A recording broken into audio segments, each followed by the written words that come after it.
What if Bella Swan joined Wizarding World of Harry Potter? Edward, it's only 3 days, I sighed as he pouted at me. 3 long days, he pulled the puppy dog eyes. Yes, but it'll be in Phoenix in the summer, you can't be, I murmured into his shirt. But he was at a loss for words, something that doesn't happen easily. Edward, it's already sorted, I'm going to stay with some friends in Phoenix for 3 days and that's that, I said sharply, officially ending the conversation. Besides, I tacked on the end so I didn't sound too mean, I have my phone and you can reach me at any time, that doesn't mean every second of the day, though, he chuckled, his chest rumbling beneath my ear. You guessed my plan already. He faked outrage and I laughed with him. Well, you can still call me, but I have to sleep, you know, I yawned loudly, causing Edward to laugh at me again.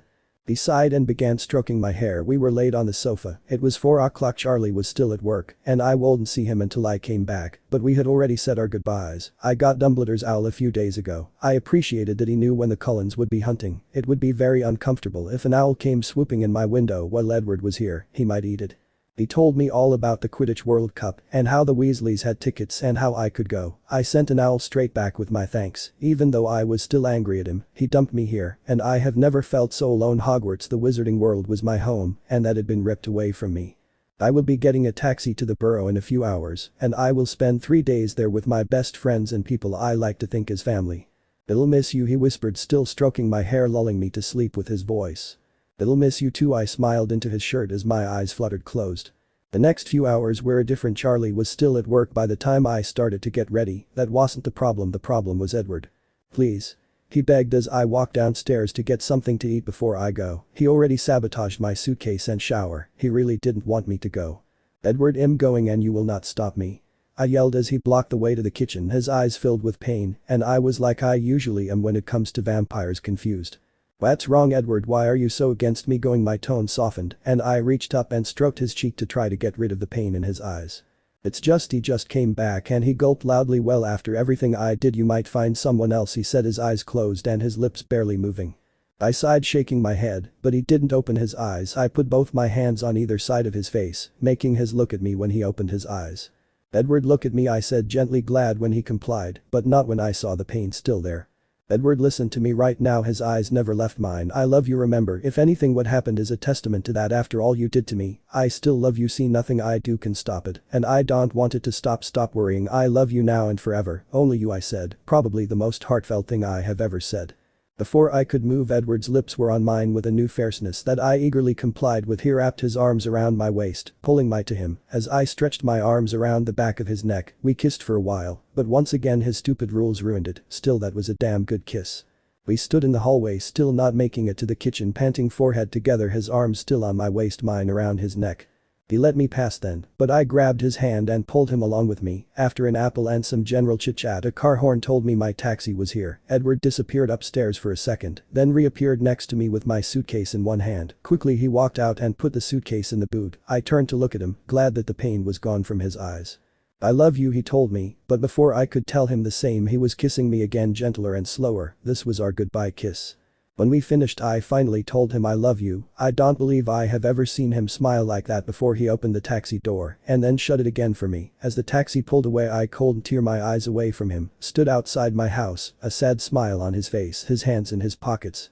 I would miss him, but I doubt I will have much time to think about anything. I already said my goodbyes to the others yesterday, so me and Edward could have our private goodbye, as Alice put it. Where to, miss? I jumped, forgetting I was actually in a taxi. I told him where to go. Okay, I know that Forks is in America and the Weasleys live in England, but just go along with it, okay? And after slight confusion and me giving him directions and landmarks, we set off in the right direction. For the entire journey I was with the Cullens, the Weasleys at Hogwarts. I was in my dreams basically. My eyes brightened as I saw the house in the distance, the kitchen and bedroom lights shining brightly against the night sky. Even from here it looked welcoming. Suddenly the driver stopped and turned around. Sorry miss, but I can't go any further, your meter has run out, he told me. You have got to be kidding me, it's what, a mile to the house? One measly mile, but he won't take me. Fine. Grumbling, I got out and shivered immediately in the cold night air. It was 11:30 at night. No wonder it's cold. I pulled my suitcase out, shocked by how heavy it was. Edward made it look so easy. As soon as I closed the boot, the taxi turned the car around, nearly running me over, and drove away, leaving me in a country lane a mile from where I want to be. I started to make my way to the house, wheeling the case behind me and glad of the fact it had wheels. It didn't take as long as I thought to reach the house. Walking into the little courtyard I nearly stepped on a chicken and it squawked loudly. The entire courtyard was illuminated by the warm light from the windows. I could hear laughter from in the house, and even though I didn't know why I smiled with them. Running the last few steps I hesitated on the doorstep. I can't just walk into their house, it's rude. No, I would knock. I could hear one pair of heavy footsteps coming towards the door. Even through the frosted glass, I could tell that Mr. Weasley was smiling. The door opened quietly and Mr. Weasley put a finger to his lips, signaling to be quiet. I nodded, but I was unable to keep the smile from my face. It wasn't a dream. I was ushered into the house, still being as quiet as I could, and hugged by Mr. Weasley. He took my bag from me, but didn't make a move to let me any further in the house. "I haven't told anyone about you coming with us, only me and Molly know. It's a surprise for the others, okay?" His eyes twinkled with delight and happiness, and I found myself nodding again. "Wait here," he whispered before he turned and walked back into the sitting room, no doubt where everyone was. "Who was that, Dad?" I heard. "Fred, or is it George?" "One of them asked. I sat down on the stairs and waited for my time. Just a hiker," pointed them in the right direction. He lied easily, though I could hear the happiness in his tone. There was silence for a second. "I wish Bella were here, you know," I heard Hermione say, and I longed to see her face to see if she had changed at all, to hug her and complain about how smart she was. She would have loved this, wouldn't she, being Seeker and all. But Ron trailed off. Was it me, or had Ron's voice got deeper? "Well, that's good then," Mr. Weasley said, sounding casual. "That's good. I heard someone I haven't met before, maybe Charlie or Bill." "Well, Bella loves Quidditch. We all know that. I'm just saying it's a good job. Then that chess coming to the World Cup." Silence. "Bella's going to the World Cup too," I heard Ginny scream. "Ever since I saved her in the chamber we have been good friends." "But how is she getting there? Who is she going with? Where is she?" Harry fired off questions faster than I thought possible. "Well, Harry, to answer all your questions, Chess going by Porky. Chess coming with us," and he paused dramatically. "Chess in the hallway." "You're fibbing," Hermione said quietly. I guess this was my cue. I stood up and made my way to the open doorway. I took a deep breath before stepping into the room, very conscious of the 11 pairs of large eyes on me. Mrs. Weasley, knowing I was coming, got up and hugged me, crushing me to her. "Now look at you, all skin and bone," he said, standing back and taking a look at me. I could see her eyes shining from unshed tears. "Are you hungry, dear?" The entire room was silent. I sighed happily, famished. Mrs. Weasley disappeared in the kitchen, but I could hear her blowing her nose occasionally. Next to recover were Charlie and Bill. "So you're the Bella they all talk about then?" the first one asked, and he got up and shook my hand. I could feel blisters and hard skin. "This would be Charlie then." "I suppose so," I said hesitantly. He chuckled. "So you're the one who is the best Gryffindor seeker since me?" "I've heard," I nodded. "Well, looks like it's game on." He winked at me, smiling, and I giggled. I couldn't help but laugh. "You're the one everyone used to compare me to. They told me I had to be as good as you. Not sure if I did it though." I heard a snort and looked down at Ron, who was sat on the floor, his legs beneath the coffee table and the ends of his trainers sticking out the other end. Ron had grown then. "Come on, Bella. You only ever missed one snitch and one game, and that was when the Dementors attacked you, and no one can blame you for that, can they?"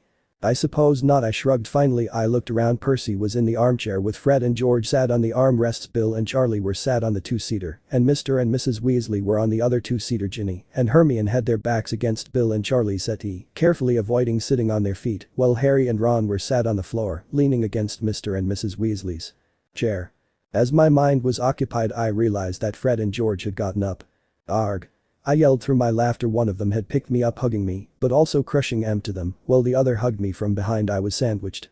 Laughter rang out around the room at my predicament. "We missed you, Belsey," one of them said. I groaned at the nickname they gave me. "I missed you guys too. Who else can take a serious situation and make everyone have hysterical laughing fits?" I said rhetorically, though my mind answered for me. Emmett. I shook my head away from that thought. I was here, not back in Forks. I was only here for 3 days. Make the most of it.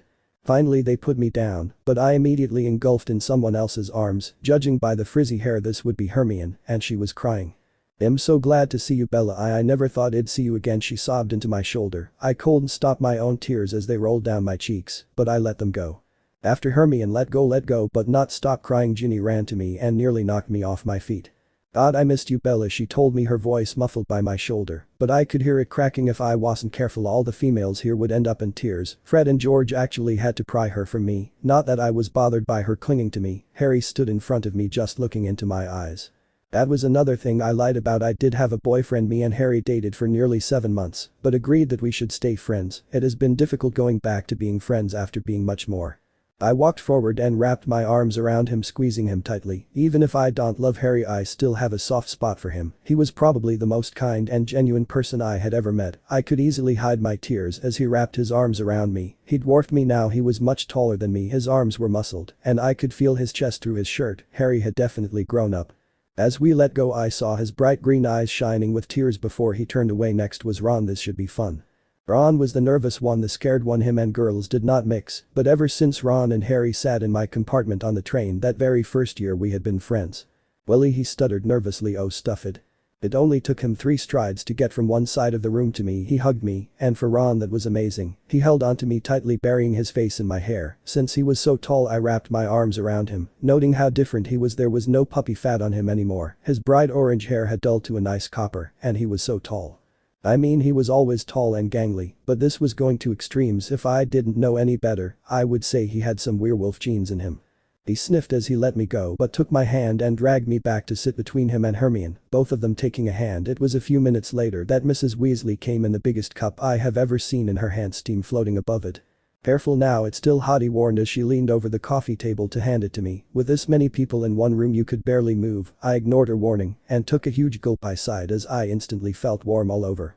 We talked for a while about Hogwarts, the teachers and the subjects. They filled me in on the pranks and stuff that I missed. They told me about Quidditch and who ranked where in the league tables. Everyone except Percy seemed to be having fun. He just sat there moodily staring into space. I ignored him. He was now my least favorite Weasley. Well, he was before, but I had never met Charlie or Bill.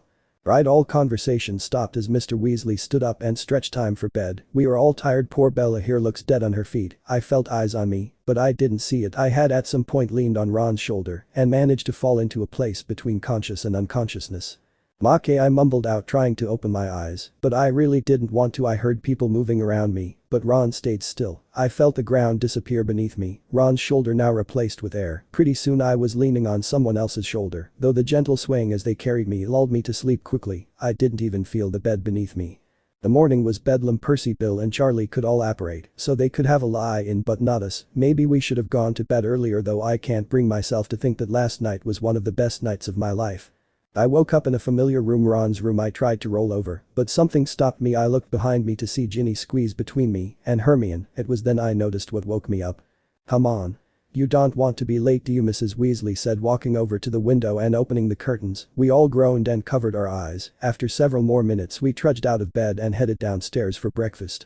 I was still half asleep as I ate my toast and chugged down some orange juice. After feeling the cold morning air through the open window, I decided to change. Everyone here knows what I like to wear, so they weren't shocked at all when I came downstairs in thick grey Lonsdale sweatpants and a colorful stripy shirt with a jacket over my shoulders. As soon as I stepped outside I was awake. I wanted to turn back and run into the warmth of the house again, but the thought of seeing a real Quidditch match up close was too much to give up. The sun shone brightly in the sky, even though it was only 5 in the morning, though it didn't warm the frigid air on bit. It was a beautiful sight to behold.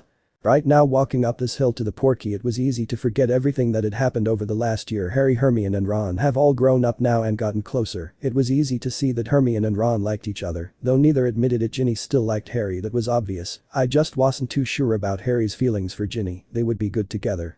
On second thoughts, Ron might kill him if he ever touches her. Percy was as pompous as usual, and I had to walk out of the room this morning to keep from laughing as he introduced himself, as though he never met me before. His new job had inflated his head, as George so wisely put it. Fred and George were just the same, only taller and even more fearless. Charlie and Bill, the only 2 Weasleys I hadn't met, were cool and amazing to the extreme. Ginny was just the same, only taller, longer hair and of course other things that come with being a girl and growing up. Mr. Weasley looked tired, but now on the way to the Quidditch World Cup looked more boylike than when I showed him how to plug in and switch on a lamp. Of course Mrs. Weasley hasn't changed, still fussing over what I eat and the state of my clothes. It was easy to ignore the stitch in my side, as I was surrounded with my friends and people I considered family. It was easy to ignore the cold biting at my cheeks and making me shiver. I was used to the cold, having stayed with Edward for so long. Edward. I felt bad for lying to him, to all of them, about all this. He had no idea what I was. He thought I was a regular defenseless fragile human. Well, I am without my wand, but that isn't the point. All the times he pointed out that I was weaker and more fragile than he was, I wanted to contradict him to show him I wasn't as fragile as he thought, but of course I couldn't. I fed the Cullen some crap about seeing a friend in Phoenix, a story Dumbledore thought of course Phoenix in the summer is too sunny for any vampire to risk being seen, so there was no way that any of them could tag along. I was only going to be away for 3 days, and this was a blessing and a curse. A blessing because I can see Edward again, and a curse because I would have to say goodbye to my world once again and hide what and who I am. My foot slipped on some grass wet with morning dew. Luckily Harry caught my arm and steadied me, sending me a smirk as we carried on. I'm still clumsy, though not as clumsy as the Cullens think. Most of the times I fall in forks. It's deliberate. It is incredibly tiring having to fall about 15 times a day and would have given it up if I hadn't liked the fact that Edward saved me so much. Just up here kids, not far now, Mr. Weasley said ahead of us, his breath appearing in front of him as he spoke. He had said that 4 times now. Right here now I felt like I was home. I did at the Cullens, but there was always something in the back of my mind, and I knew what it was, my secret. If they knew my secret, well, I'm not sure what their reactions would be. They didn't know me, they know my alter ego. They loved my alter ego, not me. I shook my head of those thoughts. They are my family, they would accept me no matter what. If they are your family and you care for them so much, why don't you tell them the truth? Here I am terrified of what they would say. That thought alone keeps me up at night. Here we are, Mr. Weasley said loudly as our feet finally stood on a flat surface. Here, but this was the top of a hill. Where was the Quidditch World Cup going to be here? I tried to picture it, but cold. There must be a portkey up here somewhere that gets us there. Amos. We all jumped as Mr. Weasley yelled, standing in front of us waving his hands at something. It's about time, said a male voice. Mr. Weasley walked in that direction, and so did the rest of us, all cold, tired and shivering. No one spoke. It's too early to make conversation. Sorry Amos, some of us had a sleepy start. Mr. Weasley stopped, his voice now back to a reasonably normal volume. I'll be glad when Cedric here passes his apparition test. Still not complaining. Ireland versus Bulgaria, I can't wait. He sounded like a big kid himself, all jolly and happy. How can he be so happy at 6 o'clock in the morning, woes Cedric. Mr. Weasley stepped aside and I heard a gasp by George Arthur. Are all of these yours? I kept my head down looking at the grass. I knew what his reaction would be. It's always the same. No, only the redheads. This is my daughter Ginny and my sons Fred and George, twins, he added on as an afterthought, and Ron here. My 3 other sons are apparating later. I heard polite hellos from all people, mentioned only grunts from Fred and George. And these are Ron's friends, Harry Potter, Hermione Granger and Bella Swan. There was silence for exactly 1 second. No, it can't be the Isabella Swan. Anyone would have thought he had just won 5,000 galleons. I raised my head, having to squint as the morning sun was rising in the sky. But I heard you disappeared. Cedric said you weren't at school for an entire year. I opened my mouth, shocked and wondering what to say to him without revealing anything. Thankfully Mr. Weasley stepped in. Amos, we have to get going, he said, swinging his arms and walking forward to I was blocked from view again. There was a shuffle of feet and we were walking again. Ron and Harry sent me sorry looks, but I shook it off. It's not like it's their fault. And I really thought no one would notice. People noticed me when I was there, so when I suddenly didn't appear, rumors were bound to spread about where I was. I sighed. If I ever went back to Hogwarts, I was in for a rough time. Here we go now, you only need to put 1 finger on the portkey. That should do, Mr. Weasley said, stepping around something and lifting it up. It was a boot. Through my squinted eyes, I could barely see a boy older than me step around Mr. Weasley and stand opposite me. I saw as he offered me a smile and mouthed a sorry. I smiled back and shook my head. This must be Cedric. I looked at him through the rain and gasped. He looked so much like Edward, the golden disheveled hair now wet and dripping hanging limply over his eyes. He was tall as well, gangly. His forearms showed where he had rolled up his shirt sleeves. His skin was just as pale as mine, but lacked the muscles Edward acquired after his change. Also his eyes were blue, bright blue, not golden. Maybe they are related somehow. Ready? I looked around. Everyone had a finger on the manky boot. Mr. Weasley was looking at his watch.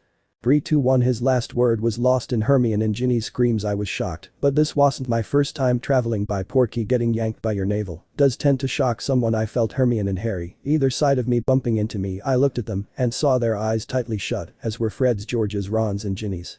I shook my head at them and heard a chuckle. I looked over at Cedric, finding it easier without the rain. The resemblance was uncanny. His hair whipped about in the wind, and I could feel mine as it twirled around my face. I was too caught up in thinking how similar Cedric's chuckle was that I forgot to prepare myself and landed with a heavy thud on my back. The wind knocked out of me. I heard groans telling me that the others had landed similarly. I groaned, but opened my eyes. The sky was still light blue wherever we were, though the grass was wet. Need some help? Cedric appeared above me, and I laughed a little at his windswept hair. He extended his hand, and I took it gratefully, letting him pull me to my feet. I brushed the leaves and twigs from my bum, though I could tell it was wet from the landing. Come on kids, no time to lay around. I looked at Mr. Weasley, then at everyone else on the floor. I went to help Ginny and Harry up, but Cedric went and stood with his dad waiting for them. Once everyone was up again we started walking, this time to a little house. Even from a distance you could tell that the person out in the front garden was a wizard, if his bright luminous yellow and what looked like clown's trousers and red duffel coat weren't enough of a sign. I could see other people apparating and walking to him. I was at the back of our little group, everyone else managed to walk over the same grass fine, but when it was my turn my foot found what could have been a rabbit hole, and I went flying forwards. Thankfully I was saved by someone and I looked up at them expecting Harry or Ron, not Cedric. I blushed, unable to stop myself, and mumbled my thanks. "Is your ankle okay?" he asked, standing with me even though everyone else was walking away. "Yeah, I'm fine thanks," I said, smiling at him and willing my blush to go away. This was getting weird, the hair, the skin, the smile, the chuckle, and now the saving me thing. "Bella, come on," Cedric said, trying to get my attention, then giving up and grabbing my hand and pulling me along. I gasped, but he didn't hear it. We caught up to the rest of them as they stood talking to the wizard. He dropped my hand, smiling down at me. Before going to stand next to his father I went and stood next to Ron, trying to appear like nothing had happened. Nothing did happen, but it was just strange. We soon departed and went to our separate campsites, Cedric smiling at me before turning and walking away. This didn't go unnoticed. Ginny and Hermione lagged behind with me, the boys walking with Mr. Weasley. "What's going on with you?" and Cedric, Ginny said quietly, walking to my right, a small smile on her face. "Nothing, Hess, just being nice, that's all." I shrugged, hoping they would drop it. "Really, he didn't offer to help anyone else up, did he? And he actually stopped to walk with you? That is being more than nice, Bella. He likes you," she said cheerfully, bouncing as she said it. "No he doesn't, Ginny," I said sharply, but neither of them listened.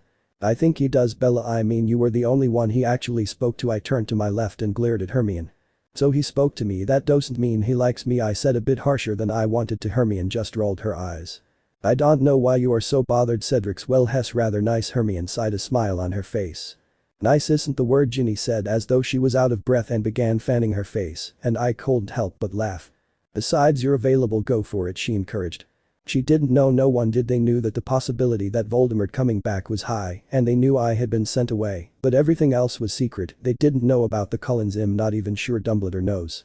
"Oh no, Shess," biting her lip, Ginny said, and I grumbled a little. They all devised ways to interpret what I was saying when I wasn't saying anything very annoying. "You are available, aren't you?" Hermione said, slowly coming to a stop and grabbing my arm, her face worried. "Bella. You can't be involved with anyone. It's too dangerous," she shouted. Ginny stood in front of me, her face stern just like Mrs. Weasley's. "Hermione is right, it lonely and badly." Her face softened as my eyes filled with tears. This was what I feared. Anyone I got involved with would have a target on their head if Voldemort ever found out. Of course there is also the possibility that they were spies for Voldemort, but since the Cullens have no idea I am a witch, I think I can rule that one out. "I can't help it." "You can't help who you fall in love with," I moaned, biting down on my bottom lip to try to stop it from trembling. Both Hermione and Ginny hugged me fiercely. "Love, Bella? Why is it always you?" Hermione sighed, shaking her head and smiling sadly. Her face suddenly turned serious so quickly I did a double take. "You haven't told him, have you? He doesn't know, does he?" Her eyes were wide and frantic. "It's been a year and I haven't told him. I don't think any of his family even suspects me. The few times I lost my temper or whatever, he just passed it off as something else," I said, thinking about it. The Cullens were wrong about another thing. I was a good actress. I was that good I could pretend to be bad. I wasn't going to tell them about the little fact that they are vampires either. I can just imagine the panic that one would bring. "Girls. Come on." We looked over to Mr. Weasley, a piece of paper in his hand. With one final glance at each other, we hurried to catch up with the others. End of the field over there. We caught up, catching half the conversation, and Mr. Weasley pointing to the very far corner of the field. I actually did a double take. Now I have been camping, but I have never seen tents like these. As we set off through the maze of tents, I couldn't help but stare at the odd tents. There was what looked like a circus tent taking up 4 pitches, a pink, blue and yellow 2-story one. Bless them, they went to so much trouble to try to act like muggles that they messed up. One had actually built brick walls, another had a swimming pool in the little garden. It was also obvious who supported who. Everyone who supported Ireland had green everywhere, and everyone who supported Bulgaria had red everywhere. It was very strange to see and made me wonder if my eyes were messing up. Of course word spread that the vanished Bella Swan was here. People openly gaped and whispered, not even bothering to keep their voice down. I heard they took her away for questioning about that Sirius Black. Nah, she got expelled for cursing a teacher. I was told by old Columbus Hersher that she got sent to Azkaban for doing something unspeakable. What did she do? I don't know, they won't speak of it. I kept my head down as I walked, glad of my long hair. Mr. Weasley quickly placed himself in front of us, shielding me from view. Harry and Ginny were on my left, while Hermione and Ron were on my right. George and Fred walked behind us, and I could hear them whispering insults and curses they would like to use. We got to the pitch as quick as we could, but we had to build our own tents. Oh come on guys. We're on Muggle land now, we can't use magic, how about we put it up the Muggle way, he said excitedly eyeing the bag to the tents. No one else looked too happy about this. Right Hermione and Harry, Bella, you spend time with Muggles, how do you put one of these things up? All eyes focused on us, and I saw Harry and Hermione shrug. Guess I was on my own over the course of 1.5 hours. I directed and nearly put up 2 tents by myself. Mr. Weasley was more of a nuisance than a help, getting excited when we had to connect the poles together. Though throughout the hour and a half we laughed and joked, most of us got bruises from the tent falling on us or a pole being jabbed into us. We all forgot about the people who stared as they walked past, the ones who stood at their tent doors just to see me. As we stood back and looked at the 2 tiny tents, I couldn't help wondering. How the hell are 11 of us going to fit in those? I asked, eyeing them critically. I doubt Harry and Ron could fit in one of those things. Magic, Mr. Weasley said mysteriously before unzipping the door and going inside. The others followed, and I stared in bewilderment as they all fit in. I shook my head. Will I ever stop being surprised at magic? I'm pretty sure I looked like a goldfish when I walked in. I had been camping, slept on herbs, and in sleeping bags, the whole shebang. This was not camping. The whole tent was like an apartment. It even had a flushing toilet and working fridge. Hermione and Ginny and I hurriedly checked out the next tent, the girls' tent. It was a little smaller, but plenty big enough for 3 of us. We all got sorted and sat outside on a huge waterproof blanket. It was odd how at ease I felt with these people, despite the fact I hadn't seen them in a year. It was like I had never been gone. We filled out time with jokes and stories. Of course I couldn't tell them anything about where or what I had done, though I am sure they would all get a kick out of the James fiasco. Come on Bella, spill. What have you been up to? Fred poked my arm. I can't tell you, you know that, I said, lying down and closing my eyes. Oh right, and since when was you one to follow rules? I looked up at a smiling Fred. He did have a point. I shrugged. Rules were there to be broken. Just something small, anything, he begged. I looked around to see that everyone was watching us, waiting for me to say something. Now Fred, you know fully well that she can't say anything about that, Mr. Weasley whispered, looking around nervously for eavesdroppers, though I detected something in his voice, longing. Did he want to know too? Okay, I sighed, closing my eyes again. I don't live here, I live in the States. It's always rainy and cold, but I got used to it. It's only a small town, and I mean small. The school has just 200 pupils in total. I shrugged again. I suppose when you're hiding out it helps. How can you live there so far away from everyone and everything? Ron stopped, probably seeing the tear roll down my cheek and soak into the waterproof blanket. I didn't exactly need reminding of my isolation from the wizarding world. The conversation stalled a little after that, but the arrival of Bill, Percy and Charlie cheered everyone up again and dispelled the tense atmosphere. All too soon the lights placed around the camp were brightening as the sunlight faded. Come on then, time to go. We all got up and followed everyone else along the path. Like before, the others surrounded me, protecting me. Tickets, I looked forward, squinting in the poorly lit light. A wizard, bored by the looks of things, was watching Mr. Weasley pull out 11 tickets from his pocket. Thank you, top box number 7, he drawled, dismissing us. Climbing the stadium was difficult as there were so many people climbing down as there were climbing up. We saw several people, but none of us stopped to talk. Most people on the stairs stopped and openly gaped and whispered to neighbors, pointing at me. I was glad when we finally made it to the top box so I could sit down and hide. The match was amazing. Hogwarts Quidditch looked like child's play. Well, it is come to think of it, compared to this, people were fouled all the time. The mascots started fighting each other. Explosions of noise erupted every time someone caught the quaffle and scored. It was hard not to get wrapped up in the atmosphere. In the end we were all stood cheering loudly. Our voices turned to croaks from screaming so loudly for so long. It only lasted about an hour, but it was worth it. Ireland won. That stupid seeker Crumb, I think Hess called, caught the snitch and ended the game when they would lose anyway. Idiot. Though he is the best flyer I have ever seen. It was like he wasn't even using a broomstick, apparently, according to Ron, who is his biggest fan. He is the youngest ever Quidditch player, only 18 years old. In the top box, we could see everything, the entire pitch, all the fans, everything. The Irish team did a lap of honor, then came up to the top box. Our top box. How had I not realized that the Prime Minister for Magic was sat behind me? I looked around, surprised to see Malfoy. None of them were watching me. Thankfully Draco had grown up too. He just looked like an even bigger weasel. His father was on his left, the usual sneer on his face as he eyed the back of Hermione's chair, oblivious to my stare. So that means that the woman was his mother. Well, there was the hair, the beady eyes and the sneer on her lips. Yep, definitely the mummy Malfoy. And here they are. The gallant losers. I jumped as the Prime Minister's voice was magically enhanced right in my ear. I raised my hand and shielded my eyes. As bright lights filled the box I heard footsteps and mumbling about something. I felt something brush past my leg and lowered my hand, looking up. The Bulgarian team were stood in front of me, since we were sat in the front row and there was nowhere else for them to go. Wow, I was sitting in front of the Bulgarian Quidditch team. What I zoned back in, finding that I had been staring at none other than Crumb himself. I was too excited to blush. Well done. You were amazing. I whispered knowing that we were supposed to be quiet when the minister was talking. We lost, I frowned in confusion, making his usually sullen face even sour. So you flew amazingly. I've never even heard of some of those moves you did. I said, hating that I sounded like a lovesick fan but unable to stop. Thanks, hey, aren't you? He smiled, his face lighting up. He was poked in the back, his team leaving the box so that the winners could come in a way. I was glad he didn't finish his question. I knew what it would be. Hey, aren't you Isabella Swan, the person who stopped you-know-what? Let's hear it for Bulgaria. I cheered along with everyone else, whistling and clapping like mad. Now for the champions. I could actually see this time they all marched into the box, huge smiles on their faces, smug at winning. They all shook hands with the minister, then walked and stood facing away from us, but in front of us. Oh yes, I had someone's bum in my face. Oh sorry, the person turned around smiling down at me before his eyes went wide. You are Isabella Swan, he whispered again with a whispering. I internally groaned. Yeah, was all I could think of. What was I supposed to thank him for knowing who I was? But I heard you. I didn't let him finish. People have been hearing a lot of things recently about me, I said sharply, crossing my arms over my chest. He took the hint and turned back around, but not fully, so I didn't have his bum in my face. Everything went quickly after that. We got out of the stadium last because of all the chattering and cheering and the fact that we were in the top box. Unfortunately, thanks to my conversations with the two team players, more rumors had spread. I saw her talking to Crumb and then Linsky. I saw her pinch Linsky's bum. That's why he turned around. I sighed inwardly, cursing those stupid omnoculars that could zoom in, ignoring it. As we made our way back to our tents, everyone was chatting excitedly about the match. Even Hermione was joining in. I, however, lagged behind, looking at the floor.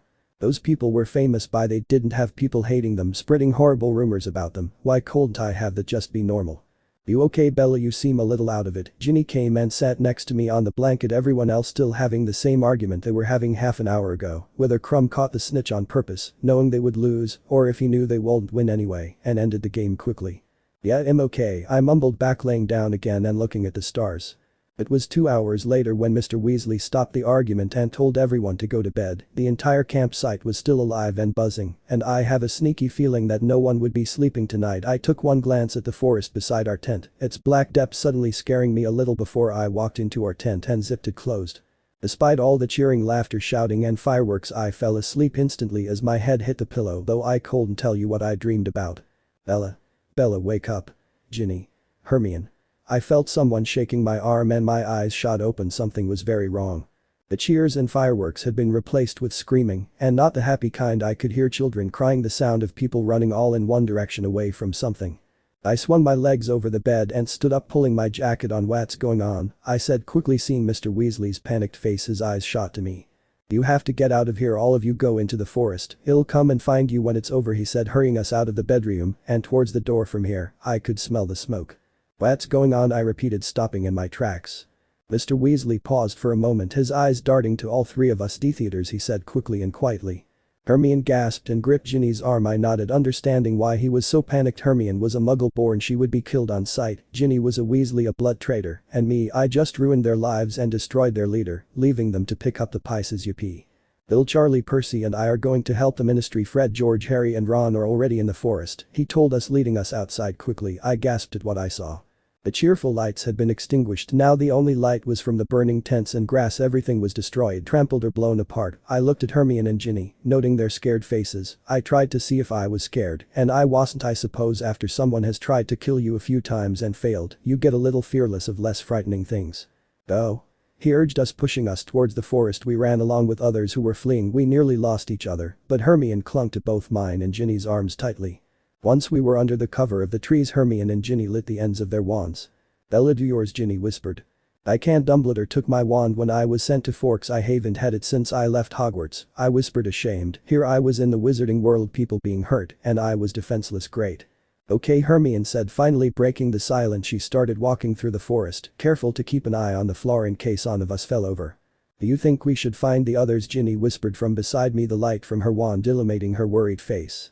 I think we should stick together and not go wandering off. They'll be alright, I soothed her as best I could. We spent the rest of the journey in silence, taking all our concentration not to fall over. Finally, after what felt like hours, we broke through the trees and into a clearing. There was only the distant screaming here, no one was close. We must have gone in a different direction than everyone else, I mumbled, walking into the center of the large clearing. We should stay here for now. We'll know when it's safe to go back, Hermione said, sitting on the floor and leaning back on a tree trunk. Ginny sat down beside her, staring at the floor, worried. I stayed standing, pacing back and forth, thinking it seemed so surreal that just a few hours ago I had kissed Edward goodbye. Now this, I couldn't help but wonder what he was doing now, while I was stuck here in a forest worrying. Why do you think they're here? Ginny whispered, her eyes darting from Hermione to me, then settled on me, looking even more worried. I knew what she was thinking. They could be here for me. Ginny, the only people who knew I was coming today were Dumbledore and your mum and dad. They aren't here for me, I said, gently stopping pacing to look at her. She nodded slowly and I resumed pacing. They may be after Muggle-borns, Hermione said quietly. Both Ginny and I stared at her. She looked up from staring at the grass to look at me. That's what they used to do. That's what you know will used to do, kill Muggle-born, she said, though she didn't sound like she was reading from a textbook this time. She sounded scared. None of us knew how to answer this, and so lapsed into silence again. I lost count of how many times I went back and forth on that grass in the middle of the clearing. Maybe I should go and sit at the edge of the clearing with Hermione and Ginny and comfort them, tell them it'll be okay, but I needed to think. Everything was a mess in my life. Neither of my worlds had me, and I was split in half between them. On one side, I was the famous girl who stopped the darkest wizard of all time. On the other side, I was the straight-A student who fell in love with a vampire and is extremely clumsy. I fit neither. I paused momentarily, listening. The screaming has stopped, I said, looking in the direction of the field. I can hear them yelling, though I don't know if it's the Ministry or the D-Theaters, Ginny said, watching me. I just nodded. They were probably arguing and fighting, dueling and cursing one another. Probably both, Hermione said without raising her head. How did such a lovely evening become such a disaster? I was having the best time of my life, and something just came along and ruins it as usual. A loud pop sound beside me made me jump and stop pacing. All heads snapped up, and we all froze at what we saw. A D-Theater. Not good. He was standing mere feet from me, and I was wandless. He had on a huge black cloak covering his entire body, the huge hood hiding his face from sight. We all waited to see what he would do. He didn't even seem to see us, seemingly disorientated. It didn't last too long though. His eyes locked on Hermione and Ginny, and I was scared for them. He could kill them right now, and they couldn't stop him. They were frozen in fear, though I was trembling with fright. I moved just a little to gain his attention and turn him away from the other two. I heard a gasp from within the hood, and it annoyed me that even though I was looking straight into it, I still couldn't see the face. I wished it was Malfoy, just so Mr. Weasley can have the pleasure of arresting him for something. In the future I would look back at the moment and cringe. Why did I bring his attention to me? All D-Theaters wanted me dead, and here I stood wandless, my friends paralyzed with fear and shock. Why the hell did I do it? To save them, Ginny and Hermione. Better one person die than three, I thought to myself. The one who stopped the Dark Lord. A rough voice came from within the hood. It wasn't a question, but his voice was breathy.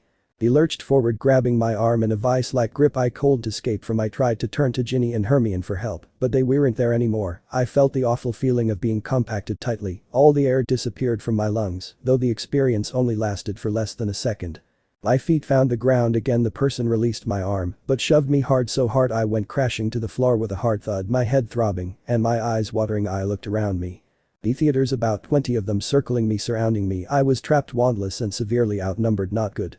They told you to find mudbloods and bring them back. This one is a half-blood. A croaky voice rang out behind me, though I didn't turn around. I had that wish that you sometimes get when surrounded by something. You wish to have a lot more eyes, so that you can see everything at once. Are you blind? Can you all not see who this is? The man who brought me here said. No one answered, but many lifted their wands to point them at me. I stayed on the floor, curled slightly on my stomach, not really knowing if I should even bother running. The man stepped forward, walking to me. He paused for a second, looking down at me. I saw his leg swing back and couldn't prepare for it as his hard shoe hit me in my stomach, the force of it sending me onto my back, gasping for air. Gasps and growls rang loudly all around me, though I clutched my aching stomach, my eyes watering as I lay on my back. Well, this is going to be a night to remember. I knew that voice. I knew he was a D-Theater. Imperious curse. My ass, Malfoy was a D-Theater. Anyone with half a brain knew that. I heard the swish of cloaks and knew that every wand was now pointed at me. I had not escaped. I looked up at the stars, marveling that just a few hours ago I was looking at them, only then I was not facing impending death. Usually someone came to help me or I did something that saved my life, but there was no one here to help me. No Hermione, no Dumbledore, no Edward. The first was on my own. Shit. Okay, this was not the best situation to find myself in, surrounded by people who would nothing more than to kill me right now. Why couldn't I just have one nice time in the wizarding world where no one is trying to kill me, or would that be too much to ask? But she disappeared. Vanished. The oaf, Dumbledore sent her somewhere. How is she here? One yelled, sounding rather confused. I swear if I had my wand I would curse that ass. Dumbledore is no oaf. Well, why not, asked the star herself. A slow quiet voice said. I was still on my back just waiting for it. I really couldn't see myself getting out of this one. I was startled as one of the cloaked figures stood over me. They seemed to hesitate for a second before reaching out and grabbing my throat, lifting me clean of the ground, cutting off my air, my feet dangling a few feet from the floor. Even though the hooded figure's face was right in front of me, I still couldn't see a damn. Well, where have you been all this time? The same slow voice came from within the shadowed hood, his hand tightening on my throat, making my breathing come as heavy wheezes as I tried to drag any air into my lungs. My hands clawed at the man's arms, my legs kicking frantically for his. Got some spark, hasn't she? Another voice sneered. What? No answer, one said, an evident smirk on his face. They were still stood in the circle, except the one who was currently suffocating me. I could hear shouting again and bangs, flashes of light, but it was also distant and odd ringing in my ears, nearly blocked out all other sound. My arms and legs grew heavy and tired and soon stopped thrashing around my vision, becoming blurry at the edges. My eyes slipping closed on their own. Drop her, one voice ordered. We want her to suffer then die, not suffocate, he said, and the hand suddenly disappeared from my throat and I hit the ground with a thud. I coughed, bringing up one hand to massage my bruised neck, trying to get as much air in my lungs as possible. It hurt. Oh no, we don't want her to get out of this that easily. I looked around. The circle had been formed once again. It was slightly disturbing not knowing who or where the voices were coming from again. All wands were pointed at me and I stayed on the floor on my back curled up tightly. Now what should we do to you? I shut my eyes tightly, wishing for them to just kill me now and spare all the pain. I knew it was pointless. They loved to see people in pain, and seeing me in pain would be like Voldemort rising again for them. I went to my happy place, wanting to get rid of the smoke up my nostrils, the charred grass I could feel beneath my body, the cold night air as it whipped around the circle.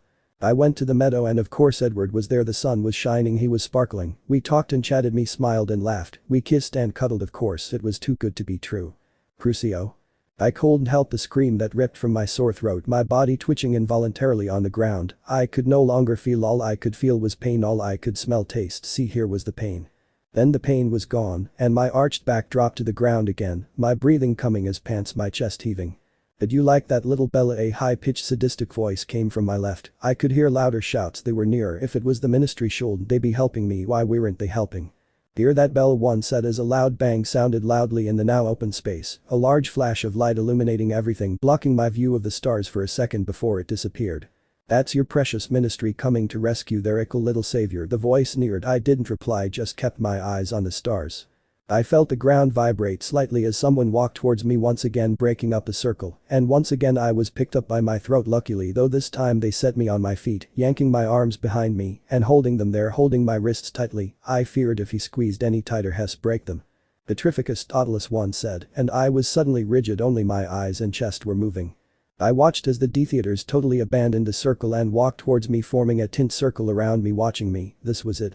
I could help the tear that slipped down my cheek at the thought of never seeing Edward again, or the Cullens, or Charlie, or Hogwarts, or Hermione, Ron, Harry. I closed my eyes, not wanting to look anymore. I was shocked when I felt a blow to my face. I heard the crack as my nose broke and felt as the blood trickled down my face. I received more blows to my face, my jacket ripped off me, and my arms cut and scratched, my legs kicked and cut as well. I kept my eyes firmly shut, telling myself that it will be over soon. I wanted to scream in agony as I felt them break my leg, but of course I couldn't. I felt the throbbing all over my body as bruises began to form. I wanted to scratch at my arms and legs as the blood made them itchy. Enough. One yelled and I felt them step away from me. I felt relieved for a second, glad it was over. That was before I heard the laughter, the dark cackling laughter that could not be good. I kept my eyes tightly shut, willing me to go to my happy place for my body to numb, so I felt no more pain. I was in Hogwarts, sitting in the Gryffindor common room with Hermione, going over some homework. I felt someone patting my arms and legs as if searching for something. She hasn't got a wand, I heard one say, and I delved deeper into my daydream, willing it to become real so I could escape. We were out in the grounds visiting Hagrid at his hut, pretending to be enjoying our rock cakes. I tried to ignore it as they lifted the back of my shirt up. They won't know they hate me, they could even touch me, well, only if they were hurting me. I felt a warmth on my back. It was pleasant at first, but got hotter and hotter as it neared my skin. It was getting painfully hot and it hadn't even touched me yet. We were sat on the grass after exams, laying down and watching the giant squid bath. My daydream ended abruptly as my eyes flew open as I felt them press something against the skin on my back. That wasn't the problem, it was burning me white hot fire. I could feel it marking my skin. Tears fell from my eyes again, tears of pain and agony. More and more of these things were pressed against my back, more pain. It was unbearable. Of all the times I wished for it, why couldn't I faint now, just escape the pain for a little while? Whatever was causing my pain was only small, each burning thing was only about the size of a 5-penny coin. I found out what it was when they moved to my stomach, my eyes widened as they fell on their wands, instead of the tips being lit with light, they were lit with fire, lightning blue flickering flames stood only centimeters from the wand, but I could feel the heat from them when they were feet away. I felt my eyes roll into the back of my head as they began, my muscles ached to be unlocked, stinging from the tension for so long, all I could smell was my own flesh burning, it made me want to hurl. I don't know how much time passed, every burn brought another scream to be caught in my throat, I had never felt so weak in all my life, I am a witch, I can do spells, I could kill someone now, that was useless. Right now I could kill Dumbledore, I need my wand, I could have defended myself, or at least put up more of a fight. Now because of him I am in this situation. Okay, well, not just because of him, but it's partly his fault. Suddenly all wand seemed to be removed from me, my skin felt like it had been tightened and stretched over my bones, Leaky had somehow gotten too big for my skin. I didn't even realize how out of it I was until my hearing came back. When did I lose that? You bastards. Let her go. That was Mr. Weasley. Take this shield down and fight like wizards, not the bloody cowards you all are. Another voice yelled, Charlie, maybe wait, there was a shield around the Death Eaters, that was why they couldn't get through. I tried to open my eyes, but I didn't have the energy, if it wasn't for the body bind that was held on me, I would have collapsed a long time ago. The man who's still holding my wrists painfully tight was the only thing keeping my upright at the moment.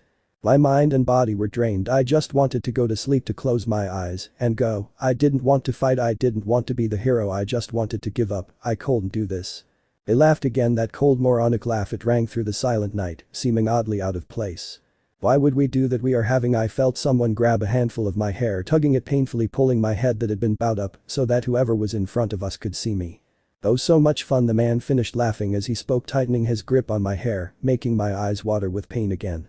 I suddenly felt myself being shoved sideways, the man letting go of my wrists, the blood rushing into my fingers. Painfully I landed on my right side, my eyes clamped shut as I felt the ribs on that side protest to the harsh movement. I still couldn't move a muscle. They laughed again, probably at me. This someone kicked me in the back painfully is the person that supposedly conquered the Dark Lord. Pitiful. Let's show them what their gallant hero is made of. The quiet voice of Lucius Malfoy whispered, probably so as not to get identified by any ministry people. I heard his cry, the curse I hated but wasn't ready for the pain. Can you ever be? Once again I was consumed by pain. This time I couldn't even move to try to escape it, I couldn't even scream to try alleviate some of it. I felt like I was trapped inside my own burning body, my organs turned to dust, my skin charred by the fire, my muscles seemed to want to move to escape, but they, like the rest of me, were trapped.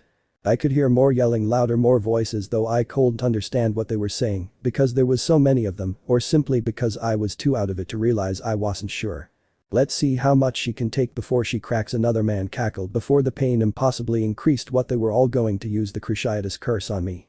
Could it really kill me? I knew it could drive you insane, but killing is usually left to the killing curse. I have never heard of anyone having more than one Cruciatus curse on them at one point. Would my mind crack, my heart stop under the pressure and pain? One by one the pain increased, so did the yelling. There was another sound, crying, sobbing, probably my imagination. I might be losing it after all. But I can't die. I haven't said goodbye to Edward or Alice or Emmett or Jasper or anyone. They would never know what happened. They are not allowed to know. It'll just be another mysterious disappearance. But last time Edward thought I was dead. He ran to Italy and asked to be killed. He won't do that this time, would he? No, I couldn't take that risk. Edward had to live, and if that meant me clinging on to this burning, torturous life, then so be it. So I laid there and took the pain. The only thing that keeping me grounded was Edward's face behind my closed eyelids. Our last kiss or last hug, they would not be our last. I would go back to him, they would not destroy my life. Every time the pain got worse I pictured myself at the Cullens' house laughing in Edward's arms at something Emmett had said, or watching him and Jasper wrestle and ruin the sofa. I'm not really sure how long I lay on that charred floor, my body being tortured as I escaped into my mind. I could still feel the pain, but it was easy to think around with what I was imagining. The shouts turned into mere mumbles in the background, drowned out by Emmett's boisterous laughter. Suddenly the pain reached new levels. I couldn't think around it. It was staring me in the face like a hungry monster. I couldn't escape it. Well, she seems to be okay, doesn't she? A voice called, bringing all the noises back. The shouting, it seemed, had gotten worse, louder and angrier. By the sound of it, more loud bangs echoed around us, flashing lights of various colors, flashing behind my eyelids. Oh, but we can't even hear her. What a shame. One of them feigned disappointment. If they took this body bind off me, I wasn't sure what it'd do. I might actually turn to dust. Where I was, my body felt destroyed. My mind felt like water through a sieve. I couldn't contain one train of thought for too long, it disappeared. And then they did it, they released my body. I was free. I may have been freed from my invisible confines, but my body was acting on its own accord. I immediately curled up in a ball, ignoring as my entire body screamed in protest. My hands clawed at the dead grass, and I screamed a blood-curdling shrieking high-pitched scream. It echoed around the place, and it never seemed to end. It silenced the shouting people at least. My throat burned, my face stained by the tears running down it, my entire body convulsing and trembling. I couldn't even stop myself from screaming. My body was unresponsive. Once again the theaters around me were laughing madly, watching me writhe on the ground, twisting and turning, trying to get away from the pain. Somehow this set off the shouting people again, louder than before, though I could barely hear them over my own screams. There was another bang, quieter, distant. A huge flash of green light flashed behind my eyelids, just like all the others, only this one didn't disappear. The green light dimmed slightly, but stayed there. What was it? Suddenly the pain stopped, all of it. It just disappeared. My screams stopped, but my body remained tense, waiting for them to continue. I thought that for a moment I had finally died. I heard no sound at all, no shouts, no breathing, no moving, nothing. Then all of a sudden the air was filled with the swish of cloaks, and small pops sounded everywhere. Were the theaters disapparating? Why, what the hell was going on? I could hear screaming again in the distance, lots and lots of screaming. Maybe they had moved on and gone for other people to torture, but why didn't they finish me off? No one would have stopped them. I felt the ground vibrate beneath me as footsteps approached me fast, almost like they were running. Ella. I heard as though from the end of a tunnel. Again my pains were blissfully numbing. Slowly, I finally relaxed, fully ignoring all the shouts and noises that had ruined my quiet little place. I wanted to go back to Hogwarts or Edward in my mind, but I couldn't find them anymore. I was stuck here until I fell asleep. Or I heard a loud thud above my head, but didn't move to acknowledge it. I could hear voices, but they were all muffled. I couldn't work out what they were saying. It sounded like gibberish. I tried to concentrate on them, listening harder. "Come on, Bella, you'll be okay, you'll be okay," I could hear Mr. Weasley say, almost like he was convincing himself. A series of thuds around me confused me, as did a group of running people who just stayed a little away. Still I remained like a statue.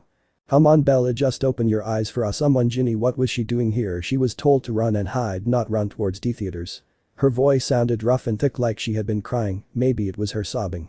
I tried to open my eyes, but it was a half-hearted effort. I didn't want to open my eyes. I wanted to sleep. I wanted Edward to hold me in his arms and kiss my forehead, telling me it'd be alright. I wanted to be in the hospital wing, Madame Pomfrey hovering over me, worrying, not here laying on a field bloody and broken. I wasn't even sure if I was crazy or not. I felt fine in my mind, kind of. Well, I wasn't perfect, but I didn't think I was crazy. "Come on, move, move," I heard a woman I didn't know say loudly, piercing my little quiet bubble. I had immersed myself in again. I heard another thud beside me, probably her kneeling beside me.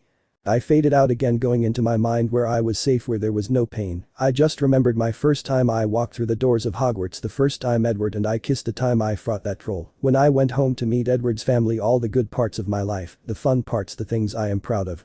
Once again though I was wiped away from my lovely thoughts as the woman pressed down on one of my burns above my ribs. I hissed involuntarily, all the numbed pain coming to the front of my mind, finding it hard to ignore it, my eyes opening a little, my face screwed up in pain. "Bella, Bella." I heard Harry yell, frantic. Everyone was so worried about me. I stared at the stars, not really wanting to move to take anything else, and my mind was on protective mode. I just wanted to stay here forever and be safe. My eyes closed after a few seconds, unable to keep them open for much longer. The wind whipped around us, but I didn't feel its cold anymore. I heard mumbling and people getting up. I felt the ground beneath me disappear, as if someone was carrying me. I was about to yell in pain as their arms pressed down on some of the burns on my back, but after a few seconds I was placed back down on something warm and comfortable. The thing I was laid on didn't hurt my back, it was actually quite relaxing. I found myself slipping into unconsciousness as the wind blew past me. As I moved, my pains numbed once again, and that was it. I finally let myself fall, letting the darkness consume me and my senses. Edward's perspective. Since when was I so clingy? I never thought I would be so desperate. I couldn't believe what I was doing. I actually got down on my knees and begged, clinging to her trouser leg. Then when she was sleeping, I emptied all her clothes from her suitcase, putting them back in her drawers and wardrobe. I was just hoping that she would be late and miss her taxi so she could stay. She was not happy. She yelled at me, something that doesn't happen often, and I put them all back. Then she went in the shower and I tried again. I snuck in, breaking the lock silently and tiptoeing to her sink and turning on the hot tap, turning the water in her shower ice cold. I heard her shriek and ran back to her room, sitting on the bed innocently. It would be rather uncomfortable for her if she jumped out the shower naked and found me standing there. Maybe not the best way to part, plus she'd know it was me. No, I would just stay here and act innocent. She didn't buy it. In my haste I left the door open, the lock broken. She stormed into her room, towel wrapped around her, yelling at me, pointing her finger. I knew she wanted to hit me, but I couldn't find it in me to be sorry, though I didn't want her to go. On my last attempt, and a feeble one at that, I blocked her way to the kitchen. She yelled at me again, something she seemed to be doing a lot. She seemed stressed or excited or something going on. And then I had to say it. I actually told her what I was thinking, my worst and darkest fear, that she would run off and leave. Of course she, like Jasper does so often, told me that she loved me, no matter what, bringing up the time we spent apart, even though it hurt to even think about it now. She had a point, we survived after all, that we were strong. Still I had my doubts. I knew I should trust her, that she loved me with all her heart. How else would she put up with all this vampire crap? But I couldn't get the worries out of my head.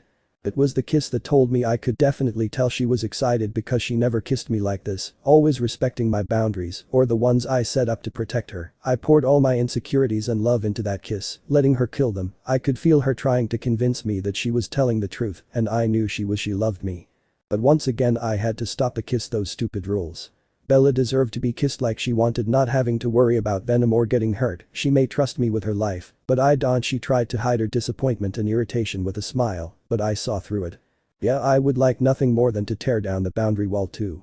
She dragged me around with her wherever she went. After that, when she taxi came, I saw her eyes light up with glee. I was definitely missing something.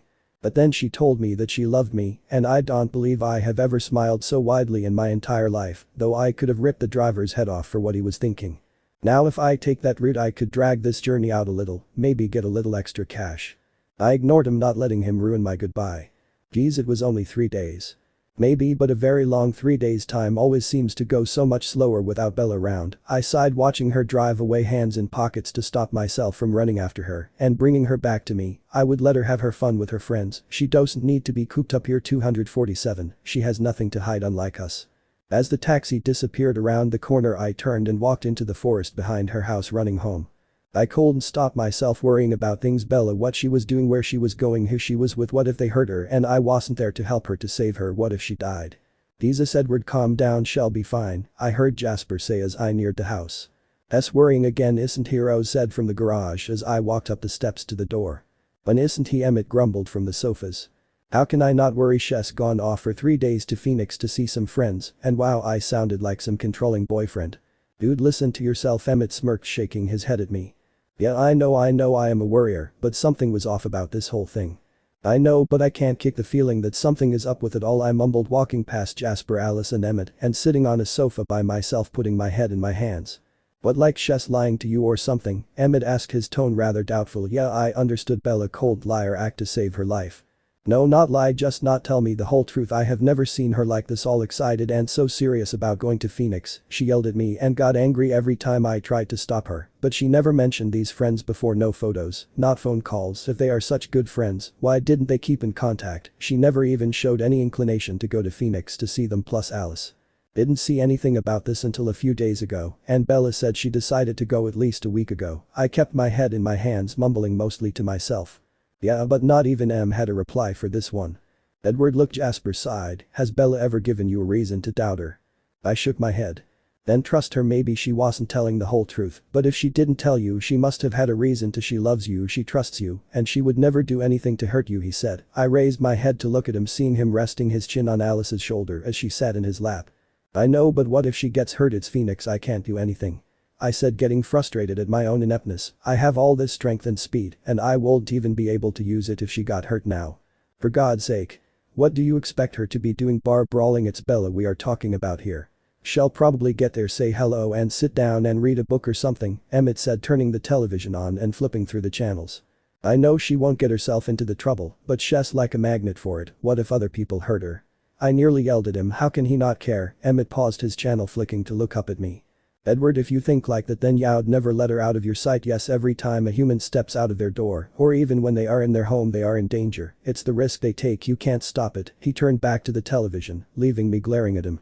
Not unless you want to lock her in a concrete box, he mumbled. Jasper snorted. Yeah, but the box would probably collapse on her, knowing Bella. I turned to my glare to him, and he sighed, rolling his eyes. Edward, there is nothing you can do about it now anyway. There is no point in worrying, even though you will anyway. He smirked at me and I couldn't help but nod and smile a little. I sighed, leaning back against the chair back and closing my eyes. One thing stuck in my mind. Do I trust her? Yes, I trust her, but as Jasper said, she would only lie to me if she thought it was for my own good like James. The first shook my mind from those thoughts. Bella would not be so happy to go and meet someone to protect us. But what if she got herself hurt and no one was there to help her? Don't get me wrong, Bella is by no means weak, on the contrary, she is the strongest person I know. How else could she sit around with 7 vampires? But why was she so happy to be going?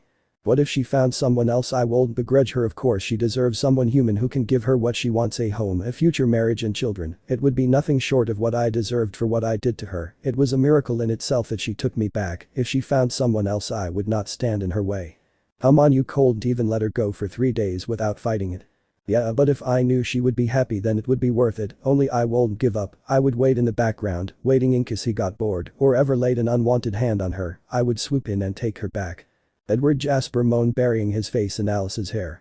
I sighed again, something I seem to be doing a lot. What if she has someone else? I had never seen her so excited like that. What if she fell in love with someone else while I was away, or while she is away she meets someone? I stared at the ceiling, wondering what I would do if she did leave me. I couldn't live without her, but she made me promise her that I would never go to Italy with intent to kill myself ever again. How many times do I have to tell you, Edward, she loves you even after all we did, all you did, she took you back. She must love you, he said, sounding rather impatient. I winced as he mentioned my huge mistake, but I agreed, she must love me to take me back after that. Just trust her, Edward, he sighed. I do. I insisted, and I truly did.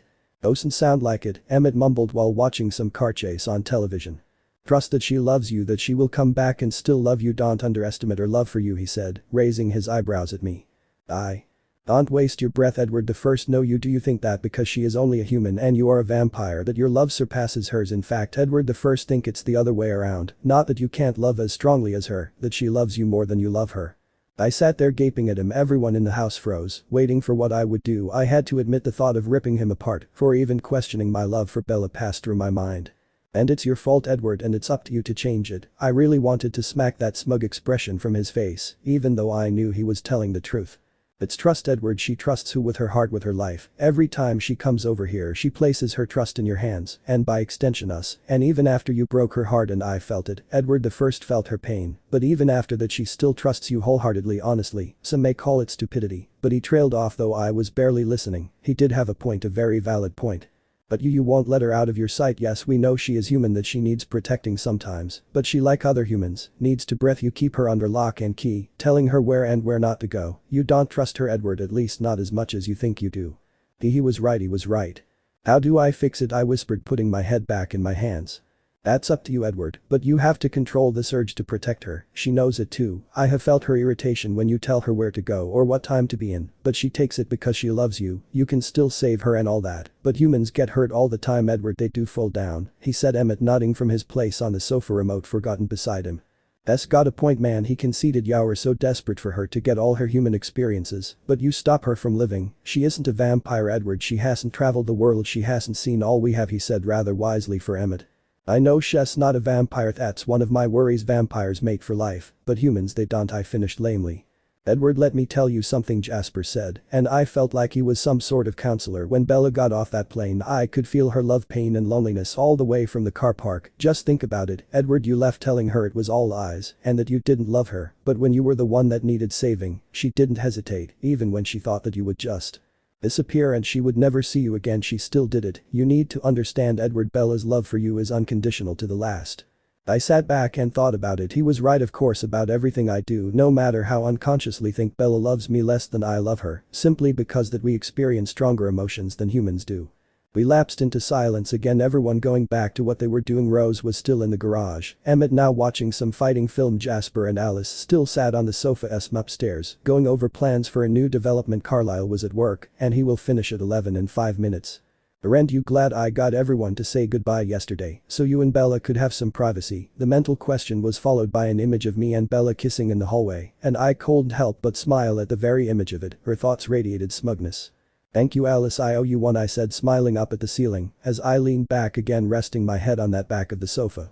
You owe me a lot more than one, dear brother, and then she proceeded to list reasons I owed her. One was for clothing, me saying that if it weren't for her, I would be wearing the same things day in and day out. I was a little insulted by that. I did have some fashion sense. One look from Alice was enough for me to close that argument before it even started. I swear sometimes that girl is the physic. Pick, not me. But you do owe me for Bella. I saw through Jasper's eyes her huge smirk as she glanced at me. Yes, I owed her for Bella. If it weren't for her, I probably would have never come back to Forks. She knew exactly how to get me to stay, saying that if I did I would fall in love with her. A human, of course. Me being the stubborn ass I am, saw a challenge, and something I saw as easy to accomplish. I mentally laughed at myself. How could I not love Bella? Carlisle came home a few moments later, immediately finding men getting reacquainting themselves with each other. Rose came in after half an hour and walked upstairs. One look from Emmett at his dirty oil-covered wife, and he was upstairs as well. Alice and Jasper's thoughts filled with images. I would rather not see Jasper, of course, being influenced by everyone else in the house. They shot me a worried glance. I only saw through their thoughts. Just go, I sighed, and they disappeared upstairs too. I wasn't too upset. I did have a lot to think about after all. Bella, that one subject could occupy me for hours. But this was the one night I needed her in my arms to keep my sane, to tell me that Jasper was right, that I was a huge moron for ever doubting her. Of course I would never actually tell her that I doubted her love for me. I knew she loved me, and now I was shocked to learn that she loved me more than I loved her, which I believed to be impossible.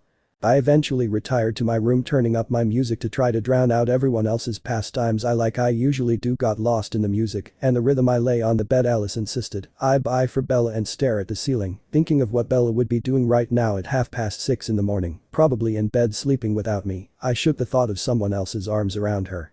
Bella, if nothing was loyal. I emerged from my room trying not to mope around missing Bella. It was hard.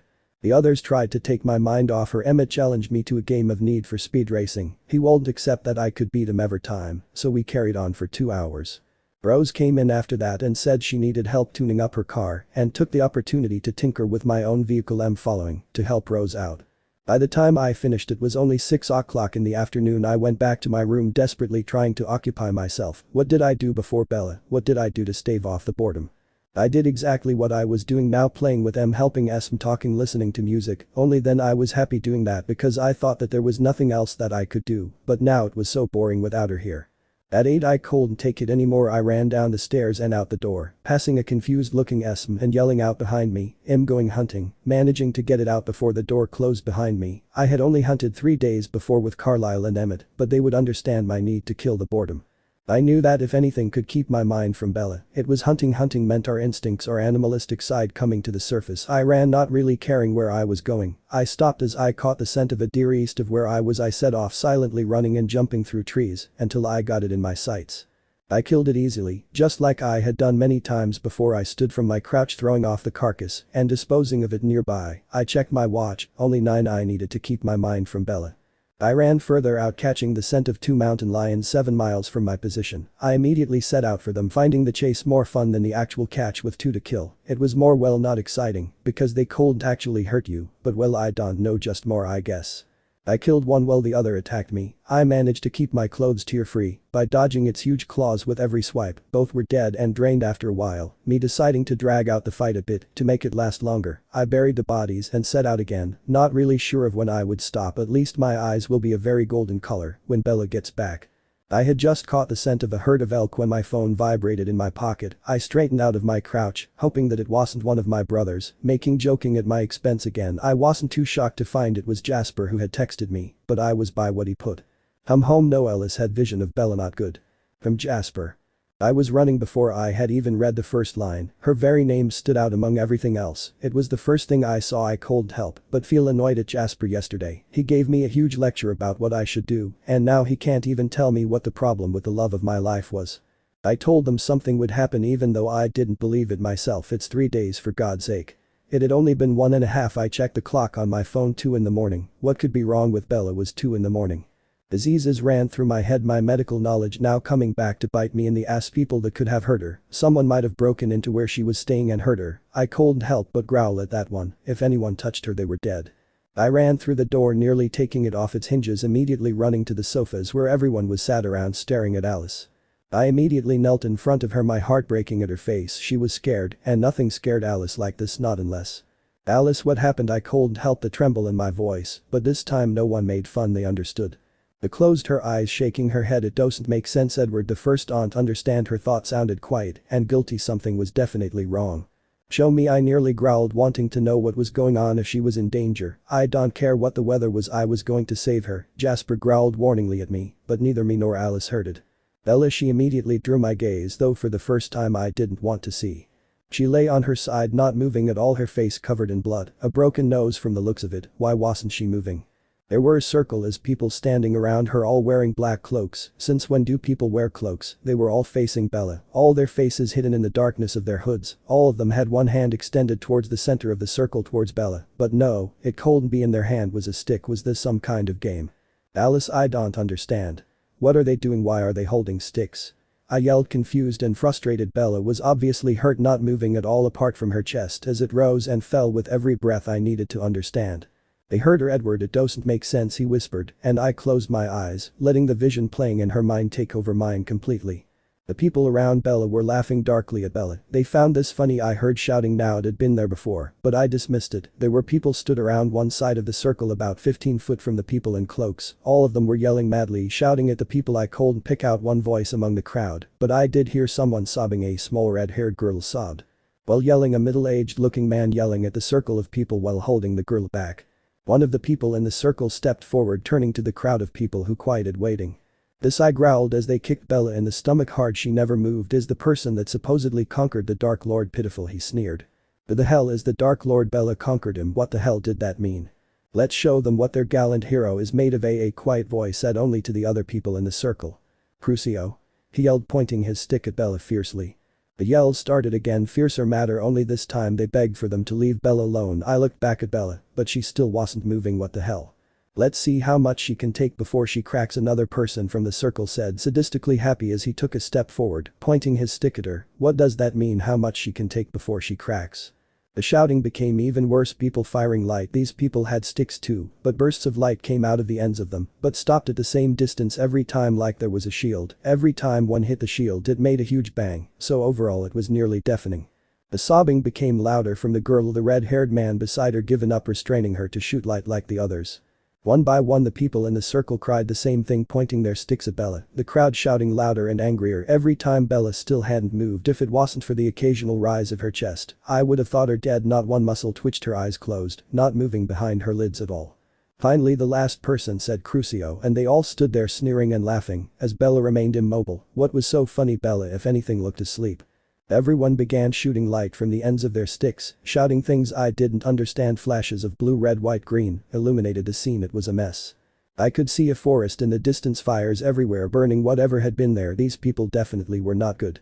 Well, she seems to be okay, doesn't she? The second one to cry, Crucio, spoke up, his voice sneering. I may not know what they are doing to Bella, but it must be bad to get everyone so angry, and the way they laugh and sneer, I hated them instantly.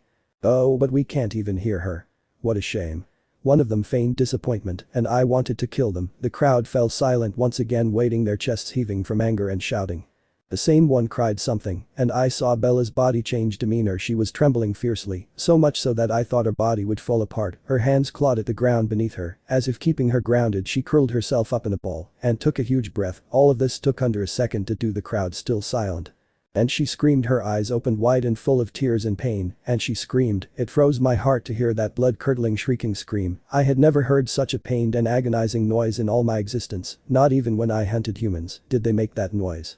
The crowd stayed silent, apparently too shocked or something to react. Only the red-haired girl made a noise. She sobbed huge heartbreaking sobs. She was turned away and hugged fiercely by a taller, older-looking girl with brown frizzy hair, tears streaming down both their faces. The people around Bella laughed again, enjoying her pain. I could only watch in horror as she writhed on the ground like an animal trying to escape their predator. The crowd began shouting again, even louder than before, but my attention was focused on Bella. A huge bang and a burst of green light brighter than the others was where the vision ended.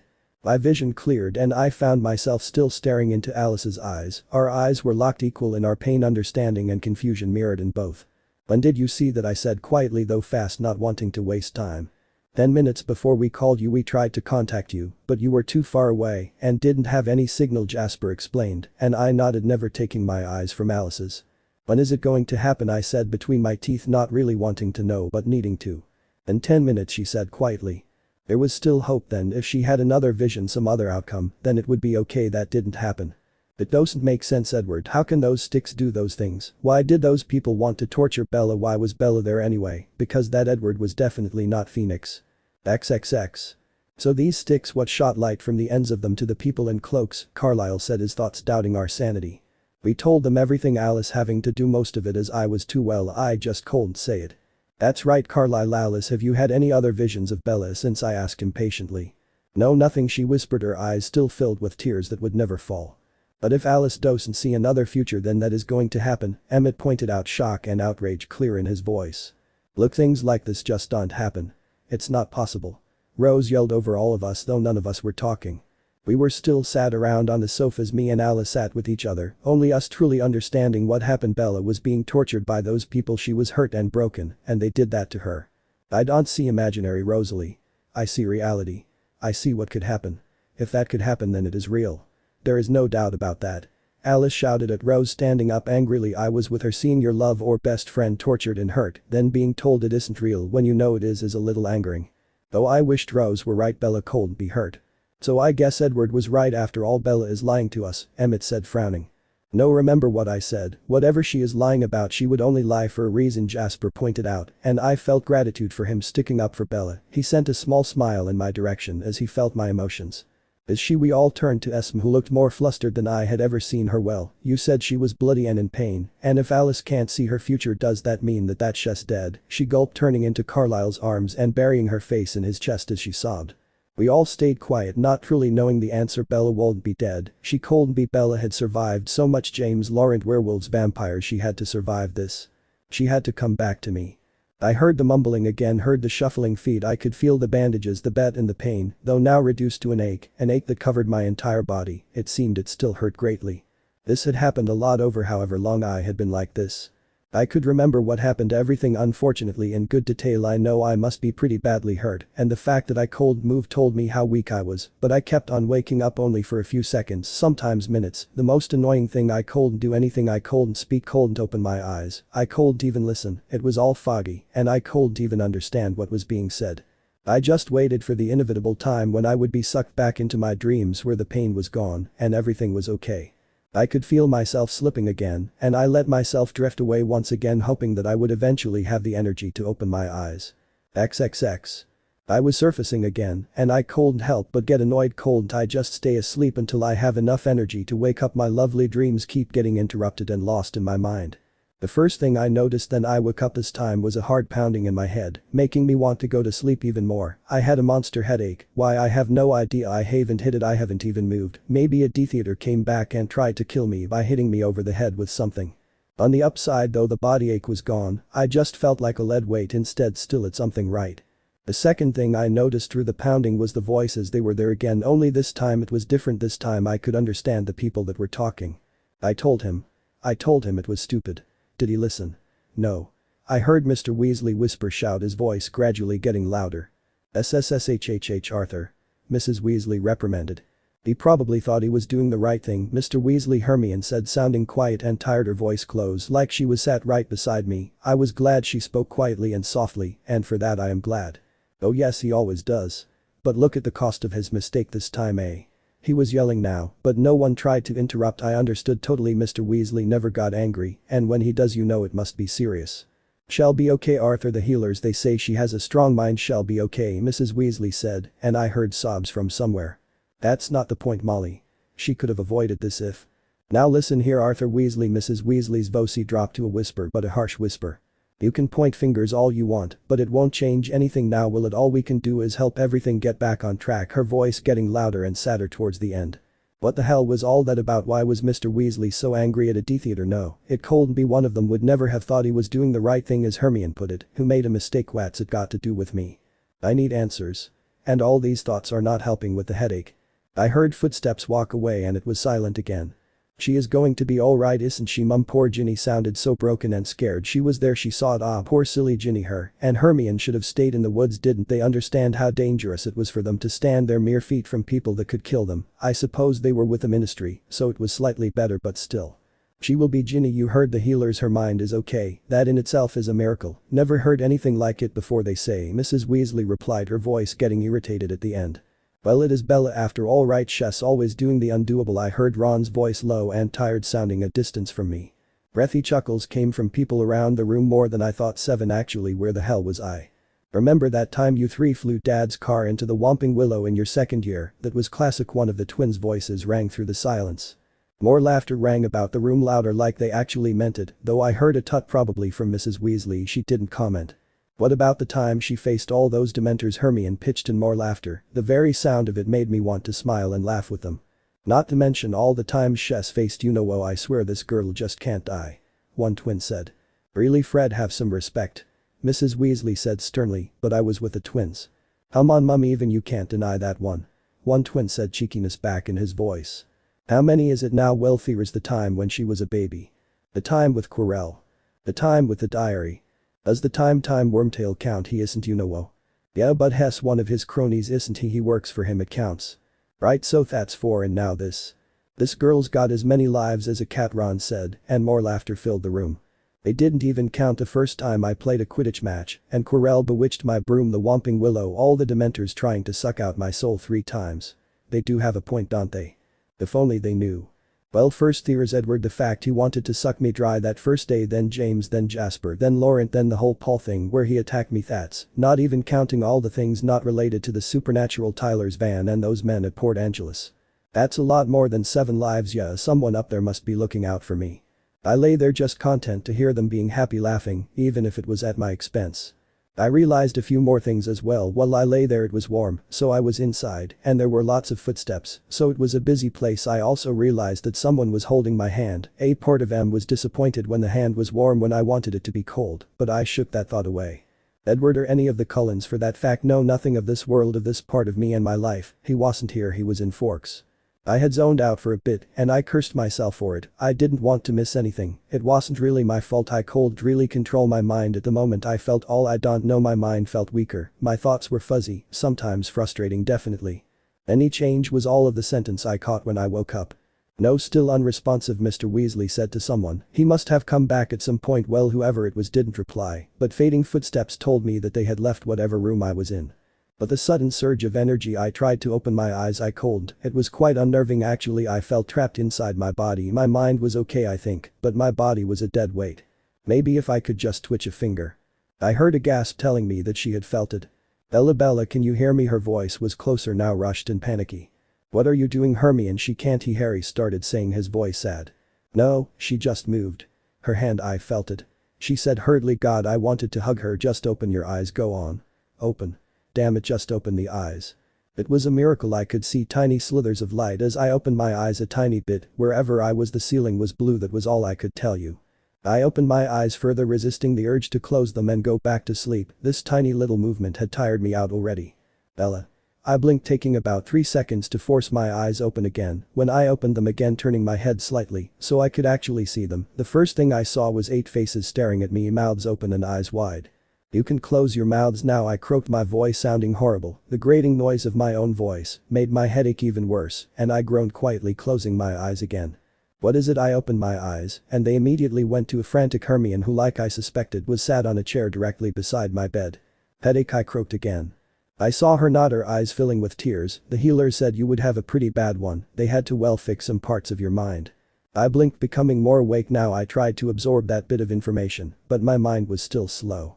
But I was crazy and they fixed it, I asked, glad when the croak got less. The more I spoke, I couldn't help but feel slightly odd at the fact that they could do that, fix someone's mind. Would I ever stop being shocked? No, not crazy, Hermione rushed out, becoming quieter by the end. I frowned at her, confused. Your mind was just a bit mushy, one of the twins told me, coming to stand beside Hermione as she sat, putting a hand on her shoulder. I couldn't help but smile as his chosen vocabulary, mushy. Really, my mind was mushy. Fred, or maybe George, shrugged, smirking with me. Suddenly his smirk fell, and he looked more serious than I had ever seen him. It unnerved me a bit, and I frowned at him, confused at his sudden mood swing. I opened my mouth to question him, but I was interrupted by him diving on me and hugging me like there was no tomorrow. He lifted my back off the bed so he could actually hug me properly, wrapping his arms around me securely, but gently. He sat on the edge of the bed facing me, so it was easier. Fred. Y'all heard her. Mr. Weasley hissed behind us, but no one made a move to stop Fred. Feeling suddenly overcome with emotion, I wrapped my arms around his back, burying my face in his shoulder. The room was silent, and I thought about what Mr. Weasley said. I didn't feel any ache anymore, still a bit heavy and tired, but no pain. Tears fell from my eyes and soaked into Fred's shirt, glad that my face was hidden from view. I don't like crying in front of people, I don't know why, but I just don't. I thought I was going to lose you, he whispered quietly, only meant for me to hear, but in the silent room his voice traveled, and I am quite sure everyone heard it. That coming from Fred was huge. Fred and George weren't the emotional type. When anyone was upset or hurt they would cheer them up. It was what they did when they hugged. They did it in a playful way. They were hardly ever serious. I felt his chest expand, forcing my arms further away as he took a deep breath. I did too, I whispered back to him. It was true. I thought I would lose myself, my mind and my body. I believed that this was one thing I couldn't come back from, that was it, my end. I felt his arms tighten around me slightly, almost as if telling me I wasn't lost. I sniffed, my eyes closing slightly, as my few minutes of movement had tired me out already. "Bells, you okay?" Fred asked, and for the first time I heard the fear in his voice. It sounded so wrong for it to be there. "Yeah," I whispered, opening my eyes again. "Well, not that I want to, but Mum is going to kill me if I keep you from her much longer," he chuckled, leaning back, and I pulled my face from his shoulder, trying to hide my wet eyes. He didn't, taking his arms from me, holding me up. Ugh. I felt like a baby having to be supported so I could sit up. Keeping a hand on my back with surprising strength, he stepped aside, Hermione having to move herself in the chair so Mrs. Weasley could sit where Fred had been. Him now stood at the pillows, keeping me upright. I watched as Mrs. Weasley sat down, almost nervously looking down at her hands in her lap. I waited. She looked up after a minute, her eyes swimming with tears, and I am sure mine mirrored hers. She hugged me too, only slower, and this was a mother hugging a child. We cried on each other. No words were spoken, but we understood each other. They cared. She cared in many ways. I saw Molly Weasley as my mother. She sniffed hugely and laughed a little, pulling back, but putting her hands on my shoulders, her eyes scrutinizing me. Oh God, what did I look like? Was my nose still broken? It didn't feel broken. I brought my hand out to feel it carefully, in case it hurt. It didn't. "The healers fixed the bones. Your leg, arm and nose were all mended seconds after coming in here," she told me, and I wondered if she was physical like Edward. Oh God, how do I explain all this to him? "About that, where am I asked, peering about the room. It was fairly large, the walls and ceiling the same sky blue. The floor was covered with plain white tiles. No windows were in the walls, but a few painting were, of course. Like every picture here, it was moving. I watched a man who seemed to be reading a book in a rather expensive looking armchair beside a fire turn the page. "You are at St. Mungo's Hospital," she told me as I continued my inspection. Didn't look like a hospital. There were no beeping machines, no wires attached to me, no drips or blood transfusions, not even that horrible smell. Everyone was standing in a semicircle around my bed. The person I didn't know appeared behind Mrs. Weasley's shoulder, wearing a uniform I hadn't seen on any hospital staff before. Harry walked in before him, smiling slightly before going to stand against the wall with a pale and tired-looking Ron. "Lay back please," the man ordered Mrs. Weasley, dropping her arms and walking over to where Mr. Weasley was. He put an arm around her waist, comforting her. Fred slowly let me fall back against the pillows, and I sighed, feeling warm and comfortable, so much so that I wanted nothing more than to sleep. The man, who looked quite young with cropped short black hair and tanned skin, stood over me. I didn't like it. It reminded me of what happened with the Death-Eaters. I gulped, pushing that away. I would not let that scar me. I watched him pull out his wand, his large brown eyes raking over my head. He brought his hand up and pushed down on my forehead in different places. I didn't understand what he was doing. Until he pressed down and I winced. "Headache?" he asked, his eyes going to mine. For a second I nodded. "That's to be expected. Healers worked on your mind for quite a while, piecing it back together," he told me. I grimaced. I didn't think it was that bad before I blacked out on the campsite. I felt okay. "Oh, don't worry about it. You're lucky. Most people who have one cruciatus curse on them for that long would have more damage than you did. You have a rather strong mind. You should be proud." He smiled, and I nodded, not able to share in his optimism. "Yeah, I'm not crazy." Suddenly there was a scuffle, shoes squeaking horribly on the tiled floor, the sound hurting my already tender head. The doctor man stood up immediately, marching over and whispering to some people. He came back muttering something I couldn't catch. "Sorry about that. News of what happened traveled." I grimaced again and he carried on. "Everyone knows what the Death-Eaters did to you, but no one knows who it was. They just know someone got hurt. Everyone who worked with you has been sworn to secrecy by the ministry. Those people were healers trying to catch a glimpse of the person that got hurt." I looked back at the door anxiously. "Don't worry, I put a shield on the door," he told me, lifting up my left arm, stretching and bending my fingers and joints, making sure they still worked. He did that with both arms and my legs and toes. There was one thing I was worried about though. "What about the burns?" I asked as he flicked his wand, replacing the quilt over my legs. He hesitated for a moment before sitting on the bed where Fred and Mrs. Weasley had been. "Have you heard of fiendy fire?" he asked. I searched my head, though I had the feeling that even if I had I wouldn't remember. I shook my head and I heard a gasp. "It's cursed fire. It's deadly and dangerous and illegal," he told me, waiting for me to say something. One thing stuck in my mind: cursed. "What does it mean when it's cursed?" I said quietly, hoping it didn't mean what I thought. "It means it's harder to heal. Usually only one healer is assigned to one person, but since these were extreme circumstances, you had a whole team of healers helping. The burns are reduced to scars, so far more treatment will make them disappear totally, but that could take weeks, maybe months of extensive and extreme treatment, and that's with a team of healers." The room was silent as I took this in weeks months. I was only supposed to be away for 3 days. I can't be away for months. Edward and Alice would throw fits, especially Alice when she can't see me. I can't let her see any of this, she'll be blind, and I know how hard that is for her, but I don't really think I have a say, and if it takes the scars away, I'm sure I can make some excuse to Edward. Charlie isn't a problem, phone calls and memory charms will fix that. I just nodded and he got up. He put his wand to my forehead and my eyes widened, wondering what the hell he was doing, but I felt a surge of energy and my tiredness was suddenly reduced significantly. He put his wand back in his pocket.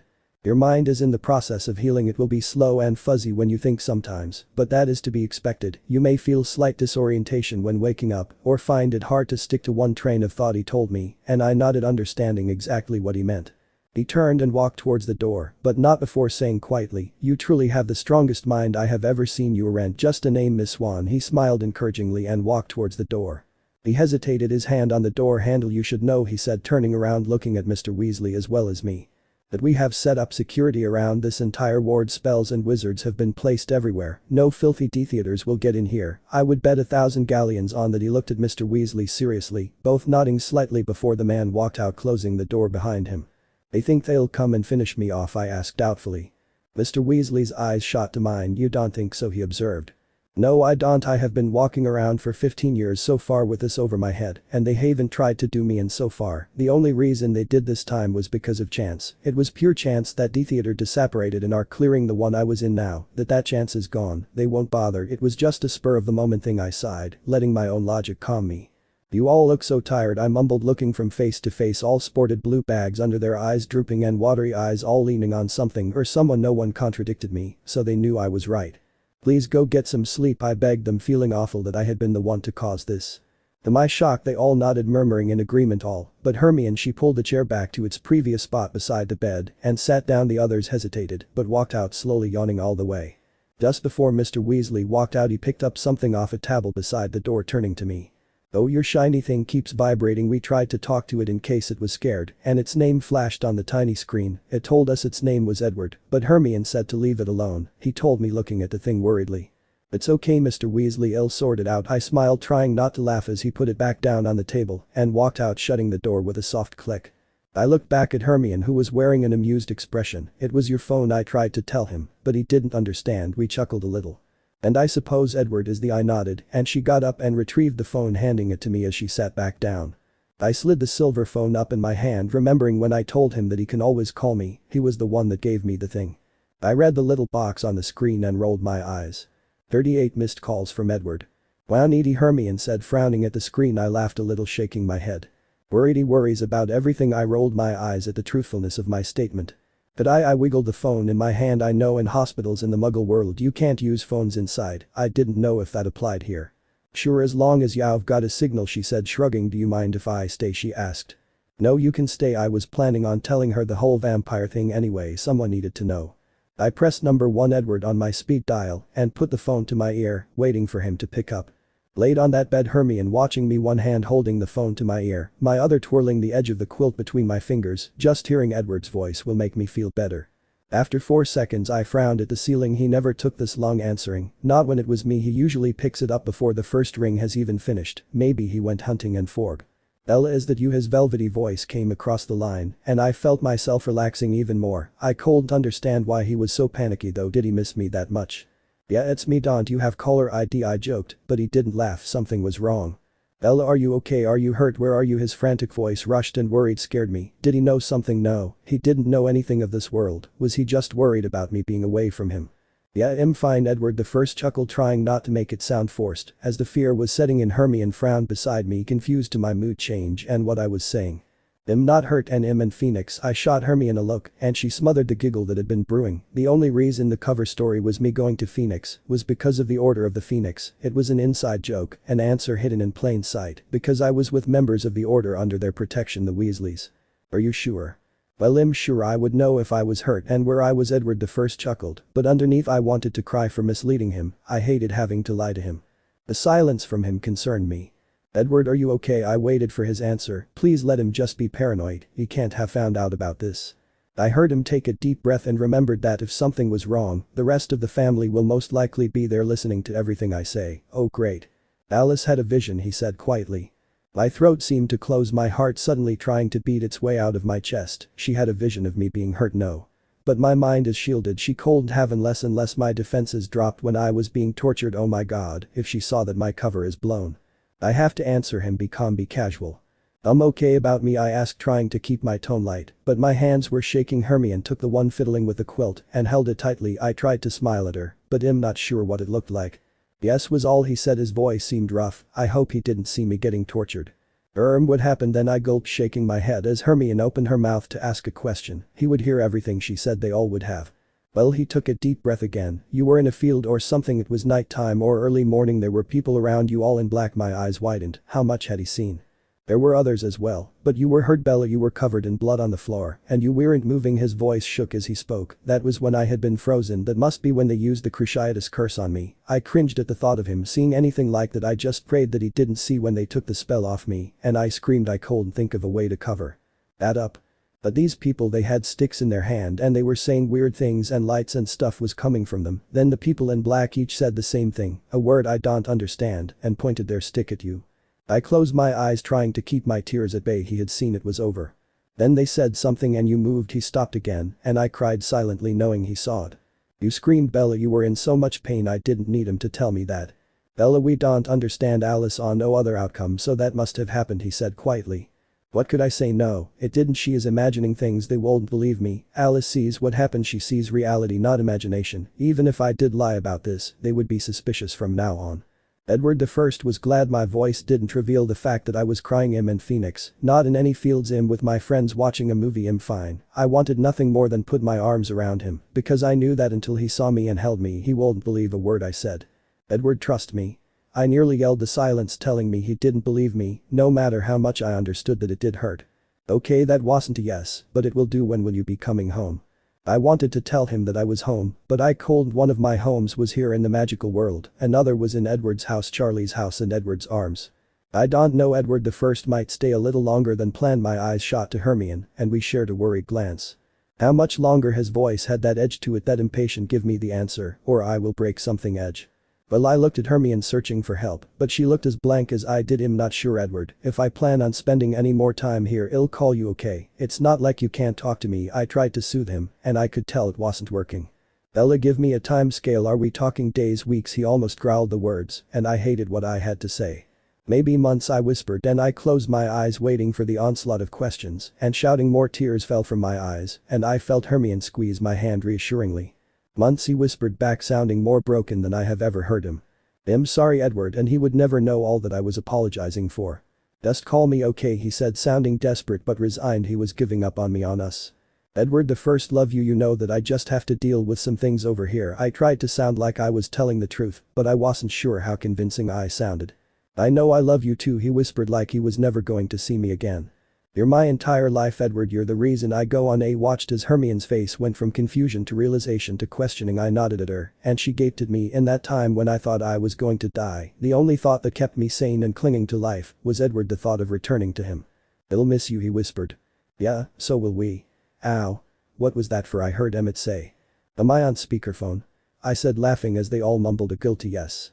We were just worried about you, we thought you had. Alice said, the chirpiness gone from her voice. I knew what she would say, they thought I was dead. Nope, still alive and kicking, so stop worrying. I'm fine, missing all of you though, and surprisingly I miss the rain and the greeniness of Forks. I chuckled as I realized how true it was. Forks was my home as well though. More chuckles from the other line joined me. A knock on the door surprised me, making me panic again. Got to go, I'll call you later, I promise. I love you, Edward I said before the door opened and I ended the call. It was only a healer checking I was okay, and they left after a few moments. Me and Hermione stayed in silence for a second or so, waiting to see if we would be interrupted again. So that was Edward, Hermione sighed, tried to sound enthusiastic. I merely nodded, trying to figure out what I was going to do. Hermione, I have to tell you something, I whispered, and she lost the amused look immediately. You see, Edward, all the Cullens, they aren't human. I worded carefully, though I don't know why I didn't just say it. I was going to tell her anyway. What are they then? I could basically see her going through a list of what they could be. Vampires, I whispered, glancing nervously at the door. Hermione, it seems, was not ready for that piece of information. What? She screeched, her eyes wide. Hermione, why? Vampires. Vampires. Most spells don't even work on them. Bella. Really? Vampires. she continued to screech, and I clamped a hand over her mouth since she was shouting. I cast a significant look towards the door, and she nodded, her eyes still wide. I removed my hand and waited. She gulped. Bella, she said faintly.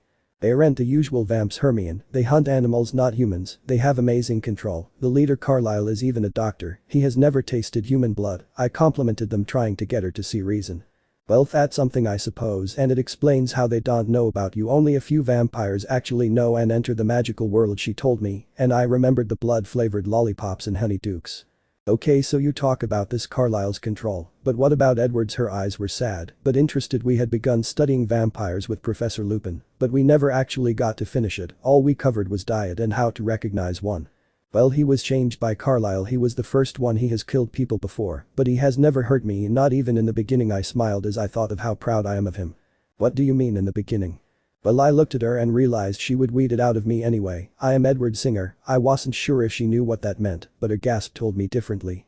Oh my, you're his singer then? How can you? She said, sounding rather odd. Control, I stated simply. So how many of them are there? She asked, her eyes lighting up. 7. Her eyes popped out of her head, so I carried on. First there was Carlisle, then he changed Edward when he was dying. That's the only way they change someone, if they have no other choice. Then Esme when she was dying, then Rose changed Emmett after she found him, Alice, and Jasper joined after a few centuries. Jasper had had the usual diet for vampires, but he changed it when he joined the Coven. I told her, slightly shocking myself at how much I know. She merely nodded, trying to take it all in. Okay, but is there really a vampire mafia? She asked so seriously I wanted to laugh. You mean the Volturi? She nodded. Yeah, they're real. I met them a few months ago. Actually, they are quite creepy, especially Arrow and Jane. I shuddered at the memory of standing before them, waiting to see if I would die or not. To my surprise, Hermione snorted with laughter. Only you could be sent away for your own protection, then fall in love with a vampire and his family and meet the vampire mafia, and then walk away. She shook her head. I rolled my eyes and waited for her to stop. Once she had sobered up some, the real questions started. So what was with the phone call? She asked, her eyes filled with curiosity. You know, some vamps have extra talents. She nodded. Lupin having warned us about it in case we ever ran into one. Well, Jasper, Alice and Edward have them. What can they do? Her eyes were bright. Well, Jasper can sense and change emotions, which comes in handy sometimes, but makes it hard to lie at times, I told her. An empath? She nodded, understanding. Edward can read minds, Hermione gasped, and I added, luckily for me my mind is protected. He can't even get a peep from me. I smirked. Mind reader? She nodded again. And Alice can't see the future, but it's objective, like if you face 2 doors and you chose the left one she would see that, but if you changed your mind her vision would change as well, I explained. Kick? She nodded.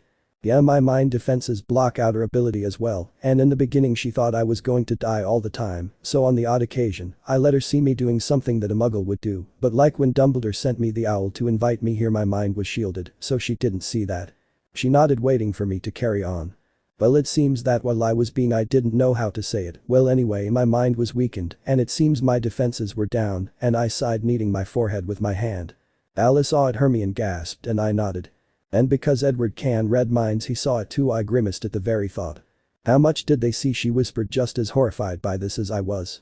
From when that man kicked me and when they took off the body bind. By the sounds of it, I said, crossing my legs beneath the quilt and putting my elbows on my knees, letting my head fall into my hands. What a mess. How are you going to explain that? She whispered. I honestly don't know. Alice only sees reality, and Edward said she saw no other outcome, so that happened, we know that, but I can't even pass it off as being fake. Everyone knows that if Alice sees a possibility, then it must or might happen. The most I can do. I sighed, thinking about it. I hated it, but it was what I had to do. It'll have to lie through my teeth about everything. It'll have to see that I was in Phoenix and that I have no idea what they are talking about. I knew they wouldn't buy it, and I wanted nothing more than to tell them everything, but I couldn't. How did he take the months thing? She asked, sympathy in her eyes. He wants me home. I mean, I don't blame him. He saw me like that, they thought I was dead. He wants to see me in the flesh, only then will he actually believe me, no matter how many times I call him. Yeah, that wasn't the best way to end the conversation, especially when you are trying to be casual. She chuckled, but the sympathy was still in her eyes. So what did happen at the campsite? Why did all the D-theaters run? I asked, the question that had plagued my mind since I had woken up. I just cold wrapped my mind around it. It was the dark mark, Bella. Someone fired it into the sky, and it scared them away. She leaned in, whispering, in case of eavesdroppers. I frowned in confusion. Why would they run? If it was another D-theater, then they would be glad for the help, and if it was Voldemort, I didn't miss the flinch as I said the name, but carried on anyway. They should be happy, don't they? Want nothing more than Voldemort to come back. She flinched again, but I stayed silent. She had to compose herself before answering. Think about it, Bella, those D-theaters were the ones who got past the ministry, they were the ones who lied about their loyalty, told everyone they had been bewitched. Now imagine if Yunowo came back, imagine how he'd react once he found out that all his loyal servants had lied about it all. She told me, and what she put it that way. He'd be pissed. I nodded, thinking about it.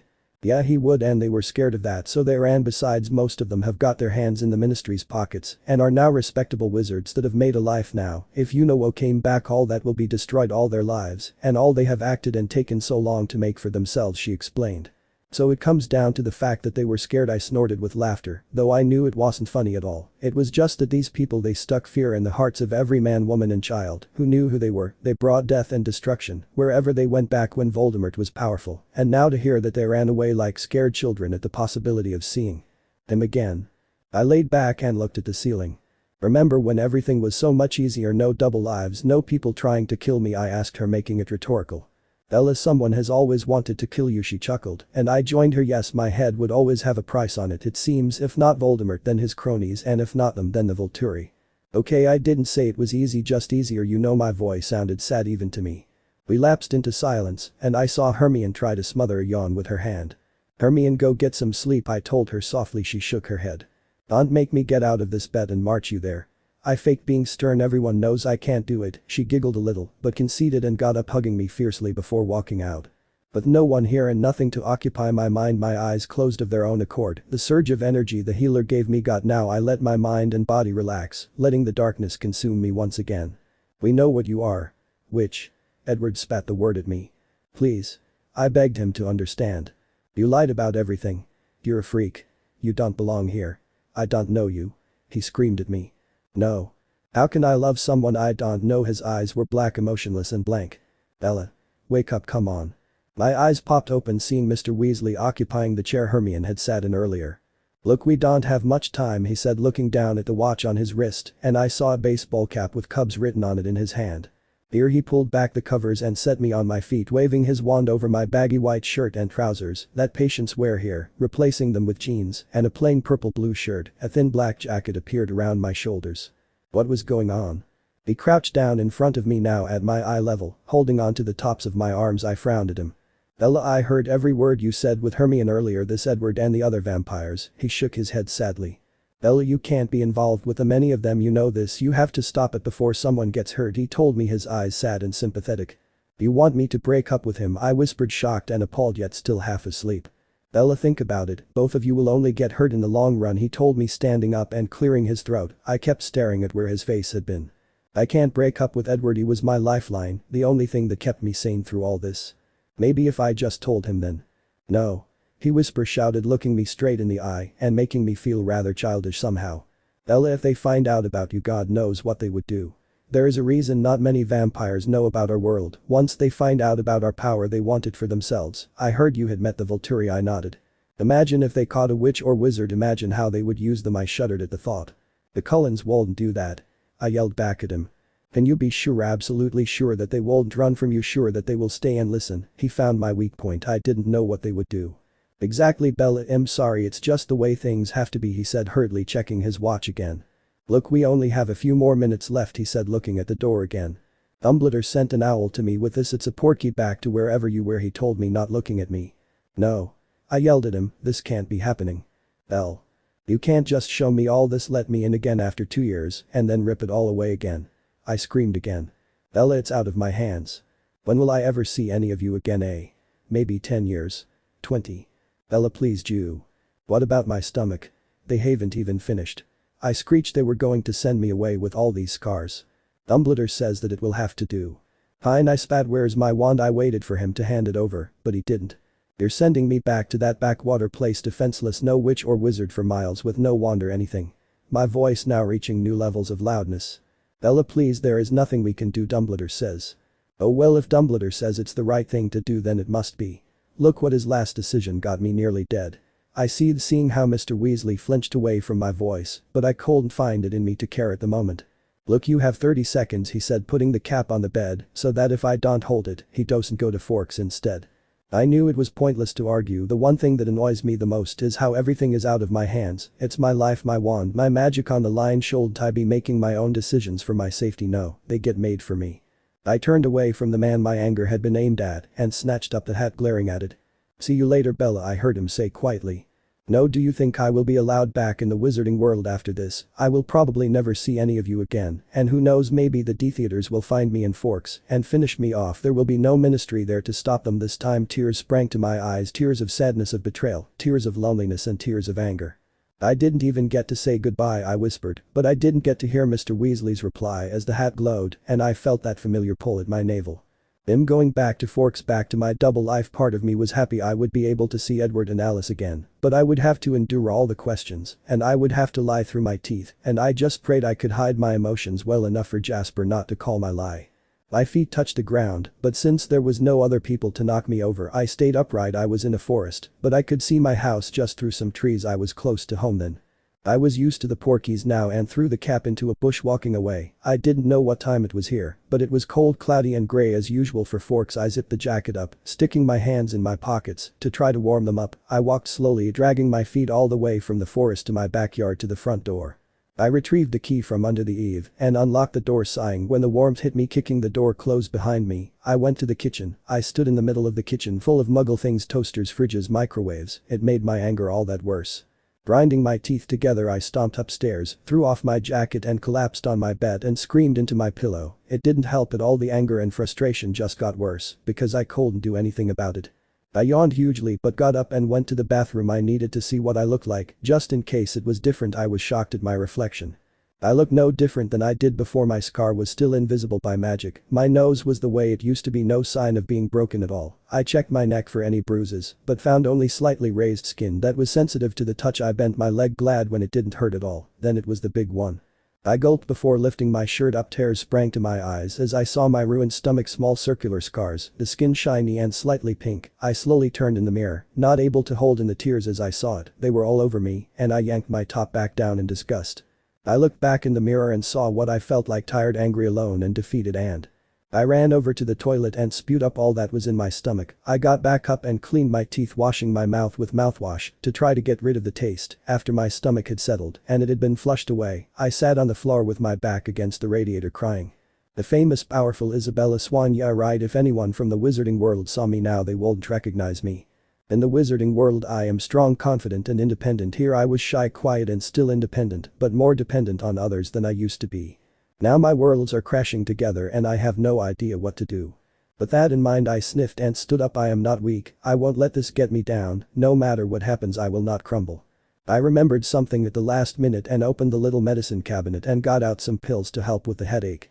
Checking in the mirror and wiping away my tears, I decided I looked fine, or at least nothing I couldn't blame on traveling. Sighing, I closed my eyes and removed the protective wall surrounding my mind. I felt it go down and instantly felt a pull on my mind. Alice was seeing this. I sighed again, tired of this game. I bent over the sink, splashing my face with water to try to wake myself up. I seriously hoped that they would see how tired I am and leave me be for the time being. I walked back out the room and into my room, not even bothering to close the door. I stood at my bed and collapsed on it again. Maybe that will show her that I am too busy to do anything. I crawled up the bed, sighing when my head hit the pillow, not even bothering to climb beneath the covers. I snuggled into the pillow and smiled slightly. I let all thoughts of anger and abandon drift away, leaving my mind blissfully empty of pain and thoughts. I was so close, so blissfully close. Damn that pixie. My phone started vibrating, pulling me back to reality. When I was so close to sleep, I ignored it and it went away. I smiled, rolling over, facing away from the offended phone, and started to drift off again. She just won't let me be, would she? My phone then began blaring out Claire de Lune. It might have been relaxing had it not been so loud that all thought of sleep was driven from my mind, only to be replaced by thoughts of killing Alice. Then I would get some sleep. Rolling back over, I snatched the phone off my bedside table and pressed a button, angrily muttering things not very nice under my breath. I had one missed call and one message: Alice. I growled her as close to a growl as I could do as I opened and read the message. "Get your ass over here, I need to see you, missed you. From Alice." Pulling my jacket on again and walking out of my room, slamming the door behind me and grabbing my keys, I made my way to my truck. I put the walls of my mind back up and sighed, happy that I was alone again. I started my truck and thanked God that those pills were kicking in. The roar of my truck would have been agony. I backed out of the driveway. I hope to God I didn't fall asleep at the wheel. Though that might be better than having to be interrogated by the Cullens. Thankfully or not, whichever way you look at it, I didn't fall asleep while I was driving. No, I was conscious for the entire ride there. I nearly missed the turn though to my Cullen's driveway. I have to admit I had missed forks. I sometimes hated it here, but I was getting used to it now. Getting slower and slower as I approached the house. I thought about what I would say to their questions. I knew what I had to do: lie, deny everything. It was the only way apart from telling the truth, which apparently was out of the question. I pulled up and got out the car, slamming it a little more forcefully than I had planned, as thoughts of the last argument sprang to my mind. I couldn't tell them I didn't have a choice in what I did or who I told. Maybe what Mr. Weasley said was true. Maybe it would be easier to break it off, easier for both of us, I suppose.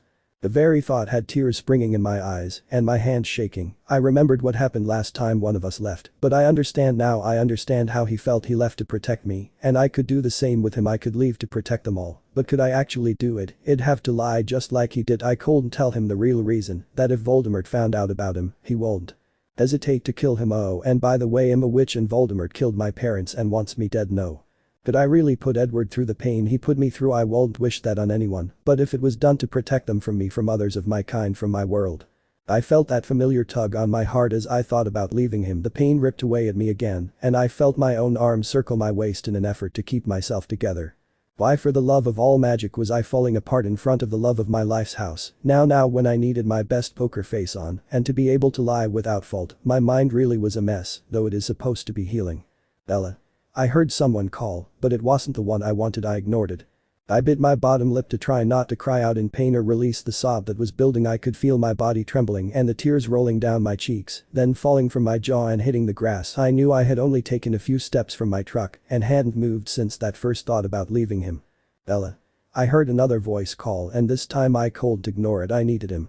I didn't have time to turn around to see him. Even if I could unlock my legs and move, he was in front of me in less than a second, holding my face and looking worriedly into my eyes. I couldn't stop myself. I needed him. I flung my arms around his neck, burying my face in his chest as I sobbed. I felt his arms circle my waist, trying to calm me down.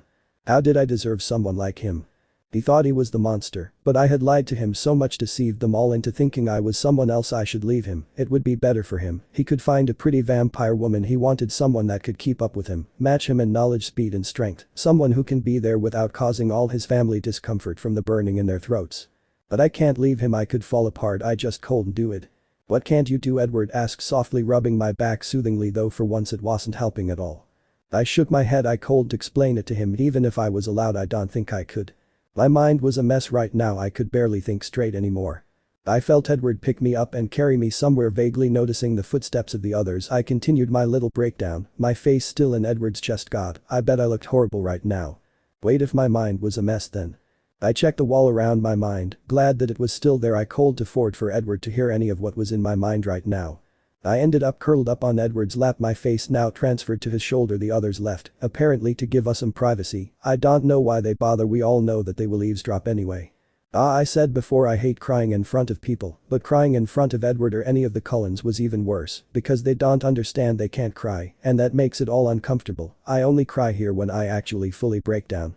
Ella, what's wrong? Edward asked, forever patient. How long had I been at this now? It felt like hours, but I bet it was only 15 minutes. I had to tell him something. I can't do it, I choked out between sobs. Where the hell did that come from? I didn't want to say that. Do what? He asked, looking down at me with huge golden eyes. That very sight caused another round of tears. I couldn't bear to see any pain in those eyes, and to know that it was all my fault. I just couldn't. I can't do what you did. Stop. I officially have no brain to mouth filter. Did the D-theaters destroy it or something? I couldn't say anymore. What did I do? And I could tell he was trying to figure out what I meant. He wouldn't understand. He never thought I could possibly leave him for the same reasons. After all, why would a simple human be dangerous to a vampire? I seethed at that one human, simple, slow and stupid. Bella, why are you so angry? Edward asked, popping my little anger bubble. Edward didn't think I was slow or stupid, I think. Sorry, I whispered, and once again he will never know the true extent of what I am sorry for. After a few more minutes the tears stopped, and I felt like I had a handle on my emotions, kind of. Care to tell me what all that was about? Edward asked, wiping away a tear track with his thumb.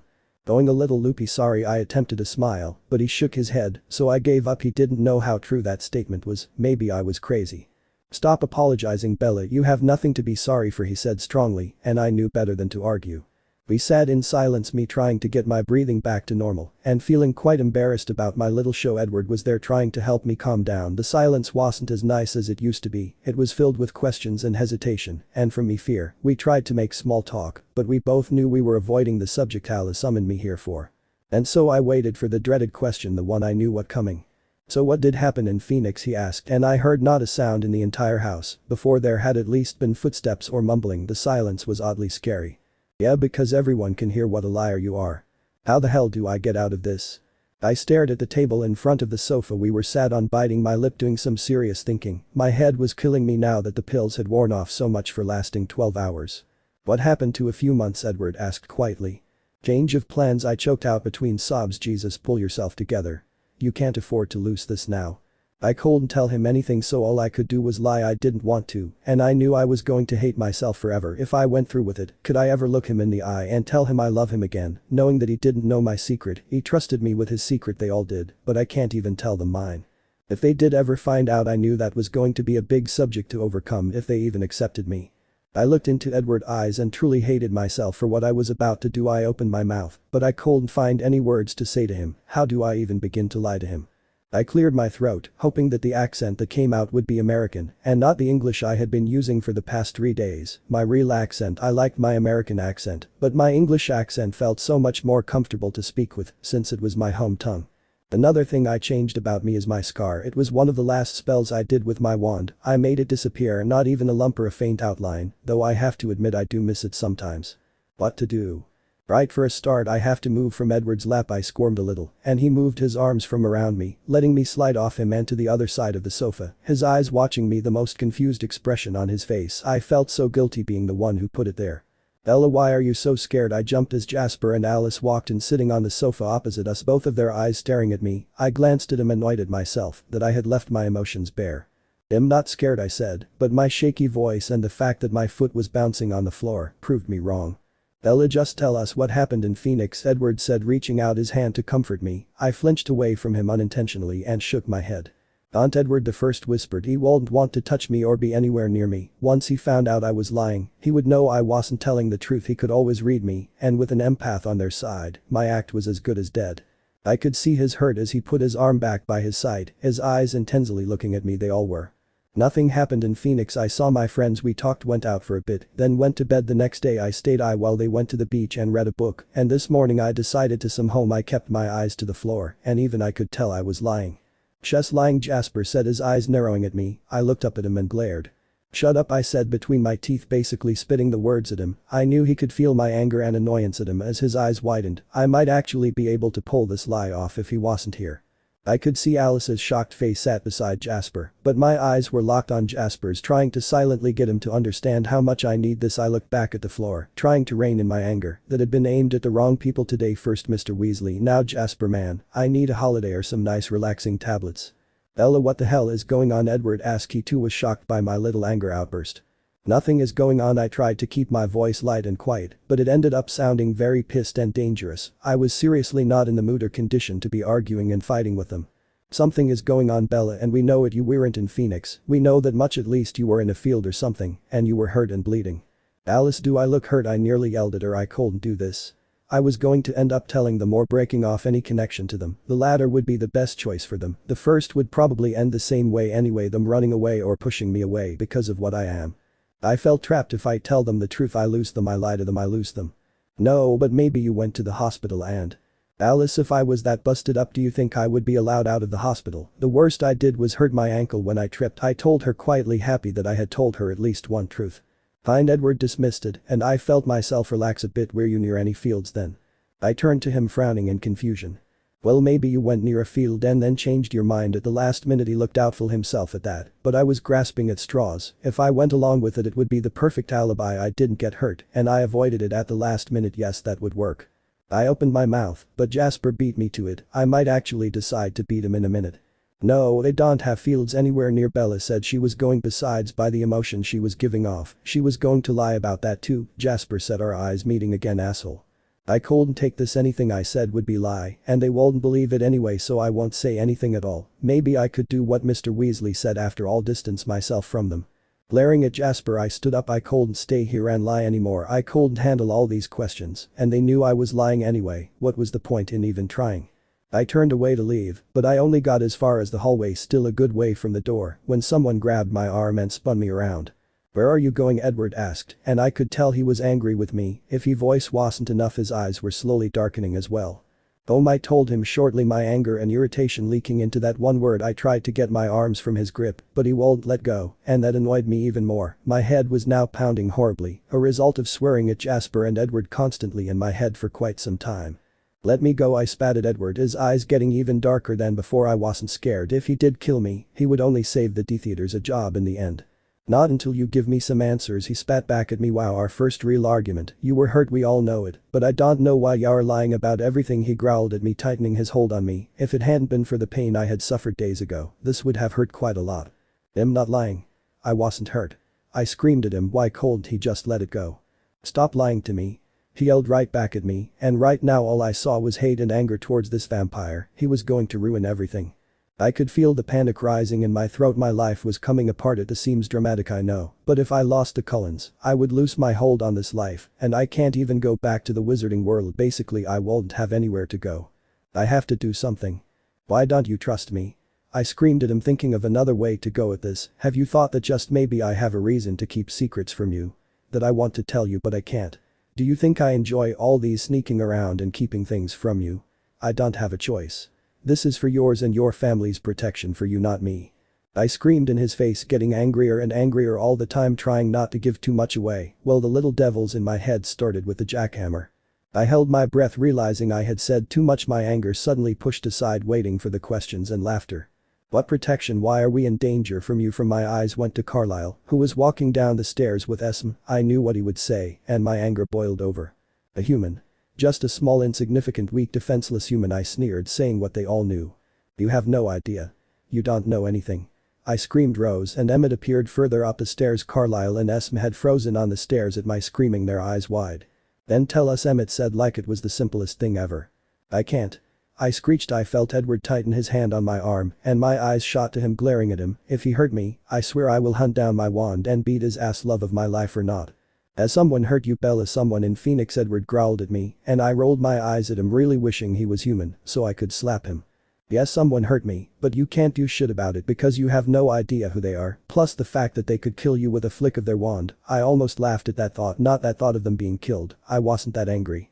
But they always think they are at the top of the food chain, that no one is better than them, that they are truly unbeatable. They were in for a shock. "No one hurt me," I said slowly, my voice shaking with anger. "This time I was not hurt. I am fine. Please don't lose it, please." "Really? Then what's up with your neck?" Rosalie said from the stairs. "Shit. I didn't think they would notice that. Damn vampire vision."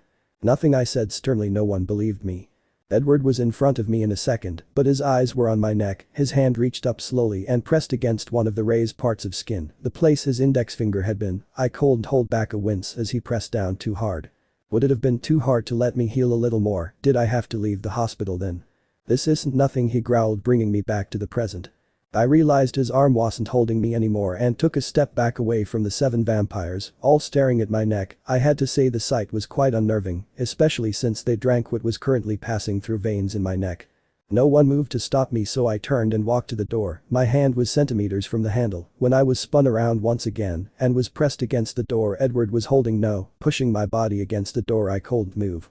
"Tell me what happened," he growled right in my face. "Edward," the first heard Carlisle say hesitantly. Edward didn't react at all to his father's voice, our eyes so close nearly all I could see was black. "No," I said shortly, growling a little myself. He wasn't going to intimidate me with his vampirishness. I wasn't scared of him at all. He growled loudly and I knew he was losing it. "Just leave it be," I said quietly, letting my eyes go soft, begging in my mind for them to just leave it alone. I didn't want to lose them, but at this rate I was going to. I didn't want to lose them over this. "Someone hurt you and you want me to leave it be?" He sneered at me, pushing harder on my arms. I knew I would have bruises from his hands. "I can't tell you anything, so there is no point in doing all this," I said, trying to be calm but failing epically. "Why? Because of our protection," Edward sneered again, actually smiling at the thought. That was all it took for me to lose my cool totally. I just snapped and I felt my magic flow through me, knowing too late that something was going to happen. It took so little for me to break, just him sneering and a condescending smile. Edward was suddenly airborne, but I didn't stay to see the landing. I turned as soon as I felt his arms leave me, opened and walked out the door. I heard the crash as I ran to my truck, but didn't look back. I slammed the door shut and drove away from that house, too angry and shocked to really take note of where I was. Since when do I lose control like that anymore? I haven't done anything like that since before I got my Hogwarts letter. Might be because you don't have a wand. Great, my magic is regressing back to when I was child, though I am glad that the reaction was helpful and not just smashing a window or something. It now conjured more problems, more questions and unspeakable answers. Finally breaking out of my little angry bubble, I saw that I was only a block away from my house. Sighing, I headed back to the house I will call home for probably a long time. Now Hogwarts is still my home, but I haven't been there for so long. I sneaked a peek at the drive as I rounded the corner, slightly pleased that Charlie was home. The Cullens couldn't make any surprise visits with him here. It was getting dark out now and I shuffled towards the porch, opening the door quickly to escape from the cold. I heard heavy feet signaling that Charlie was coming to investigate who it was. "It's just me, Dad," I yelled, unzipping my jacket again. He appeared in the doorway, a remote controller in his right hand and the other was a can of beer. I couldn't help but smirk. What did he plan on doing, throwing the beer in the person's eyes while beating them over the head with the remote? "I thought you'd call when you were coming home." He moved aside as I walked into the kitchen. Muggle kitchen. "Sorry, it was all kind of rushed," I told him, desperately trying to make an excuse to go upstairs and finally get some rest. The adrenaline from arguing with vampires had gone, and I was seeing the tiled kitchen floor as an okay place to get some rest. "Listen, Dad, I'm going to get some rest," I told him, walking back into the hallway. Why did I even go into the kitchen? I headed upstairs, hearing him grumble something about watching the match. I hurried to my room. As a thought crossed my mind, I ran to my window, slamming it shut. I felt bad for a second, but I needed my sleep and I couldn't deal with an angry Edward right now. I headed to the bathroom, taking some more pills for the headache and then going back to my room. I changed into my pajamas, my eyes constantly returning to the comfortable and inviting bed in the corner. Barely conscious, I shuffled to the bed, pulling back the quilt and climbing and instantly relaxing in the warmth. I did miss the cold body next to mine. I missed his humming and stroking my hair, but I put up with it in the hospital and at the Weasleys, so I can deal with it now. Despite telling myself this, I lay awake well into the morning, thinking, crying, trying to quieten my sobs. I didn't have to be Alice to know that mine and Edward's relationship was at a crossroads, and it all depended on him. If he could get over the fact that I had a secret, then everything would be okay. It would never be the same as it was, because they know I'm hiding something now. Maybe I really should leave him. Then I'll have no one. That was selfish, I knew it, but I couldn't stop myself but siding with that part of me. But what if Edward got hurt because of me, or any of the Cullens got hurt because of what I am? I could never forgive myself. I sighed, sniffing to try to clear my nose. I can't decide this now when I'm basically asleep as it is. In my sleepy state, mind went over what we had said. I told him too much, probably. I told him I couldn't tell him anything, that it wasn't up to me, that I was doing it for their protection. I threw my whole act out the window when I told them or yelled that I did have a secret, but I couldn't tell them. But they didn't even believe me, and I understood that they were concerned, but I was okay, and that I couldn't tell them. Couldn't they just accept that I have secrets? I'm sure they have secrets from me. I was seriously starting to feel guilty for yelling at Edward. He was just scared and concerned for me, but that didn't stop me from feeling angry and irritated at him. He couldn't just look the other way for once. And with that I crashed. I may as well have been dead to the world. I woke up panting, sweating and terrified of everything. My eyes flitted around my room, expecting a D-theater to pop up and attack me. I got up and padded to the bathroom, silently opening my door and trying not to wake Charlie. I got there and closed the door before turning the light on. The person I saw in the mirror looked horrible. I was a pale green color, my skin covered with a thin sheen of sweat. I could hear my heart beating frantically in my chest, still panicking after my nightmare. I needed a shower to wash all this sweat off me, but a shower would wake Charlie. I settled for splashing my face with warm water and taking a few much-needed deep breaths.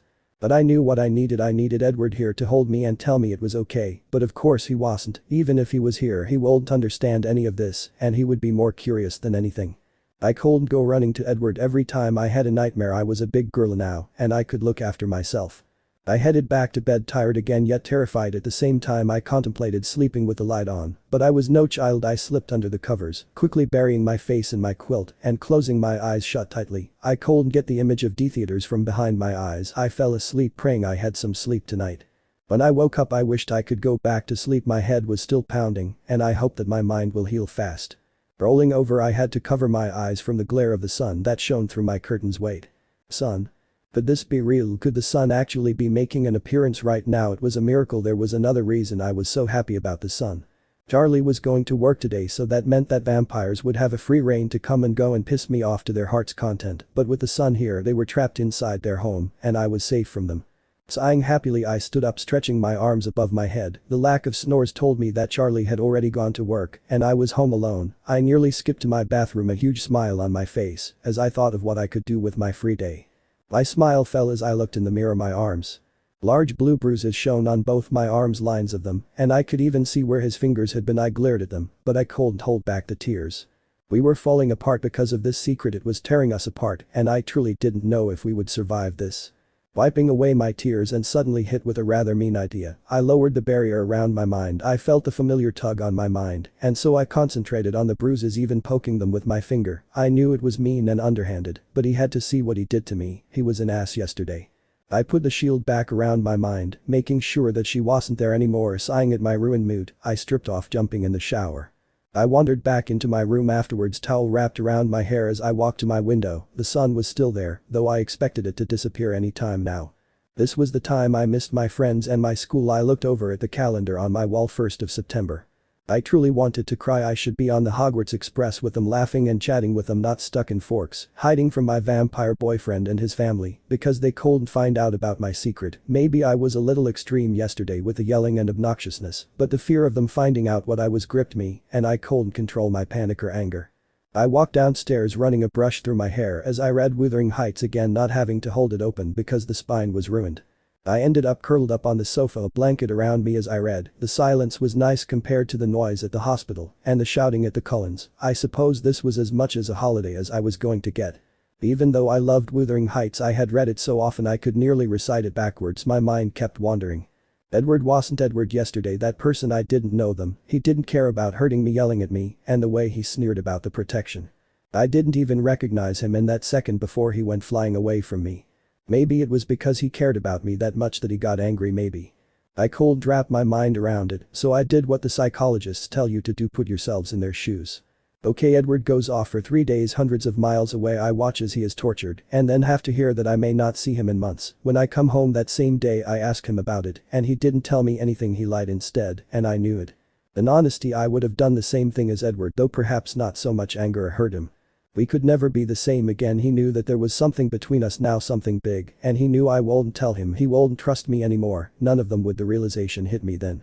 This was it, the end of us, of me and Edward, me and the Cullens. Mr. Weasley got his wish in the end. Tears blurred my vision, and I couldn't push them back, no matter how hard I tried. Besides, no one was here to see me. I needed to cry to get this out. The real question was, could I stop?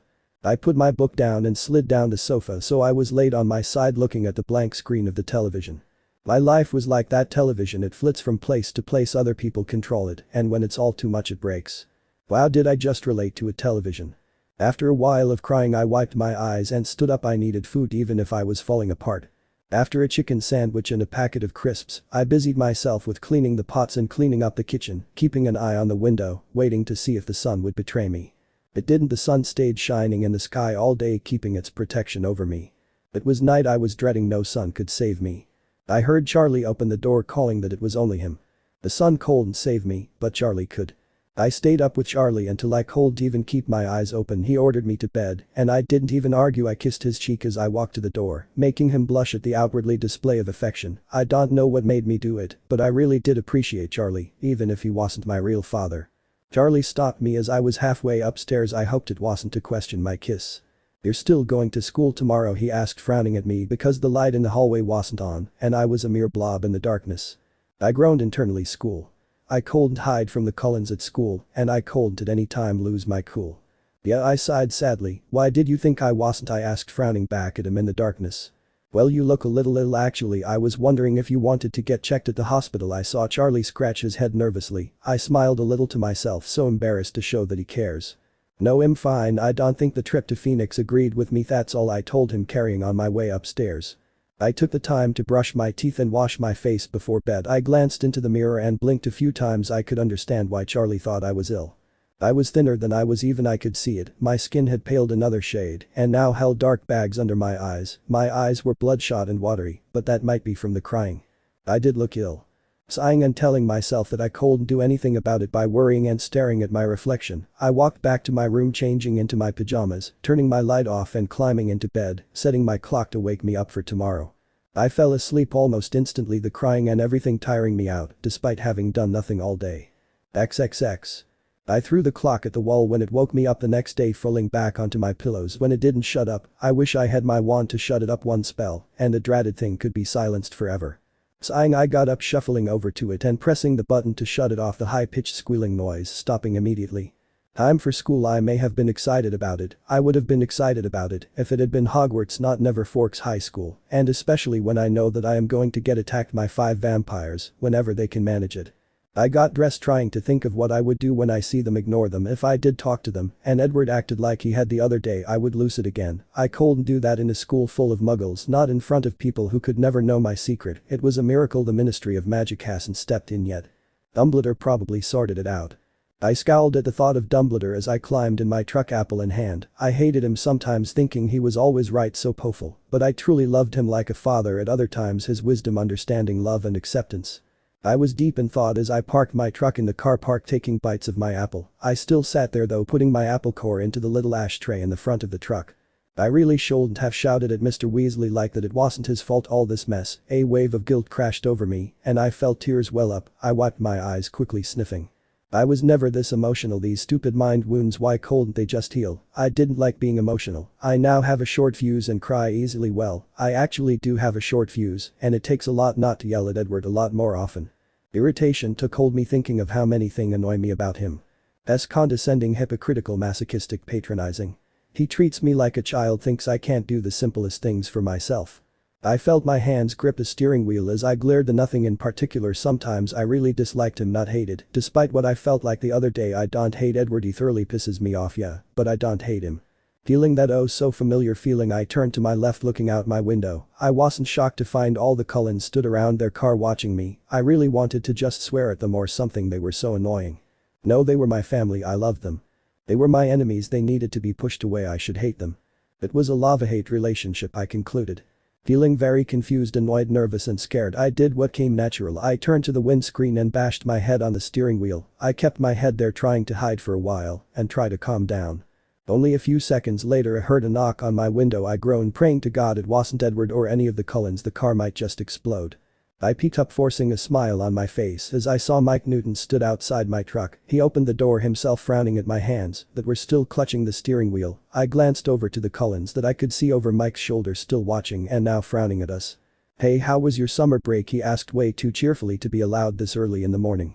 It was okay, I smiled, thinking of how I raced off to Italy to save Edward and how they came back, and now. "Ella, are you okay?" I looked back to Mike, who was staring at me, frowning. I zipped up my thick jacket, glad I had worn long jeans today, as a gust of bitterly cold wind blew through the truck from the open door.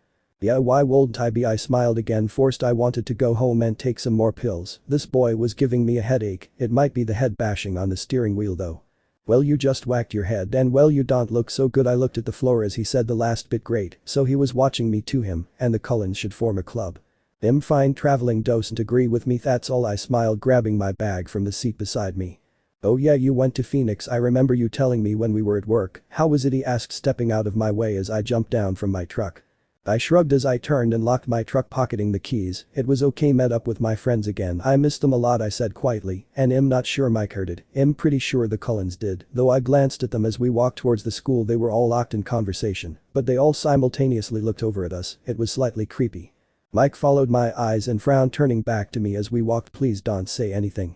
What's going on with you and Cullen? Doesn't he usually drive you to school and ditch his family? You broken up or something?" I couldn't help but hear the cheerfulness and hope in his voice as he asked the last question. I sighed quietly. "We're just going through a rough patch," I mumbled, watching the floor as we walked into school and to English. "He would probably sit with me." "Has he hurt you?" he nearly shouted as he stopped in the middle of the corridor, and I stopped with him, causing people to stare at us. "No, he hasn't hurt me. We just had a disagreement," I worded carefully, continuing walking. Mike soon caught up. "Well," he said through clenched teeth, "if you ever need someone to talk to." I turned my head away from him and rolled my eyes like I would ever talk to Mike. We got to English and luckily we had to write up an essay on Shakespeare in silence. No Mike in my ear constantly for an entire hour. Instead I sat with Angela. A nice trade, if you ask me. Unfortunately, I could see Alice in my peripheral vision, glancing at me every 10 seconds. I suppressed the urge to tell her to quit it. He walked me to my next class, math. We sat at the back of the classroom closest to the heaters because it is so cold. This was the one class without a Cullen, so it helped me to relax. This class was one of the best despite the subject. The teacher, Mr. Barnes, lets you talk and move around as long as you get the work done in the end. "Jesus, it's hot here," Mike said beside me, and I couldn't help but agree. The cold had abated, so it was cloudy but warm, and the heaters were still on full heat. Mike pulled off his jacket looking at me like I was mad. "Do you want to roast alive or something?" I said, laying his head on his textbook, ignoring the work totally. I could see Jessica glaring at me from across the room, but ignored her. If she thought I was interested in Mike, she had another thing coming. Still, I took off my jacket, putting it on the back of my chair. "They're happy?" I asked Mike, but his mouth was open and he wasn't looking at my face. If I didn't know better, I would have said he was staring at my cleavage, but his words stopped me mid-word. "Is that why you are having a disagreement?" Mike asked, raised his head, his hand brushing against my arms. I frowned and made to smack his hand away from touching me, but I caught sight of the now greeny-purple hand-shaped bruises on my arms. I froze shit. "No, this wasn't anything to do with him," I said, hastily yanking my jacket from the back of the chair and putting it back on. "I don't believe you, Bella." I looked back at Mike slowly. "Is that why you look so ill? Why he didn't drive you to school? Why they are all watching you everywhere you go? In case you tell anyone," he said, his voice getting louder, making several people turn and look at him. "Mike, nothing happened, things just got a bit out of hand," I said, but the look on Mike's face told me I had said the wrong thing. "I thought you said he didn't hurt you," he yelled, standing up, grabbing his bag and yanking me up with him. Everyone was watching us, and having heard what Mike said, all their eyes were on me. "Mike, where the hell are you taking me?" I asked, picking up my bag and slinging it on my shoulder as he dragged me towards the door, ignoring the teacher's calls. After several corridors and retracing our steps a few times, I planted my feet firmly on the middle of the corridor. "Mike, for God's sake. Where the hell are we going?" I yelled at him, my headache coming to the front of my mind again and causing him to stop marching and turn to look at me, a stern and angry look on his face. "I don't know, maybe kill Cullen." He spat for a moment. I was slightly taken aback. I had obviously underestimated how much Mike liked me. I was quite touched by how much he cared about me. He was still a friend, but it still shocked me. "Mike, let me handle it, it's okay. He didn't mean to do it, really. Besides, I got a hit of me own." I smirked as I thought of him flying through the air. Mike watched me carefully, and after a few moments he seemed to accept that I was telling the truth and relaxed a little. "I think you should tell Charlie," Mike said, and the scary thing was he was serious. "What, no way, he'd have Edward's head on a stake," I told him, knowing how true it was. "Charlie would jump at any chance to get rid of Edward." "Exactly," he muttered, and I am sure I wasn't supposed to hear that. "Stay away from him, Bella, all of them." He came and stood in front of me. "They're dangerous, Bella. I can't put my finger on it, but they are," he told me. "It's not that easy," I whispered, looking away at the floor. "Actually, it was. I could stay away from them, but it would kill me all over again. But if it was for their benefit, then I would put up with the pain." The bell went and suddenly teenagers were pouring out of doors and crowding the corridors, or as crowded a place like Forks could get. I saw Jasper and Emmett walk past, frowning at me, their eyes full of remorse. "I've got physics," I told Mike as they went out of sight, and thankfully in the opposite direction to my physics class. I hitched my bag further up my shoulder. I knew he had something else, so I said goodbye and left him stood in the corridor watching me leave. I got into physics knowing that Alice and Edward would be in there too. I froze at the door as their eyes turned to me, but so did everyone else's. Actually, they flitted between the Cullens and me. Thankfully, I saw Jess waving frantically at the back of the class and hurried to sit beside her, knowing full well that she would try to get as much gossip from me as possible. As soon as I sat down, I cringed. "So is it true?" she whispered, as though someone had just died, only a lot faster. "Is what true?" I whispered back quietly, keeping my eyes forward. "Did he hit you? It's going around, you know." Everyone heard what Mike said in math. Her voice got more unpleasant as she said Mike's name. "No," my voice shook. "He didn't hit me," which was actually true. I felt her lean in closer. "Bella." I could barely hear her voice. "I saw your arms and the bruises." I froze, and I saw the bronze head to my left stiffen as well. "He didn't mean to, Jess. We had a disagreement, that's all. I got him back anyway." I whispered back to her as the teacher came and I couldn't help but smirk as the thought came back. Part of me wanted to know what he had crashed into to make the loud noise. Jess was forced into silence then as the teacher kept calling on random people for questions. I kept my head down on the desk, my head pounding still. After a while, I felt a nudge in my arm and looked to Jess. "Are you okay? You look ill," she whispered, frowning. "I'm fine, just a headache." I smiled reassuringly. "Where was Madame Pomfrey when you needed her?" Edward and Alice waited at the end of class, but Jess dragged me so fast that we were one of the first out the door. We walked through the corridors, and people would stop and whisper and stare. It was like being at Hogwarts again, when I was suspected as Slytherin's heir. "So are you and Edward together?" Jess asked as we approached our class. She sounded hopeful, probably hoping to get her claws into Edward. "Good luck." I don't know," I said, looking at the floor as I walked into the classroom. "Why do we have to share out class with a year above us?" I could see Rose, Jasper and Emmett sat watching us. I kept my eyes on the floor as we walked to the computers, only raising them when I was safely on the other side of the room to them. "Why do they stare so much?" Jess asked, typing in her password to get onto her school account. "This would be the perfect chance to insult them, to show them that I don't like them anymore, so that I can begin the distancing process." "I don't know," was my ingenious response. We stayed in silence for the rest of lesson, and I was glad that my back was to the Cullens. The bad thing was that I could see them in the reflection of my computer monitor. They, like Edward and Alice, kept glancing at me, Jasper more than the others. The room was filled with the tapping of keys and talking and laughing. My head felt like it was being trampled. I rubbed my forehead, scrunching up my face to try to get rid of the pain. It didn't work. I locked my keyboard, then laid my arms across it, laying my head in them. I took deep breaths, trying to think about what I was going to do, because I needed to do something. I had lunch next, and I have a feeling that the Cullens won't just send me looks. I felt terrible for doing all this to them. They didn't deserve this, not from me. They trusted me, and it looks like I can't even trust them back. I wanted to, but I can't. I was going to lose them. The tears welled up in the eyes, and I could hear them splashing on the keys on the keyboard. The thought of living without Edward literally had me gasping for breath, just like I did before when he left. My entire life, second life or half my life, was going down the crapper. Do all my lives, even my fake ones, have to be shitty? I heard the bell ring and sat up, carefully hiding my eyes from Jess and wiping them quickly so she won't know. I slapped on a smile and walked out into lunch, absolutely dreading it. Jess was smiling the entire way to the cafeteria. Just outside the doors, Jess stopped and turned to me, waiting until a group of students went in to speak. "Look, if you and Edward aren't together anymore, does that mean Hess available?" she asked me, her eyes wide and a smile on her lips. Despite my distancing myself, I couldn't calm the anger or jealousy that flared in me. She could love Edward. She didn't have any secrets like mine, no evil wizard trying to kill her, no magical school to attend. It didn't mean I liked it though. I opened my mouth to tell her to fuck off, but I remembered that they could hear what we were saying, and Edward would see everything through her, so I settled for a shrug. It was an answer, yet it answered nothing brilliant. I walked past her and I heard her huff and follow behind slowly. The noise in the cafeteria today was deafening, and I couldn't help but wince as my headache worsened. I actually felt physically sick. I knew I wouldn't be able to keep anything down, so I just got a bottle of water, very conscious of the 5 golden eyes that were very close to where I was and the entire cafeteria that was staring at me. I just went and sat straight down with Mike and Angela. Unfortunately, Lauren was there too and had to add her 2 cents. So Edward's abusive, how everyone on the table froze. In fact, half the cafeteria went silent. "I don't believe it," she sneered, crossing her arms and leaning back in her chair. "And you're telling me this because I waited," but she didn't say anything, but she did resemble a fish rather well. I wasn't going to sit here and take any more of her shit. I had had enough of playing the shy girl who never stuck up for herself.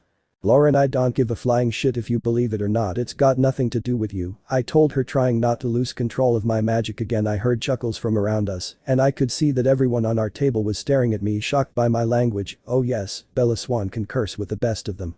But I was a little busy staring Lauren out. She would never win with all the shit she has caked on her eyes. They would weigh them down anyway, and with all the other crap on her face she'll get premature wrinkles. Besides, I have been trained by the masters of staring contests, Fred and George.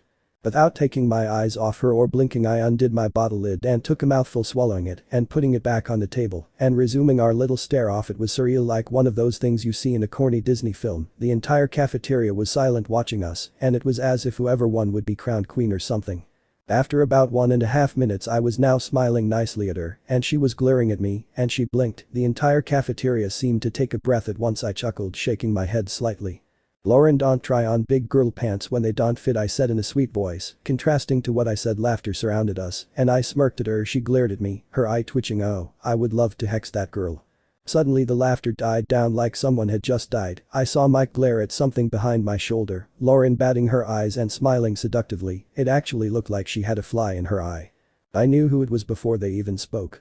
"Ella, can we talk?" Edward's voice rang out in the silence of the cafeteria. Not one person spoke or moved. I took a deep breath and turned around, looking at him straight in the face. I was going to say no, tell him to go away, but I couldn't. I at least offer him a partial truth, even if he didn't believe it. "Look, Cullen, why don't you just go away? Don't you think you've done enough damage?" Mike snarled from behind me now, but my eyes were locked on Edward's, just like his were locked on mine. No one answered Mike, but the silence didn't seem to bother me as much as it did. "Please," he whispered, and the look in his eyes was utterly heartbreaking. He was pleading with me, begging me to talk with him. I took a deep breath, knowing that this would be where it either ends or begins. I can't hide from this, because vampires have forever to wait. "Okay," I sighed, leaning down to grab my bag and breaking our eye contact. I could hear Mike stuttering behind me and felt bad. He stuck up for me, and I just gave in. I stood up and followed Edward out of the cafeteria. Edward walked a few feet in front of me, but he walked slowly so I could keep up. He led us out of the school and into a little slabbed courtyard area that was empty apart from a few wooden picnic benches at the sides. I guess that was the reason for coming here, to have privacy. He stopped, and so did it, still with the distance between us.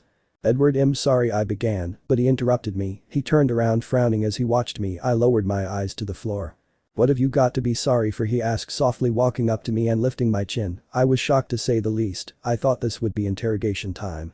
Everything, I whispered, tears springing to my eyes at the most unwanted time. I closed my eyes, feeling totally and utterly ashamed of all the pain and hurt I have caused him and his family. I felt his hand disappear from my chin and accepted that he took my words to heart and backed away.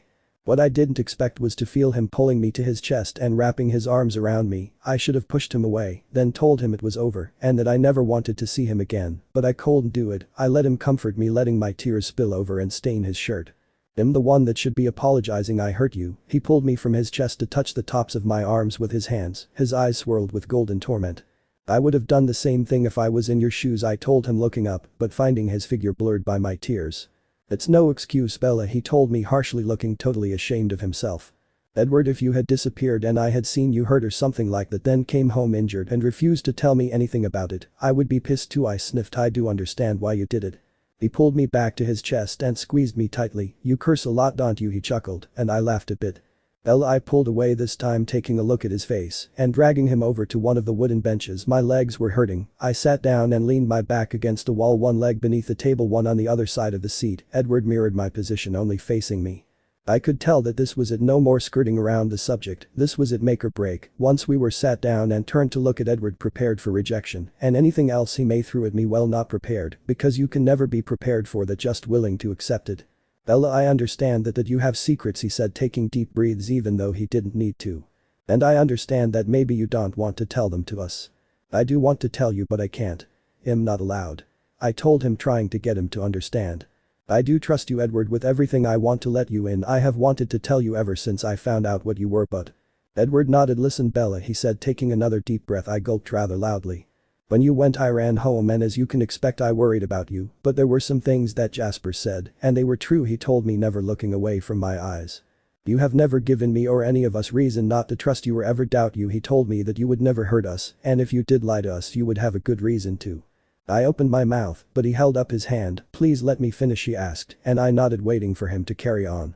He told me that even after what we did, what I did, you still love all of us, that after all that, and that fact that you still hang around, proves you love us. Every time you come around to our house, or even now when you are around us, you place your trust, your life in our hands. He told me that even despite what I did and said to you, that you didn't hesitate to get on that plane and walk right into the vampire capital and risk your life for someone who you believed didn't love you anymore. And that, Bella, and I am ashamed to admit it, was what brought me to my senses and realized just how much you do love me. I know that you would never lie if there was another way or if you had no choice. Wait, was he forgiving me? But you have to understand, Bella, that we are all confused. I personally don't know what to believe in regards to this. The fact that you propelled me across the room and into the sofa without even raising a finger shocked and confused us all too. I looked down, ashamed still that I had lost control so easily. I'm sorry for that. I'm usually a lot better than that, I told him, hoping he would understand. He of all people knew about control. Yeah, Jasper has never felt so much anger and frustration come from you before. I looked up to find Edward watching me intently. You can't tell us anything, he asked, and I shook my head. I wish I could. Is there anything you can tell us? Tell me something, anything, he asked, sounding rather desperate, and I thought about it. They would only be half the story, or little things that don't make a difference. Wouldn't that be worse than not knowing? Surely only having half the story would be even worse. No, Bella, it would be a lot easier, Edward told me almost sadly. Well, you were right, I wasn't in Phoenix. I saw him nod, but I really did go and see some friends that I haven't seen in a while. I smiled, thinking of the fun and laughs we had before all the mayhem. You were hurt, weren't you? I looked at Edward, finding him tracing circles on the wood we were sat on. I didn't know what to say. I see was, but Edward, it wasn't any of my friends. The people, I've met them before, I know them kind of, they don't like me very much, and that's putting it nicely. I chuckled, thinking of me and the D theaters going to McDonald's and being friends. It didn't work. Who I will hunt them down and… No. I yelled, jumping up. Edward stood up, too confused at my sudden behavior change. No doubt. Edward, you can't go after them. They'll hurt you. They'll kill you. It doesn't matter how strong or fast you are or what you can do. Just leave it be. I instantly regretted repeating the same words that he sneered back at me 2 days ago. My anger came back, and somewhere in the back of my mind, I hoped that I would be in control of my emotions soon. Do you want to die?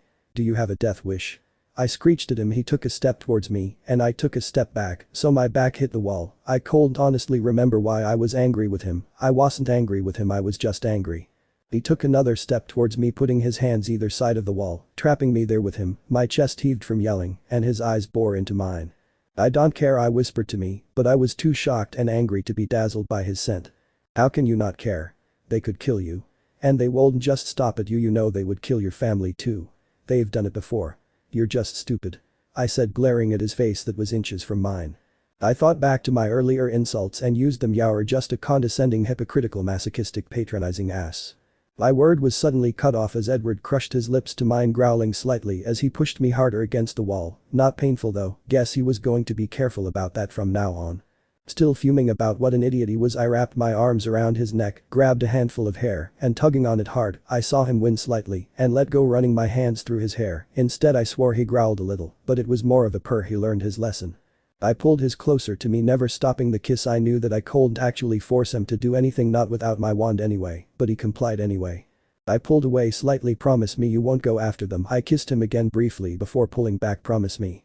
I kissed him again before Edward pulled back. "I promise," he whispered right before he continued his assault on my lips.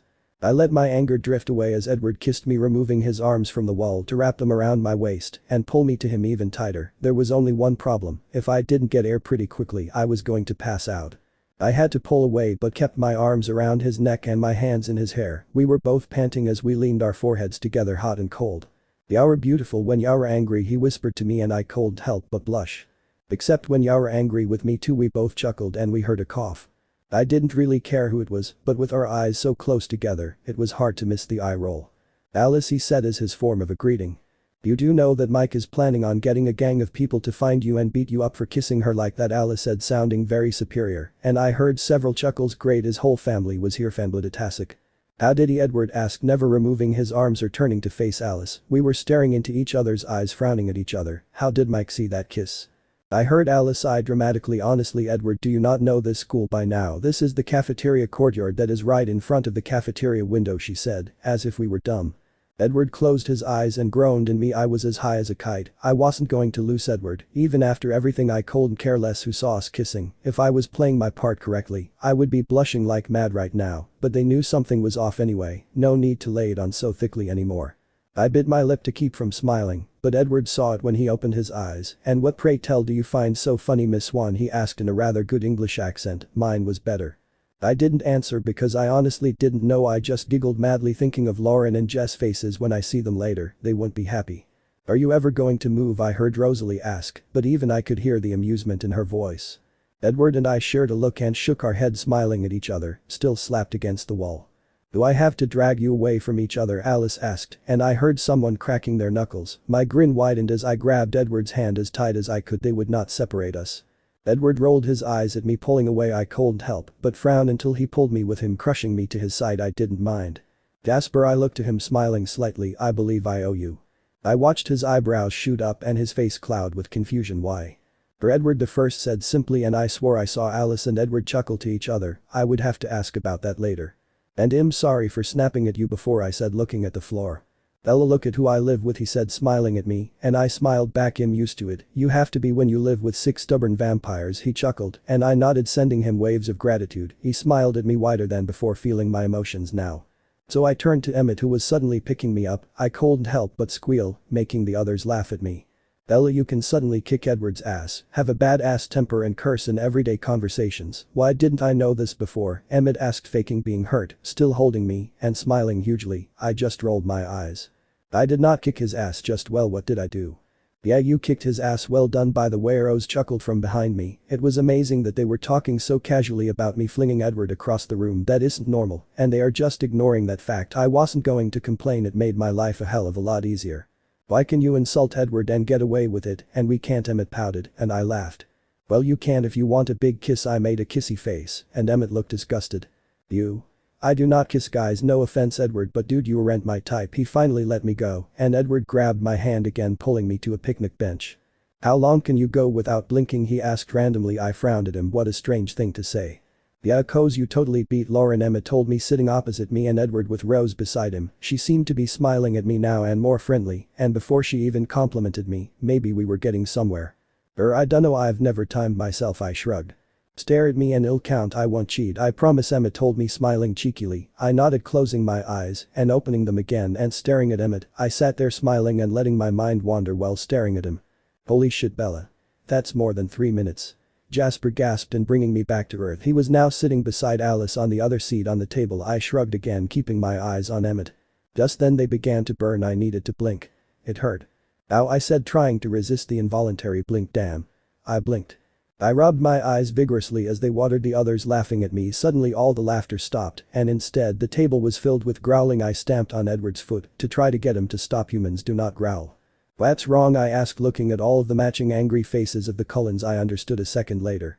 Mike walked into the little courtyard and he wasn't alone. Tyler, Ben, Eric, and even a few boys I didn't know walked in behind him. Behind them were Jess and Lauren, and Angela Ang was the only one who didn't have a huge smile on her face. The other two were grinning like Cheshire cats. Edward made to get up, but I put a hand on his shoulder and he sat back down again. Wow, I can control Edward. I stood up instead, walking up to Mike. What's this about, I asked in a very pissed voice. I was having one of the most relaxed and normal experiences with my family and they have to ruin it. I do have a sneaky suspicion what is going on though.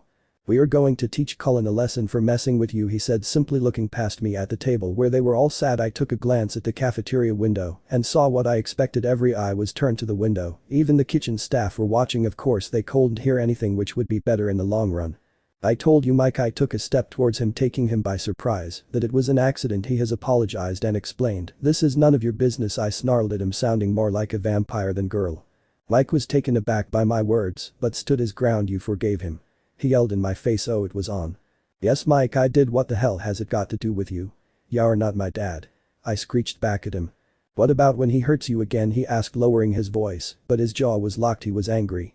He won't, I seethed, barely keeping my magic in check. I knew how Edward's worried about hurting me, and this would not help anything. If I lose Edward because of Mike, I will kill him.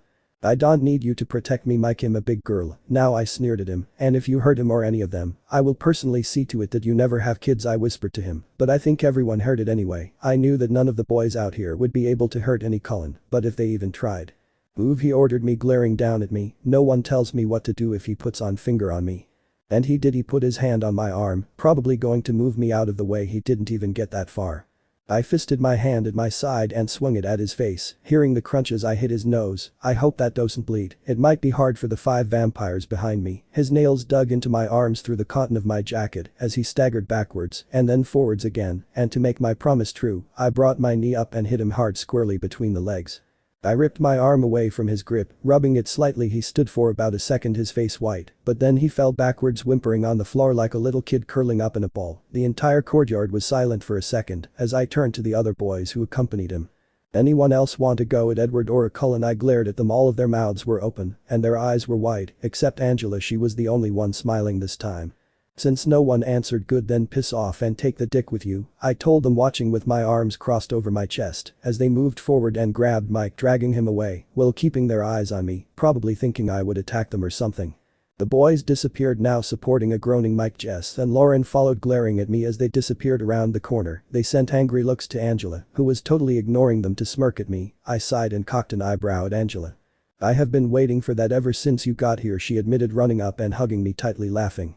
What, for me to hit Mike? How did you expect it? I asked. I was shy and quiet. No one would ever think I would hit someone. Ella, no one can be nice all the time. I knew you had a badass side. She winked at me and I couldn't help thinking, did Angela have a badass side? But that was wicked, Bella. I should have filmed it. Mike, finally getting the picture. She made a television screen with her hands, giggling. Why didn't you tell me? I would have done it ages ago, but I have been suppressing the urge. I laughed with her, remembering all the times I have longed to hit Mike. She pulled back and looked over my shoulder, her face serious. Was Bella telling the truth? Angela asked someone rather sternly. I frowned, turning to the Cullen table. I didn't mean to do it, Angela. I was, well, there really is no excuse. I got carried away. And he looked at me, his face and eyes truly tormented. Angela's face softened and she nodded. I can tell you mean it. Edward the First knew you would never hurt Bella intentionally. You love her too much. She smiled at us both. She backed away, but just before she disappeared, she called back. Be careful, Edward. She's a wild one. I could hear her laughter in her voice and couldn't help but join her as I went and sat down beside Edward. Ella. Alice gasped and I looked up to find her mouth open. Rose was smirking at me, Jasper and Emmett were frowning, and Edward was looking at one of my hands that were laid on the tabletop. How's the hand? Edward asked, picking it up gently. I flexed my fingers and knuckles. It hurt a bit but no breaks. Probably just bruised. Mike has a very hard face, I chuckled, looking at the swelling already appearing on my knuckles. You didn't have to do that, Bella, he sighed, looking at me sadly. Yes, I did. Besides, imagine what Mike would have said if he tried to punch you. He would have broken every bone in his hand, and he would know that something wasn't right, and I know that you have been dying to do something about him for a while. Yeah, I'd probably kill him. He nodded, understanding my logic and smiling, knowing I was right. Plus, I have been waiting to do that for ages. They laughed with me. I do feel bad, though. I frowned at the bench seat. You feel bad for punching Newton and saving him the job of getting a castration, Rose joked, and I sighed. He was only worried about me. You heard what he was like in math. They all nodded, and I knew they had been listening and watching. Bella, listen, yes, Mike was worried about you, but most of all he thought that if he jumped in saving you from me like a knight in shining armor, then you would fall for him, and well, you know the rest. He chuckled to himself, slinging his arm over my shoulders and hugging me to his side. Oh, and since no one else has done it, Alice chirped up suddenly. Thank you, Bella, for sticking up for us. She smiled widely, and I did too. Whoever heard of a human standing up for 5 vampires? Well, a witch, but they didn't know about that. Bella, you should. Miss Swan. Mr. Kopp, the headmaster, came around the corner, and I gulped. Crap. I stood up and walked to him since he had stopped. I have just had Michael Newton in my office, telling me a tale of a girl breaking his nose and kicking him in the crotch, he said, sternly watching me with his green eyes. I put on my innocent face and acted confused, trying not to smirk. I broke his nose. And he said that that girl was you, he said, though left it as a question. I won't deny it, there were too many people as witnesses. Just play along, but alter it in some places. As soon as my plan came into my mind, tears sprang to my eyes, and I pretended to be upset. Please sir, he threatened my friends and tried to grab me. I didn't know what to do. I told him to back off, but he won't. There were so many of them I didn't. My sentence was ruined by a sob. This crying on cue thing was very useful at times. Thank you, Miss Swan, I think I understand. Perhaps you should go see the nurse if you feel too bad, I sobbed again, and he looked momentarily panicked. In fact, just go home and get some rest, he advised, his voice now gentle. I nodded mutely, tears running down my face. Don't worry, Miss Swan, I'll sort this mess out. He smiled kindly at me before straightening up and walking away. As soon as I was sure he was far away, the tears stopped and I wiped them on the sleeve of my jacket. Sniffing, I turned, smiling slightly. Before I could take a step, I was lifted off the ground and hugged tightly. Have you ever thought of a life of crime, Bella? I think yeah, it'd be pretty good. You can act, do funky things, and even kick ass. I chuckled at Emmett's logic and told him to put me down. Edward pulled me into his arms, laughing with the others at my little performance. The school bell sounded and I sighed, picking up my bag from beside the table and lifting it to my shoulder. Well, after this very stressful and emotional day, I am going home for some rest. I feigned illness, and they shook their heads at me. Everything was so much more casual, and now it was almost like they were human, and we were just family. I waved them all goodbye, stopping for a minute to kiss Edward again, and climbed into my truck, beaming. In one day I have the love of my life, and my family back with saved detention, and things even seemed to be better with the Cullens, and my secret was still a secret. My life was getting back on track. It was 2 weeks since I broke Mike's nose. He still wouldn't speak to me, and I refused to even acknowledge him. Jess and Lauren told me that I was no longer their friend, and I just turned and walked away. I never was their friend anyway. I had gotten a reputation in school as well. No one whispered or gossiped about the Cullens anymore, at least not when I was around. The younger people stood aside when I walked down the corridor, and I sometimes felt like a mafia person. People seemed to be scared of me, not that I was complaining, it kept everyone away from me and the Cullens. Everyone but Angela. She was now a common fixture on our lunch table. She was still a little scared of the older Cullens, but she was fine. Charlie was furious when he found out about Mike. I explained everything to him, even included the tears. I conveniently left out the fact that Edward had hurt me and started the whole thing. He still told me that Edward wasn't worth it. I let that pass, not wanting to let my magic loose of my dad. Me and Edward were still strong, if not stronger. We weren't as sweet and innocent as we were either. We both cursed at each other playfully, of course. Esme nearly had a heart attack when she heard me and Edward playfully insulting each other. We had to promise not to swear under her roof. We went outside and did it instead.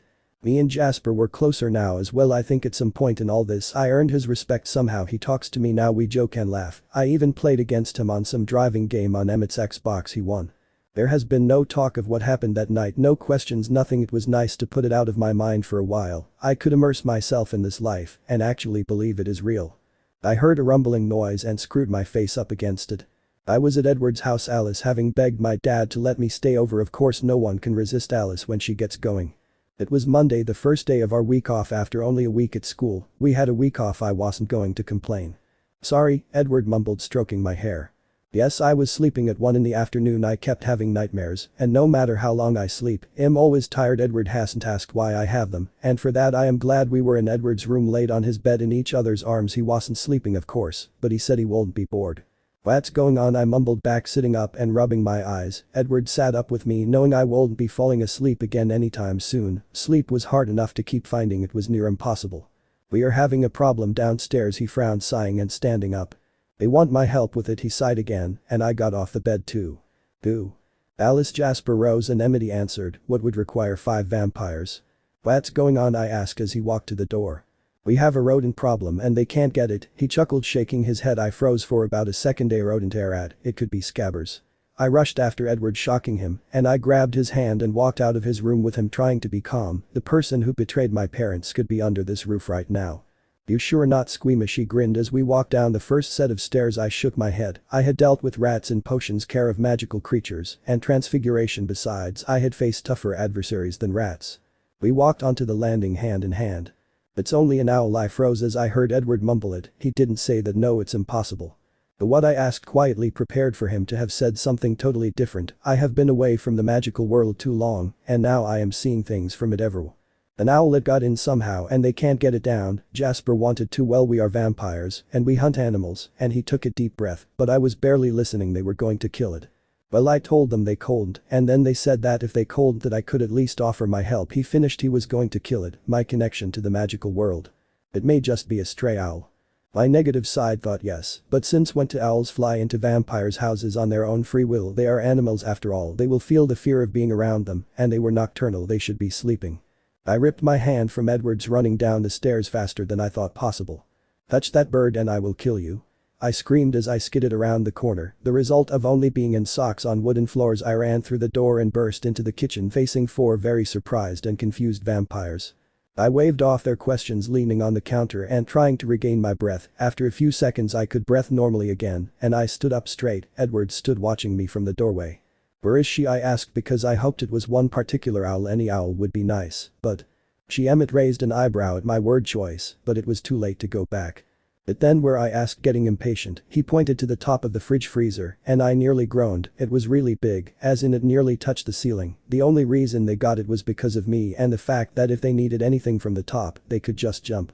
I looked back and by the looks on their faces I knew they wouldn't be any help to me. I sighed walking past them, since they were all crowded at the door and into the dining room living room. I grabbed a chair and dragged it to the kitchen. Everyone just stood watching me, not offering to help at all.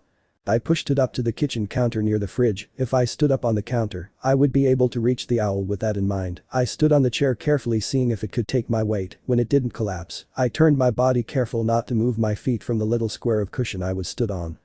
Come close, y'all, frighten it, I told them sternly, and didn't get any reply. As I turned back to the counter in front of me, I took a deep breath and, grabbing the edge of the fridge as leverage, hefted myself up onto the counter. I still couldn't see over the top of the fridge. I needed to get closer.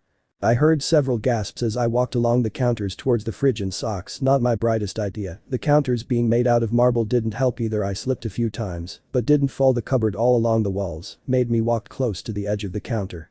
Bella. I froze, balancing dangerously close to the edge. As I looked up, 7 pairs of eyes were locked onto me. Carlisle and Esme were back from furniture shopping then. I'm sorry, Esme'll clean them later, I promise, I said, carrying on my journey across the marble tops. They didn't interrupt me again. Finally, after stepping over the sink, I reached the fridge, and the line of cupboards ended with a slight gap big enough for me to fit into. I slid into it, thankful that I was closer to the wall than the floor now. Finally looked at the top of the fridge. The loud screech surprised me, and I jumped back, hitting my head on the edge of the cupboard, making my eyes water. Jesus. I rubbed a spot on the back of my head. I heard shuffling and knew that Edward would be worried. I raised my hand to the fridge and peered over again, and trying to see through the tears in my eyes. Whoever it was in the furthest darkest corner, and I couldn't see them at all.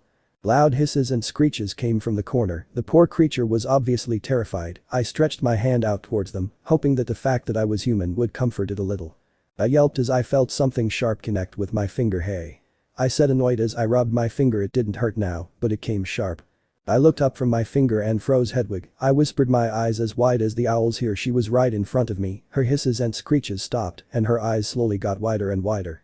Suddenly she was flying at me, hotting loudly and happily. She flapped her wings in my face and I couldn't help but laugh at her enthusiasm. I slowly sat down on the counter, swinging my legs like a child, watching as she flew around the kitchen, still staying well away from the Cullens that were still crowded in the corner. "Have you been spending too much time with Pig?" I chuckled as she stopped hooting and narrowed her eyes at me as she hovered in the middle of the kitchen close to the ceiling, so she won't risk getting jumped on by any vampires. She hooted indignantly as she flew towards me and landed on my knee, looking up and watching me with her large brown eyes. "I hope you've been nice to Pig," I told her, and she rolled her eyes at me. "Have you seen anyone? Ron, Hermione, Harry, Ginny?" I asked, speaking rather fast and high-pitched as excitement took me. My owl was here, it couldn't be a coincidence. She hooted again and I took it as a yes. "Are they okay?" I asked worriedly. She just rolled her eyes at me. "Yes, even my owl patronizes me." My eyes shot up as Emmett stepped forward. Hedwig turned as well, hissing and spitting at him so ferociously that he backed up again. "Hedwig?" I yelled at her as she turned around. "The Cullens are nice, they won't hurt you," I told her soothingly, stroking her chest and her head, remembering where she liked it best. She closed her eyes in contentment as I stroked her neck. "Okay," she hooted, sounding defeated, and I couldn't help but chuckle at her. Even my bird was stubborn. "Besides, you were the one silly enough to fly into a house of vampires." I laughed at her narrowed eyes. "Come on, Hedwig, that wasn't the smartest idea, was it?" I laughed as she flew away from me and perched on the island in the middle of the kitchen, still closer to me than the Cullens. Still laughing a little, I jumped down and walked towards her, but stubborn as ever she turned her back to me and ignored me. I struggled to keep in a chuckle. "I'm sorry, Hedwig, you know I didn't mean it. I missed you," I added softly, knowing she would break. "I may have been away a while, but I know my owl." She turned her eyes wide as she hooted again. I walked forward, sitting on one of the bar stools at the island, and stroked her. I truly did miss her a lot. I used to talk to Hedwig, tell her my secrets and everything childish, I know, but I trusted her. Tears sprang into my eyes, and I couldn't help the tear that slid down my cheek. Hedwig didn't miss it either. She looked at me with watery eyes, and once again I was astounded by how smart she was. I bent down and kissed the top of her head softly. "Ella, are you some sort of owl whisperer or something?" Emmett asked, peering around Rosalie, to whom he hid behind when Hedwig started to hiss at him. I chuckled, looking up at him. "No, this is my owl," I told them, and noted the shock on their faces. "Since when do you have an owl?" Alice asked, clearly confused but interested. "Since my 11th birthday, actually," I said, quietly smiling as I remembered it. One of the best days of my life, walking around Diagon Alley, realizing that I wasn't just Isabella Swan orphan. I had another life I didn't even know about. I had money and a name that everyone knew. That in itself was a curse and a blessing. "I've never seen her before," Edward piped up. Jasper took a step closer and I felt Hedwig move closer to me. She was scared. "That's because my friend has been looking after her for me." I knew they noticed my little pause, but I was busy trying to calm the bird, now tucked into my arm, hiding her face in the crook of my elbow. "Hedwig, this is Jasper Hess, my friend. He won't hurt you." I tried to comfort her, but she refused to turn around. I looked to Jasper for help, and he sent a wave of calm to the whole room. "What's her name?" he asked as he sat on the stool beside me next to the arm that was hiding my owl. "Hedwig," I told him. He frowned at the name but went with it. "Hedwig?" he asked, looking a little doubtful. I saw Hedwig peek past my arm to Jasper, but hid again straight away. Jasper just winked at me, calling her name again. This time she stepped away from my arm and stood in the space between Jasper and I. She looked back at me, and I smiled and nodded. She lowered her head slightly, allowing him to stroke her. He raised his hand slowly, trying not to scare her, and stroked her head. A huge smile spread across his face as she let him carry on. "I'm sorry for trying to catch you, Hedwig," Jasper said in a soft voice, to which Hedwig hooted softly in response. I chuckled, shaking my head. "Yeah, I've got a new friend, Jasper." I stroked her too, and she opened her huge eyes and looked at me, her eyes wide with happiness. Shock. I wasn't sure. "Why are you two talking to it? It's just a dumb single brain cell burr." And suddenly I was holding Hedwig around her chest, clutching her to me tightly as she hissed and spat at Emmett. Clearly offended, Jasper was desperately trying to calm her down and succeeded after a moment or two. I looked up from my owl to a scared looking Emmett. "Never insult my owl." I glared at him, angry that he would even say that. He gulped, nodding. Jasper got up and went to stand with his family as Hedwig hopped onto my shoulder, her eyes focused unblinkingly on Emmett. "I would be very scared right now." "But what are you doing here? You're supposed to be away." I glanced at the Cullens' confused faces. She turned her eyes to me, and she looked sad, guilty. My chest instantly constricted, but Dumbledore said that had only contact me if everything was safe again, or if there was an emergency. I said to myself, ignoring the fact that there was 7 vampires in the room that couldn't know anything. What had happened? My mind raced with possibilities, and my breath came as gasps as my mind conjured up truly scary scenarios. Dumbledore dead, Hogwarts destroyed, Voldemort taking over the Order of the Phoenix. We're just a few What happened? Is it Dumbledore? Is he okay? Harry, Ron or Hermione and Ginny? The Weasleys serious? The order I stopped as I felt a sharp pain in my ear, realizing that Hedwig stopped me before I got to hysterical. She flew down from my shoulder and stood in front of me. It was then I realized that there was a letter attached to her leg, an envelope actually. The Cullens totally forgotten. I reached forward and with shaking hands detached the letter from her leg. I looked at the front and it read. Isabella Marie Swan, America, Washington, Forks, Cullen, RESIDENCE, 3rd floor, east facing bedroom. I flipped it over and saw the Hogwarts seal holding the envelope together. I stared at the seal for a minute. The lion representing the house I belonged to, the badger and the eagle for Hufflepuff and Ravenclaw, and the snake for Slytherin. My heart ached to be at Hogwarts right now. I wouldn't even mind if I was in potions just to be there with everyone. I broke the seal feeling a little sick actually. I pulled out the piece of parchment and held my breath. Not one sound came from the kitchen besides my heartbeat. All eyes were either on me or the piece of parchment that was shaking in my hand. I was surprised to see that it wasn't all formal like Hogwarts letters usually are. It did come in a Hogwarts envelope with a seal on it. Hedwig stood to the right peering over the edge of the parchment, reading it too. I taught her to read in my 3rd year when I was cooped up in school while everyone else was in Hogsmeade and I was bored. I read the letter feeling more sick than before. Dearest Bella, I know that you are not too pleased with me, and I understand why, but what I did was for your protection. What happened was just an unfortunate event that no one could have anticipated. Have been keeping an eye on you, though enjoying you live while eating a box of cockroach clusters. I have had to step in several times when you have lost control of yourself. I can understand why you are having difficulties but hope that everything will be okay. I do think that Michael Newton deserved the broken nose though. I chuckled, shaking my head. I should have known that Dumbledore would be watching me somehow. I could have used any school owl, but I thought that maybe a visit from your own would perhaps be a happier occasion. Everyone is fine, everything is in order. I shook my head again, realizing that he was writing in code when he spoke of the odor of the phoenix. Of course your friends miss you greatly, and I do believe Mr. Malfoy does too. I am also aware that I told you that I would not contact you until it was safe, or if it was an emergency. As you can guess, it is still far from safe for you here, so that only leaves the second conclusion. There is an emergency of which I cannot speak of, in fear of this being intercepted and read by unwanted eyes, but you are required back at Hogwarts School. This is not my decision, nor did I have any say in it. I am aware that you have made some friends and acquaintances of the unusual kind, and I think that perhaps after all that has happened between you all that they deserve to know the truth. My body felt like it had been shoved in a freezer. I hadn't even reached the end of the letter yet. I was going back. I was going to see everyone again, join my friends once again, but there was an emergency, and I could tell Dumbledore didn't like the fact that I was going back either. There was obviously some danger, but what would require my presence at school? What could Dumbledore have no control over? I looked at the Cullens and my eyes filled with tears. I was going to leave them behind. Tears rolled down my face as I looked at each of them through a blurry haze. I felt a nudge on my hand and looked down to a watery-eyed Hedwig. I needed to finish the letter. I wiped my eyes knowing I wouldn't be able to read if I was crying. I know that this is hard for you. You have no idea. And it will be difficult to convince them of anything after such a long time of believing you to be a normal human. However, when you lost control a few weeks ago, you planted the seed of doubt, and I don't think it will be too hard to convince them. I am sending another package separately just in case this one is intercepted. I believe it holds what you will need to make a convincing explanation. It will be waiting for you to call out my password. Only then will it reveal itself and give you the package. I will be there to collect you on Thursday at 4 o'clock in the afternoon. All of your belongings are still here, but please have yourself ready. Good luck. Yours sincerely, Professor Albus Dumbledore. I got up and walked to the window, peering up at the sky trying to see an owl. I only saw a gray sky. Bella, what's going on? I heard Edward behind me and quickly yanked the letter away from his eyes. I'm not sure why I didn't want him to read it, but I just didn't. He would find out so much from this letter. I folded it up gently, tucking it into my back pocket. If anyone touched it, I would know. But I was going to tell them. They would never believe me, but Dumbledore said that he was sending something that could help me, but it will only reveal itself if I call out his password. It was one of those damn riddles again. I knew that all the passwords he had used for his office were all sweets. Remembering something about a sweet in the letter, I quickly scanned it and squealed when I saw cockroach cluster. I walked out the back door and looked around, feeling totally stupid. Cockroach cluster, I called. I knew the Cullens were stood watching me, but I refused to look back at them. Edward began but was cut off by a loud bird's call. I knew that noise.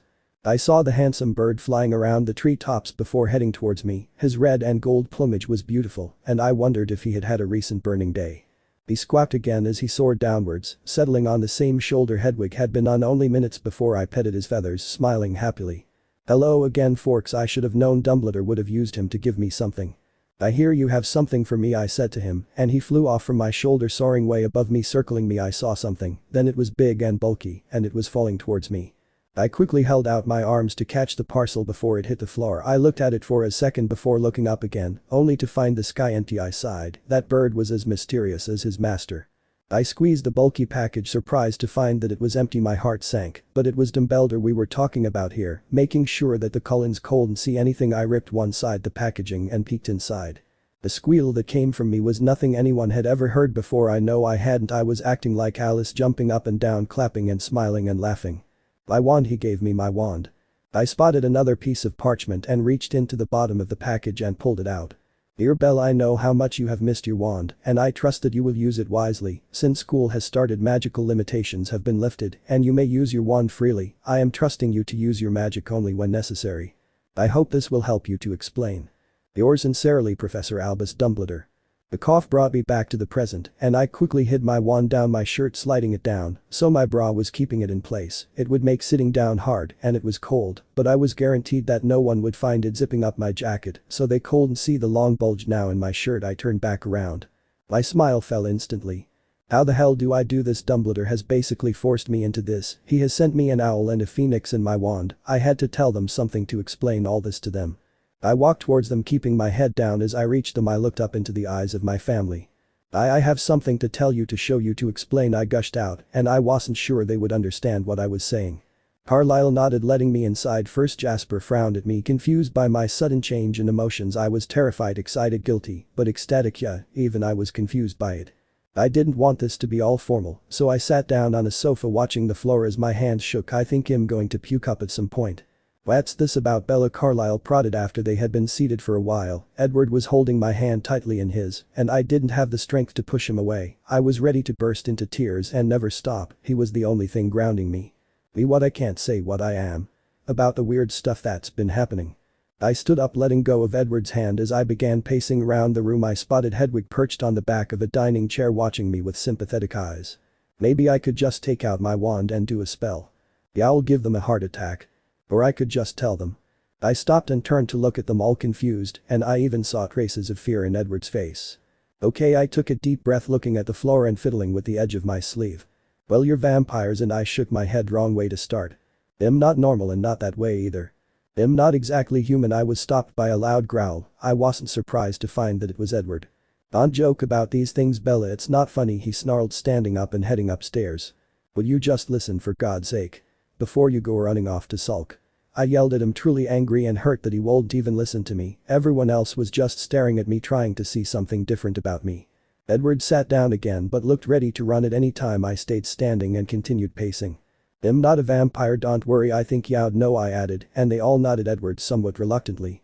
"I'm no shapeshifter or werewolf either, but I'm something else, something from fairy tales. You probably won't even believe me when I tell you." I mumbled the last part to myself, but I knew they heard. They kept quiet, but Edward's eyes were black with anger. "No one made me like this. I was born like this. It was Noon's fault," I said, trying to soothe Edward. His eyes slowly turned a dark golden, "but it's better than black." "What are you?" Emmett asked as I stroked Hedwig. Tears sprung into my eyes. "They won't accept me. I've lied to them for so long. They'll be furious that I haven't told them before." "It has something to do with the owl, doesn't it? And that other bird out there?" I nodded to Jasper's question, still turning my face away from them. "Those have something to do with where you went for those 3 days?" he asked quietly. I hesitated but nodded again. "Yeah." "Tell us what you are," Edward growled, and more tears fell. If he was angry now, he would kill me once he found out. Right now I didn't feel like a witch, a strong woman with amazing abilities. I felt so small, so weak. "I can't do this. I can't tell them. I can't face them when or after I tell them." Hedwig nipped my finger encouragingly, but I couldn't even muster a smile. "Bella," Edward growled but was interrupted. "Edward, for God's sake. Stop it. Get your head out of your arse and actually look at the love of your life." Jasper yelled, and the room was filled with silence. I tried to hold it in, but a loud sob filled the room, and I felt so embarrassed and ashamed of myself. Why couldn't I be stronger? "Come on, Bella," I heard Jasper come up behind me, grabbing my hand. I couldn't move. I was stroking Hedwig a little more forcefully than necessary, but I felt welded to the floor. I felt his arm around my waist, and he pulled me along as we walked away from the people I call family. I hid my face in Jasper's chest as I sobbed. I felt the cold air on my face telling me that we were outside. I had never been like this with Jasper. We talked and laughed, yeah, but we never touched. I didn't push his control in case he snapped. We didn't need a replay of my birthday. This was a new thing for us. We walked for a while, but I felt him push my shoulder down gently. I ended up sat on a rock in the middle of the forest, sobbing my heart out, while Jasper hugged me like my life depended on it. I could feel him trying to calm me down, but he couldn't. "What's wrong, Bella?" Jasper asked after a few minutes of crying. If anyone would understand, it would be Jasper. What if when I tell them afterwards I couldn't say it? Jasper pulled back to look at me in the face. "You think we won't love you anymore?" he asked, and I nodded, more tears falling from my eyes. He clutched me tightly to his chest. "Bella," he sighed. "I've been getting the strangest feelings from you recently: sadness, depression, loneliness, abandon, betrayed, fury, bitterness, jealousy. Do I need to continue?" he asked, wiping away some tears with his thumb. "Is this why this secret?" he asked, looking me in the eye as I stopped crying, his ability now having some effect. Yeah, it was all I could say. I couldn't explain all of that to him without revealing too much. "They are going to tell them anyway. Bella, it doesn't matter what you are, you're still Bella, and we will still love you," he told me, tucking a piece of hair behind my ear. "With one exception. Yeah, Edward's being an ass. You being human was a huge thing for him, something none of us have anymore," he told me, pulling me to my feet gently. "What if he doesn't love me anymore?" I whispered as we set off back home. "Edward will always love you, Bella. You just have to wait for him to get past the anger and everything else," Jasper sighed, squeezing my hand reassuringly. The house came into view and my nerves and nauseousness made another reappearance. "Bella, you're going to make me puke if you don't calm down," Jasper joked, and I smiled a little, appreciating his attempt to comfort me. "Are you going to tell them?" Jasper asked as we walked out of the cover of the trees. I took a deep breath and nodded. "It'll be okay, Bella," he assured me as we walked back and they were still in the sitting room, and Jasper tugged me along. He sat me down on a spare sofa, and I was glad when he sat with me, clutching my hand, trying to calm me down. My hands were shaking in Jasper's hand, my eyes fixed on the floor. Jasper nudged me, sending me a wave of encouragement and confidence. I was glad of it and let it in willingly. "I told you I'm not human." "Well, I am in a way. I'm just not better, but improved, you could say," I finally said, my eyes still on the floor. "Like evolution, you mean?" Carlisle asked, obviously confused. "No, not evolution. This people like me have been around since, well, I was crap in history class, so I tried to think of anything." Professor Bin said about how long witches and wizards have been around for nothing came to me. I should have paid better attention. "Well, since records began there has been people like me. We are everywhere, just ordinary people. You won't even suspect us of anything if they were good enough." I thought back to Mr. Weasley and the other people at the World Cup and how they were dressed. "What do you mean if they were good enough?" Mask again, confused. "Some of my kind just stay in our world away from muggles and normal mundane human lives," I explained, finally looking up at them. I could tell that what I said was far from an explanation. "Your world? You're an alien?" Emmett asked, looking a little scared. I laughed. "I couldn't help it. No, my world is Earth, Emmett, just like you, but how do I explain the wizarding world? My world are places that muggles can't get." I saw Alice open her mouth, and I knew what she was going to say. "Muggles are ordinary people," she nodded, leaning back in her chair. "So there are places on this planet that we can't get to, but you can?" Jasper asked from beside me. I nodded. "They are hidden in plain sight, but if a muggle looks at it, then they see an illusion or their minds or drive away from it," I told them, recalling what Mr. Weasley told me about the protection on the stadium for the World Cup. I could tell they were confused. Their minds were probably on overdrive right now, going crazy trying to figure out what I am.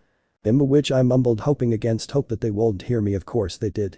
"A witch? There is no such things as witches," Carlisle said, sounding and looking shocked. "There are no such things as vampires either," I retorted, watching his eyes meet mine for a second before he looked away quickly. I looked around everyone and I realized what I had hoped I wouldn't. They didn't believe me, and from the looks they were giving me they also thought I was crazy. "This was a bad idea," I said, standing up and letting go of Jasper's hand. I sighed deeply.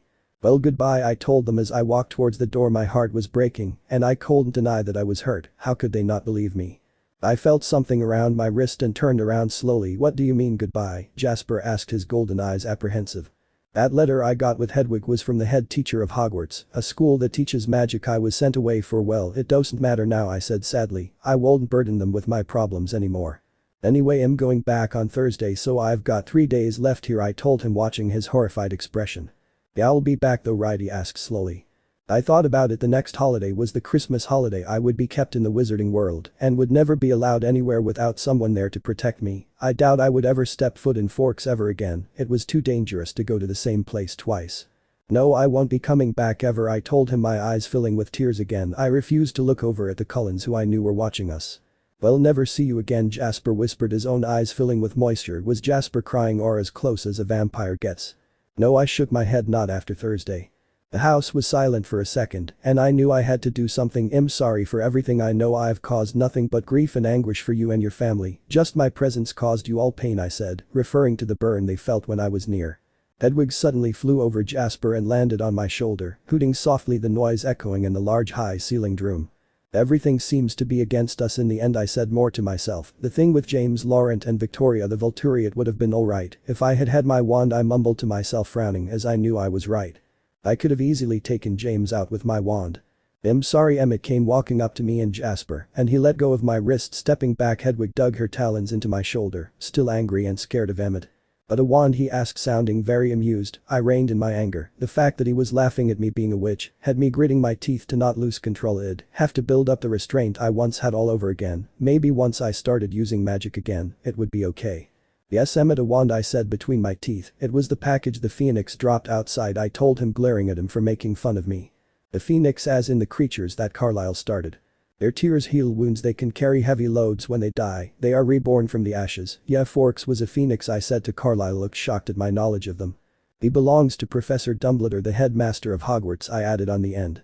So you have a wand? Emmett looked back to me, smirking. Jasper stepped forward, putting a hand on my shoulder to calm me down. Emmett took a step back, the smirk disappearing. I know you really want to hit him, but can you please control your anger? Jasper begged me, his eyes slowly turning from black to gold again. I can't help it, I haven't used magic in ages, and my mind is still healing itself, and my emotions are everywhere and it's hard to control, I explained, sympathizing with him. He nodded, trying to understand at least. So where is your wand? Emmett asked from behind the sofa, and I was glad he had moved away from me. I didn't need to propel him across the room as well. It didn't escape my notice that Edward hadn't said a thing, but his eyes hadn't moved from me at all. I ignored him. I rolled my eyes, unzipping my jacket and reaching down the top of my shirt. I heard a few gasps and looked up to the shocked faces of the Cullens. It was the best place to hide it, I shrugged, but they didn't stop staring. I pulled it up and out of my shirt, holding it in my hand.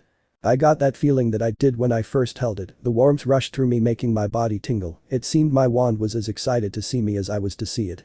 I laughed as I felt it jump in my hands, twirling it in my hand like a baton. It doesn't look like a wand, Emmett commented, and I glared at him again, but reined in my anger before Jasper took the brunt of it. And what would you expect a wand to look like? Without letting him answer, I continued. Each wand has something magical at its core, sometimes unicorn hair or dragon heartstrings. Mine has a phoenix feather, the same phoenix that you say earlier. Actually, I told them, my eyes on the wand in my hand. If you're going in a few days, why are you telling us this? Rose asked, but it wasn't said maliciously like I expected. She was merely curious. I thought that I didn't see the point of telling you all this, then leaving it seemed pretty pointless after all the effort of keeping it a secret, but Dumbledore said that you deserved to know the truth at least, and I agreed. He sent me my wand to help with the explanation, I told her quietly. She nodded like Jasper, understanding my logic.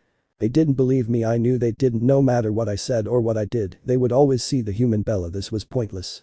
I slid my wand through the loops of my jeans and zipped my jacket up again. Well, it's up to you, I guess, if you believe me or not, but I'm leaving if you do or not. I shrugged, hiding how hurt I was. Only Jasper would know. I was glad no one stopped me from opening the door this time. Hedwig immediately took off, flying over to the trees to hunt. I expect she knows where I'll be. Without a backwards glance, I walked down the steps, and since I had no ride, stuffed my hands in my pockets and walked towards the road to the main road. Enough, Bella. I jumped as Edward yelled merely steps behind me. I spun around angrily, but he beat me to it, walking right up to me. Enough of all the witch shit, okay? Enough lies. Tell the truth. He yelled at me as it started to rain. I am telling you the truth. I shouted right back at him, a flash of lightning flashing across the sky. He growled loudly, no you're not. You're human. Always have been, always will be. No one believes all this shit about you being a witch, so quit lying to us.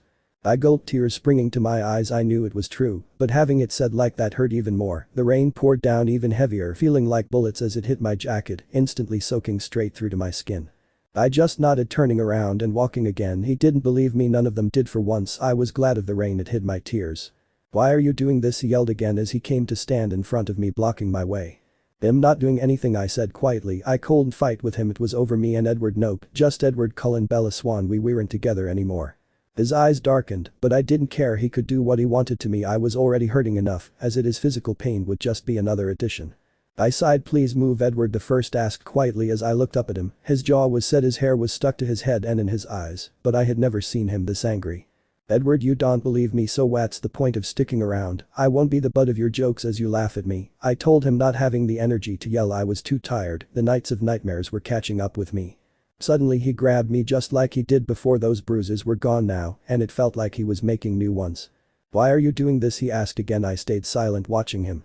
With a movement too fast for my eyes, he pushed me away from him, making me tumble to the floor. I knew something was wrong, then he always catches me when I trip. Then again, he was never the one to make me fall. The grass had turned to thick mud with all the rain that was still pounding down around us, and it now caked my back and bottom of my jeans. "You've changed, Bella, you never used to lie or act out like this," he said sadly, looking at me like I was a piece of shit. I stood myself up, knowing I probably looked a mess. Tears were running freely down my face, and I knew he could see them. He did nothing, he really didn't care about me anymore, it really was over. Then he said the words that broke me heart. "I can't love someone like that," he said slowly, watching me. I could almost hear the snap as my heart shattered. I nodded, turning and walking around him, carrying on up the drive. I don't know what was wrong with me, I could feel the pain just beneath the surface, even worse than before. He promised he would never leave me, he promised he would always love me. He lied. I didn't feel the rain as it pounded on my head, I didn't even care enough to put my hood up. What was the point?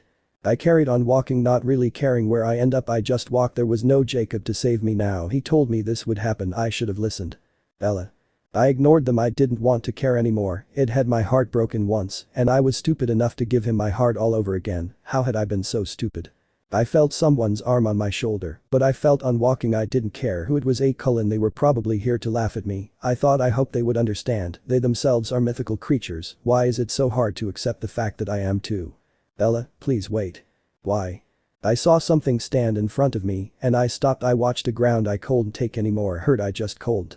It's okay, Bella, I'm not going to hurt you. Jasper bent down slightly, so he was eye level. He shook his head, angrily picking me up gently. I didn't have it in me to protest him leaving all this behind, going back to the place that threw me away and forced me here in the first place. No one wanted me. I closed my eyes, not wanting to see anymore. They say seeing is believing, but looks can be deceiving. I felt the rain stop hitting me and felt warmth around me. That's when I realized I was cold. I felt a rush of wind and opened my eyes a little, finding myself in Alice and Jasper's room. I didn't want to be here, so close to him, to them. I wanted to get away from them, to run and never look back, never looking back. I felt Jasper sat me down on the bed, instantly soaking it. My hair was dripping, but I didn't care. I felt Jasper put his hands on either side of my face, staring into my eyes. I saw the pain and anguish in his eyes that I felt. Poor Jasper. Don't feel sorry for me, Bella. He shook his head, making the drops of water clinging to Pitt's hair fly everywhere. Don't be like this, please don't give up, he begged me. He didn't understand Alice would never leave him. The pain in Jasper's eyes hurt me too, even though I knew it was me pausing him. The pain. I nodded my head. I couldn't hurt Jasper, he was the only one who had stuck by me in all this. I stood up, wanting to go home. Jasper shook his head. You're not going home tonight, Bella, you're staying here. No, I couldn't. Not here. No, I whispered pitifully. Jasper stayed silent as I looked at the carpet I was ruining. I immediately felt guilty for doing it. Jasper followed my gaze and shook his head. Don't worry about it, Bella, it's only carpet. Jasper tried to soothe me, but I took my wand from the loops of my jeans and moved from the spot. Seeing Jasper step away as well, I pointed my wand at it, remembering the spell, and saying it, watching as steam rose from the carpet, then the bedsheet as I pointed it at it. I then turned my wand to me and my clothes instantly drying both. I looked to an open-mouthed Jasper. You want to stay wet or? I asked in a croaky voice from crying so much. He nodded, a small smile creeping up his lips. I pointed my wand at him, and I heard him gasp, his mouth forming an O shape instead of a smile. He raised his hand and watched as steam rose from his hand. Hold still, I laughed at him, but he ignored me and looked up at the steam rising from him. Using magic always cheers me up, even now. Once the steam had stopped and I was sure he was dry, I put my wand back in my belt loops. He ran up to me, picking me and up, spinning me around happily. I guess I wasn't the only one who was cheered up by magic. Jasper, please, can I go home? I asked him as he put me down. I needed to go home and think, to get ready. I just needed to be away from here, from him, from them. No, they will believe you, he told me fiercely. I shook my head. They won't, even if I turned them into chickens, they won't believe me. It was a lost cause. Put it this way, it's dark out, and Charlie thinks you're sleeping here anyway, he said, laying on the bed. Suddenly very tired, I crawled up and laid next to him. Shoes and all, Alice would kill me, but she'd get over it. In 3 days they can all go back to how it was without me here. They'd be happy again with no human to fuss about. They can go back to being vampires, not acting like humans for my benefit. I rolled over so I was staring at the wall but closed my eyes. I knew I was going to have nightmares tonight. There would be no Edward to help me, though I would be on my own. Sleep found me almost instantly. I was too exhausted mentally and physically to stay awake for much longer anyway. Edward pulled me along the forest path. It was dark, but Edward strangely illuminated the scene with a faint glow. He had a strong hold on my arm, but I was trying to pry myself free. He wouldn't let go. He didn't even turn back to look at me. Suddenly we emerged into a large clearing. We were not alone. A circle of D-theaters were there. This was familiar, scarily familiar. I thrashed against Edward's hold on my arm, but he wouldn't let me go. He was dragging me towards the D-theaters to my death. I screamed at him to let me go, and then just screamed. He never even flinched. I froze as Edward stopped before one cloaked figure. No face was visible from within the hood. That more than anything scared me. Edward pushed me towards them, and the one that had stepped forward took a hold of both my shoulders. I screamed trying to get away from them, but I wasn't strong enough to get out of his grip. I turned my head only to see Edward walking away, leaving me with these monsters. Bella. Wake up. I twisted and thrashed even harder in my captor's arms, but he never relinquished his iron hold on me. They surrounded me again just like they had in real life. I was left standing in the middle of the circle. As the one holding me retreated to complete the circle, I turned around and around, trying to watch them all at once. They all raised their wands simultaneously like on in silent command.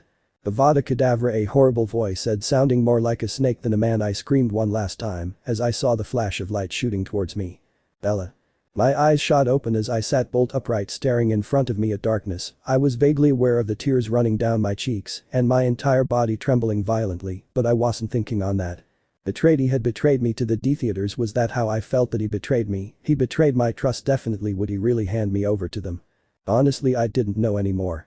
Ella, are you okay? I didn't turn as I heard Jasper speak. I could hear the worry in his voice, but ignored it. He won't have to worry about me for much longer.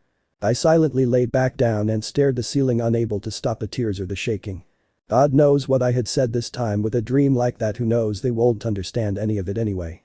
Jasper remained silent through the night. The sleep that I got was short, fitful and terrifying. I slept for half an hour periods before waking up and finding it impossible to sleep for another few hours.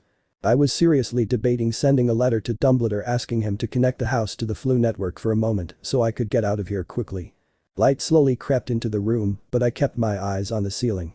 I couldn't go through this a second time. It hurt enough. The once twice was torture. I could already feel the hole in my chest ripping open again. If I went to Hogwarts like this, Dumbledore will be worried. Malfoy would have a field day about it. Why are you letting him do this to you? You have done nothing wrong. You followed orders, nothing more or less. It's his problem. If he doesn't believe you, not yours. You're leaving soon anyway, then you won't have to put up with him anymore. You can live your life again.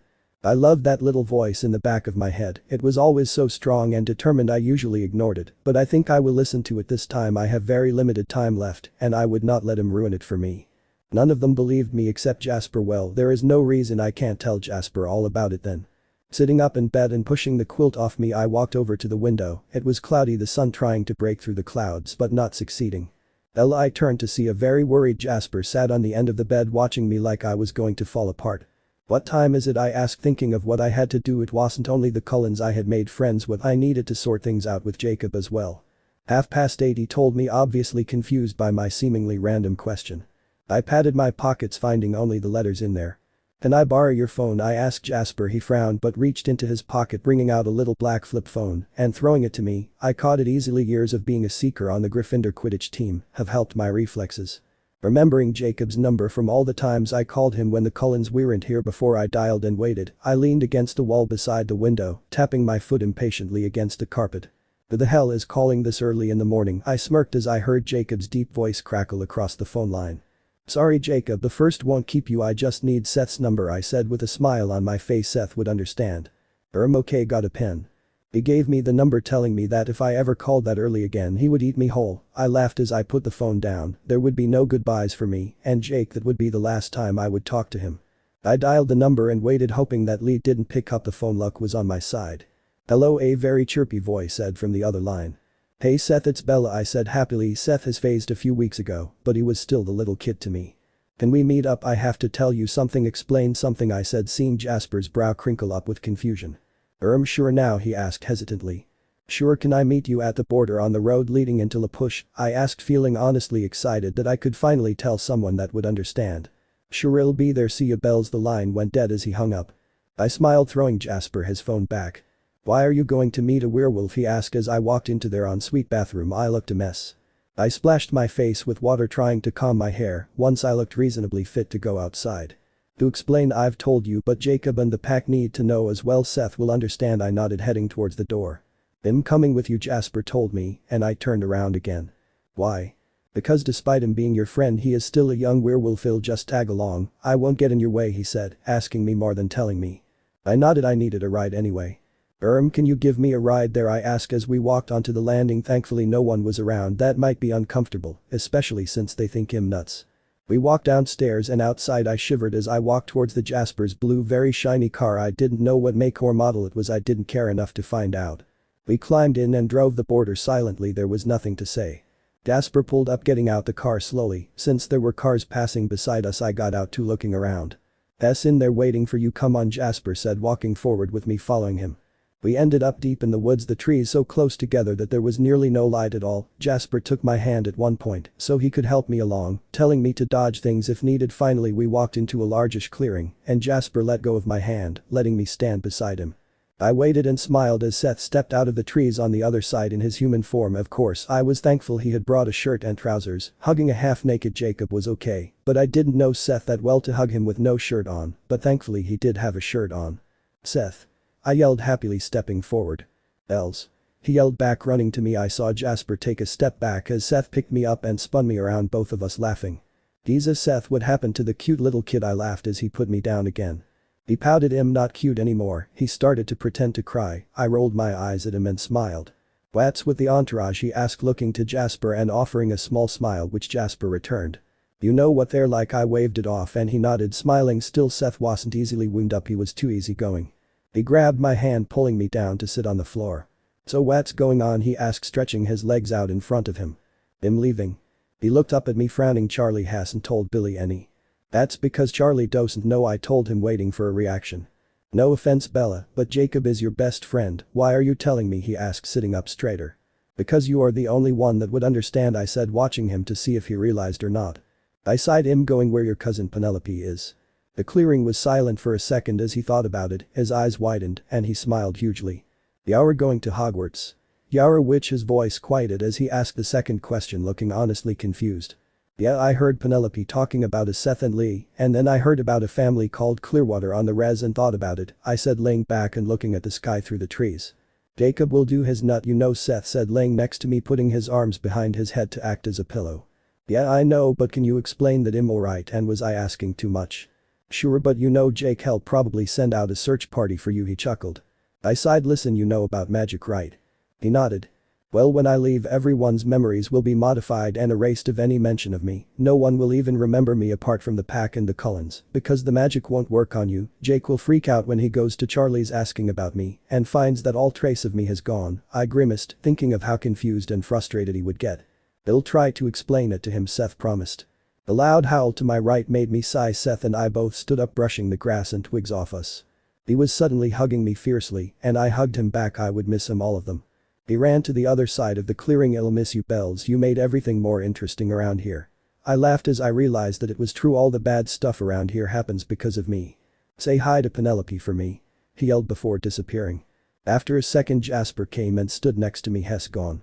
I nodded taking a deep breath as I turned around Jasper didn't need to hold my hand this time the sun had risen more and I could see easier.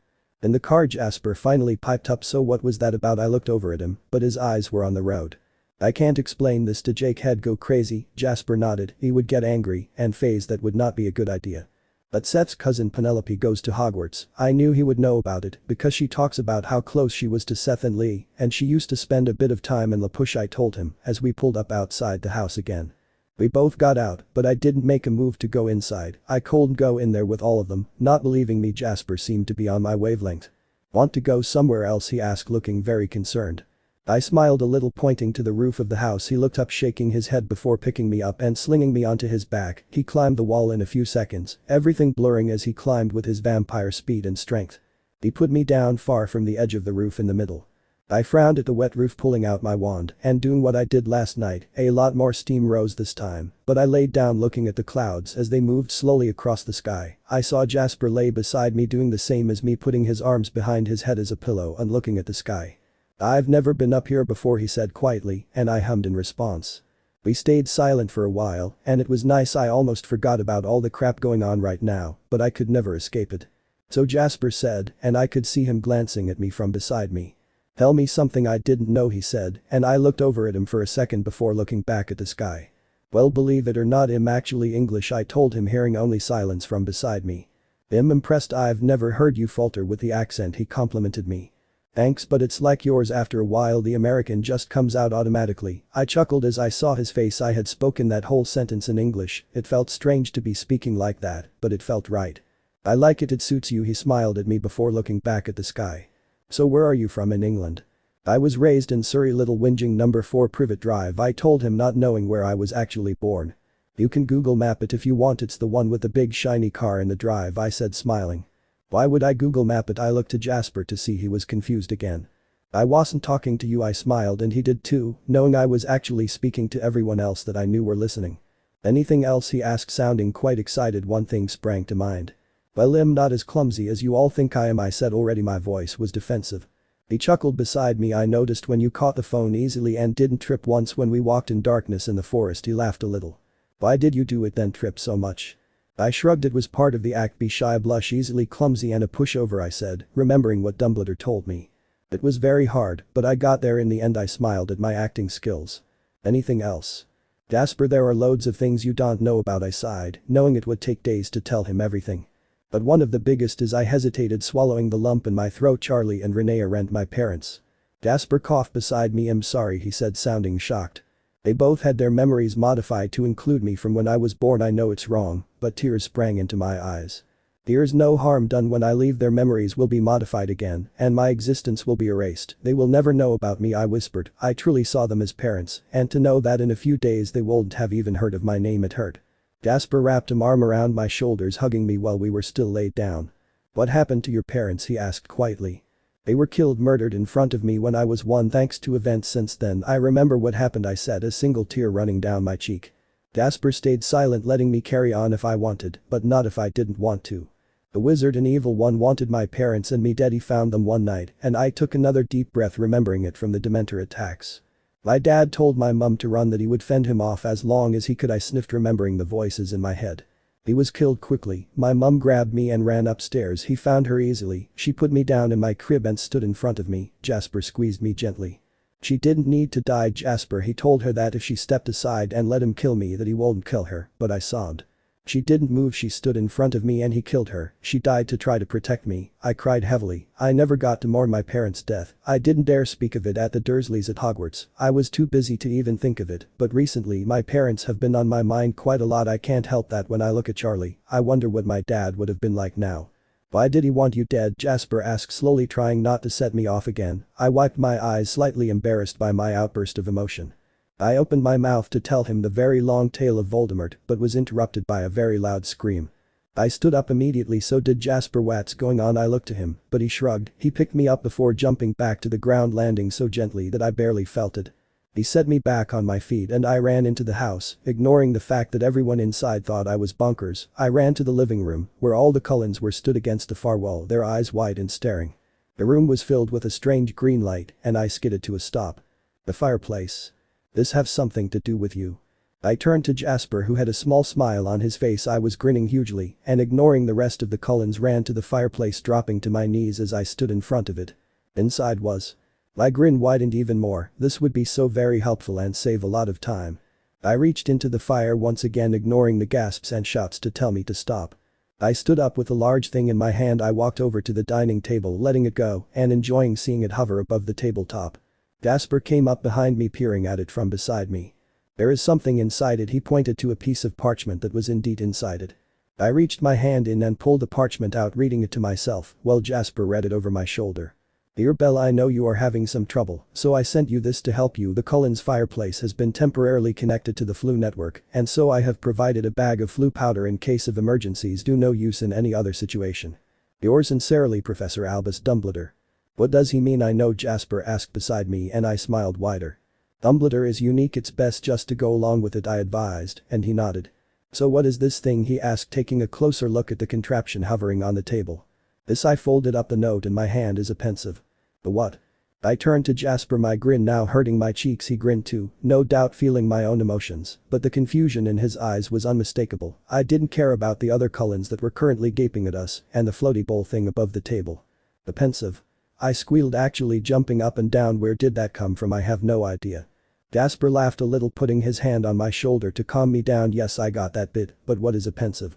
Was I actually vibrating? It felt like it. I could show them everything. Well, Jasper, they won't even dare go near it. Once they found out what it did, they won't believe me anyway, so it would be a moot point. It lets you see things you've already seen, memories.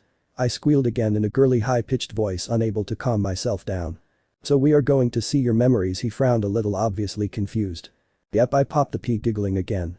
I looked back to the pensive and leaned closer. There was something else in there as well. I reached my hand inside the strange non-liquid stuff and pulled out a vial. Another note was attached to this string wrapped around the rubber stopper. Inside, the silvery strings seemed to move by themselves. What's that? Jasper asked, but my eyes were fixed on the vial. Inside, that's what a memory looks like, I told him. And did he ask, pointing to the parchment dangling to the side. A note from Dumbledore, probably this is his after all. It was really nice of him to lend it to me, I added as an afterthought. Read it out loud, Jasper instructed, and I didn't need to be a mind reader to know he was still trying to convince the others. I sighed, my good mood not being ruined at all. Dearest Bella, I read out loud. I cleared my throat before carrying on. The vial that this note is attached to contains a memory of mine that I thought would be a help to you. It is the first time I met you that dark night 15 years ago. I cleared the lump in my throat before continuing. I believe that it would be a good place to begin explaining your life. It is also quite the time saver. Have fun, Professor Dumbledore. I finished with a sigh. That man knew everything. So that this thing was sent by another wizard? Carlyle asked from behind me as I unwound the string, putting the note on the table. Yes, Dumbledore, I sighed. I had told them this before. Are you ready? I glanced at Jasper. Woe's face suddenly went from smiling to scared. Come on. A big fearless vampire is scared of seeing the past, I joked, and he chuckled, nodding. I wasn't sure if he is agreeing to go with me or admitting he was scared. Okay then, I told him, removing the stopper from the top. Now the first time will be quite scary, but you're lucky. The first time I did this I did it by accident and it scared the crap out of me, I chuckled, remembering how I had accidentally fallen into one of Dumbledore's memories. Unfortunately, Jasper wasn't amused by my story. Don't worry, it doesn't hurt, you just don't expect it, I comforted him. He seemed to relax after I told him it won't hurt. I changed the pensive a little. I don't want to write about them seeing one memory then coming out, then going in again and again. It would take too long. Just go along with it, okay? I took my wand out, picking up the silvery strands with the end of it, keeping them there like a magnet. I dunked the end of my wand in the liquid, then used it to stir it around a little. I knew it didn't do anything, but it was really beautiful when the light reflected from them. I looked back at Jasper, smiling. Come on, I said, holding out my hand for him. He glanced back to the others nervously before taking my hand securely in his. I held back a giggle as I realized Jasper was scared. Oh, don't worry about Jasper, he'll be back. And I looked at the clock.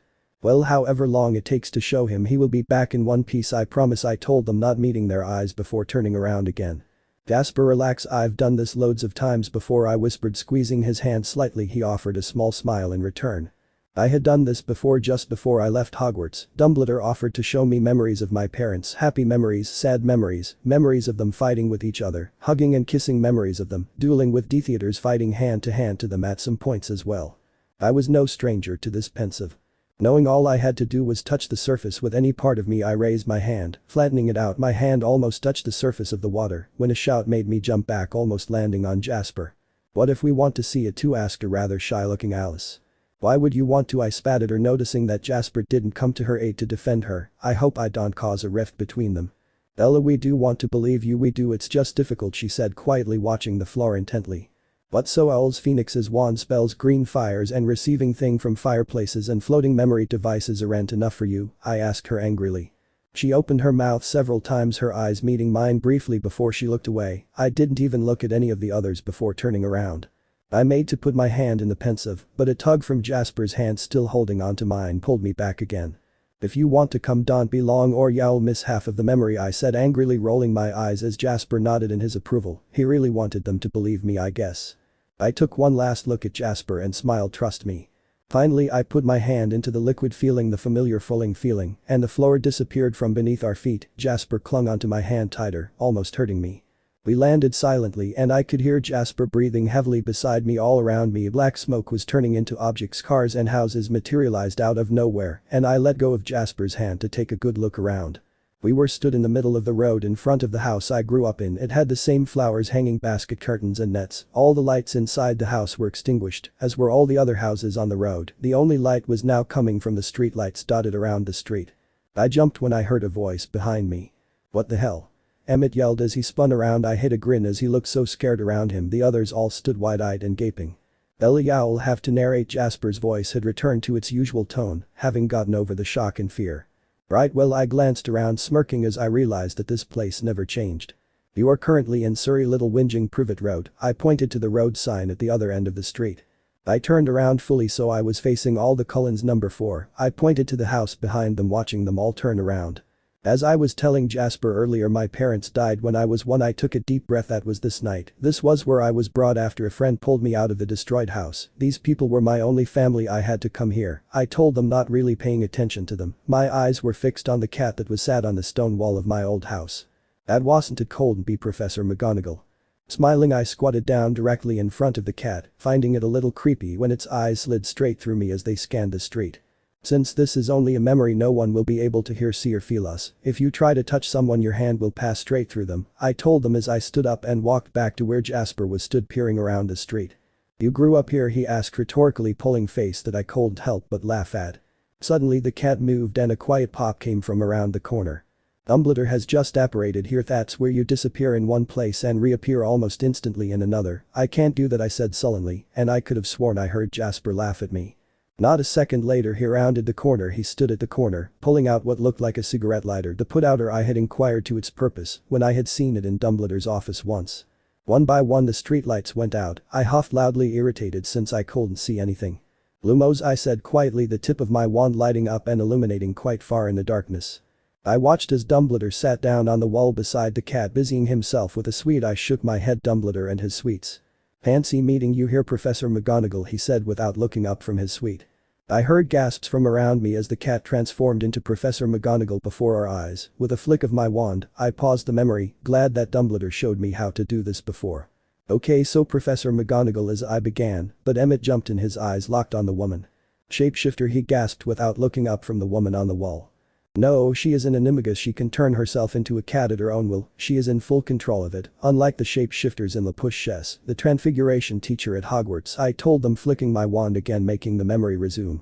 I didn't pause it again as the pair on the wall began to talk about Voldemort and my parents' death when they said that I had survived after he had tried to kill me. 7 pairs of golden eyes turned to me. I shrugged it off, wanting them to pay attention to what was happening. They began speaking of all the people he killed, and I caught a confused glance between Alice and Esme, reminding myself to explain that whole fiasco to them. When McGonagall spoke of shooting stars in Kent and owls everywhere, the Cullens perked up slightly, breaking out of their shocked stupors. I remember that. No one could explain why the owls were acting like that. And the shooting stars. They were on the news. Rosalie whispered, but I could hear her perfectly. I nodded to her absently. When the bike skidded to a stop just beside us, I saw the Cullens' jaws drop at the sight of the gigantic man on the bike. Once again I paused the memory. "This is Hagrid. He works at Hogwarts as the gamekeeper. Hess, the nicest person you could ever hope to meet." I smiled warmly, remembering all the times Hagrid has helped me. The Cullens all eyed Hagrid doubtfully. I knew they would have to find out for themselves through the memories. I unfroze it, watching Hagrid getting off the bike, a bundle of blankets in his arms as he greeted both professors. "Is that you?" as a baby's mask, trying to take a closer look. I smirked, freezing the memory and waving my hand, letting them have a look. "They are so cute." Alice squealed happily. Rose and Esme cooed over me, while the others just smiled. Only Carlisle saw the thing I didn't want him to. "What's that on your forehead?" Carlisle said, turning back to me as I looked at the floor. "My scar. I'll explain later," I told them quietly. They took this as their cue to step back, and they retreated back to where they were stood before. I flicked my wand again, watching distractedly as McGonagall told Dumbledore what a horrible family the Dursleys were. He of course told her that they were the only people I had left. I would have rather been left on a random person's doorstep. I watched as Dumbledore took me and put me on the doorstep with only a letter with me. As Hagrid disappeared on his motorbike, McGonagall disappeared around the corner, and Dumbledore replaced all the lights before disappearing again. I whispered Knox as the lights came back on. I sighed as the house and the cars parked along the street returned to the black murky smoke. I felt myself rising again, seeing the Cullens around me doing the same. Once I felt my feet hit the solid floor and the room stopped spinning, I turned to Jasper. "Where's the vial?" I asked, not remembering where I put it. He frowned for a second before disappearing for half a second, reappearing with it in his hand. I put the end of my wand inside the liquid again, pulling it out, the silver strands on the end again and replacing them in the vial again, popping the stopper back in. I put it back on the table, turning to the Cullens. All eyes were on me, watching me intently. I sighed, waving to the sofas. I couldn't do this, stood up, I was tired enough as it is. Once we were sat down, all eyes were still on me. I sighed, looking up at them. Most held interest, one held a small smile and one held indifference. One guess was that was. Edward was watching me, more like glaring at me like I was plotting to murder him or something. I shrugged it off, not looking at him again. If he wasn't even going to listen, I wasn't going to tell him anything.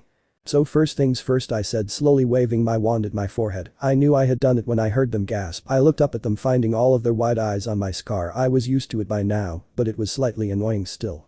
Can I tell the story first? It will explain this along the way, I asked in a slow and tired sounding voice. Carlyle nodded, and their eyes returned to my face. The first thing you must understand is that not all witches and wizards are good. Some well, some are evil. There was one wizard, Tom Riddle, that went as evil as you could ever go. He couldn't love anything or anyone. All he could feel was hate and malevolence. He thought himself above everyone else because he was a pure blood. And my story was interrupted by Rose, who looked rather guilty about doing so. Sorry, she said quickly. Wat's a pure blood. I could tell that everyone else was confused as well, so I wasn't angry. If they were going to understand, then they must understand everything.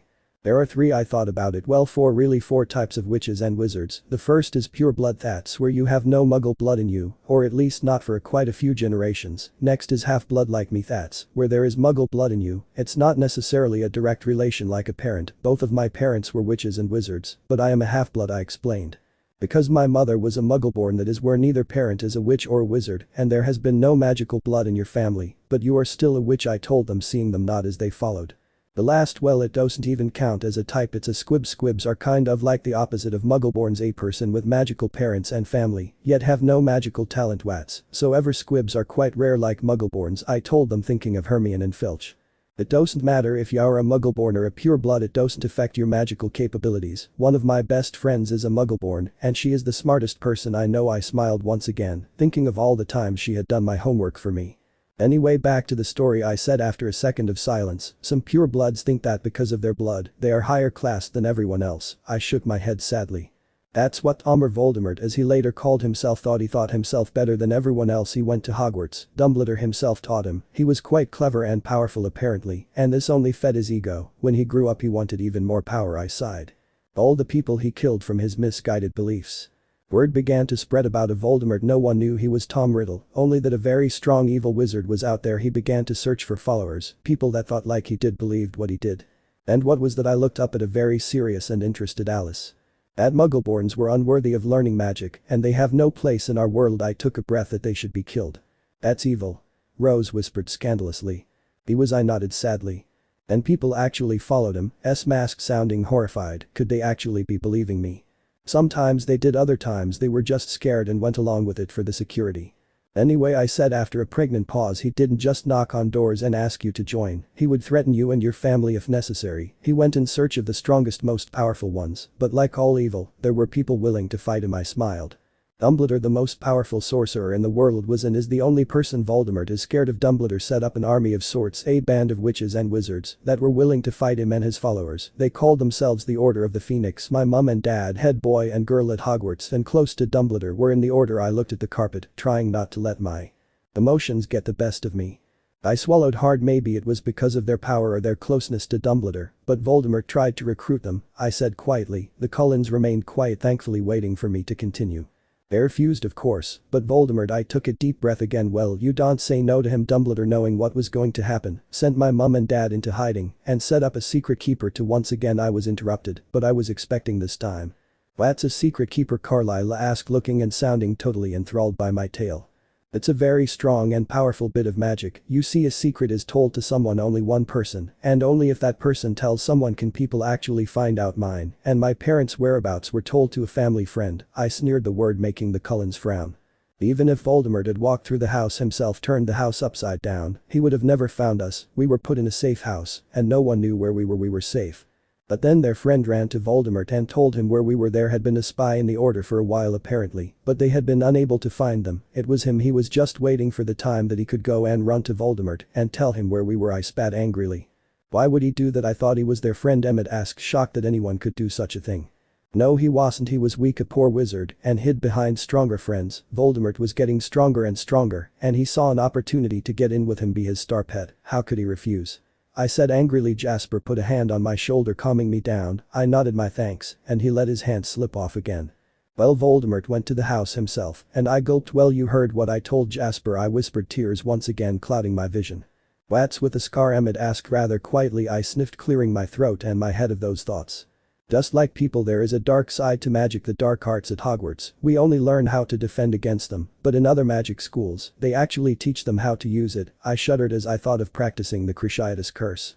There are 3 curses that, well, they are called the unforgivable curses, so it kind of speaks for itself. Any use of any one of them will get you a one-way ticket to Azkaban, a wizard's prison. Once again I shuddered, remembering the Dementors.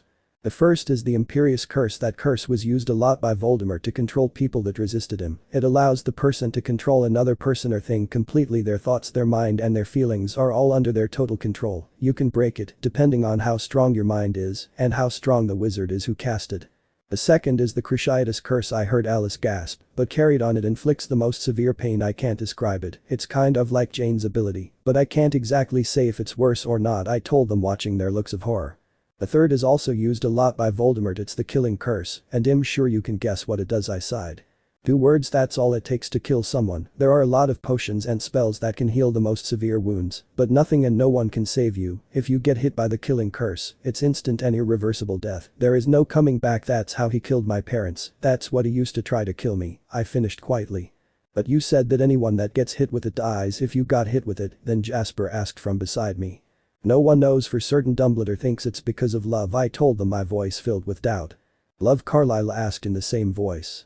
I nodded. Love is a magic in itself. He thinks that because my mum died to save me, physically put herself in front of Voldemort, that she left a protection on my very skin. After an encounter with Voldemort when I was 11, I saw many mouths open to protest, but I held up my hand. It's okay, I'm alive, barely, I added in my head. As I was saying, I had an encounter with him and he cold touched me. Every time our skin touched his would burn and blister. In the end, it was his downfall because the body he was inhabiting was destroyed. Dumbledore thinks it's because it was love that cast the protection over me, and that someone like Voldemort, who could never love, couldn't bear to touch someone under its protection. They were still gaping from the bit about him being destroyed, but I think they got all of it. You don't think so? Esme observed, more than asked. Not really, I think he has a good point, but I think it has more to do with the fact that it was Voldemort who she was defending me from. Everyone else can touch me without burning themselves, it's only him. I think it's because my mum's protection was solely against him, and that is why only he is affected by it, I hypothesized, glad that I could finally tell someone this.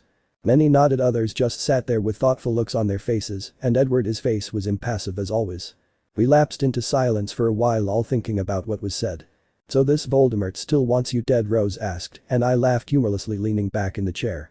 He won't rest until I'm 6 feet. So far he has tried, I counted on my fingers and out loud. Well, the first time when I was 1, my first year, when he took over one of my teachers and tried to steal something from Hogwarts, and I was the one to stop him. My second year, when he took control of one of my friends trying to get to me, he nearly killed her and me as well. That was close. In my third year, he didn't try to kill me, but one of his servants, the one who betrayed my parents, took refuge as my friend's pet rat and watched over me all year, and had been doing since my first day at Hogwarts. I shivered thinking of all the times he could have killed me. Then there was in the holiday I stopped mid-word, my eyes widening and flashing to everyone in the room. Once again all of their wide eyes were on me. I cursed loudly, making Esme frown slightly. What do you mean in the holiday? Without waiting for an answer, Alice went on. It was those 3 days, wasn't it? When you came back you looked ill, and her eyes widened, and I nodded. Show us, Emmett ordered me, his voice so serious I could hardly believe it. Emmett, it's not something you want to, I began feebly. I didn't want them to see me like that, so weak and defenseless. Yes we do, we need to understand. He stood up, his eyes boring into mine. I looked away, admitting defeat. They wouldn't rest until they got it out of me. That was one of the first things we learned about vampires, their strong determination and stubbornness. I got up slowly, really not wanting to do this. I barely lived through it once. I felt arms around me, hugging me tightly. I had never known Emmett so gentle. He let me go, but took my hand, leading me to the pensive. It's okay, Bella, he whispered to me, letting go of my hand. I felt the others standing around us, but I ignored them. I did what I have been trying so hard not to do. I thought of what happened. I thought of Weasley's. That's where I would start, where all of this began.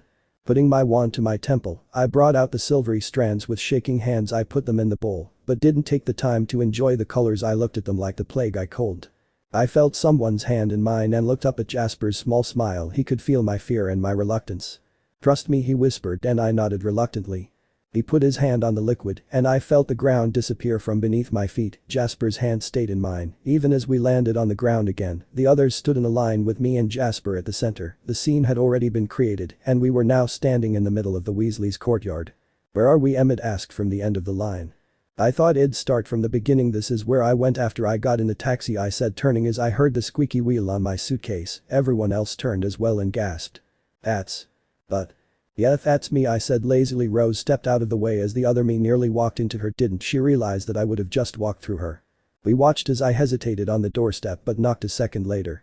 "Come on," I said quietly, pulling Jasper towards the house. Since we weren't really here, I walked straight through the wall and into the Weasleys' hallway. I hurried along, following Mr. Weasley into the crowded living room where everyone was. God knows how all the Cullens managed to fit in without standing in anyone, but they did. "That's Mr. and Mrs. Weasley. That's Percy. He just finished at Hogwarts. That's Charlie and Bill. Charlie works with dragons, and Bill works at Gringotts, the wizard bank. That's Fred and George, twins, and the most fun people ever. Then there's Ginny. She's the one that Voldemort took over to get to me. We've been friends ever since then. There's Ron and Harry. We have been best friends since we sat in the same compartment on our first time to Hogwarts, and that leaves Hermione, the smartest person ever." I squealed at the Cullens, pointing everyone out. Jasper laughed at my enthusiasm, shaking his head. I saw the others laughing at me too, but I was watching the scene unfolding. Charlie and I were talking about Quidditch and… "What's a seeker? What's Gryffindor?" Rose asked one straight after another. She seemed so excited about something. "Well, Hogwarts is split into 4 houses, each honoring different characteristics. There is Gryffindor that and they value bravery. There's Hufflepuff who value loyalty, Ravenclaw who value cleverness, and Slytherin who value cunning." I pulled a face and explained. "Here's not a single witch or wizard that went bad that wasn't in Slytherin." Anyway, I smiled brightly. A seeker is a player in Quidditch, the wizard sport. Everyone in the wizarding world follows Quidditch. We have house teams at Hogwarts and I'm the seeker. It's played on brooms high in the air. I have to catch a snitch and if I do I earn my team 150 points and end the game." I waited for some sort of response. "Can we see a game later? I wanna see you play." Emmett squealed excitedly and I nodded. Ron was just saying about me missing 1 snitch out of 3 years, and then I was being crushed by Fred and George, then Hermione and Ginny, then Harry and finally Ron. I had just been passed a cup of soup by Mrs. Weasley when Jasper spoke up. "I'm getting some weird vibes off you, and that Harry." He looked at me strangely. "Wait, you can feel their emotions too?" This was not good. Head die when he felt my emotions when I was with the D-theaters. "Yeah," he waved it off and continued. "What about you and Harry then?" He prodded, and I sighed, rolling my eyes and anticipating their response. "In our second year, me and Harry, well, we were more than friends," I said. Their eyes widened, and I could feel myself blushing already. "You and Harry, Hess, not bad," Alice said, tilting her head to the side, as if getting a better look. I elbowed her playfully. "That's just a friend, Alice." It was hard to get back to being friends, but I still have a soft spot for him. "I don't love him or anything," I added hastily, "but me and Harry, there was always something there," I thought, and there was the first time he spoke to me. I blushed furiously when he offered me his hand to help me up when I slipped. I nearly died. I heard Wolf whistling and glared at Emmett. Me and Harry know, but Ginny likes Harry. She always has done. I'm just not sure about his feelings for her, and Hermione and Ron so like each other," I said, turning into a gossip and giggling. We were soon in a heated debate over who should get with who when everything turned black.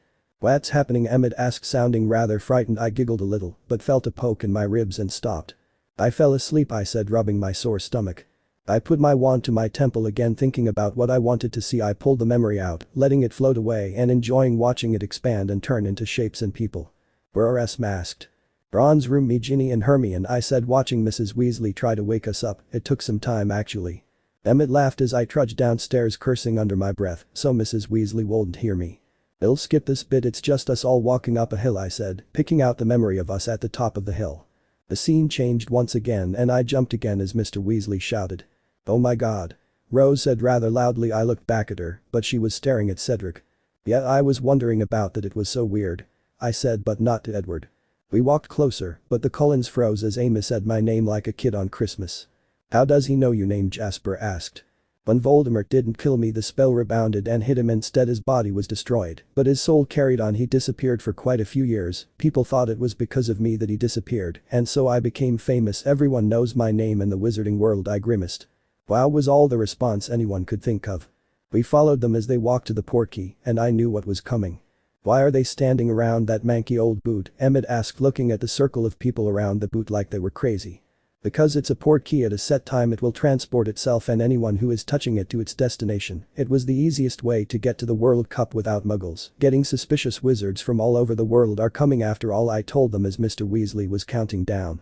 I opened my mouth to warn them, but it was too late. We were already being tugged, and the wind was already whipping at us. When we landed I laughed at their scared faces. Who knew that fearless vampires would scare so easily? A glare from Alice made my laughter silent. It was their turn to laugh at me. When I fell over I crossed my arms and huffed angrily. Jasper and Emmett Wolf whistled when Cedric took my hand and dragged me to Mr. Weasley. They basically howled with laughter when Ginny and Hermione started talking about it. They stopped once they caught where the conversation was going. "You are available, aren't you?" Hermione said, slowly grabbing my arm. Jasper looked at me, but I was watching the floor intently. "Bella. You can't be involved with anyone. It's too dangerous." Hermione is right, it lonely and badly. Her voice turned soft. "I can't help it. You can't help who you fall in love with." I closed my eyes as they filled with tears I refused to shed in front of Edward. "Love Bella, why is it always you?" Hermione sighed. "You haven't told him, have you? He doesn't know, does he?" Her voice was frantic. The Cullens weren't breathing at all. "It's been a year and I haven't told him. I don't think any of his family even suspects me. The few times I lost my temper or whatever he just passed it off as something else, and right there and then I have never felt so ashamed of myself." I felt an arm around me. "Don't be ashamed, Bella, we understood why you did it," Jasper told me soothingly. "No you don't," I sniffed. "I haven't told you. You'll find out soon anyway," I said, pulling away from Jasper. I didn't deserve to be comforted. I was the one who lied to them. They couldn't believe it when everyone started to whisper as I walked past, spreading gossip and sharing rumors. I shrugged it off, and they gave up trying to get me to explain. They were amazed by the tents, by how many wizards and witches there actually were in the world. We had to drag Emmett away from a rather huge and colorful tent with guard dogs at the front. They laughed as I struggled to coordinate everyone to put up 2 Muggle tents, the Muggle tents. When they saw the inside of the tents I laughed at them again. It was so comical.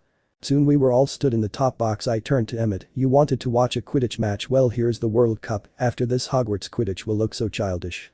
Emmett and Jasper ended up cheering along with everyone else as Ireland scored. For some reason they were against Bulgaria. They couldn't believe it when I spoke to 2 of the players. I think they like Quidditch. We walked back to the tent, the Cullens immersed in a similar conversation that we were in up ahead. "Stop. All argument stopped, much to my amusement. "I'm going to sleep in a minute. When I wake up," I grimaced. "Everything changes." They nodded, watching as I pulled out the next memory. Jasper gripped my hand, feeling my emotions. We were stood inside the tent, Mr. Weasley pulling us to the door. I even shuddered when he said D theaters. "The D theater is what Voldemort's followers call themselves," I told them as I saw my other self disappear outside the tent. I heard them gasp behind me as they saw the wrecked tent field, the tents on fire and the people screaming. "What's the ministry?" Emmett asked as we followed Hermione into the forest with the other people. He had heard Mr. Weasley tell us he was going to help them. "They're like our government. They keep everything in order, making sure muggles don't find out about us and all sorts," I told them as we reached the cover of the trees. I was going to skip the whole me pacing and Ginny and Hermione sitting in silence, but they won't let me. They heard all of the talk about why they were here and everything. "Bella, why are you so scared for them? You're safe," Jasper told me, still gripping my hand, trying to calm me down. Watching was even worse than being there. I knew what was going to happen and I couldn't do anything about it. "No," I shook my head. "Jasper, the 3 of us, Ginny, a Weasley, the Weasleys, were the biggest blood traitors to Voldemort. They are all pure bloods, yet they still fought against him. Hermione a Muggleborn, or a Mudblood as they call them, and me, I destroyed their master and ruined their lives. They revealed their true selves. Then they had to either lie about all of it and go back to living like they used to. Or go to prison," I explained. "If they caught the 3 of us," I shook my head sadly. "It will happen in a minute," I whisper, my voice breaking in several places. Jasper squeezed my hand tighter and I began shaking. This was where it all started. The D theater appeared mere feet from the other me and all the Cullens froze. "He doesn't know you're there," Jasper said quietly, and he was right. I knew he was. "I know," I whispered back. At the moment he reached for his wand, I never saw that then. "And I moved." "Why did I do that?" I whispered to myself. "To save your friends," Carlisle answered simply, and I nodded. "The hour about to apparate," I told them seconds before the man lunged for me. It was uncomfortable as usual, but the Cullens took it well. But they didn't take well is where we ended up. "Oh my God," Alice whispered. We were stood inside the circle surrounded. The scene was too familiar. The Cullens all crouched down low, growling. When one stepped forward and kicked me, the Cullens all growled loudly. "There's no point, you can't do anything, it's already happened," I whispered, and even to my ears I sounded detached. They all straightened up again, but their eyes were black. When one of them picked me up by my throat I couldn't help but wince. Jasper clung to my hand tighter, but I wasn't sure who he was doing it for. "Jasper, maybe you should go, this isn't going to be pretty," I told him, seeing him grimace as I stopped struggling. It's not that they're enjoying this, Bella, and he shook his head and I squeezed his hand like he had done mine. We want her to suffer, then die, not suffocate, one man said. Emmett ran forward, but Rose grabbed him, yanking him back. Both of their eyes were as dark as night and fixed on that man, their eyes widened when he literally dropped me to the floor. Now what should we do to you, another said. I saw myself shaking, closing my eyes. I remember praying that they would just kill me quickly. What were you thinking, Jasper whispered. That I wish they would kill me quickly and spare me the pain, but I knew they wouldn't. Right now I'm in my happy place, I told them like word vomit. I couldn't control it. Crucio. My head snapped back to the man, but I couldn't block the sound. I screamed. I could feel my own body shaking as I could only watch myself writhe on the ground. The Cullens were for one silent, no questions were being asked, none were needed. When my screaming stopped I realized I was crying, but I didn't even try to stop, I knew I wouldn't be able to. Loud shouts distracted me from my own body on the floor. I looked over, seeing a stampede of witches and wizards running towards us, shouting and firing spells at us, none reaching us because of the shield around the circle. The loud bangs nearly drowned out the noise from the D-theaters, unfortunately not fully. Hear that, Bella? That's your precious ministry coming to rescue their ickle little savior, the voice sneered. I could see my eyes focused on the sky, refusing to see anything else. I could only watch as another picked me up, holding me in place. I unconsciously twisted my wrists as I saw the man squeeze them. The Trificus Totalus, one said, and my body was suddenly unmoving. What? The body bind curse, I can't move except my eyes and to breathe, I told them in a monotone. I watched as they all broke the circle formation to create a tighter one around me. I saw as a tear slipped down my cheek and a D-theater punched me, breaking my nose with a sickening crunch. I saw that my eyes were closed, but I couldn't close my eyes. Now I watched as they acted like savage monsters. It seemed to go on forever, but the Cullens remained transfixed on the scene. Random flashes of light illuminated everything, threw everything into another view. Enough. One yelled and I could feel my own heartbeat increase, my body trembling violently. I knew what was coming. I couldn't watch this. I couldn't. I was suddenly pulled in front of someone. Their hand was on the back of my head, gently pressing it to their chest, hiding the scene from my eyes. I wrapped my arms around them, grabbing handfuls of their shirt in my hand and twisting it. She hasn't got a wand, I heard one say, and I cringed into the chest. I heard several gasps as I heard the mad laughing of the D-theaters around me. I knew when it happened. The person that was holding me stopped breathing altogether. I couldn't stop the trembling or the crying. I didn't have to see it. I knew what happened. I had lived it. You bastards. Let her go. That was Mr. Weasley. I didn't look up. The person was still holding me in place. Take this shield down and fight like wizards, not the bloody cowards you all are. Charlie yelled, and I felt a strong surge of friendliness towards him. We had barely spoken, and he was fighting for me. I remembered how tired I felt, how I just wanted to. You're giving up, Jasper whispered, his chest rumbling as he spoke. So it was Jasper. That laugh again, that cold high laugh would always haunt me. Why would we do that? We are having. He paused, and I knew he was tugging my hair painfully. Oh, so much fun. The man laughed again. I heard a thud as I was pushed to the floor. I knew what was going to happen, and I wished I didn't. This is what I saw, I heard Alice whisper quietly to herself. They laughed again. This, I heard a dull thud, is the person that supposedly conquered the Dark Lord Pitiful. Let's show them what their gallant hero is made of, Lucius Malfoy said. I hate that man. He was the first one, the one to begin the torture. The yelling got worse, and I clamped my eyes shut. I could feel the pain, I could remember it so clearly, all-consuming. Let's see how much she can take before she cracks, another man cackled. I heard as one by one they yelled the same thing. I heard a crying, and I knew who it was now. Ginny. You're fighting, you're clinging on, Jasper said quietly. I nodded into his chest, barely moving thanks to his hand. Why, he asked. I never said goodbye to Edward, the first whispered back, not caring if he heard.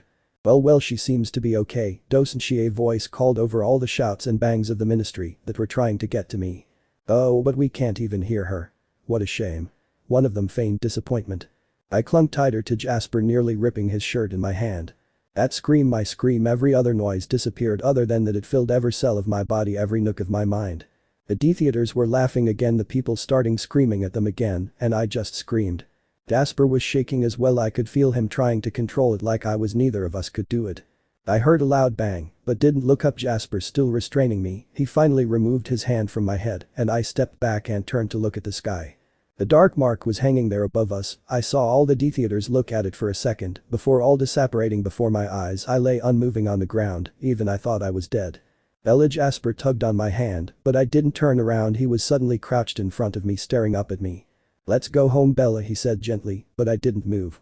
My mind was going crazy again, going over what I had done to everyone, how much pain I had caused them. Maybe it would be better if the D-theaters got me, then at least they would stop trying to hurt my friends and family. Ella, please, I zoned back and staring at Jasper's concerned face. I nodded. I had to get out of here. I waved my wand again, and shakily we rose again. As soon as my feet touched the floor I was engulfed in a hug, and whoever it was I clung to them like my life depended on it. I hoped it was Edward, but I wasn't upset that it was Emmett. I cried into his chest every time a sob escaped my throat. He would squeeze me tighter. "I'm so sorry," he whispered, both of us still standing beside the pensive. "What have you got to be sorry for?" I asked, hiccuping as my cries calmed. "For not believing you," he said, simply squeezing me against him again. I stepped away from him, glad he let me, and looked into the faces of my family. All but one face was sympathetic and sad. I paid no heed to the last one. "Do you believe me?" I choked out. "They believed me. They actually believed me. Ella, we have just been sucked into a pot and shown things that have already happened. This also explains Alice's vision and the whole stick thing," Carlyle said, stepping in front of me. "I cannot even say how ashamed I am to have ever doubted you. You have never given us any reason to not believe you, and I stopped him as his eyes went wide, and I could tell he was on a full-blown blame rant. "Carlyle, it's okay, I do understand why you didn't believe me," I told him, offering him a small smile.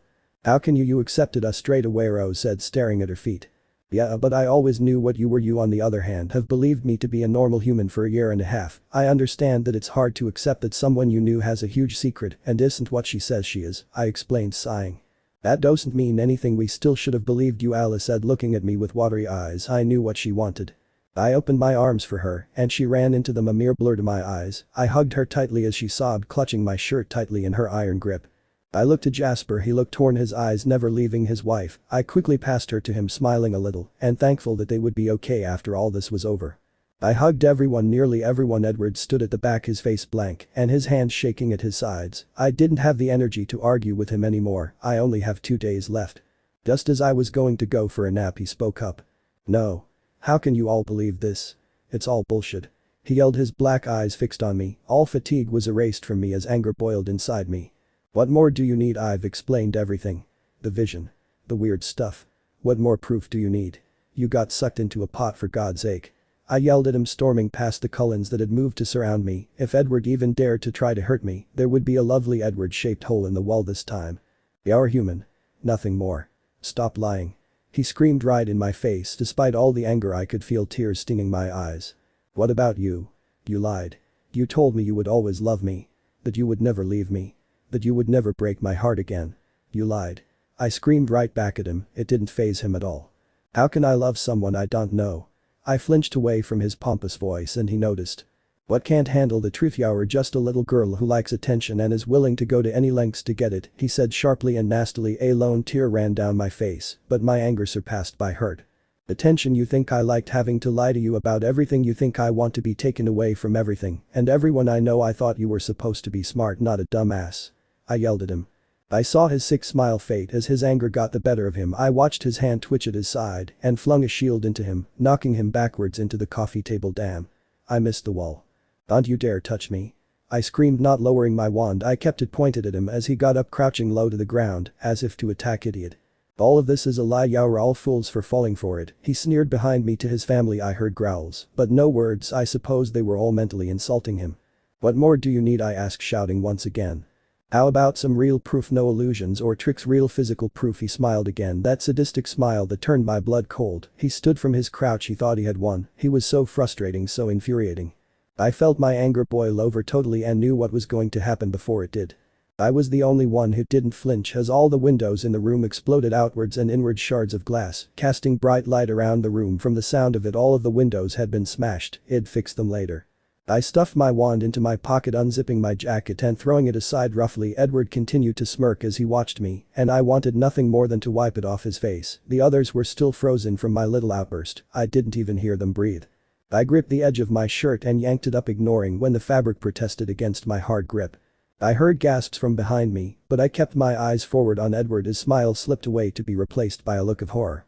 My many scars were being shown to him, and I have never felt so vulnerable in my whole life. Tears of frustration, of anger and defeat ran down my face. I pushed my shirt down again, tears running down my face. Shame and embarrassment engulfed me. As I put my jacket back on, I turned and walked out of the room, heading for the kitchen, or more specifically the back door. The glass from the kitchen windows crunching under my shoes, but I ignored it. I heard footsteps behind me, but I didn't turn around. My tears wouldn't stop, and I knew I had to get out of here, get away from him. I was suddenly being crushed to someone's chest. I tried to get free, but my attempts proved pointless. My cries turned fiercer as I carried on trying. After a few moments I let them support my weight. I was just too tired to deal with all this. "Edward, go for a run," I heard Carlyle say rather sharply. There was no other sound beside my heavy breathing. "It wasn't a request, Edward, go and think about a few things," he said, sounding closer to me. I kept my face hidden in the person's chest as I heard footsteps and a slam. He had gone. "It's okay, Bella," the chest I was buried in rumbled, and I was rather surprised to find it was Rosalie. I pulled away from her, shaking my head. "How can it am leaving in 2 days?" and Edward, a sob came out as an explanation, and from the looks on their eyes they understood. I closed my eyes and fought to open them again. "Bella, you need some rest," Carlyle told me, sounding like the doctor he is. I didn't just need rest, I wanted it just to escape from this for a while, even if it was into my nightmares. I nodded slightly, letting Alice grab my hand and pull me towards the stairs. I stopped as I reached the hallway and groaned slightly. "Oh, I'm so sorry," I gushed, looking at the far wall that had been made entirely of glass. It was now just an open wall. "Don't worry about it, Bella, we don't exactly have to skimp and save to replace them," she told me, and I frowned. "Replace them? I'll just fix them for you," I shrugged, getting my wand out of my trouser pocket. "Oh no, it's no bother really," Esme hurried to say. What did she think was going to happen? Jasper flashed me a smile, putting a hand on Esme's shoulder. "Esme, let her fix it." She nodded but still looked unsure. The rest of them all watched with bated breath as I lifted my wand and pointed it at the window. "Reparo," I said simply and quietly. I smiled hugely when I saw all the glass return to its frame, not a crack inside. I could see through the newly fixed window that the glass from the other windows were also returning to their frame. I sighed happily, turning around and smiling slightly at the Cullens. What was I seeking approval? That was amazing. And I was shocked that it came from Rosalie. I smiled at her, thankful that she wasn't scared. "We could have used that quite a few times when the boys get a bit rowdy," she said, smiling as she watched the boys shuffle their feet. I opened my mouth to reply, but all that came out was a huge yawn. "Come on," Alice yelled as she dragged me up the stairs. She led me to her room again, handing me a spare pair of pajamas and running back to the door. "Wait. You have to promise me something," I said quietly. Of course, Alice's hand froze on the door handle and she turned slowly, her smile turning into a serious frown. "If anything weird happens, something that you don't know or understand, just wake me up," I told her, thinking of the Flu Network. "A stray witch or wizard may appear in their living room for all I know." She looked at me strangely for a second. "But you need to sleep." "How can I sleep if I think something will happen to you?" I retorted, crossing my arms. She rolled her eyes at me, smiling again. Fine, I promise. Since when are you such a drama queen?" she giggled, walking out the door and closing it behind her. I changed rather slowly and lazily, barely even getting on the shirt before laying down. I sighed as I nuzzled into the pillows, instantly falling asleep. Too much had happened today in yesterday's sleep. And sleep I did. But not for long. "Bella. Wake up." I was being yelled at by a very familiar voice, but now I was not pleased to hear it. It was one of the first nights in weeks I hadn't had a nightmare. They ruined it. I groaned, rolling over and trying to ignore them. "Bella." Alice's voice increased in pitch, almost hurting my ears. "What?" I groaned, trying to get to sleep. "I had a vision," she said quietly. Why was she telling me this? "Bella, 3 of those D-theaters are coming." I sat bolt upright, my eyes wide with fear and concern, jumping up and changing quickly, ignoring the fact that all of the Cullens except one were still in the room. I hopped around the room trying to get my trousers on. When I asked as I buttoned them. 10 minutes, Jasper told me, watching me closely as I came to a standstill. 10 minutes, 3 hours, sure that there is just 3 of them? I asked, walking past them and heading down the stairs. I could literally feel their fear and confusion as they followed me into the living room. "Yeah, just 3, Bella. What are we going to do?" Alice asked, sounding uncharacteristically scared. I turned to face them all, now wide awake. "I am going to fight them. You are going to stay in here," I told them, throwing them a stern look. "No way are we going to let you go out there and fight them by yourself." Emmett yelled, obviously outraged that I would even think of something like that. "Well, you can't fight," I retorted, grabbing my shoes and tying them slowly. "Why not? There is 7 of us and 3 of them. It'll be easy," Jasper shrugged carelessly. "Are you really that dense?" I shook my head, tying my other shoe. "Despite what you may believe, you are not the most powerful things out there," I told them, standing up. "Not many spells work on vampires because of how strong your body and minds are. It all depends on how strong the wizard and the spell is, but that won't stop someone from killing you. They could set your clothes on fire, instantly burning you. They could manipulate the earth, so swallow you hundreds of feet below the surface," I explained, patting my pocket, making sure that I took out the letters from Dumbledore so they won't get damaged. I handed them to Carlyle carefully. "Could you kill us now?" Esme gulped. I looked at her warily but answered anyway. "Easily if I wanted to," I sighed. "You have to understand 1 or 2 words and that's it. You're dead. It doesn't matter how strong or fast you are, they could kill you easily, and I am not willing to sacrifice you all for me," I said, turning to the door. You can't fight them by yourself, there's 3 of them, and one of you Yowlai cut Jasper off. I may be, but that is what family does for each other, a sudden thought appeared to me. Look, if things don't go to plan and I just run, I said, simply run, forget about cars and possessions, and run. If you're lucky I'll outrun them, but I can't be certain. I frowned, thinking of the D-Theater's chosen method of travel. The fact that they turn into black smoke and fly through things is amazing and scary. We're not just going to leave you here, Carlyle said strongly. Look, do you want to die, all of you? Because if you stay they will find you, and they will kill you. If you run at least you have a chance of surviving, I tried to convince. The indecision on their faces worried and annoyed me. The whole point of me fighting is so that you can get away. I won't fight for nothing. I yelled at them, but I wasn't angry with them. Okay, we promise. Carlyle spoke for everyone, and I nodded, ignoring the incredulous looks he received from everyone else. 1 minute, Alice told me, making me panic, and I had that annoying feeling that I had forgotten something. Whereabouts will they come from? Which direction? I asked, not wanting to be taken by surprise. All 3 will come from the front. They haven't decided how they will enter, but they will come together. I nodded, and Alice, thankful to have a physic on my side. Call Edward quickly and tell him to stay away from the house and only to come home when you call him again. I told them quickly, no matter what he did or said to me, I would still love him, stupid heart. If you are going to stay, I said, watching Esme speak to Edward in hushed tones, stay away from the windows, don't speak and don't make any noise. I'll try to protect the house as best I can, but I ran, promising anything. I grimaced, wishing for the 100th time that I had stayed at Hogwarts and leaned all I could. I was a 16-year-old witch, but only new to a 13-year-old level. I could do the odd strong spell that Dumbledore had told me to learn, but that's it, and none of them would be any good in a fight. Sighing, I opened the door and walked out into the evening air. The sun was just rising, but I could see just fine. I walked down the steps and into the middle of the large lawn, watching the forest that surrounded me closely. I spotted Hedwig perched in a tree and told her to get inside the house. I only whispered it, but she had just fine with her good hearing. A flash of light had me ducked to avoid it. The spell missed me, but hit steps of the porch, blasting a huge hole in them. I gasped, staying crouched to the ground as I turned back to the forest. Not a branch twitched, but the darkness of its depths had me suddenly shuddering. I saw the light this time before it was almost too late. I stood running away from the porch where they were aiming. I threw a well-aimed spell over my shoulder, putting a shield around the house and watching with satisfaction as the spells didn't get through. I stood straight, returning to my place in front of the house. In no situation will I let them get through that door, and to my family inside, no more spells shot past me, but I knew they were out there waiting. I twirled my wand in my hand as it lay at my side, ready to strike if necessary. After about 20 seconds, a high-pitched laugh came from within the dark depths of the forest. Well, well, well, one said as all 3 came out, all wearing masks and cloaks. It was disturbing that I didn't even know which one was speaking. Isabella Swan, what a surprise to find you here. You do look better than when we last saw you, one sneered the one on the left. I think I glared at all the 3 of them, not retorting to their lure. So this is where Dumbledore sent his great savior, a tiny backwater town. No witches or wizards for miles around, the one on the right said, stepping away from his comrades closer to me. When we kill you tonight, no one will know, no one will understand. The same one spoke, but I kept my eyes on all 3 of them. What's the matter, scared, one sneered, and I gripped my wand in my hand tighter. They didn't miss it. Oh yeah, I've got your wand back now, have you? What are you going to do, fight? One guffawed at me, the other 2 joining in. I sent a spell hurling towards him, saying it in my mind instead of out loud. A flick of his wand was enough to stop it. All of their laughter died away. The ones on the left and right moved forward, but still to the sides, while the one in the middle walked forward. They made the frame of a semicircle, trying to surround me.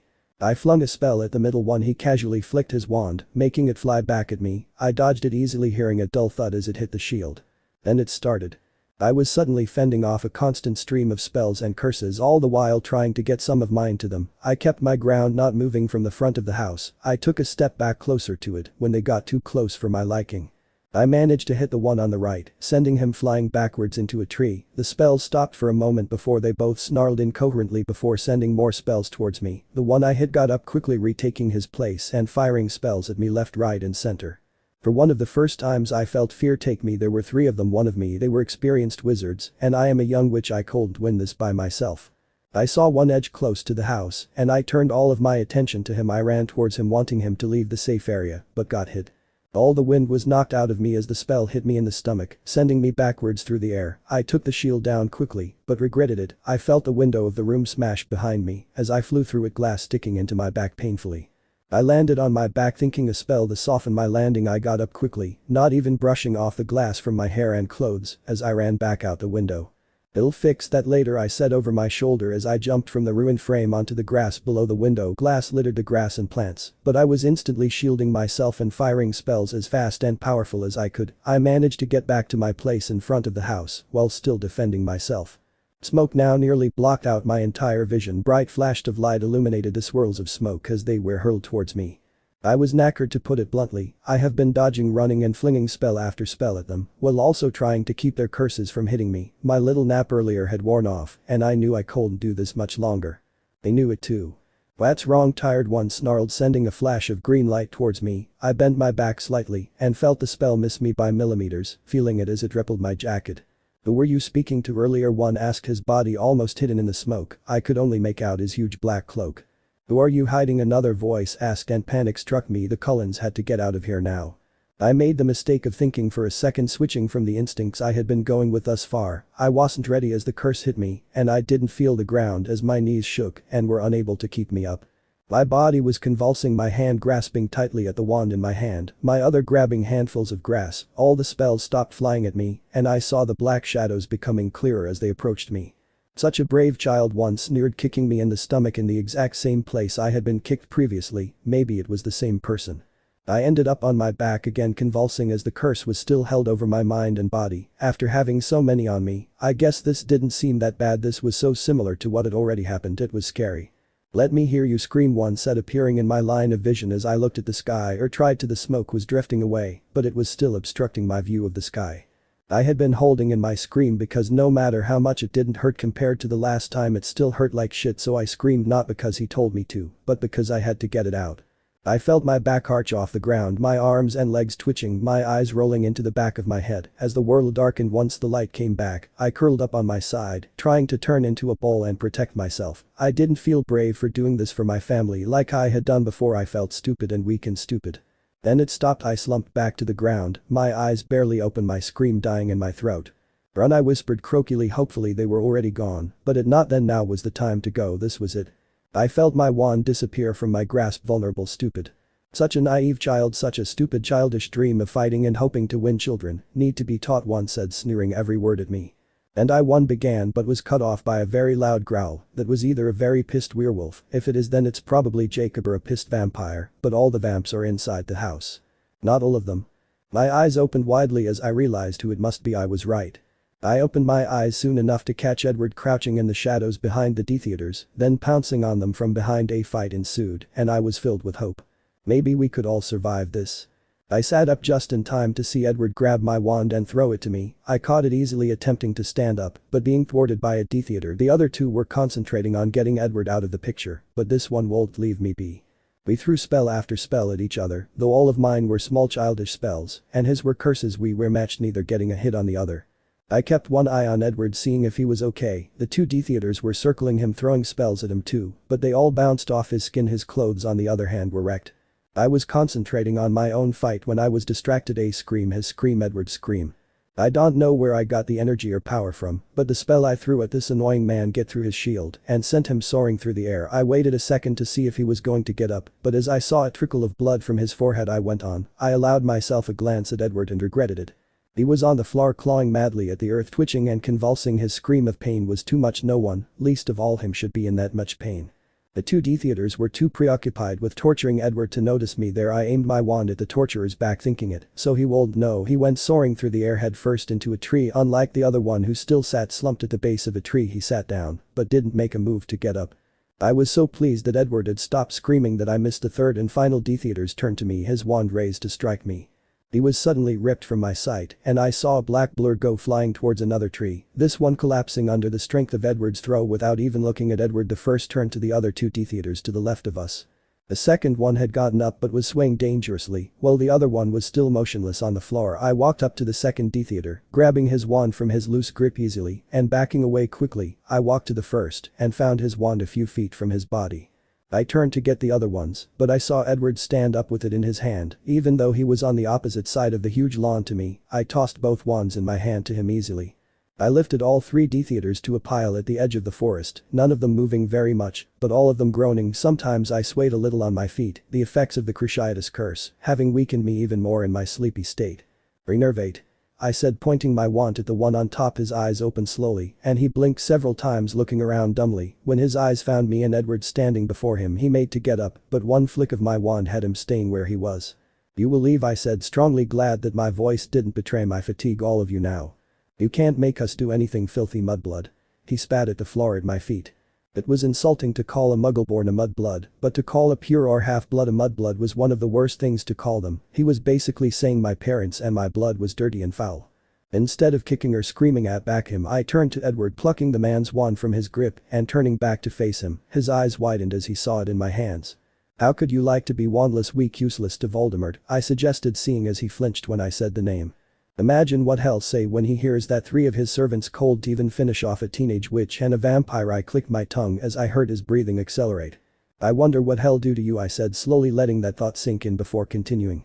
"You will leave this place, this town and this country, return to your master's lap, and deliver your petty excuses. Well, see what he does when he finds out," I said, throwing him all 3 wands. He caught his in his hand, scrambling to stand and gather the others. "Don't forget your friends," I said sweetly. The mask hid his face, but I could only guess he was scared I would be too, but I have already angered Voldemort time after time. He bent down, clutching the 2 unconscious Death Eater's arms in his as he disapparated. I expected some dramatic words or sneering, or at least a last fight. I guess they really are cowards. Once I was sure they were gone, I let my front down. Edward the First croaked, my throat dry from the screaming and my confidence from beating them gone as they had. "Are you okay?" I asked, having to look at him to check for myself. His hair was a mess, grass and mud looked to be matted in it, staining the bronze dark brown. His clothes were torn and muddy from his time on the floor. "I can't imagine I look any better." "I'm fine," he said, breathing deeply. Was it just me, or was his voice getting quieter? "What about you?" I barely heard his voice this time, and I only knew what he said from reading his lips. "Bella," he mouthed to me, my hearing now totally gone. The forest suddenly tilted to the side, and I was very confused.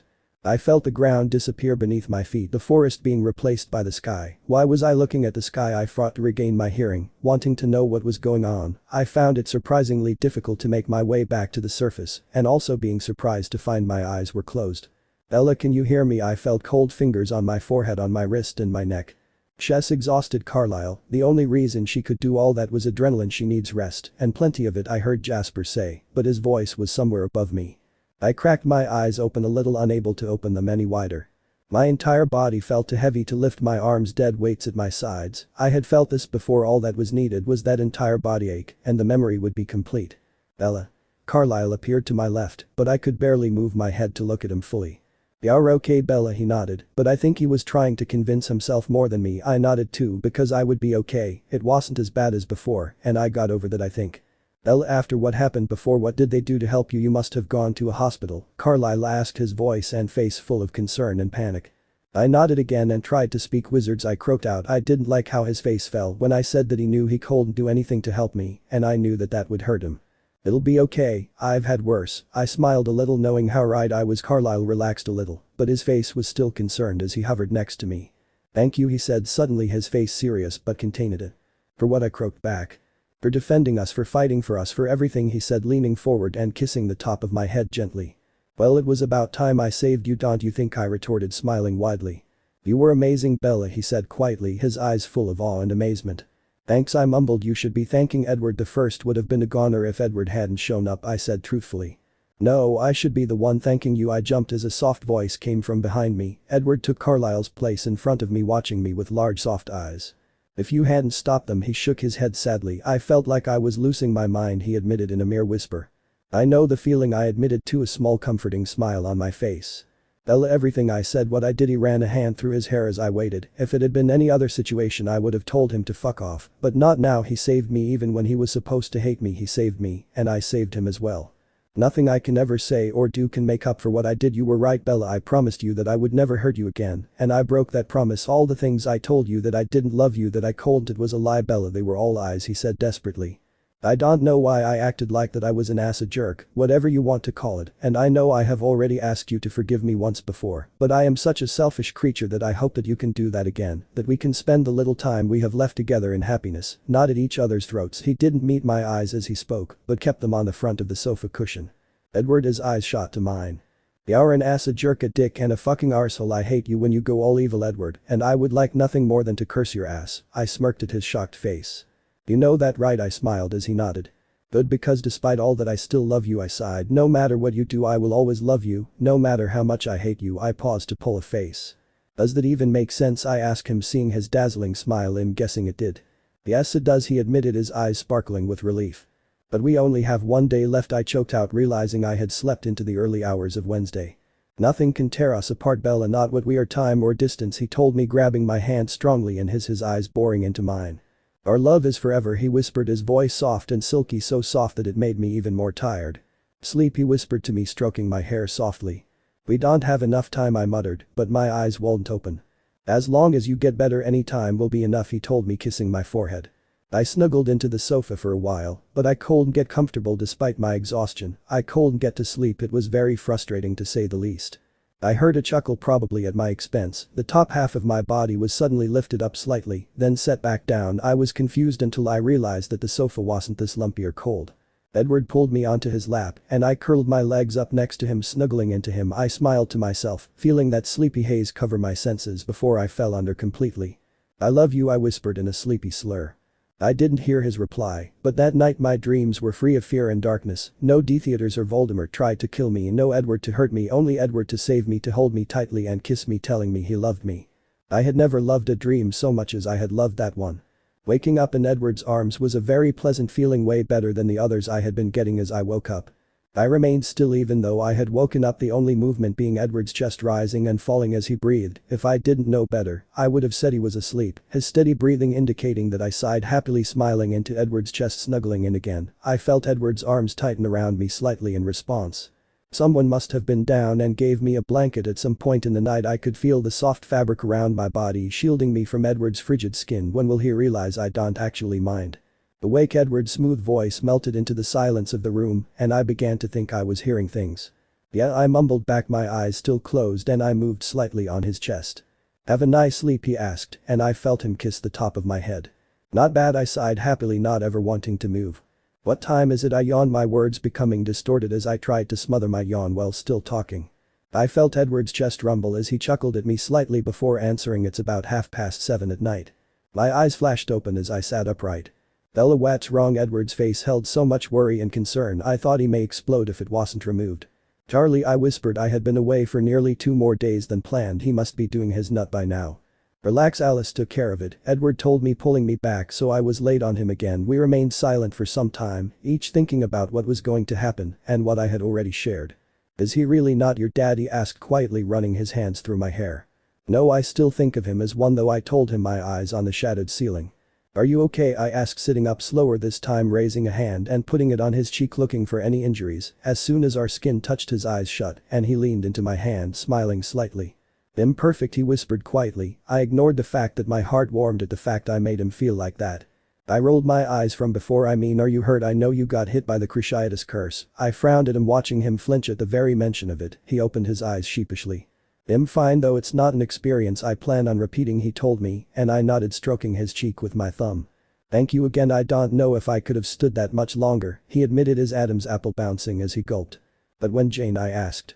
Even that little demon wasn't as bad as that. That was pure torture, he shuddered, his eyes slipping shut again. Yeah, I know, but are there any after effects? I tried to word correctly and not quite managing it. What do you mean after effects? He asked, opening his eyes as I lowered my hand. Well, I get weak and well, you know, but I have no idea what happens if a vamp gets hit by it. You don't get tired and you can't go unconscious, so I thought about it but decided to wait for his answer. I did feel tired. I haven't moved at all since you fell asleep. I simply haven't had the energy. That alone is a strange and scary thing to experience, but my mind, it feels slower tired, he told me, looking at the sofa. Maybe you should go hunting, I suggested, remembering that when a vampire is his strongest after they hunt, not counting being a newborn. That's what I've been telling him. Alice appeared, stood beside the sofa, Jasper's hand clasped firmly in hers as he stood behind her. I jumped visibly as she materialized from nowhere. The 3 vampires laughed at me as I tried to calm down. I huffed, crossing my arms and scowling at the rug. Edward's arms still snaked around my waist, pulled me to him again, burying his face in my hair as his laughter subsided. Then I asked shortly, not really annoyed. Jasper and Alice finally calmed down with the help and influence of Jasper, and I was suddenly being ripped from Edward and crushed to another chest. I felt another pair of arms wrap around my waist under the ones wrapped around my stomach. I couldn't help but laugh as I was being squashed between 2 vampires. You scared us, Bella, Alice said slowly as my laughter stopped. Fine Alice, and now you can finally understand what it's like, I told them, looking at Jasper, who was frowning down at me. Do you know how irritating and frustrating it was to watch all of you risk your lives for me, knowing that I had the ability to help but was worthless in your fight, how all I could do was stand by the sidelines and watch, I asked, slowly sighing. Could you have taken out James? Emmett said from behind me. I turned, watching as he and Rose walked inside the room and sat on the available sofa. Alice and Jasper let go of me, both returning to their seat. I remained standing, lost in thoughts of what spells and curses I would have used if I had had my wand with me. I felt arms pull me downwards and nearly yelled, thinking I was going to end up on my ass on the floor. It was a nice shock to find a sofa not so far down and that Edward was placing me in his lap again. I have a feeling I will spend a bit of time here. Well, asked Emmett, his foot bouncing on the carpet as he gazed desperately at me. What was that about? Yeah, easily, I already told you a few words and you're toast, I shrugged, finding the feat difficult with Edward's arms wrapped so tightly around me. Wow. So my gaze turned to Rose, who was gazing at me with awe for the first time. She seemed at a loss for words. How did you do it? She breathed, her eyes wide. I frowned at her, as did everyone else. Edward sighed beneath me and I looked up at him. She means, how did you stand to go through all that knowing you could have ended it? He clarified, his own eyes burning with curiosity. I sighed hard, very, very hard, I admitted, thinking to when I was in the ballet studio, and shuddered slightly. I would have done something in the ballet studio like what I did when Edward first, well, you know, I finished quickly, seeing the glare he was being sent by his siblings. But then James produced that stupid camera and ruined everything, though I don't know how I could have explained to you, one pile of vampire ashes and me without a scratch on me. I thought, finally coming to the conclusion that it was best that way it happened. We fell into a comfortable silence, each holding their respective partners. My eyes traveled to the window and the place where the coffee table would have been had Edward not flew into it. The windows had been covered by a plastic sheet to keep the weather out, but the light in. I frowned at the distorted image I could see through the plastic. I did that. I tried to retrieve my wand from my pocket, Edward's arms loosening as he realized what I was doing. I felt my pocket, but found it empty. My eyes widened, thinking that I had somehow lost it. I can't lose that wand. It's my wand. Bella, calm down. I glared at Jasper as he sent me a wave of calm, forcing me to be calm. I don't need to be calm, now was not the time to be calm.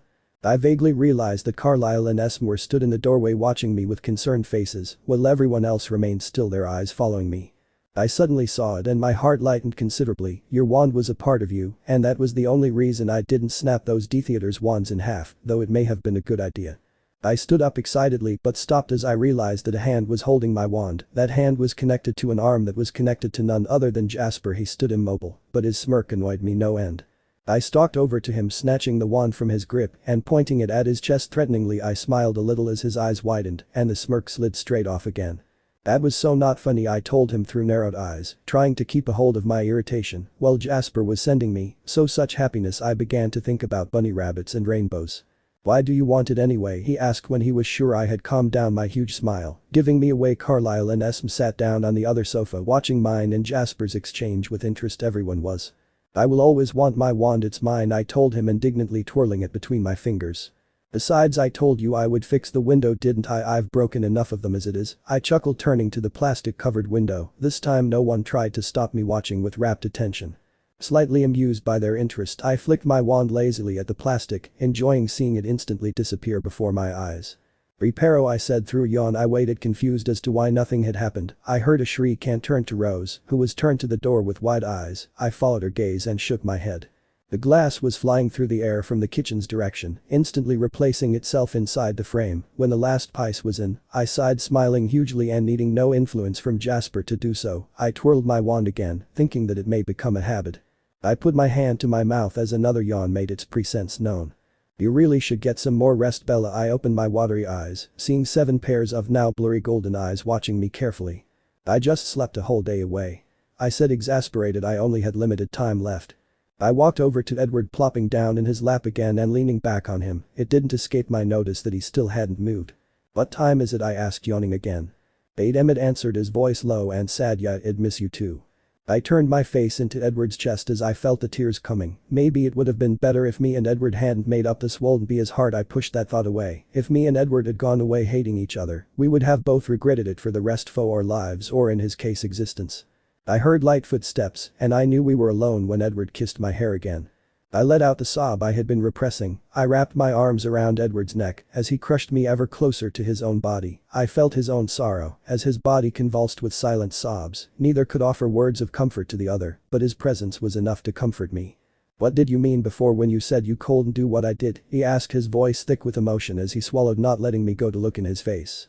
"You left to protect me from your own dangers and demons. I was told to do that. I knew it was the right thing to do, but I still couldn't do it, not even to make you safe. I tried for a day and well, you know how that ended." I smirked, trying not to hiccup and ruin my little speech and thinking of Mike Newton's broken nose.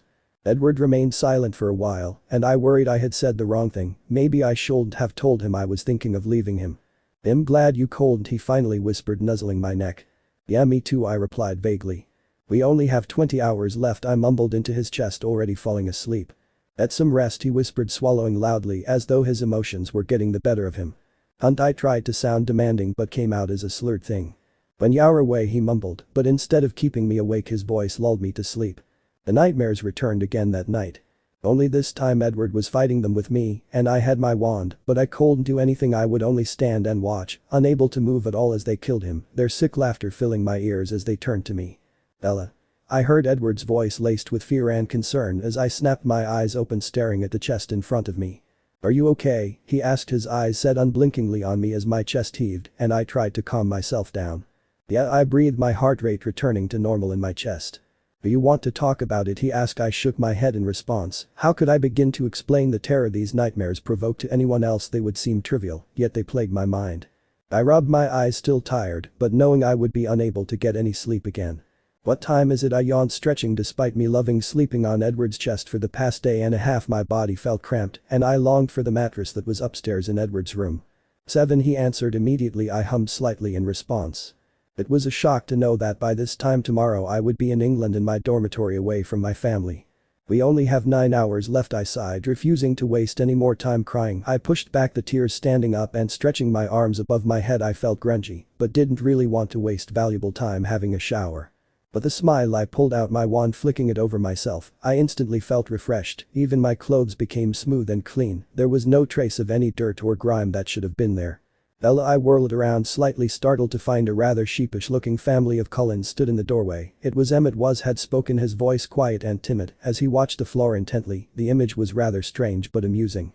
"Yes, Emmett," I smiled as he raised his eyes to me. Edward remained on the sofa, his back to his family, but his eyes firmly on me, a smirk on his face. "Well, we were just wondering if maybe you could show us some more things," he stuttered, swinging his leg back and forth, scuffing it on the floor. I laughed, feeling light and happy, despite knowing that it won't last very long. "Of course," I sighed, grabbing Edward's hand and making my way to the pensive, still hovering above the tabletop. By the time my little legs carried me there, all of the Cullens were already waiting impatiently. They tried to hide it, but I could see it. "So what do you want to see?" I asked, hitting my wand against my palm as I waited. "Can I see your life before Hogwarts?" Jasper asked, looking excited and nervous all at the same time. I hesitated for a second, showing them the Dursleys that maybe not be the best idea. "Please, you told me about where you used to live, and we've seen it. I want to meet your real family." Edward's eyes lightened up as he squeezed my hand. I sighed, putting my wand to my temple and pulling out the memory. "Just so you know, they aren't the nicest people," I warned, watching the memory become a swirl of color. I put my hand on the top of the liquid, sighing for what felt like the 1,000th time. I was instantly pulled into the Dursleys' kitchen, the Cullens materializing around me, watching the scene with interest. "Why is there so many presents? Is it your birthday?" Rose asked, eyeing a rather large one that was actually a television. I smothered a snort, gaining strange looks from everyone. "Please, no one even mentioned my birthday." I rolled my eyes as they all gasped. It was ignored for the most part. I think the best thing I got was I struggled to remember a single present they gave me. "They gave me a twig," I said, mostly to myself. It was true, they had gotten me a twig, telling me that now Dudley could play catch with me now. "Is that it?" Esme breathed beside me. I nodded, shrugging. I wasn't that bothered about it. All of my birthdays have been a shambles apart from the ones at Hogwarts. They're my cousin's presents that he hasn't unwrapped and taken away yet, even though his birthday was about a week ago. I remembered my face slipping into a disgusted mask that I used to wear a lot whenever I thought of my cousin. I saw the Cullens pull similar faces, but didn't comment on it. "So where is everyone?" As soon as Carlisle spoke, Aunt Petunia came through the pantry door, sighing as if annoyed before walking through the open hallway door. The Cullens watched her with frowns, instantly not liking her. Their eyes widened as she rapped on the tiny door under the stairs, calling my name and telling me to get up. "And that, ladies and gentlemen, is where I slept for nearly 11 years, I told them, ignoring the murmurs. "I never knew what they did with me when I was a baby." I smiled a little as I saw myself emerge from the cupboard, flicking a spider from my shoulder onto the floor. It was strange to see me like this. I was smaller, obviously my hair was long, touching my bum. It was that long, even though it was curled loosely. If it had been straightened, it may have touched that back of my knee. It was what happened when the people that cared for you didn't want to waste money on a haircut for you. I wore Dudley's old clothes, a baggy blue shirt that came to my knees and hid my entire body, the sleeves reaching past my elbows. I also wore Dudley's old sweatpants. I watched as I hiked them up again, keeping one hand there to keep them from falling down. They trailed behind me as I walked, being about 2 foot too long. Esmond Carlyle stepped aside as I went straight to the pan and started to cook the bacon and eggs. For once the Cullens were shocked into silence. Make sure not to burn anything. A sudden snarl from behind me reminded me that Aunt Petunia was setting the table. I heard myself sigh, not even turning to look at her when she spoke. Yes, Aunt Petunia. I cringed at my voice. It was so high and sweet yet sounded so flat and tired. Huge crash signified Dudley stomped downstairs. I saw my younger self glance into the hall, then start to laugh, having to drop the spatula as I covered my mouth to smother the noise. Thankfully my aunt was too busy setting the table to hear me. The Dursleys hated anything that made me happy. Comedy or jokes were an unspoken no-no in this house, especially from me. I burst out laughing as I remember why I had been laughing. I waved off Edward's curious look, my eyes glued to the doorway that my cousin would appear in a second. And there he was. I let out a howl of laughter as I saw him. He was in his Smeltings uniform, shorts, coat, hat and stick. The Cullens all repressed their own smirked, but I was clinging to Edward as I laughed. I was remembering all the times I had listened to Dudley say how good and better his uniform was, while I tried not to laugh and throw it back in his face. I saw my younger self take a sneak peek at him as his mother kissed his chubby little cheek. Even I heard the snort of laughter that I had tried to cover up. Aunt Petunia sent me a deadly glare and I turned back to the bacon, but I could still see the grin raising my cheek. Uncle Vernon came in shortly afterward, sitting down at the kitchen table and watching me with critical eyes as I put the bacon and eggs onto 3 plates. Aunt Petunia had already put my cold toast on a small plate. "You're too thin, it's not natural." He barked at me. I watched myself roll my eyes and smirked. "Don't you roll your eyes at me, girl. It's a fact. Look at Dudley here." He turned to his son, who was staring longingly at the bacon and eggs. "That's perfect. He's going to be a proper man." His smile turned to a look of distaste as his gaze went back to me. I was used to his, and I could tell from my face that I had spaced out again like I usually did. "Y'all never grow up, right? Y'all always be a scrawny little girl and never be normal, just like your mother and father." I watched myself carefully, my eyes gaining focus again as I glared at my uncle in front of me. He seemed oblivious to my heated stare as he continued. "They were good for nothings too. Look what happened to them. Killed. Drunk driving. Y'all go the same way." He sneered, turning round and beginning a conversation with his son as I pressed the end of the spatula a little too hard into the granite worktops. Back then I didn't know if he was lying or not, but I still didn't like the way any of them spoke of my parents. "Come on, girl. Some of us want to do something today." My uncle barked at me without turning around. I watched as I swallowed my hate and feelings, picking up the 3 plates and putting them down in front of them. I took my place at the kitchen counter and ate my breakfast there. Watching the scene now, I felt my old hate resurfacing. They really did make my life suck. The click from the letterbox made me look up and I knew what was there. "Go get the post, girl," my uncle sneered, not even turning to me. I watched myself put down the toast, glaring at his back before going into the hall to get the post. I reappeared a second later, staring intently at the letter at the top of the pile, my Hogwarts letter. I walked to the table, dumping the others there before returning to behind the counter. I ignored my toast, opening the letter slowly and carefully, as if it was something to be treasured. "What's going on?" Emmett asked, craning his neck past everyone else to get a better look. "It's my Hogwarts letter, the first one." I smiled as I remembered all of their attempts. "Dear Miss Swan, I wish to inform you that you have been accepted at Hogwarts School of Witchcraft and Wizardry." I whispered to myself, my eyes wide and my hands shaking as I held it. "What's that, girl? Even my eyes shot to the table, to which 3 pairs of eyes were on my shocked form. They were all watching me with confused frowns on their faces. "Nothing, Uncle Vernon," I said sweetly, stuffing the letter back in the envelope, quickly feigning indifference as I went back to my toast. I remembered this as it played out before me. Uncle Vernon was suddenly on the other side of the counter, leaning across so that he was right in my face. I was clutching the letter in my hand, my eyes wide with fear and still shock. "Don't lie to me, girl. Let me see it," he roared, and I saw myself flinch away from his sharp, harsh voice. "No. It's mine. It's addressed to me, not you," I squeaked, failing to put any confidence or strength into my voice. "You're scared of him?" Jasper whispered, shocked. "A little, but I was more scared of him taking the letter from me. You have to understand, I had no friends. I wasn't allowed outside. This was amazing for me," I whispered back, my eyes fixed on the 2 people that were now having a staring contest. "Give it to me." Uncle Vernon spat, his eyes white. He knew what it was. "No. I yelled and watched the little me run from the counter and to the hallway. My uncle was only a few steps behind me, his footsteps crashing where mine were silent against the carpet. I watched Mini-Me run upstairs and heard the bathroom door shut and the lock click. The Cullens remained in the kitchen, listening as my uncle banged his fist on the door, ordering me to open it and threatening me with no food and a good thrashing when I do come out. After a few moments I heard a huge crash and I knew what had happened. Broken the door down, grabbing me. I whispered, knowing that they would hear. The two remaining members of my family sat staring the doorway with open mouths. Both me and Uncle Vernon appeared a few seconds later, him dragging me along by the back of my shirt with one hand, the other holding the letter. He shoved me against a row of counters, making me lose my footing and crash headfirst into them. He didn't care. His face was red, his pupils dilated, his chest heaving as he glared at me like I was a piece of dirt. "Did you read this letter?" he spat at me as I tried to get up, rubbing my sore head. I looked at my feet. I remembered that I had skimmed it. It was the fastest reading I had ever done. "No," I said quietly, crossing my arms and glaring at the red-faced man in front of me. "Liar," he roared, waving the letter in front of him. "You read it?" he yelled, taking a step forwards. I resisted the urge to push him away. I looked so small and fragile compared to him, I actually feared for my safety. "So what? It's mine. It even has my cupboard on it. I was meant to read it," I yelled back at him, stepping forwards too. I could only watch as his eyes looked madly between me and the letter. Then an evil smirk rested on his face. He raised the letter and tore it in half, then into quarters, then eighths, throwing them in the air around him. "Now what are you going to do?" he grinned evilly. The vision suddenly went black and I felt myself raising again out of the pensive. "And you think you have a dysfunctional family?" I chuckled humorlessly, turning to look at them. My grin slid off my face. All of them were staring at me in horror. "It wasn't that bad, was it? Are you okay?" "I did warn you," I said hesitantly, looking between each of them. "No, you said that they weren't the nicest people, they were horrendous," Carlyle said, the most disgusted look appearing on his face. I could only shrug. I was too used to it. "So what else do you want to see?" I asked, wanting to change the subject.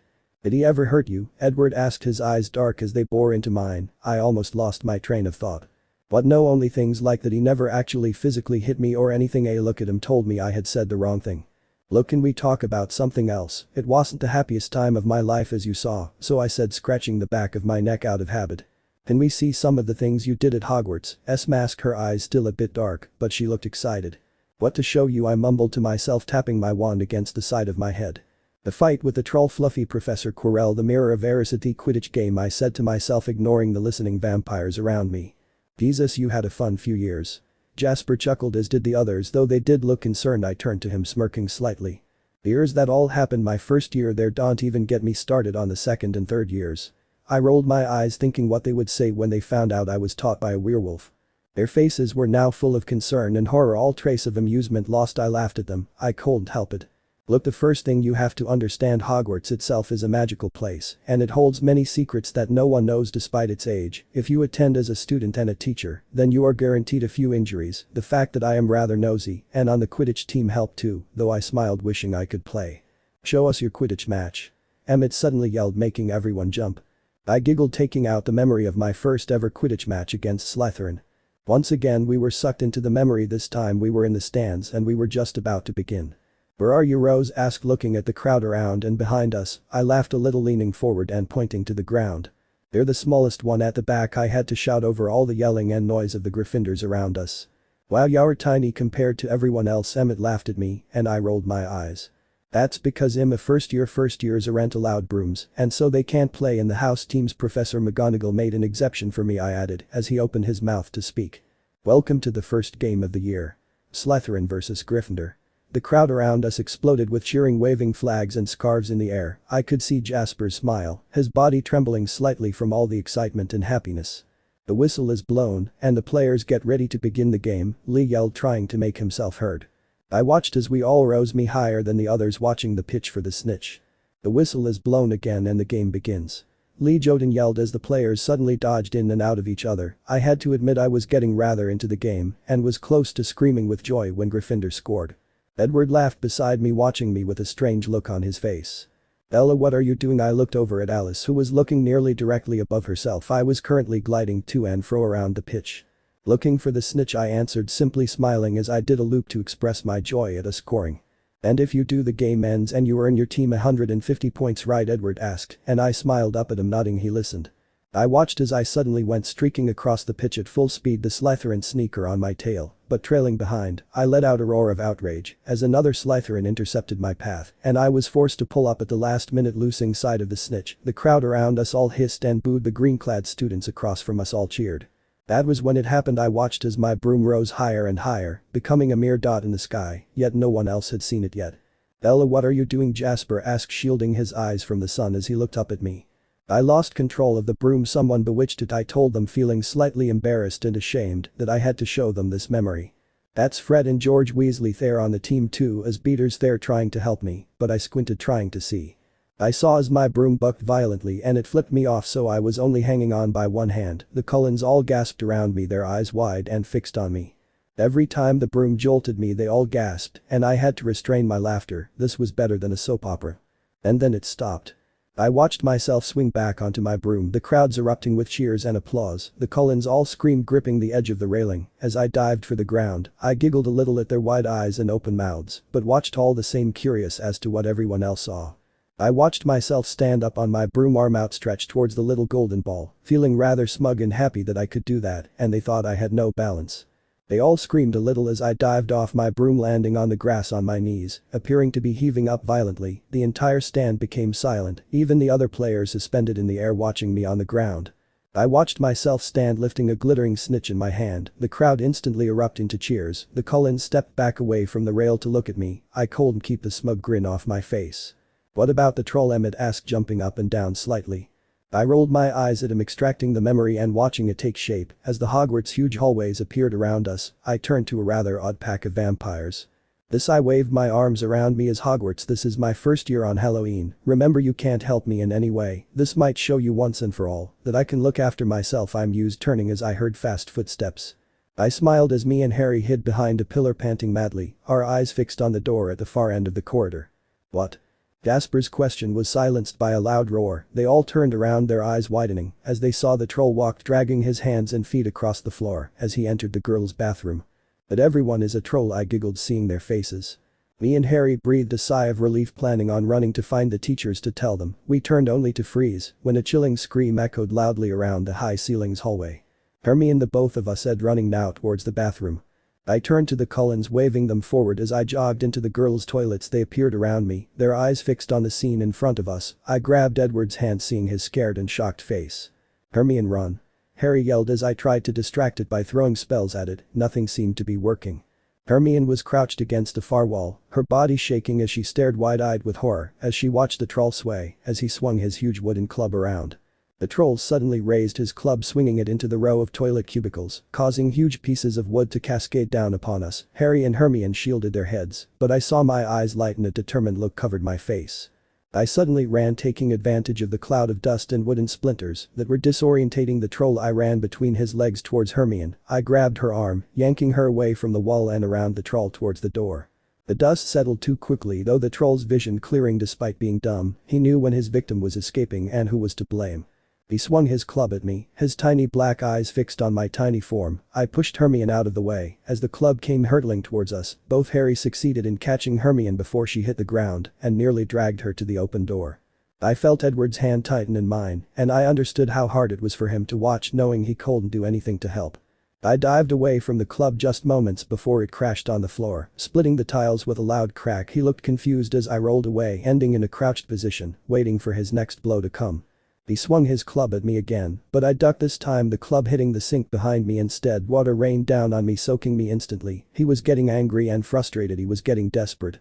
He suddenly turned to Hermione and Harry at the door, and I took my chance. I ran and jumped, wrapping my arms around his tree trunk neck as best I could, remembering what Professor Quirrell had said about trolls in a lesson earlier in the year. I aimed a stunning spell for his eye. The weakest point. The troll let out a growl of pain as he flailed his club around wildly, trying to get me off him. I was slipping my hand, sweating with exertion and causing my hands to lose their grip. "Harry, remember what Flitwick said, swish and flick," I heard Hermione say, sounding like she had been the one fighting the troll. "Wingardium Leviosa," Harry yelled, but my vision was impaired to a blur as the troll flung himself around. He suddenly became still, but I looked up at the same time he did. I saw the club getting bigger and bigger and let myself drop to the floor. A loud thud echoed around the bathroom as the club hit the troll on his head. He began to sway dangerously, falling backwards. Towards me. I scrabbled out of the way just in my shoelace getting trapped underneath his body. I gulped looking at how close I had been. Bella. Harry ran up to me helping me up and yanking my lace free so I could move. His eyes were full of worry and concern as he looked me over. The only sound from the bathroom was our heavy breathing and the water that was still pouring like a fountain all over the floor. Thanks, I mumbled. I cringed as I saw myself blush. I had a crush on Harry, then this was mortifying. The chorus of wolf whistles and awe sounded around me, and I turned to glare at them playfully. I turned to Edward, resigning myself for his glare and sad face, only to find him smirking at me. Even he found this funny. I guess it was better than a jealous Edward. Anything else, I huffed, crossing my arms and refused to look at them as they carried on sniggering at me. That's Fluffy, by the way. Carlisle choked out over his laughter at my expense, I might add. The giant three-headed dog that tried to eat me and my friends, I said casually, a small smirk appearing on my face as all the laughter stopped abruptly. The what? Rose gulped, her voice slightly higher than usual. I turned to look at them, my arms folded still and my face casual. I don't know why I was so annoyed. They were making fun of me. The giant three-headed dog, as in as tall as this hallway, 3 noses and mouth, 6 eyes, I said, speaking dumbly as they gazed at me with their yes a little bit too wide to be considered healthy. They have been doing that a lot recently. The 4S me even said the words, the scene around us changing. We were stood on the little landing, the only door being the one that led to corridor. Behind this door and behind another one held a giant dog. I was distracted by a sound of shuffling feet and whispers. We're going to get caught and it's all your fault. Hermione whispered fiercely. No one made you come with us, you know.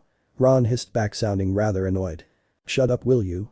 Filch will hear you too and find all of us. I heard myself hiss. I could hear our footsteps climbing the stairs, yet saw no figures in the darkness that surrounded us. Bella, where are you? I can hear you, boo. Carlisle's voice stopped as me, Ron, Hermione and Harry appeared right in front of them to the Cullens out of nowhere.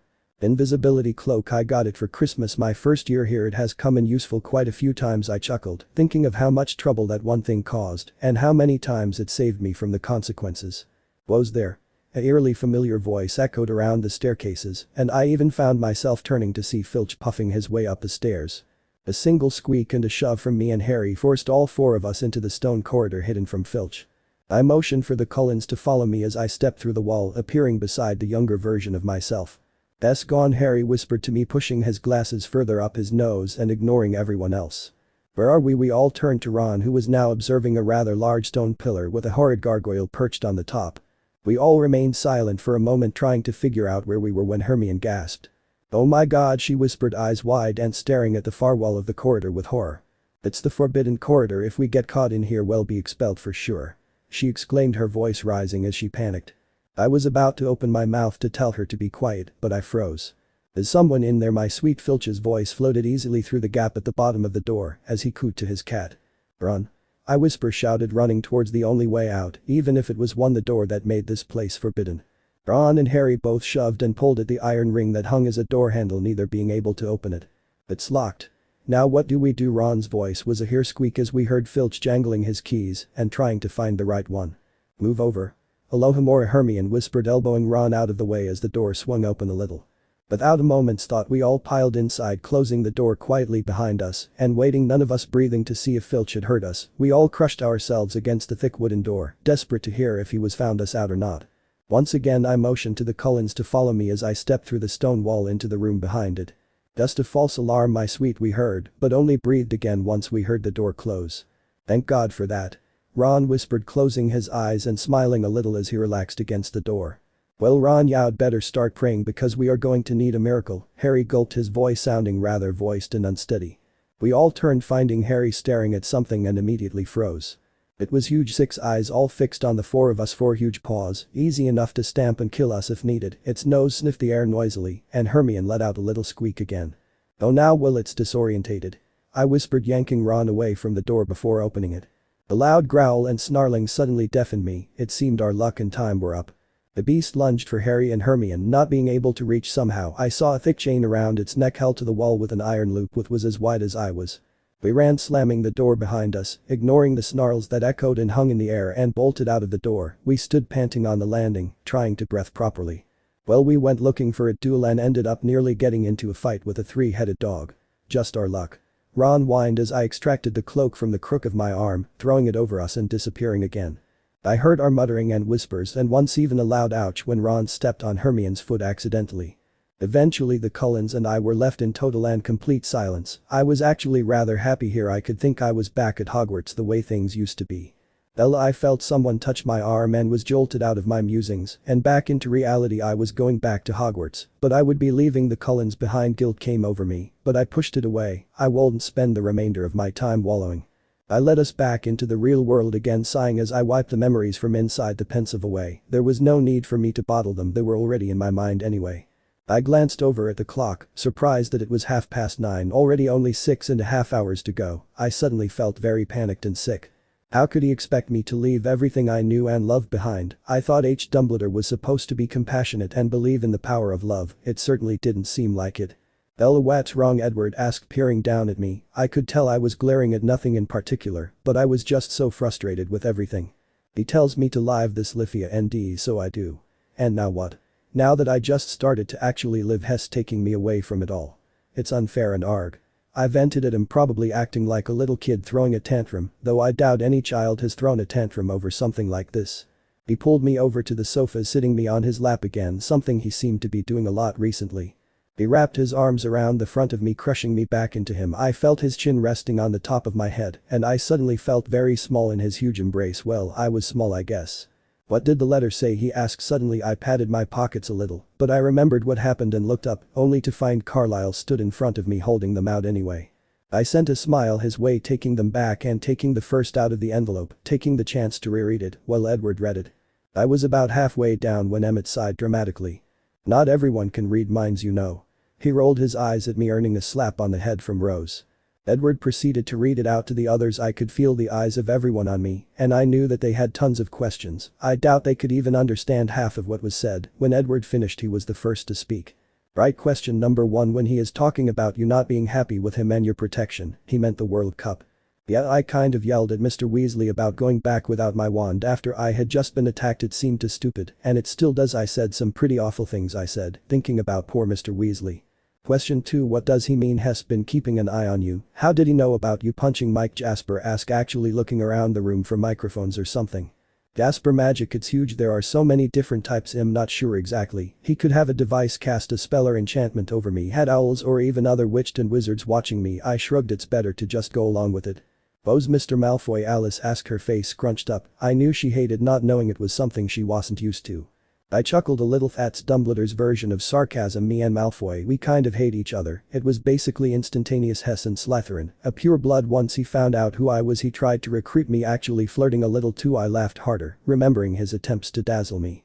When I turned him down, he wasn't too happy. His father was as a Death Eater, so after insulting me and my friends, we kind of hated each other's guts ever since. I felt compelled to add the Death Eater part in for some reason. Do you have any idea what the emergency is? Carlisle asked, watching me worriedly.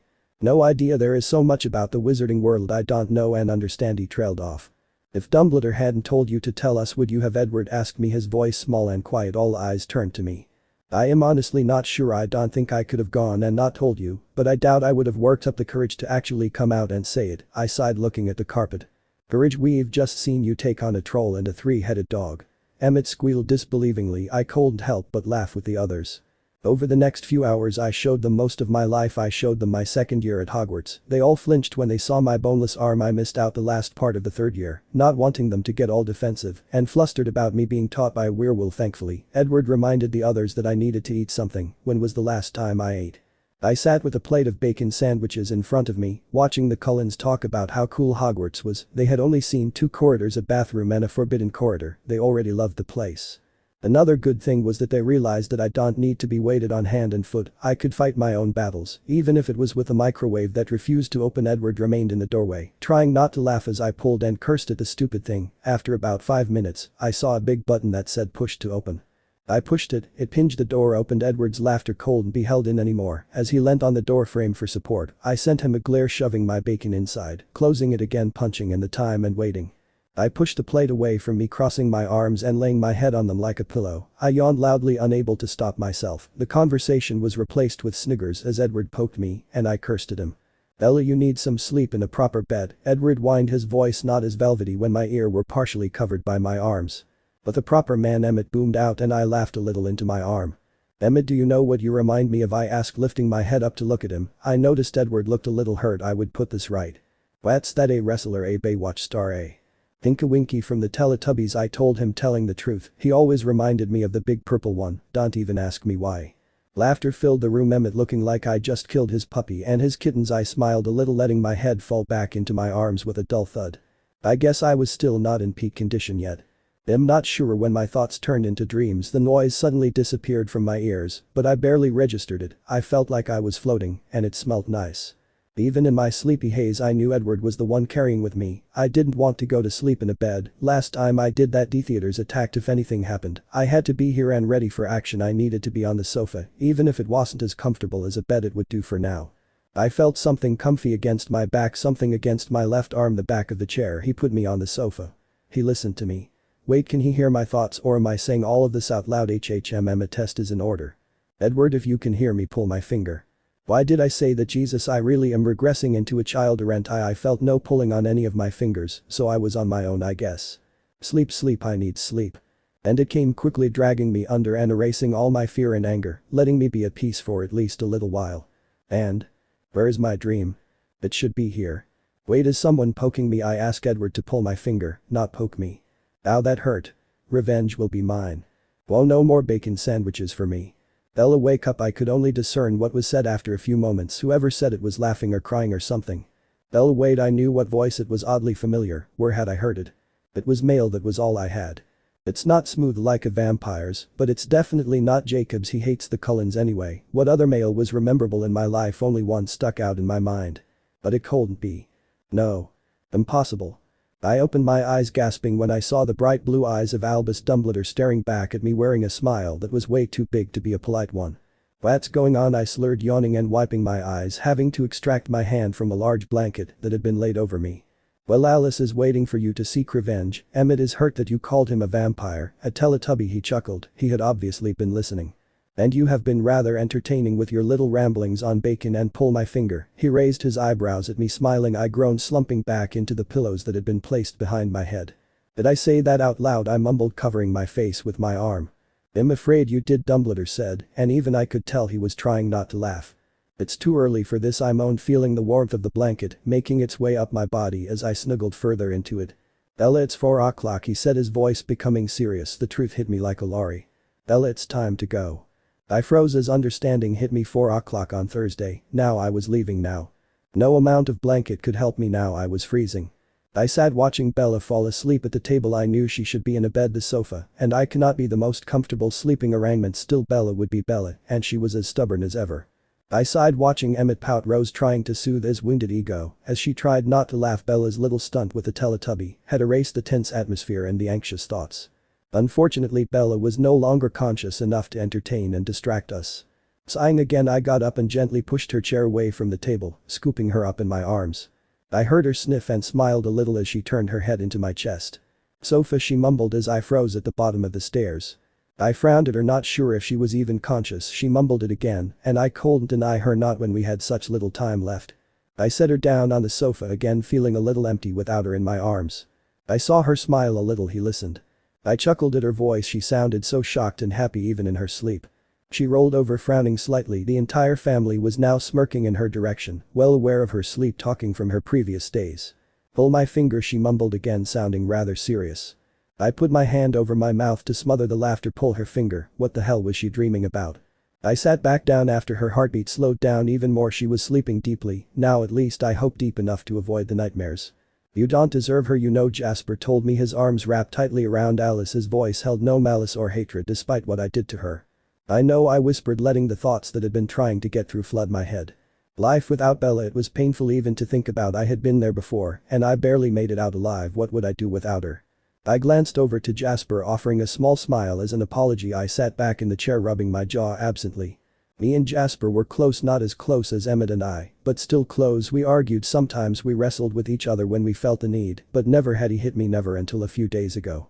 That day when I said those things to Bella, I still can't believe myself. I knew I wasn't being nice, I was being a dick about the whole thing. It's a miracle that she even stays in the same room as me. Even I hated myself right now.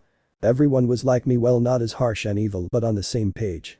There was no way that Bella could be anything other than human after all this time. I think we would know, we would be able to tell she had to be lying. But Jasper, I blocked his thoughts from my mind.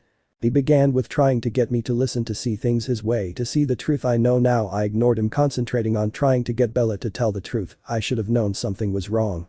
Recently Bella had spark. She showed it when she broke Mike's nose, when she defended me and my family, when she yelled at me, but not now. She looked tired, defeated and sad. Why didn't I register this sooner? I watched the tears roll down her face, but ignored them like the prick I am. Jasper's thoughts suddenly turned to ways to dismember me, threatening me if I said one more word to her, and saying some very ungentlemanly things to me. I spared a glance at the porch. Jasper was being restrained by Emmett, Carlisle, Rose, and Alice. He was giving a good fight, though he was growling even at Alice. They all watched, their minds begging me to stop hurting her and to just let her go, yet they made no move to stop me. Esme watched from the side, tears in her eyes, as her gaze flitted between me and Bella and Jasper and the rest of us. I don't know how it happened, but I saw her falling, barely registering that I had been the one that had pushed her. I made no move to help her, even though I could have if I wanted. I was shocked at myself. She got up, not even brushing off the twigs, the rain hitting her and soaking her. I told her that I could love her in her eyes. She understood. She merely nodded, turning and carried on walking away from me. I let her go this time, wondering if she would go catatonic again. I watched her go, not really knowing how to feel. The monster, not my thirst but the one who had reared his ugly head and had made me say all of those things, rejoiced. She lied, she faked it was better, she went. What sickened me now was that this was a part of me, this monster was me. I turned as I saw her disappear around the bend, covered in mud, leaves and soaking. I didn't hear his thoughts or hear his steps as he approached me, but I was suddenly flying through the air, my back connected with the trunk of a tree and my eyes locked on the black eyes of my brother Jasper. He held me by my throat, using his knowledge with fighting to help him. He growled and snarled right in my face, and I did the same to him. His hand tightened around the throat, and my growl ended abruptly, having no air to supply it. "You fucking arsehole," he spat the words at me, his voice a mere growl now. "Yeah, I've done it again," he said slowly and deeply. What did he mean? She deserved it. He let go of my neck, stepping back. I barely registered that fact, too wrapped up in my own mind. I felt his fist connect with my face as I crashed to the muddy wet ground. He didn't move from the tree, his gaze fixed on me, looking at me with nothing but disgust. His mind reinforced his words. "I am ashamed to call you my brother," he said, looking me up and down. He turned to the others who stood frozen on the porch, now as wet as me from standing in the rain. All of their eyes were fixed on Jasper, my mouth's wide. If anything, Jasper's eyes darkened even more. "Right now I am ashamed to be a part of this family." He didn't glare, but turn and run the way Bella had disappeared from. I should have realized then that she was telling the truth. Jasper could tell that she was. I could hear his thoughts, so why didn't I believe him? He would never have done or said those things unless he was absolutely sure he was right. Because he was right, I am a fucking arsehole. I deserved that punch. I knew it then, and I know it now. I also knew that the others were planning on jetting in a hit of their own. That was before Bella forgave me. What did I do to deserve this woman? Alice was heartbroken. Jasper came down after Bella fell asleep. He simply stood in the doorway, his eyes filled with disgust and shame towards us. His eyes fell on Alice for a little longer than the rest of us, but she understood. They didn't need words. He shook his head, glaring at me before disappearing to his room to keep an eye on Bella. Alice dry sobbed the entire night, thinking she had lost Jasper forever. To be honest, so did we all. None of us had seen him like this, not this fiercely loyal toward someone. We had seen his protective side over Alice, but she was his mate. We never expected him to be like this over someone else, someone he had barely spoken to. It amazed all of us. My eyes focused again as I watched Bella's chest rising and falling as she slept. She looked so peaceful, her sweet, despite all I had seen and heard from her, and the pensive. I can't believe all the things she's been through. She had endured so much in such a short time, and now she would be ripped away from all of us too. "What about Charlie?" I asked rather monotonously. Bella mentioned something about that when we went to see Seth. She said that everyone would have their memories modified. It would be like she was never here, Jasper said, softly gulping. Like she never existed. My own words haunted me.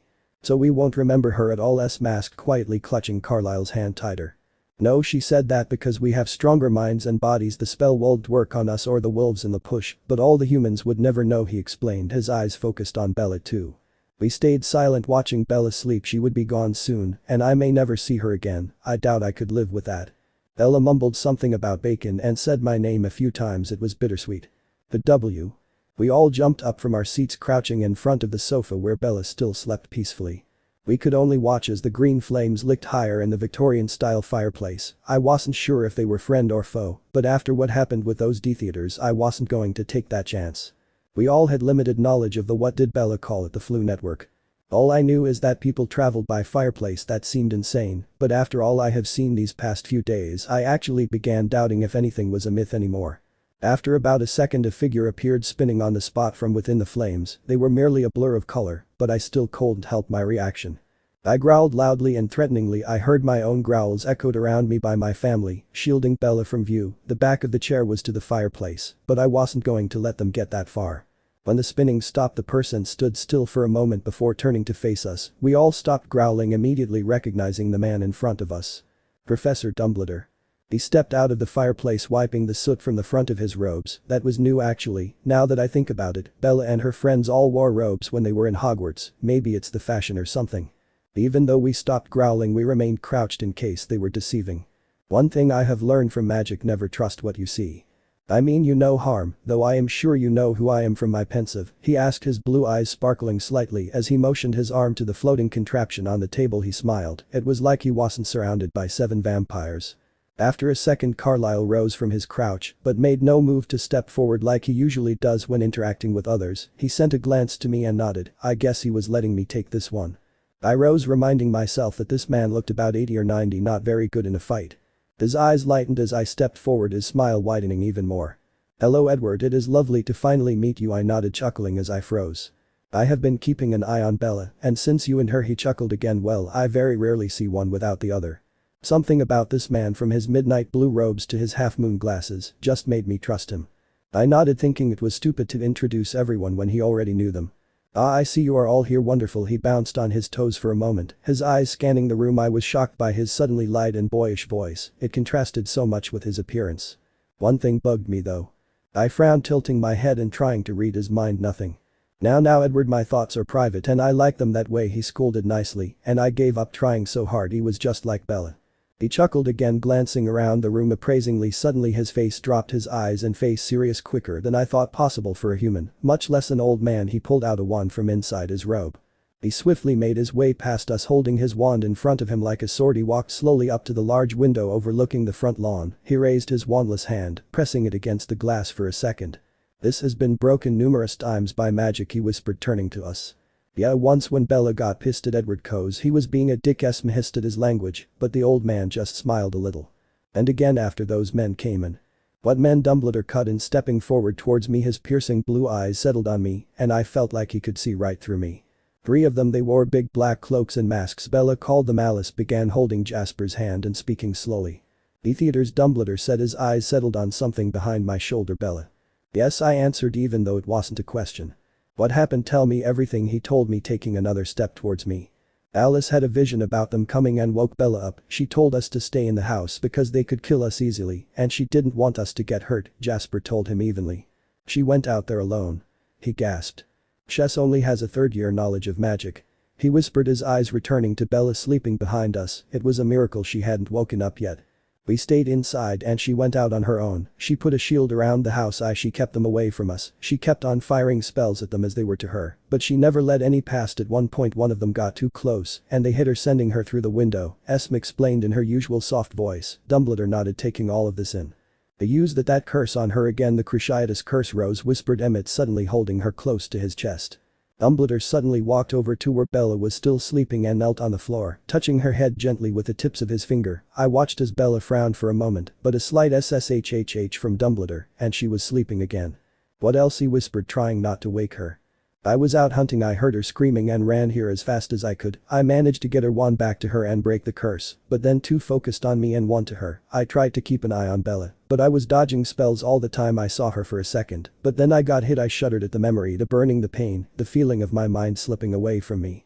Are you okay? Dumbledore turned to face me, still knelt down. His amazed me how concerned he was. I could see it in his eyes. He was worried for me. I'm fine, tired but fine, I told him. He held his gaze for another second before nodding. How did you get away alive? A teenage witch and a vampire are no match for 3D theaters, he said quietly, his eyes back to me. Bella hit the one who was cursing me, and he went flying into a tree and didn't get up. The next one went the same way, and the next I got, we took their wands away from them as well, I explained, remembering watching how much grace and determination Bella had when fighting like that. She looked amazing and deadly. He stared at me, his eyebrows raised in amazement. Bella woke one up, saying something about Voldemort not being happy about them failing and what he will do to them, saying that they would be useless, wandless. After a moment she threw him his wand back and told him to go, and he did. I concluded Bella was so brave, so fierce. The spark was back, but it was more of a burning flame. He chuckled suddenly. Bella will never cease to amaze me. I smiled, knowing that what he said will always be the same for me. I have been watching her, you know, from her first day here. His eyes met mine, and I understood what he was trying to say. He say everything, my battle with my thirst, James, her birthday, Volterra, and now. I must admit there were a few times when I nearly stepped in. Luckily, though, you all have much better control than I gave you credit for. After Bella went off to Italy to say hello to Arrow, I very nearly took her away. Then still, if I have learned anything from my time with Bella, it is to never underestimate her. He shook his head while all of us were trying to wrap our heads around the fact that he had been watching us all this time. Perhaps it's time to wake her up now, he said, turning back to a very peaceful looking Bella. Alice suddenly raced over, crouching next to Dumbledore and poking Bella in the arm, gradually getting harder when she didn't move. Revenge will be mine, Bella mumbled, a rather fierce scowl on her face. Alice immediately stopped poking her, backing up and laughing a little. Dumbledore simply shook his head a little, chuckling. Bella, wake up, he coaxed her. She frowned, but didn't wake up fully. Bella, her frown deepened as he spoke again. She started mumbling again, definitely not. Jacobs hates the Cullens mail was, remember, Abel in my Lithianly one, but it couldn't been impossible. Her voice was getting clearer and clearer as she spoke when finally she opened her eyes, instantly gasping when she saw who was in front of her. I knew from the memories that the two were close, like father and daughter. What's going on, she slurred, slightly wiping her eyes and frowning slightly as she felt a huge blanket Esme had draped over her. Well, Alice is waiting for you to seek revenge. Emmett is hurt that you called him a vampire, a Teletubby, Dumbledore chuckled, and we all gazed at the back of his head in wonder. He had seen all that. And you have been rather entertaining with your little ramblings on bacon, and pull my finger. Bella groaned, slumping back onto the pillows and covering her face with her arm. Did I say that out loud, she mumbled, and I could feel her embarrassment. I knew if she hadn't just woken up she would be bright red by now. I'm afraid you did, Dumbledore said, trying desperately not to laugh. We all stood awkwardly in a semicircle around the front of the sofa, watching as they greeted each other like old friends. Well, they were. It's too early for this, she moaned again, sliding further into the blanket.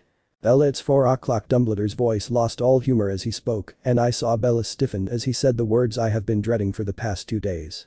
Bella, it's time to go. Bella's perspective. This couldn't be it, it couldn't end now.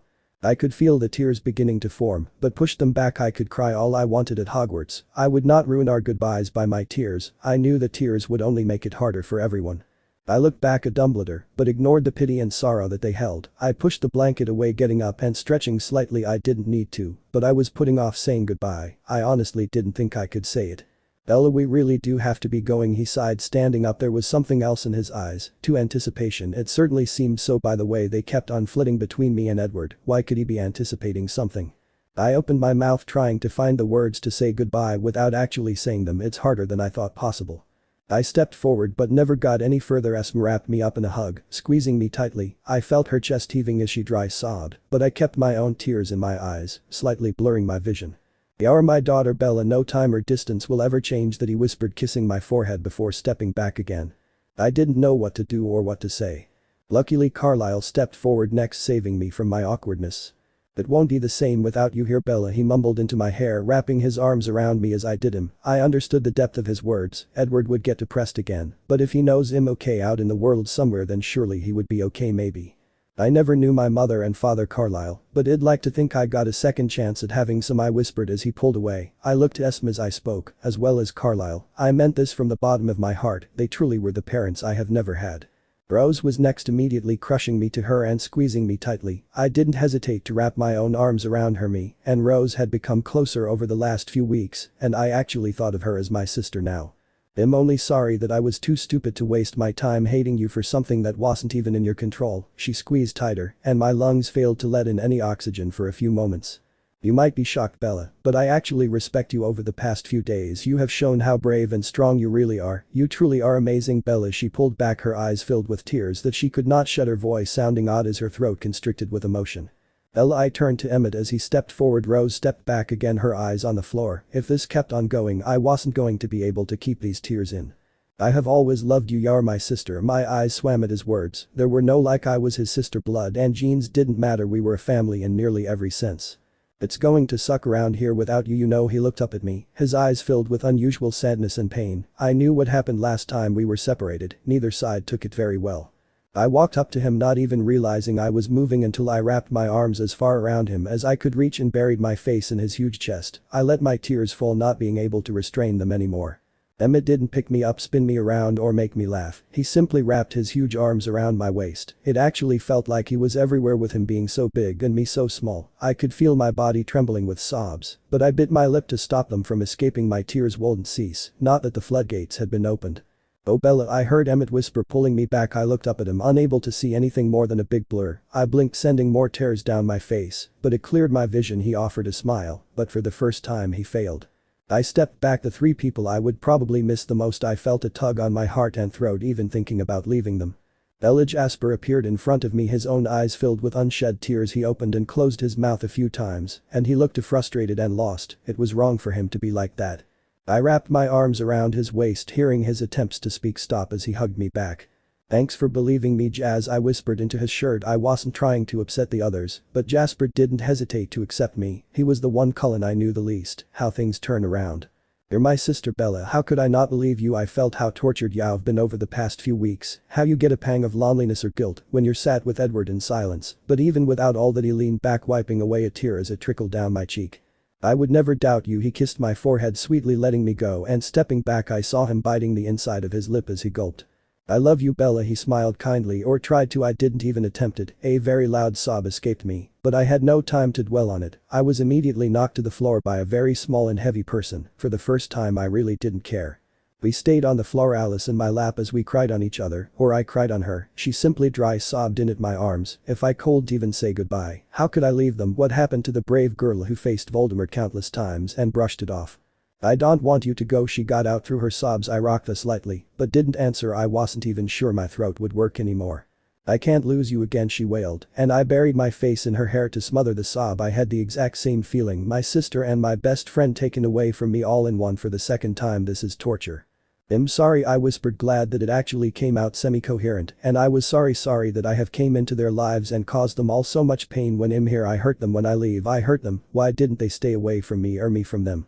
But I couldn't even bring myself to regret any of this. Having a family, sisters and brothers, someone to trust my heart and soul to, how could I ever think to change that? Jasper came and scooped Alice up, but she clung to me like I clung to her. Jasper pried her hands from my shirt, holding her waist as they stepped back. I stayed on the floor, not wanting to move. Moving meant leaving. I couldn't do it. I felt someone lift me up, and for the first time I didn't want to see Edward. How could I even begin to say goodbye to him? But once I had, it would all be over. No more time, no more goodbyes. "Bella," he crushed me to his chest, burying his face in my hair as I buried mine in his chest, my arms around his neck. I could feel his sobs as his throat tried to hide them. I could feel his panting on the back of my neck. I was pretty sure that he could feel my own sobs and the tears that soaked through his shirt. I could hear sobbing around us, but Edward was my priority now. "I love you," I choked out, gripping his shirt tighter with my fist. "No matter how much time passes or who I meet, I will always love you." I felt him stiffen as I said the bit about him meeting someone. "Edward, you live forever. I can't expect you to be alone all that time, just because of me." My tongue moved with my mouth, but I hated the words that came out. I could imagine him with another vampire, happy and laughing. I hated it. "Only if you do the same," he whispered, and I shivered as his breath hit my neck again. I let out a throaty chuckle. He knew that the likelihood of me moving on to someone else was impossible. Still, it made me guilty to think that he would be unhappy for the rest of his existence. "Edward," the first gasped as a thought came into my mind. "Please don't go to the Volturi," I begged him, feeling him stiffen beneath me once again. "The only thing that might keep me going is knowing that you are out there somewhere with your family, living and being you." I had to get him to see, to get him to understand I would do anything as long as he was safe and okay at the end of it. "Promise me," I begged him again as he remained silent. I was scared that he would do it anyway and end everything. "I promise," I sighed, defeated. He was actually planning on doing it. "Ella, I could never love anyone but you. The even thought of moving on is impossible. But I really don't care. I only want you. No one else will ever be good enough." I opened my mouth to contradict him, but his lips crushed to mine, stopping my words before they even formed. I usually would have pushed him away, saying that it was rude to do this in front of the family and Dumbledore, but this was it, and I would be damned if I let pride and embarrassment get in the way. So I kissed him. No barriers stopped us anymore, no limitations. He didn't push me away. If anything, he wanted more. I wouldn't be too opposed if I didn't have to be going in a moment and everyone was watching everything. When we finally broke apart, neither wanted to. I could tell that much. We both stood panting in each other's arms, just staring at each other, trying to get across how much we love each other without saying it. His eyes danced and swirled with emotion, anger, hurt, sadness, but also happiness. This I didn't understand, but I pushed it aside. I wasn't about to ask stupid questions at a time like this. I'm sorry, but we have to go now. Dumbledore disturbed the perfect moment, the moment that I had forgotten that I was leaving. I wanted nothing more than to tell him where to shove it, but I stepped back away from Edward, never breaking eye contact him. I felt Dumbledore's hand on my shoulder, and I resisted the urge to shrug it off again. All the anger and hate towards him was building up again. How dare he rip me away from my family and friends? What right has he to ship me around like this, control my life? Just because he is the greatest sorcerer in the world doesn't make him the ruler of everything. I realized that Dumbledore had steered me to the fireplace. I watched seething as Dumbledore sent the pensive through first his back to me so he couldn't see me. The Cullens stood at the back of the room in a line again watching. I didn't turn around even though I wanted to because I ken that if I did I would never leave. Would that be so bad? Dumbledore sighed, turning away from the green flames and facing me. Well, I know you are not happy about all this, but you don't have a choice anymore. Did I ever have a choice? We're already late as it is. He glanced at a strange watch on his wrist for a moment before motioning for me to go first. Could I do this, leave all of this behind, my life, my family, my friends, everything? It was harder than I ever thought possible. I took a deep breath, unclenching my hands as I let the anger ebb away. I closed my eyes for a second, trying to remind myself why this was a good idea. I would see my friends Hogwarts, be back in the wizarding world. Isn't that worth all this? No, it wasn't even close. What's the point of having all of that if you had no one to share it with? Before I was happy because I never knew I could share it with anyone, but now can I have the Cullens, but I still can't show them. I would rather stay here with them in dreary old forks that go back to Hogwarts and never see them again. I took a step not towards the fireplace, but towards Dumbledore. I would tell him what I just decided, that I was staying here, and that was that they could come and drag me away, but the only way I would leave is if I was forced. The room was suddenly spinning at a dizzying speed, all the colors mixing together. I came to a sudden halt, making me stumble, the room around me still spinning around me. To say I was confused would be an understatement. I hadn't even stepped into the fireplace. Loud growls startled me as I tried to focus, and one thing to stop the spinning. I would throw up if it didn't soon. I felt a hand in mine, a cold familiar hand, and it instantly grounded me. I closed my eyes as the whirling room came to a final standstill, and I was no longer swaying. The growls were still loud, like they were right next to me. What the hell was going on? I opened my eyes and gasped. Alice, Jasper, Edward, Emmett and Rose were all crouched in front of me facing Dumbledore, snarling and growling ferociously. And Carlisle stood to the side watching with apprehensive faces, but made no move to interfere. I knew it was Edward that was holding my hand, even though I was standing close behind him. To be honest, I was scared for Dumbledore, but he didn't look scared. If anything, he looked smug.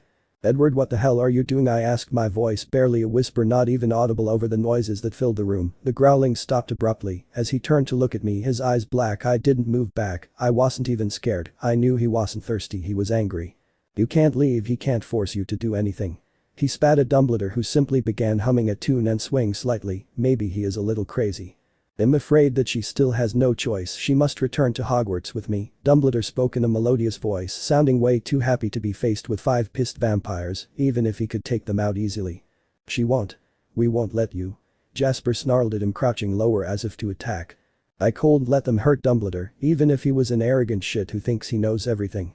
I still love him. But even more, he could kill the Cullens before they even have the time to work out what has happened. I ripped my hand from Edward's grip, walking around the shocked vampires to stand in front of Dumbledore. Wand pointed at them. I would use it against them, but they got the message all the same. They all stood up, their eyes wide and focused solely on me, all wearing the same mask of hurt and betrayal. You can't hurt Dumbledore, you'll only get yourself in the process, I cried, stepping away from Dumbledore. This was his fault. I was threatening my own family for trying to defend me. You want to leave? I barely caught the voice, but recognized it immediately. I marched over to Edward, who was suddenly focused intently on the carpet, no doubt hearing my approach, but not raising his head. Edward, look at me. I ordered, feeling rather pissed. But all that disappeared when I saw his eyes. Pain, betrayal, hurt, defeat. None of them should ever be in those beautiful eyes. You are the most stupid being ever. I smiled kindly as I berated him, letting him know I wasn't being nasty. How could I ever want to leave? I just don't want you to hurt my professor, because he will hurt you too. I stroked his cheek softly, him closing his eyes as our skin touched. The ever-present current ran up my finger, leaving a tingling trail in its wake. He relaxed slowly, for as I continued to try to soothe him, while also trying to buy some time, my hand froze as his eyes snapped open, becoming even more tense. She's staying here, he snarled over my shoulder, his eyes turning from gold to black within a second. His hand clutched mine tightly, crushing me to his chest. I squeezed his hand back, trying to comfort him. That's not possible, she must return with me, and Dumbledore began, his voice buoyant and happy. Edward interrupted. Fine, she can go. There were many gasps around the room, but I held mine, and I knew from the look in his eyes that he was planning something. But I'm going too, he said, simply, a victorious smirk on his face. I gaped at Edward, a little happy and excited that he would actually want to go to Hogwarts with me. Ditto. Count me in on that. I'm not leaving my sister. I'm coming too. I think Carlisle and I are in agreement with the others. They came to stand next to Edward, their eyes still on Dumbledore, to whom my back was to. If you take Bella, you take on all of us, Esme said, her tone ending the argument indefinitely. The only question now is whether or not he accepts. I stepped back from Edward, walking backward slowly, my eyes stretching down the line. Are you crazy? You can't go to the Wizarding. You don't know anything about it. And Hogwarts. What will you do? Where will you go? I ranted, my voice becoming shrill. It doesn't matter, Bella, we are not leaving you, Emmett said stiffly, almost like a scolding teacher. It was strange coming from him. I stood in the middle on my own, facing Edward and the Cullens. I couldn't believe this was happening. They were going to Hogwarts. I was so happy but so scared they could get hurt, the kind of hurt you don't heal from. I stood gaping at them, all trying to find words, though I'm not sure what I would say. Yippee. I'm not going to leave you behind. Or. No way. It's the Wizarding world and you'll get yourself killed. Excellent. I spun on the spot, openly glaring at a beaming Dumbledore. He was still rocking on the balls of his feet, clasping his hands in front of him, looking more of a mischievous boy than a great sorcerer. I couldn't help but smiled back at him, my glare fading slowly. You knew? I shook my head, chuckling slightly. Trust Dumbledore to put me through all this and then tell me it was pointless.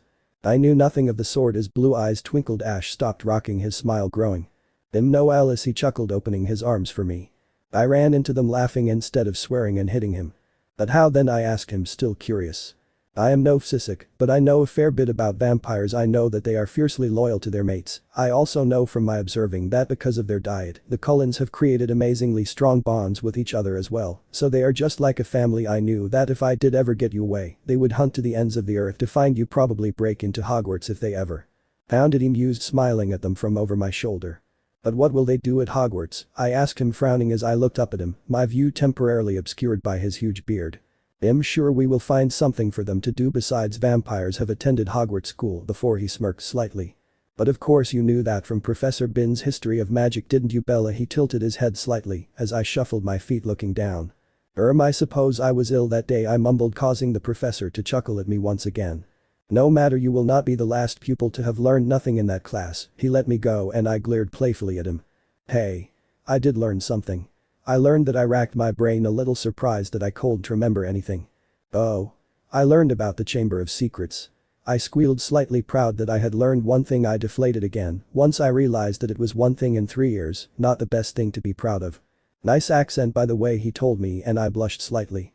Oh, sorry, forgot about it, I explained, reverting back to my English accent. I think he'll stick with that one from now on. He chuckled again, but didn't comment. Instead he put his hands on my shoulders, looking me up and down. I was suddenly very aware of the fact that I hadn't changed in quite a while and that I had just woken up great. You've grown into a very remarkable young woman, Bella. Your mother and father would be so proud of you, he told me, gently squeezing my shoulder slightly as I gave him a watery smile. I'm so very sorry, Bella, for everything. Your friends were so worried when you left St. Mungo's. They've been worried for the past 2 years. Actually, he sighed, looking down and removing his hands from my shoulders. I have been keeping an eye on you. You know, when you first met Edward, when he was constantly battling with his thirst, I thought I would have to relocate you again. Then when you met James and his coven, he shook his head. And then on your birthday, he sighed, glancing behind me, but not blaring. That was the one thing I liked about Dumbledore, he didn't judge anyone. Your friends were so heartbroken when I told them that they couldn't see you. They feel so guilty for missing your 15th and 16th birthdays. It'd be prepared for belated presents. If I were you, he chuckled as I groaned loudly. Presents? What? I thought you were 18. Edward nearly yelled, making me jump at the volume and spin to face him. No, when I first came here I was 15. My 18th was actually my 16th, I told them quietly. You were a child, he whispered, his face becoming pained. Did he really think this made any difference? It was 2 years, that's all. I was not a child, Edward. And even if I was, in your opinion, that doesn't mean that my choices were juvenile. I yelled back at him. He insulted me. Even if he didn't realize it, I was not a child. I know. He appeared in front of me in a blur, his eyes wide as I scowled at him, my arms folded over my chest. I'm sorry, I didn't mean to offend you, it's just that you were 15, he explained quietly. Does it change anything? I shot back, my voice becoming soft, my arms falling to my sides as I looked to the floor. To be honest, I was slightly worried about his answer. We had been through so much, I felt like one word could break us. Now woe's being stupid, he chuckled, using his finger to lift my chin to look at me. It's just a shock, that's all. How did you keep up with all the work in class? You seemed more mature than everyone else, he asked. I guess once you've been through what I have you do grow up quicker than others, and the class stuff is easily cured by studying. I grimaced, remembering all the hours of studying I did before I came here. We lapsed into silence, both thinking about everything. Bella, can you tell me what happened here? Edward and the others have told me their side, but I'd like to know yours, Dumbledore requested, motioning to the sofa. I sighed, grabbing Edward's hand and dragging him with me. I went for a nap because, well, I still wasn't in the best condition. I sighed, watching Dumbledore's face drop as he took a deep breath. The Cullens all stood around us apart from Edward, who sat beside me. Alice had a vision that there would be 3D theaters coming, so I got ready. Of course I didn't let them fight, so I went by myself. I paused as he shook his head, scowling at me. Bella, one day your luck is going to run out. You can't keep putting yourself in the path of danger like this. You're only a young witch, not even of age, yet they're theaters, Bella.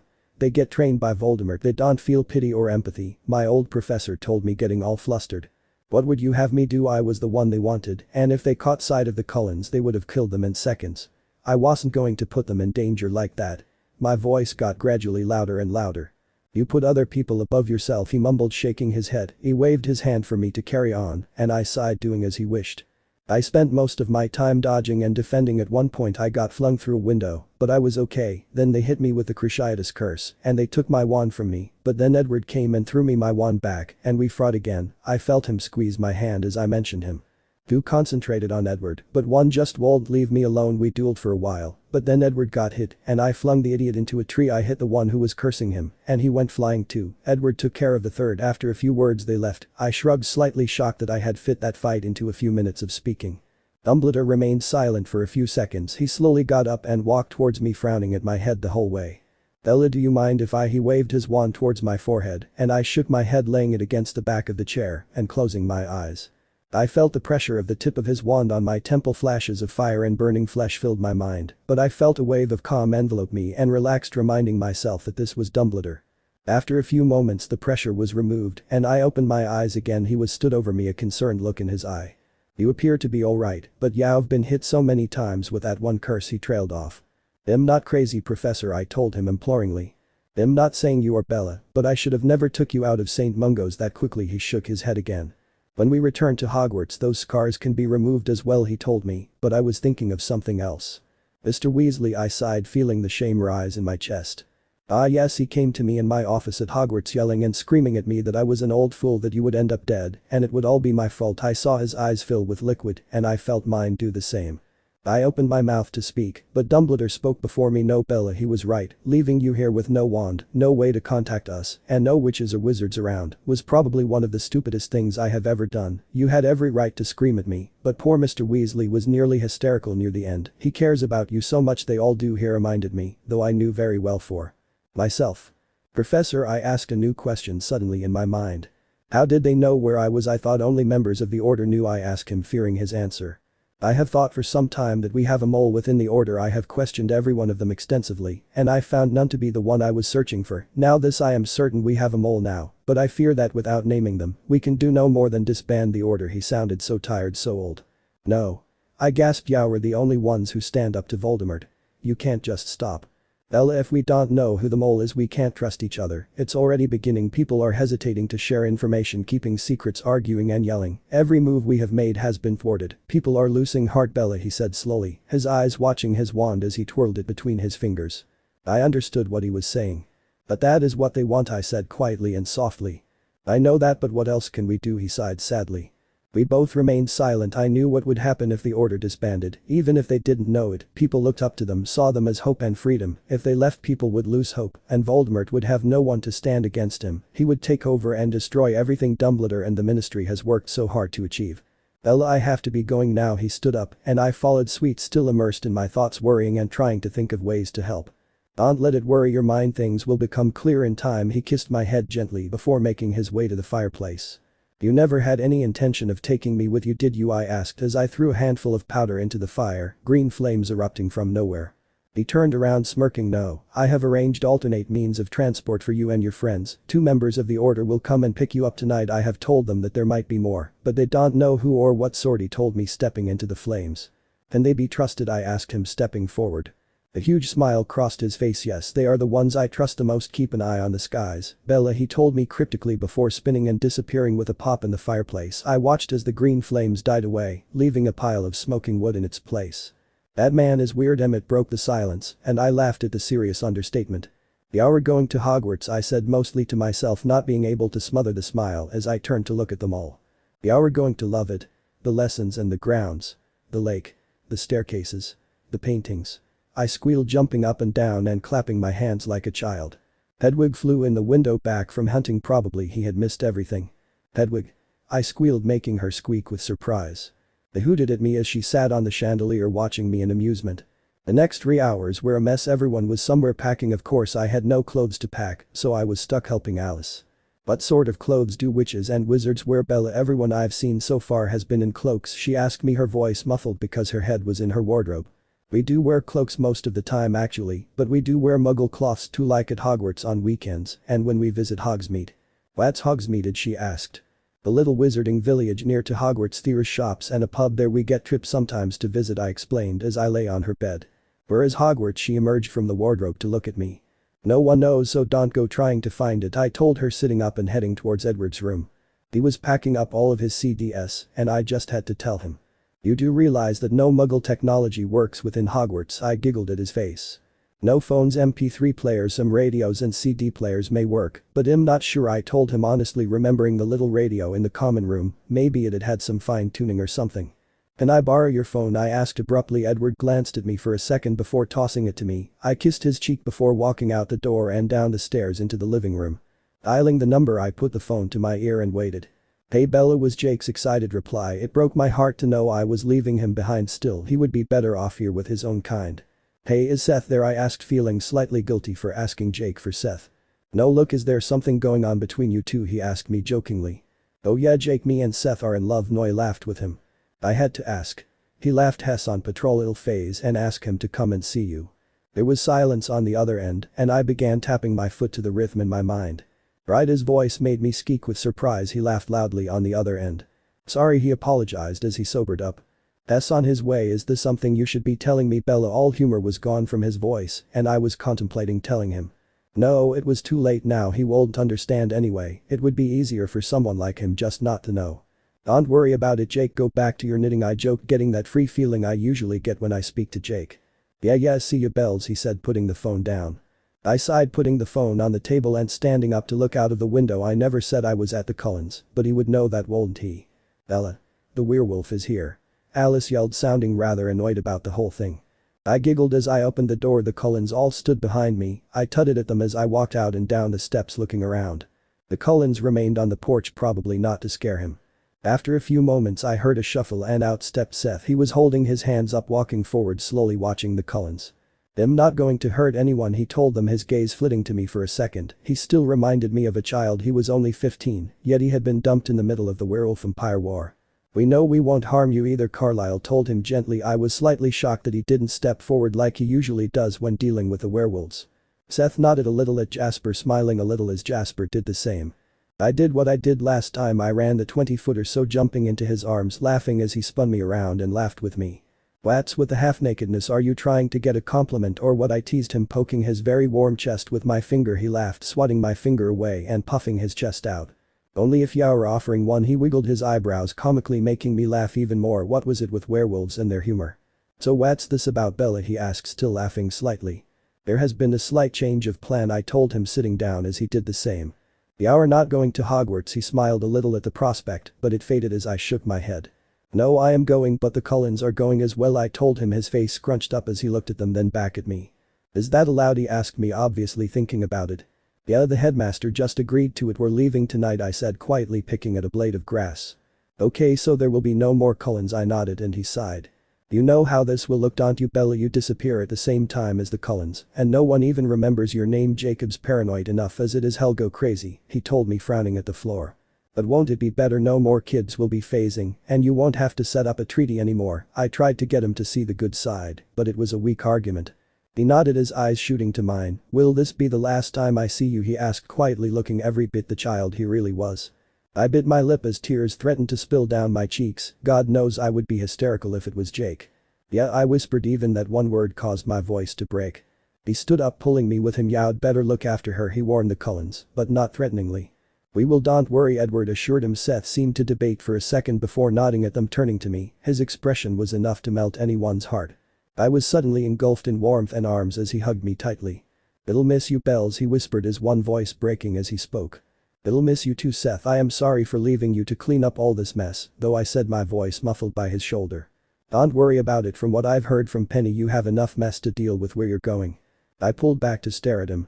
What she told me once during the holidays about the story of the famous Isabella Swan. "I've always been curious about you, but brushed it off as a coincidence. Seems to me like you need a few vampires around to help you out." He nudged me playfully as I pretended to be offended. "I have been perfectly fine without vampires helping me, thank you very much," I sniffed. "Oh yeah, so I've heard Penny has told me all about your adventures." He raised his eyebrows and I stuck my tongue out at him. Once again a loud howl ruined the meeting.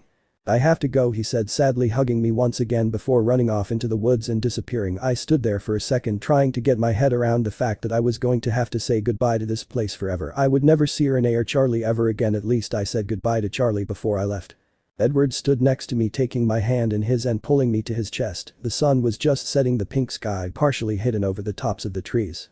After a while I remembered something and turned around. "I'm going to get a shower." I remember Jacob and the Cullens all commenting on how the other smells horrible. He let me go and I used his shower, knowing all my shampoo and everything would be in there. They left me alone for a while to get my head straight, and for that I was glad. Everything had happened so fast that I needed a second to take it all in. I stood in the shower for about 15 minutes before even opening the shampoo. It seemed surreal to me that my life would just change so quickly. The fact that my two lives were now becoming one was also a very strange concept. "Ow," I hissed as shampoo got in my eye. I hate it when it does that. I really had to pay more attention to what I was doing. The bang at the door made me jump and I very nearly landed on my bum with a thud. "Bella, are you okay?" A very amused sounding Edward spoke through the door. "I'm fine," I huffed, stepping out of the shower, wrapping a towel around myself so I don't get the floor too wet, and make my way to the sink. I wet a flannel and rubbed my eye, trying to get the stinging to go away. Edward knocked on the door, this time asking to come in. I scowled, walking to the door and opening it, shivering as the cold air hit my bare shoulders. "Are you okay?" He chuckled again, and I narrowed my good eye at him, which made him laugh even more. "Let me have a look at it, please," he asked, not able to remove the smile from his face. "I am in pain and he is amused by it." "No," I told him, stepping back and shutting the door and sliding the lock across. I knew it cold really keeping out, but he got the message. "Come on, Bella, I wasn't laughing at you." He banged on the door again, but I ignored it. The door was suddenly open and he was in front of me. Damn vampire speed and strength. "Please," he begged, pouting a little. I rolled my eye, removing the flannel and showing my eye to him. He frowned as he tilted my head back, his fingers on my cheek. "Y'all be fine, it's all bloodshot from your rubbing, but y'all be okay," he chuckled as I stuck my tongue out at him. "It's all blurry," I said, squinting. I heard Edward sigh beside me. "That is what happens when you irritate your eye, Bella." I stuck my tongue out at him again as I plunked down on the toilet seat. "And what do you find so amusing about me being in pain?" I asked, making sure the towel is securely around me. I knew all too well about Edward's rules. "Just that you face 3D theaters, could have been killed easily, yet you never complained. But when you get shampoo in your eye you yell." He laughed again, and I could see why he found it funny. "I did not yell," I told him. "Yes you did, we all heard it over the water." He laughed as I scowled at him. "Out," I yelled, pointing to the door. He laughed, making his way out.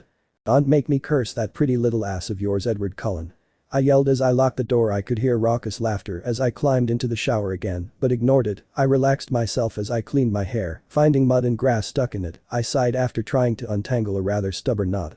I climbed out afterwards, clean and feeling a lot better. I put on the cloths Alice had given me, opening the door and closing it behind me. I had to clean up the mess I had made on the floor at some point, but right now I needed my wand to get rid of these horrible knots. I searched around Edward's room, finding it difficult when he had packed quite a few things into a huge suitcase. I began to worry that he had packed it away. Where did I last have it? It was in my trouser pocket. My trousers were on the bathroom floor, which is now wet. I went back inside the room and looked on my pile of cloths for my trousers. They weren't there. I puzzled over it for some time before actually realizing. I stood up faster than I ever thought possible, glaring at the door. "Edward Cullen.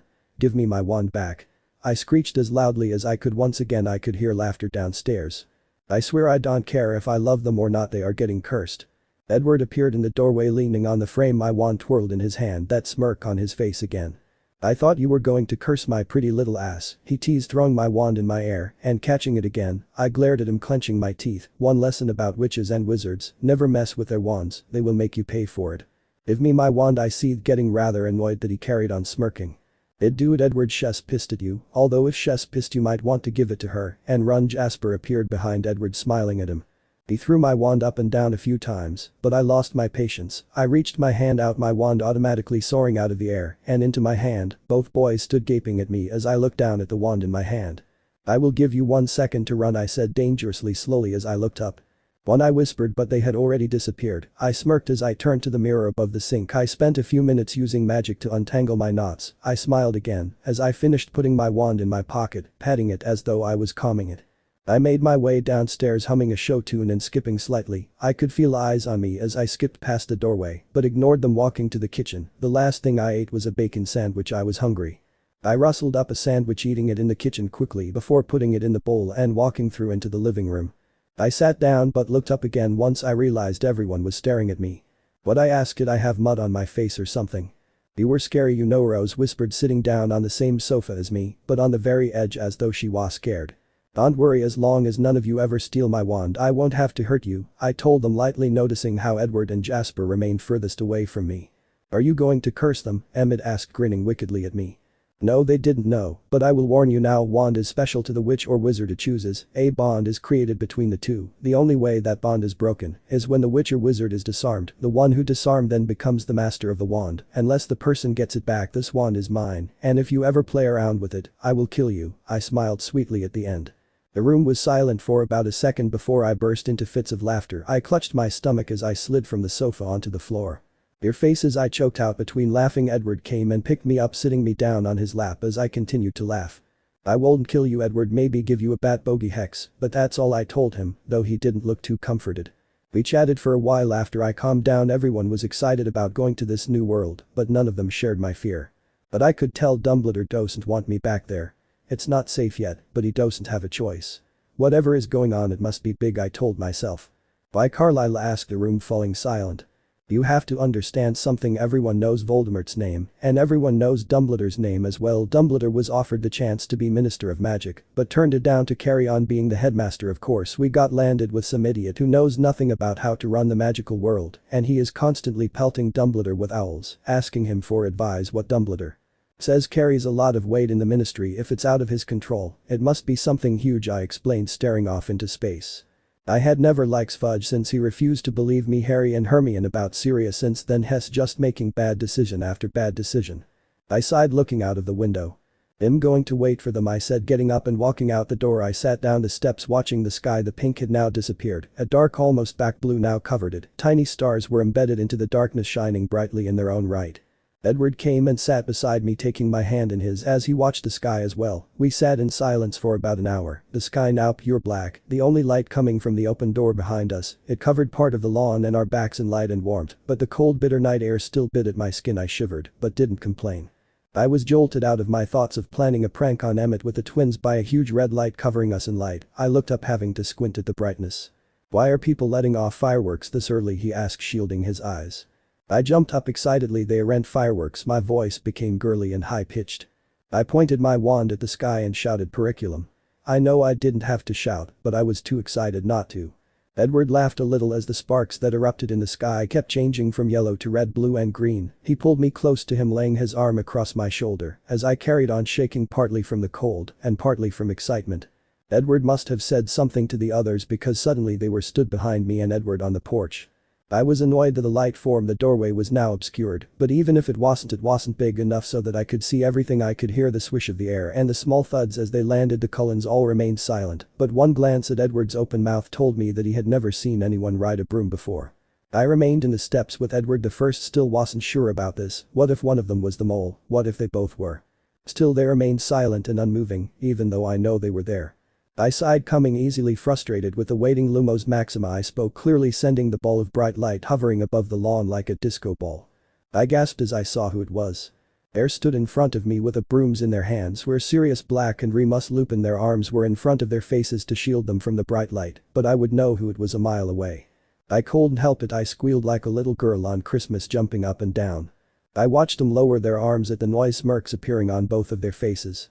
I ran from Edward's arms down the steps and across the lawn into Sirius' waiting arms. He laughed as he nearly fell over from the strength of me jumping on him. He hugged me back tightly as I did him.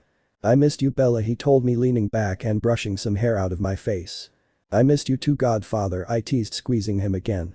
You're just as beautiful as your mother, you know, he told me, turning my face to the left with his hand, as if to get a better look at me. Thanks, I told him as he removed his hand. I got a better look at him, remembering the last time I saw him he was sullen and ignoring me because I was going to disappear and he called to even visit me. He was clean shaven, his hair still long and curly, but tidier. He looked 20 years younger than when I first saw him in the shrieking shack. His eyes shone brightly, slightly crinkled as he smiled down at me. Sirius let go of me, but I turned to Lupin, smiling again. Hello, Professor, I greeted him, knowing how much it annoyed him. Ella, I taught you for 1 year, am not your teacher anymore, he chuckled, knowing I was only doing it to wind him up. He always seemed like a man of mystery and secrets. He had those eyes that you could tell knew a lot of things, yet he exudes calm and togetherness. He wrapped me up in a hug like Sirius, and I returned it, laughing lightly from the reality of it all. It hasn't been the same without you, Bella. Christmas was horrible. He spoke into my hair. This was why I liked Rima so much. He didn't treat me like I was a child. He treated me like an adult. He didn't keep things from me because he thought I couldn't handle it. Molly and Arthur were devastated that you couldn't even come to see us. Then the kids were much the same. All of them cried at some point, even if they won't admit it. Your birthday was hard too. I can't believe I missed it, he told me, holding me at arm's length. I had a right good present picked out as well, Sirius sniffed, kicking the ground with the toe of his boot. We heard what happened at the World Cup, Bella, Sirius told me, his eyes serious. What Dumbledore did was reckless and stupid, sending you into a place packed with witches and wizards when Voldemort and his followers are still out there, and you didn't have a wand. If I'd have known, I would have sent you it before you went. Sirius shook his head angrily. It's okay, I'm fine, I told the truth, knowing that they knew me too well, and they would know if I was lying. Lupin looked over my shoulder. Suddenly, Dumbledore told us we may have a few extra. Sirius followed his eyes and nodded slightly. I turned, motioning for the Cullens to approach us. I hope I haven't made them afraid of witches and wizards now. Once the Cullens were lines up in front of the three of us, a good few feet back, I stepped in the middle of them. Sirius, Remus, these are the Cullens. I bounced slightly as I spoke. This is Carlisle, the father, Esme the mother, and the kids Rose, Emmett, Jasper, Alice and Edward the first breathed, waving to them as I spoke their names. Sirius and Remus smiled and nodded their heads politely as I mentioned someone, and the Cullens would do the same. Cullens, this is Sirius Black, and a snarl cut me off and gasped as I was grabbed by someone. I wish they would stop doing that. Edward, what the hell? I yelled at him as he held me behind his back, crouching low to the floor and growling non-stop at my godfather. Murderer. He snarled, Sirius' face contorting in anger. Oh, for God's sake, since when do vampires read the news? I said to myself as they began yelling one another. Edward's grip had disappeared now, the other Cullens following his example and realizing what they thought he was shouted at him as well. So I did what anyone would do when her vampire family is arguing with her godfather and professor. I screamed loudly and shrilly. I stomped around the line of shocked vampires standing in the middle of them, again arms crossed and glaring at both sides. Shut up. I yelled, my voice echoing around the forest that surrounded us. Edward. Sirius is not a murderer. I know this because I believed it once and I nearly killed him, but I listened and understood. He never killed anyone, he said firmly, leaving no room for doubt. Edward watched me for a second before stepping out of his crouch, the others following suit. I sighed, turning to Sirius and Remus, who had their wands drawn and pointed at the Cullens. Lower them, I told them. They stared at me, but didn't comply. Lower them now, I ordered, my voice shaking with frustration. They did lower them and I sighed. They are protective of me, that's all, I explained. A gust of wind made me shiver violently, but that was lost in the sudden commotion. The Cullens were all crouched, agents snarling and growling, even Esme and Carlisle this time, but at Remus. Remus was shaking with anger at something, his wand pointed directly at Emmett's chest, while Sirius was following his example and aiming at Jasper. And I was in the middle. Jesus Christ. You won't hurt each other. I screamed at both of them, but neither side paid any attention to me. The sound of growling blocked out all other noises, and I actually thought my ears would bleed. A headache had made itself known by banging repeatedly on my head like a jackhammer. I cringed against the thudding pain, putting my hands to my head and rubbing my temples, my eyes clamped closed. Everything was going bad. Please stop, I whispered, though it sounded more like a whimper. All noises suddenly stopped and I thought I had gone deaf. I felt cold hands on my face, trying to pry my hands from my head. Don't touch her, I heard Sirius snarl loudly. I cringed at the loud noise. The cold hands disappeared, only to be replaced by normal ones. I opened my eyes, ending up looking into Remus' concerned deep blue ones. I'm sorry, Bella, he spoke softly, knowing that I was in pain. Well, try to be more civilized. I heard a snort and several scoffs, but no one disagreed. I lowered my hands, feeling a little out of place and lost. What's the problem? I asked warily, watching the Cullens glare at Sirius and Remus. The werewolf and the murderer, Jasper spat, still crouched. I heard Remus sigh. Vampires, Sirius spat in the same manner, his eyes fixed on Jasper's. Yes, the Cullens are vampires, but they hunt animals, not humans. That's why their eyes are golden and not red. Carlisle is even a doctor. That is how good his control is. I have been with them for quite a while. And I'm still here, aren't I? In fact, they've saved me more than once, I told Sirius, quietly putting my hand on his raised arm. I applied a little pressure, and he allowed me to lower his arm. He sighed. But didn't stop glaring at Jasper. I stepped forward, talking to the Cullens. No, Sirius is not a murderer, but Remus is a werewolf, I admitted, causing more growls and snarls. You knew? Alice gasped at me, one of the only ones who wasn't snarling at him. Yes, I knew, but he takes a potion that allows him to keep his mind when he transforms, so he knows what he is doing, and he won't hurt anyone. He taught me for a year, and I spent quite a lot of time with him, and he never hurt me. They're my dad's best friends, and I trust them with my life just like I do you, I told them, my voice sounding tired even to my ears. Please, the Cullens won't hurt you, their control is amazing. Remus won't hurt you because it's not a full moon, and Sirius is no murderer, I sighed, trying to get them to trust each other. No one answered me, and I sighed again, feeling the tears springing into my eyes. I knew it was too good to last, thinking my vampire family would get along with a werewolf who I see as my uncle. It was a waste of time trying. Instead of trying to talk to them to negotiate, I turned and walked away back into the house. I ignored the Cullens' shouts and Sirius pleading and went into the living room and sat on a sofa. I had no idea what I was doing or what I was going to do. I stared at the pot of flu powder that was sat on the mantelpiece and considered just leaving without them all. The Cullens could go to Hogwarts. If they can't handle my own family, they'd be like this every day. But I couldn't just leave them. So I did what any frustrated and mentally and emotionally exhausted girl would do. I laid on the sofa, kicking my shoes off, turned my back to the Romo so that I was facing the back of the sofa, bury my face in a cushion and cry.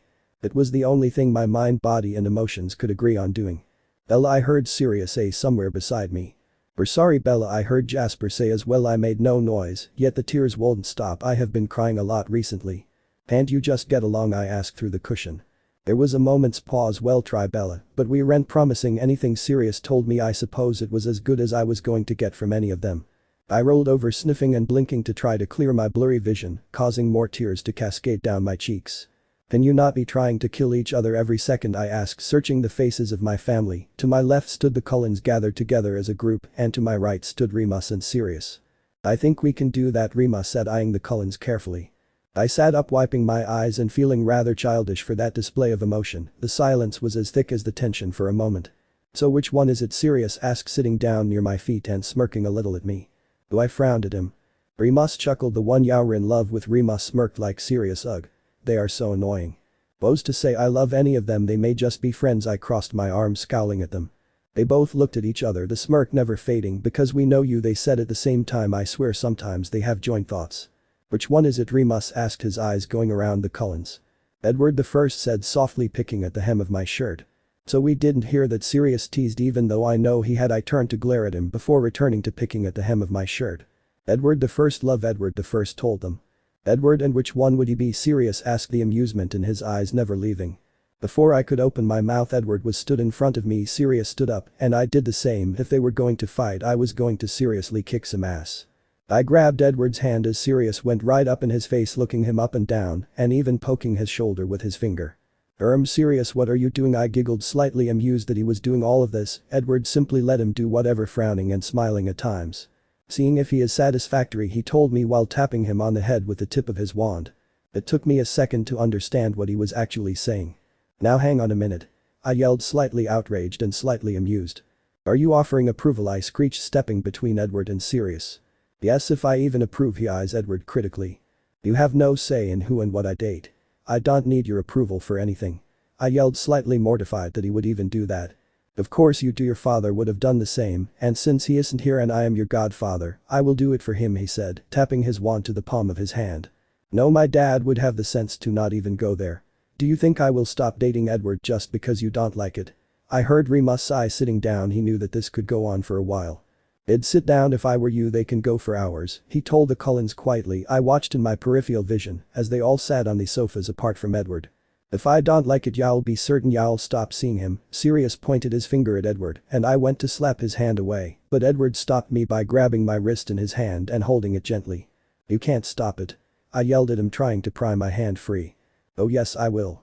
You think he'll stand by and watch you and a vampire? He began, but my anger boiled over. You have no right. You have no say in what I say or do. Where have you been for the past 2 years? If you didn't like it, you should have stopped it then. But no. I never say you were heard from you. I didn't even know if you'd been caught and killed or not. You have no idea what it's like. I screamed at him, Edward having to hold me back fully as I tried to hit him. I wasn't playing anymore. I have no choice. I was under Dumbledore's rule. He yelled back at me. Ha. Since when do you follow rules? Would it that hard to just sneak out just for a visit? I have been stuck in this shitty place for ages with no contact from any of you. If it wasn't for the Cullens I would have ended it last year. There were gasps as I admitted it. I thought it imagined it. All of it. You know what it's like to feel insane, don't you? Every day.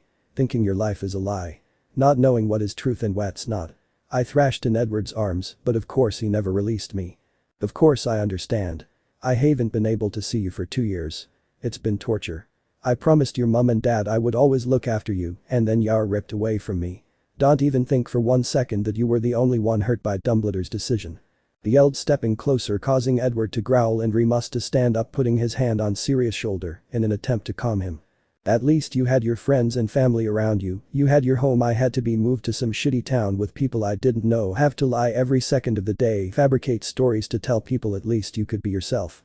At least you knew who you are. I spat at him, desperately trying to get out of Edward's arms that were wrapped around my waist.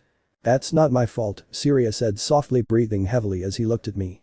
You should have fought for me like I did for you. I risked everything for you, expulsion, even imprisonment in Azkaban. You couldn't even find out where I was. I spoke back, no longer yelling, but my hurt showed through my voice. I stopped struggling in Edward's arms for the moment. He made me promise Bella. He stepped forward towards me and I watched him. He made me swear I won't hunt you down. People follow me, Bella, that's why I hide away. If I had found you and visited you, they would have found you too. I couldn't risk your safety just so I could see you. I wasn't about to gamble with your life, he told me, a single tear rolling down his face. I gulped, feeling tears collecting in my own eyes. Edward the First said softly. He understood, unclasping his hands from around my waist. I walked to Sirius, who was watching me with wide eyes, as if he feared I would hit him. How could I hit him after that? I wrapped my arms around him, burying my face in my shirt as he set his on the top of my head. I could feel his tears on my hair, but didn't comment. I'm sorry, Bella, you're right, I should have fought for you. I thought I was doing the right thing. I thought you'd be safer without interference, he whispered, his voice breaking in several places. I remained silent, just squeezing him now and then and letting him comfort me as I was comforting him. Are you okay, he asked after a while. I nodded against his chest, sniffing. You, I asked, and felt him chuckle into my hair. It'll be fine, I am sorry for trying too well, you know, he muttered, going a little red as I pulled away and looked at him. You know, it's nice that someone cares, I admitted, and it was at least someone cares that I have a vampire boyfriend. Yeah, and if it makes you any happier, I do approve, he whispered, looking at Edward as he said it and smiling a little. Is it safe yet? Remus smirked, rolling his eyes at the two of us standing up from the sofa and shaking his head.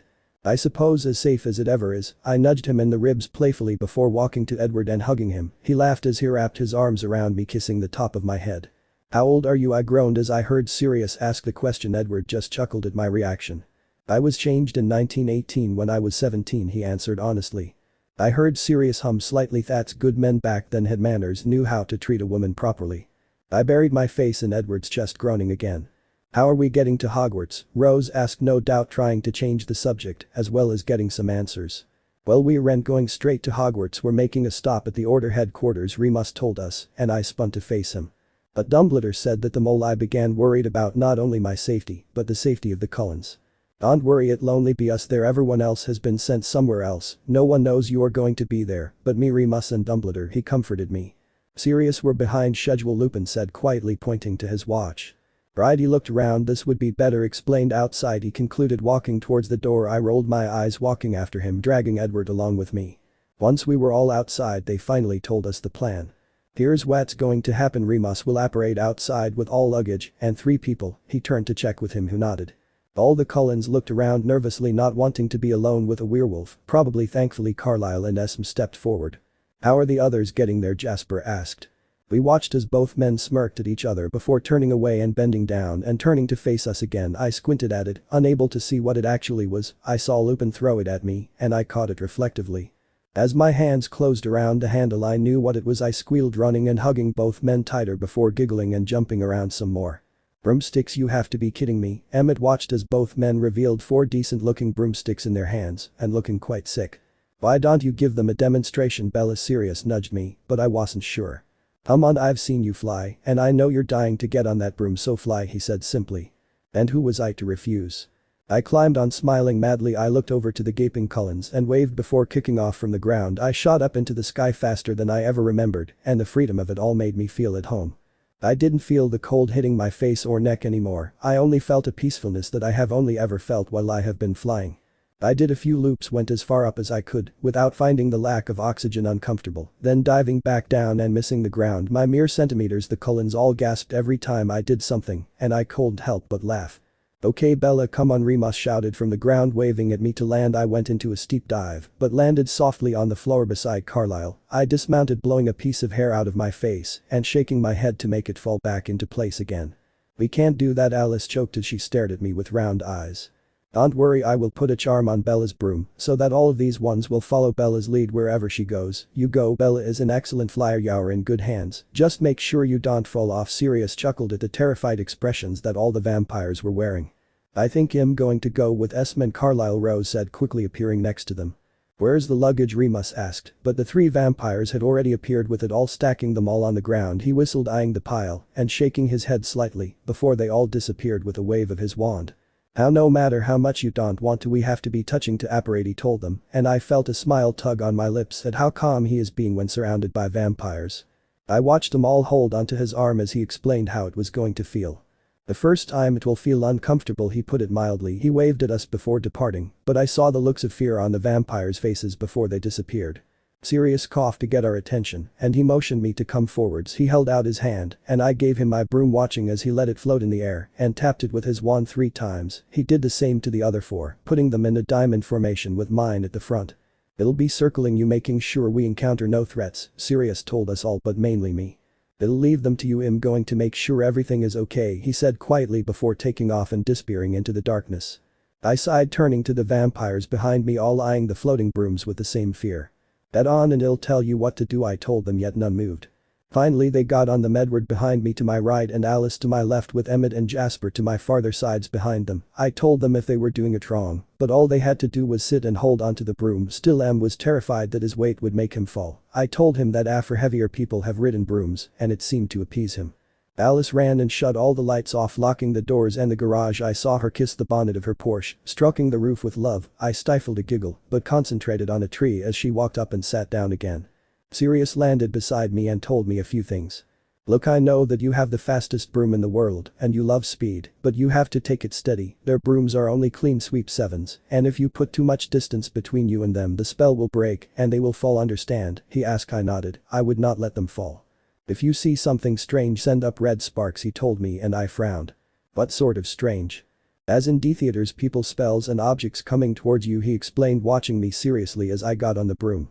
"If it's a false alarm or it passes, send up green sparks. Okay, it'll be the same for me. If you see red sparks, you go in the opposite direction. No arguments, Bella," he added as I opened my mouth.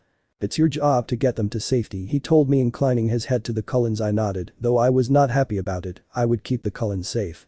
"And the rest of you do try to stay on your brooms," he sighed, watching them stare at the handle in fear. "No reckless flying or loops this time, Bella," Sirius said, ruffling my hair as he got on his own broom and hovered above the ground waiting for me. "Are you ready?" I asked, turning my head, seeing them all shake their heads slightly. "Okay, let's try another one. Do you trust me?" They all nodded, and I smiled. "I promise to keep you safe and not let you fall, and if you do fall, I will catch you. Do you trust me?" I watched them all think about it for a second before nodding. "Hold on," I said as I pulled the handle of the broom up, and we were suddenly flying through the air and hovering next to Sirius. "Still there?" I laughed as they all groaned. "Let's go," Sirius said before disappearing into the darkness. I followed after him steadily, not knowing how fast I could take the clean sweeps. I laughed, feeling free like I usually do, but this one was even better. Now I could share all of this with my family, with my brothers and sisters and my parents. I could share it with the people I loved. "Left," I called as I swerved, avoiding a light from a house below us. The goosebumps had risen on my arms and legs a while ago. The teeth chattering, however, started about 10 minutes ago and was getting rather annoying. I felt stiff despite all the swerving and dodging. My legs and arms were cramped, and I feared that I would forever walk with a hunch. I straightened out, searching the sky for Sirius. I was seriously thinking about asking him for a map or something. I saw him and waved him towards me. I kept on flying towards wherever what I was going, the wind whipping my hair around my face, my eyes watering as I tried to clear my vision. "Sirius, I need a map or something. I haven't done geography since I was in junior school. I have no idea where I was going." I yelled over the howling wind. Sirius flew beside me for a moment before taking his jacket off and handing it to me. No way. It's freezing up here. I chattered to him, refusing to take it from him he'd catch pneumonia or something. He rolled his eyes at me, dropping back so that he flew behind me. I sighed, resigning myself to the fact that if we ever find Grimold Place, I would surely be frozen to my broom by then anyway. Hey. Sirius yelled over the wind. I looked beside me as Sirius flew closer to me, holding out some sort of material.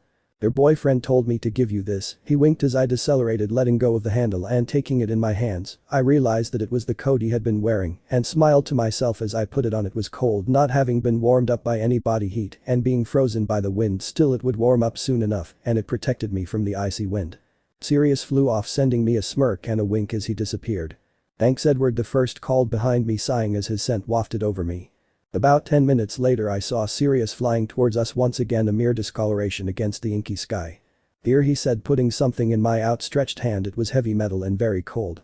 It's a compass, just keep going north, he said, me patting my shoulder before resuming his circling. I flipped open the lid, glad that it had a little light inside it, so I didn't have to cast a spell and risk exposure. I adjusted our course so that we were going north, letting the warmth relax me and let me appreciate the beauty that surrounded me. This is amazing. I heard Emmett yell. A very boyish laugh followed his call, and I giggled in response. Conversation was impossible because of the wind and I couldn't just turn around. I had to concentrate on keeping them safe. I kept my eyes on the ground below me, watching the lights flicker and dance, see the headlights of cars on the roads as they traveled, seeing the formations of airport landing strips glitter as we flew over them. Everything changes at night. I checked the compass every now and then, making sure we were still going in the right direction. Sirius came and asked me if everything was okay, checking on each of the Cullens too. Maybe there was hope there yet. We flew for hours and my little sleep was wearing off quickly. My mouth was dry from the wind, my stomach growling ferociously, but I carried on. The sooner we got there, the sooner all of that was cured. Ella, where exactly are we going? Edward asked. I looked at him over my shoulder, happy that the wind wasn't in my eyes for the moment. England, well, London actually, I called, seeing him nod as I turned back around just in time to dodge a very startled pigeon. I could hear the others laughing as I swerved dangerously. I straightened out again, seeing the pigeon flying away from us rather quickly. I giggled along with the others. After about an hour or so we dived towards the ground in the middle of a cornfield somewhere, so we wouldn't be caught. I landed nicely. The Cullens, on the other hand, stumbled as their feet hit the ground. Still, I nearly fell over when I tried to walk. The muscles in my legs had all seized up, making walking hard and on the verge of painful. My back made a very audible click as I straightened out fully. I flexed my arms too, hearing them click and feeling the warmth surge to my fingertips. I heard another thud and I whipped around, retrieving my wand from my pocket, lighting the end with a silent spell and pointing it in the direction of the noise. And coming face to face with Sirius, my wand was nearly touching the skin in between his eyes, and I giggled at his scared expression as I lowered my wand. Jesus, Bella. Are you trying to give me a heart attack? He asked, taking deep breaths as the Cullens all laughed at us. I used the light on the tip of my wand to let me see where I was. Oh yeah, I have a wand and can use magic, but would prefer to kill you with natural causes, I told him, my voice heavy with sarcasm as I looked around. I was surrounded by corn, and a lot of it. Okay, he said, nudging me in the ribs. At least you're alert and ready, he added as I yawned. How much further? I asked, covering my mouth with my hand. We have a lot of ground to cover and see, he spoke, lighting the tip of his own wand. See?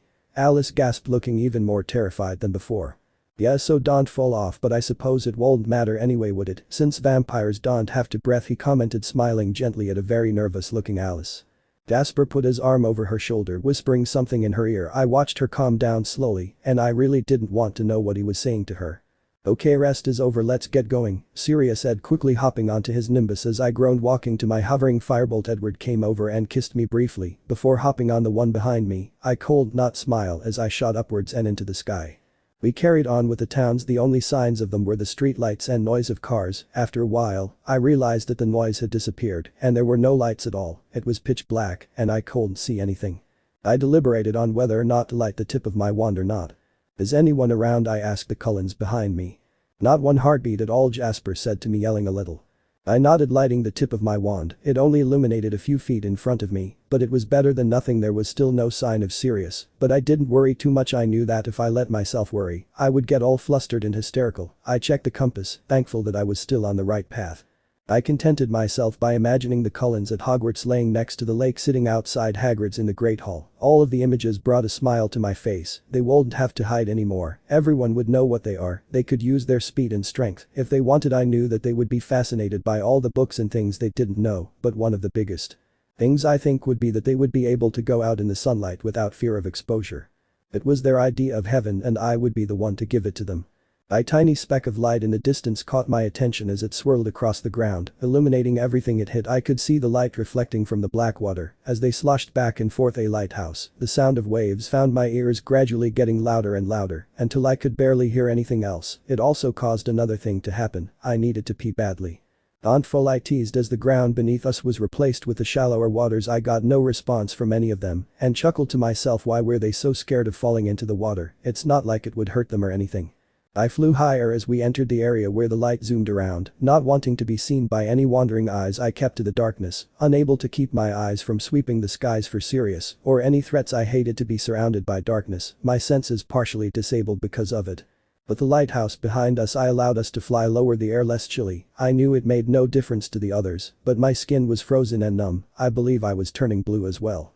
After 15 minutes of nothing but sea and stars, I began to worry. I hadn't seen Sirius in quite a while. What if he had got attacked and was too far out for me to see? No, the Cullens would have seen it. I settled as I saw something flying towards me. It disappeared as remembered Sirius' warning. I gripped my lit wand in my hand, gripping the broom tightly with my other, and I stared at the dark blur, trying to see any other details that would tell me if it was a friend or a foe. I relaxed once again as I heard Sirius' voice. I lowered my wand slightly, but kept it held out slightly. Here he appeared to be out of breath as he flew beside me. He held something out to me, the light barely reaching it, casting it into shadows slightly. You must be starving. I took it with my wand hand sitting up straight as I stared longingly at the tub of tuna pasta in front of me. I stopped at a shop a bit further ahead, he added, and I simply nodded, ripping the lid off and grabbing the small blue spoon inside. Eating quickly, I offered some to Sirius, but he shook his head. I already had mine. He smiled gently before glancing behind me and frowning, leaning closer to whisper in my ear. I know it's weird, but I feel horribly rude not to offer them something, he told me, and I couldn't help but laugh as he pulled away slightly, sending a sheepish glance behind my shoulder. I had the same thing when I first met them. Still, it's a good thing they didn't take up the offer of a melee. I smirked as he shook his head. What, am I not allowed to use vampire humor? He messed my hair up before flying away, laughing all the way before the night swallowed him again. I was left with the sound of waves crashing beneath me. I chanced to glance below me and gulped. All I could see was black. I could see it moving. I saw as the moonlight hit the water, making it shine. Can black shine? Keeping my eyes ahead, I let my mind wander for a while. I amused myself by trying to imagine my reunion with everyone at Hogwarts. I know a few of my classmates would be glad to see me. Hopefully, Seamus had gotten over his little crush. I bet the Paddle twins are just as gossipy. I know Dean would still trying to convince everyone that football was a good sport. And one thing I knew for definite was that Malfoy would be absolutely horrendous this time. I would have to bite my tongue from bringing up the fact I knew his father was a Death Eater. That would not go down too nicely. His two little sidekicks would be just as dumb, and Sheep, like his little slut of a girlfriend, would be just as snippy and venomous. But I would take it like I always have, because I would have my friends by my side through all of it, and now I would even have the Cullens there too. I don't think even Malfoy could get under my skin this time. What time is it? I called behind me, wondering how much longer we have to get there. At this rate, we won't reach it before the sun comes up and we'll have to apparate. 1:30, Jasper called back and I yelled a quick thank you. That explained the exhaustion. Then I was just about ready to fall asleep where I sat. The only reason I hadn't was the icy wind stinging my face, keeping me awake, but my skin was slowly numbing. Edward's jacket had protected my chest and arms from the cold, but my hands, from what I could see in the wand light, were now light blue. I ducked the bottom of my head under the collar of the coat, basking temporarily in the warmth before extracting it again. After a while I heard the mumbles of conversation from behind me and felt rather lonely. I had no one to talk to, no one to look at. I know my loneliness was stupid. There were 4 vampires directly behind me, but still I was lonely. I sighed deeply, trying to catch what they were speaking about. It was a lost cause. The wind washed away the words before I could catch them, but from the tone it sounded like a heated discussion. I took a furtive glance downwards at the black icy depths as I sighed again. I looked up when I felt a chill run from my neck down my spine. It had nothing to do with the wind this time. My eyes widened as I saw the streak of blur light shooting towards me, and I quickly switched to my reflexes once again. It was always easier to fight when I relied on them. When I think, I tend to overthink. I barely had time to dodge to the left, flying upwards as fast as I dared go. "Bella, what's going on?" Emmett yelled as I straightened out and hovered for a moment. "Something or someone is out there. Keep your eyes open. Tell me if you see anything," I ordered as I raised my wand slightly. Curriculum, I thought, watching the red shoot up and explode, sparks falling down around us. I just hoped Sirius was close enough to see them. There. 2 o'clock. Jasper yelled, and I nearly smiled when I heard him use military terms, but I followed his directions. He was right, there was someone there at the theater. Their black cloak flew behind them as they flew back and forth, yet even the midnight colored clothing stood out against the pure black of the sky and sea. "Hold on." I yelled as the D-theater suddenly shot straight for us. I went into a steep dive, mentally cursing the fact I had 4 vampires attached to me. I would have been able to outstrip him easily if I was able to fly at full speed. I pulled up as I felt the sea spray on my face, not wanting to crash into the water. Shit. Fuck. I kept up a constant stream of curses as I shot upwards again. I followed the D-theater all the time, never letting him out of my sight. I shot forwards when he was below me, hoping to get some distance between the two of us. Unfortunately, his broom was a damn sight faster than mine with the added weight, and he gained on me quickly. He was right behind me, close enough that if he wanted to he could easily jump on one of the brooms behind me, too close to comfort, too close to my family. I swung around sharply, causing Alice to squeal slightly. After the 180 turn I was facing the D-theater, whichever one it was this time. We both hovered a good 100 foot between us as we glared at each other. Well, thanks to the mask I couldn't see his face, but I bet he was glaring at me too. Well, look who's coming back. He sneered as he yelled, easily heard over waves. I growled rather loudly, scaring myself slightly. I never left. I screamed back as my hand tightened around my wand, the tip still lit. Don't worry, we've been keeping an eye on your friends for you. He laughed, but my anger was at maximum as it boiled through my veins. I did something I never thought I would do. I shot a killing curse at someone. I couldn't feel ashamed at it. No one would miss this filth if I killed him. I was slightly amazed. Really, I was told that you had to really mean it to desperately want to kill someone in order to make the killing curse work. His laughter died away as he had to drop to avoid it. I took my opportunity and shot upwards again. I hated the dark, not knowing which direction is which. Everything looked the same, just black. There were no markers for distance, no landmarks, nothing. I didn't even know which direction we had been flying in. I hovered again for a moment, breathing heavily as I looked around for the threat. I tensed once again as I saw a blur heading for me, only relaxing once Edward had told me it was serious. I watched my hands aching from gripping my hand and the broom so tightly. I growled again as I saw a curse heading for him, but he dodged it straight away, heading for us. "Bella, go," he panted, but I didn't move. "Oh Bella. He'll take care of him," he yelled, his eyes burning as he scoured the skies for the D-theater. "No," I said firmly. Sirius spinning around and fixing me with a glare. "Sirius, it's me. He wants has a good flyer and has speed on his side. I could easily outfly him, but only if I was free of the spell on my broom." I took to watching the skies again as I spoke. "Sirius, he doesn't want to fight you, he wants me. Hell, just follow me wherever I go. You said it yourself, it's my job to keep the Cullens safe, and that is what I intend on doing. I will never let him touch my family or friends." I glared at the dark blue sky, meaning every word I said. I wouldn't budge on this matter, and Sirius knew it too. I have let too many people fight for me. Too many people have gotten hurt because of me. I'm not a child. I will fight my own battles. I met Sirius' gaze, his face barely lit from the little light from my wand, but I could still see the fire in his eyes. "I'm fighting Sirius whether you want me to or not, but if I fight with the Cullens attached to me, there will be casualties. Please Sirius, let me do this." I begged him, but it didn't matter. If he told me to fly away, I would stay. If he told me to defend the Cullens while he fought, I would defend them while fighting by his side. His mouth said, his eyes hardened, and I knew I was won. "Be careful Bella, I'm not leaving, but it'll take all of us a safe distance. The minute it gets too heavy I'm stepping in," he told me, ignoring the yells of protest from the Cullens like I was. "The D-theater is called the Lohav Hess, one of the original ones too. He is a good flyer, was the Slytherin seeker, and nearly made the Olympic squad. He relies on brawn too much though, and that won't be much help to him when flying." He did some spell tapping my broom 3 times. Once more I instantly felt lighter and freer. I shot forwards, turning around so that I was directly in front of Sirius. "Keep them safe Sirius," I told him, wanting to hug him, but I was on edge. The D-theater was still here somewhere. "Give them hell from me," he nodded his head seriously. I flew round slightly to talk for a moment with the others. They all stared at me, their mouths wide and even wider eyes. "I'm going to fight for you, to protect you. Stay with Sirius. There is nothing you can do to help, just keep yourselves safe, and so whatever Sirius asks you to." I let my voice soften as they all nodded. A part of me was pleased. They didn't see me as the weak girl they used to, but I could still see the worry in their eyes. I touched Edward's cheek softly. "I'm coming back to you," I whispered as I pulled my hand away. I backed up a little as I scoured the skies. Once more I spotted him, and I could already feel an anger and hate burning in me. With a stiff nod to Sirius, they flew away, leaving me. Now I was alone. I dived down to his level, relishing in the speed and agility I was using. I shot a stunning spell to him, but he casually flicked it away with his wand. He darted for me, and I to him, a blur of colors, as we shot spells and curses at each other. I was eager to just jump and knock him off his broom, but that would mean me falling as well. We both flew past each other, turning around. I barely dodged a spell as I ducked my head quickly, sending back a curse. We dodged and dived, we cursed and yelled and insulted each other, but no one was gaining any ground. We had both had near misses on each other, though a hole in Edward's jacket proving that.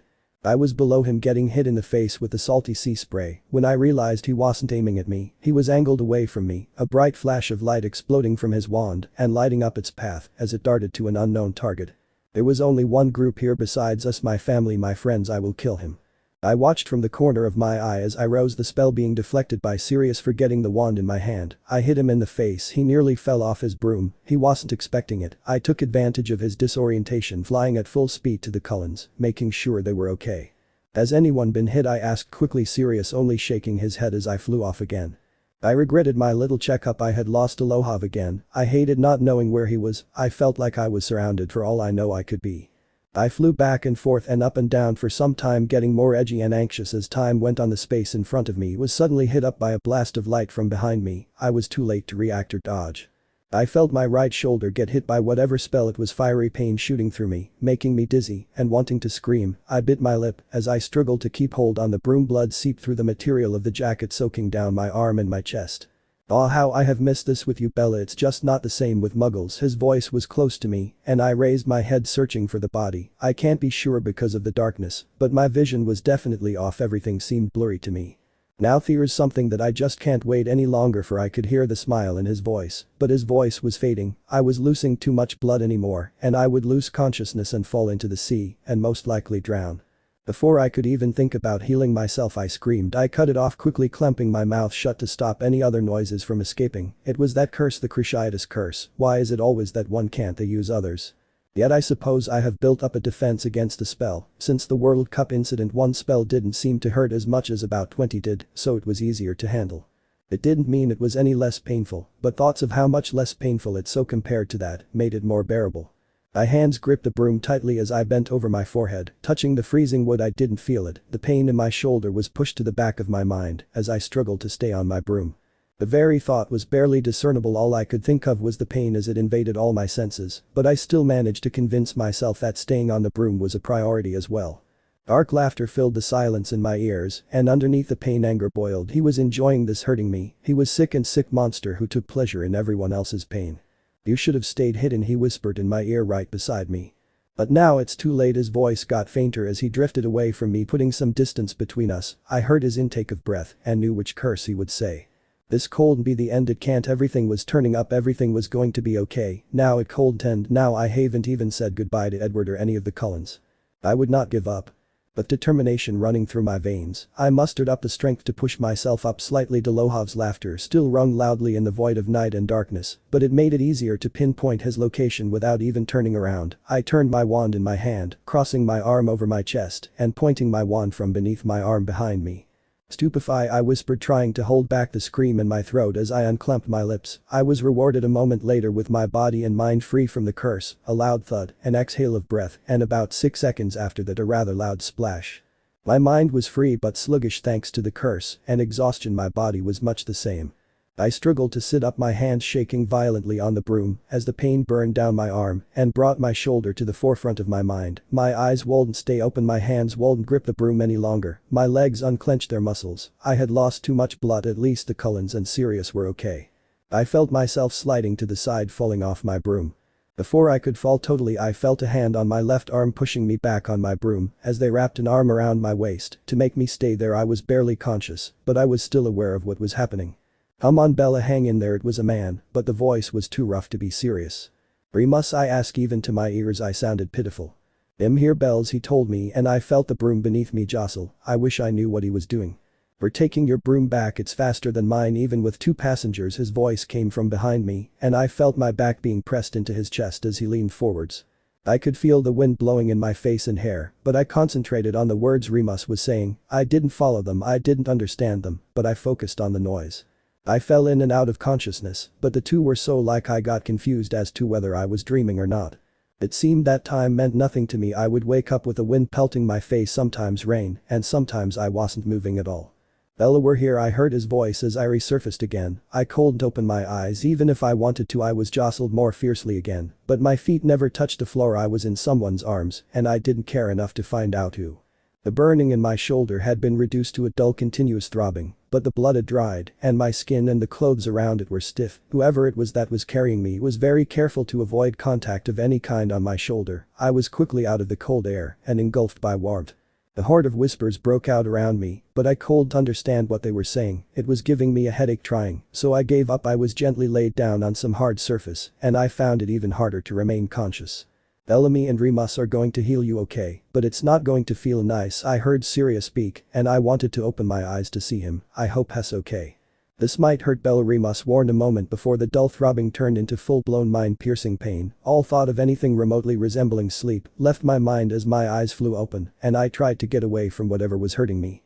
Bella, it's okay. Remus' face appeared in my line of sight to my right, which was the ceiling. I guess I made it to Grimmauld Place after all, but where's everyone else? Are they okay? What happened? Are you okay? How did you get there? How can I was cut off by a hand being stuck over my mouth, muffling my words. Bella, relax, Sirius demanded, appearing on my left. Everyone else got here okay. He tried to soothe me, but my mind was on panic mode. What if they didn't? What if they are only telling me that to calm me down? What if everyone got hurt? I found my vision blurring as tears swam, distorting the two people in front of me. The two figures suddenly disappeared, but another replaced it. A white and bronze blur leaned over me, putting their stone-cold hands on either side of my face. I blinked, trying to clear my vision, causing the tears to run down my cheeks. I was rewarded with Edward's worried face right above me, staring into my eyes as I stared into his. Bella, everyone is fine. We all got here okay. Let them help you, he begged me, and all I could do was nod. His eyes swam with worry and pain, and I could not believe him. He removed his hands from my face and moved away. No. Somehow my hand ended up in his shirt, effectively stopping him from moving any further away from me. I couldn't think of any reason why him leaving would be bad, but I didn't want it regardless. He had to stay. Don't leave, I whispered, my voice cracking as I watched him hesitate. I watched his hand go to mine that was fisted in his shirt, thinking he would untangle himself and then walk away, but he took my hand in his, entwining our fingers as he lowered himself to my eye level. Bella, we have to get the jacket and shirt away from the wound. Remus appeared to my other side once more, and I nodded, gripping Edward's hand tighter. I felt them move away the jacket and winced as the fire shot through me again. I stared to the ceiling, trying to think of anything, but what was happening? I felt a hand on my cheek and turned to Edward's tortured expression. Damn, I forgot. Edward, if the blood's too much. My voice sounded slow and tired, and I was slightly surprised to find I was in the dark. Oh, my eyes had closed. I can handle it, he whispered, thankfully not asking me to open my eyes. I'm not sure if I could. I felt the pain again, but it wasn't as bad as last time, and I kept my eyes closed, not having much energy for much else. Okay, Bella, your shoulder is going to feel uncomfortable and strange, but we'll need you to hold still while we heal it, Sirius spoke, and I simply hummed. It did feel uncomfortable, and I did try to get away from it. My shoulder felt like it was growing and squirming and melting and reshaping itself all at the same time. I felt a hand on my good shoulder holding me down as I frowned slightly. I didn't want to be held down. I didn't like this feeling. Bella, I know it's not the nicest thing, but we will only be another 5 minutes. I'm sure Remus wanted to sound positive, but it sounded even worse when he told me the time scale.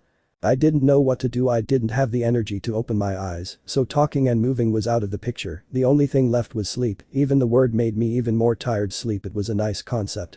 With Edward's hand in mine, I let my mind wander to my imagination once more. I could imagine the Cullen kids sat around the fireplace in the Gryffindor common room talking and laughing with Hermione and Ron and Harry. It was a nice picture, but that all depended on if the others accepted them. I'm not sure if Mr. Weasley told them about me and Edward, or if he even mentioned the fact that I was friends with a coven of vampires. I guess I will have to wait and see. I know Draco will have a good time making fun of me, and there was no doubt in my mind that he knew exactly what had happened that night at the World Cup, and there was no doubt he would be gloating about it at school. Still, having 7 vampires on my side should give me an advantage. Or not. Vampires weren't exactly feared in the wizarding world, or not for what they can do anyway. Vampires have always been seen as the bad guys. Since a few covens joined Voldemort in the old days, people aren't scared of their speed or strength, more of who they know. The Cullens were in for a big surprise when they go to Hogwarts. They obviously thought that everyone would be scared of them, but they would be wrong. The girls would fall all over the boys would drool over the girls, no doubt irritating everyone. I felt a stab of fear as I realized the lengths which would go to get their hands on the man they want. There were numerous spells and potions you could use to attract and capture the person you want. What if one of them got their hands on Edward, used a potion or spell on him? No, vampires are almost immune to anything, but the most powerful spells had be okay. I couldn't help but imagine me and Edward and potions going down to Hagrid's hut in the Great Hall at breakfast, walking around Hogwarts. It would be amazing to have him there with me. I wasn't sure when or if, but at some point my imagination became dreams. They were nice dreams. Me and Edward laid on the grass, watching the giant squid rise to the surface of the black lake and bathe in the sun. Edward, of course, was sparkling, not having to hide anymore. I could feel myself waking up, but I didn't want to. I wanted to stay sleeping in my imagination and watch it. Of course, as dreams always do, it came to an end and I was awake still. I would be seeing it in real life soon enough if things go smoothly, knowing me they won't. "Bella, are you awake?" Edward asked. I realized I was laid against his chest, his arms around my stomach as he squeezed me slightly. "No, I'm sleeping," I whispered, desperately wanting to fall back to sleep. My shoulder wasn't hurting, but thanks to Edward it was numb still. It was an improvement. The air was warm, but of course being so close to a vampire I was cold. I was used to it by now though. There were several chuckled wherever I was, one of them being Edward.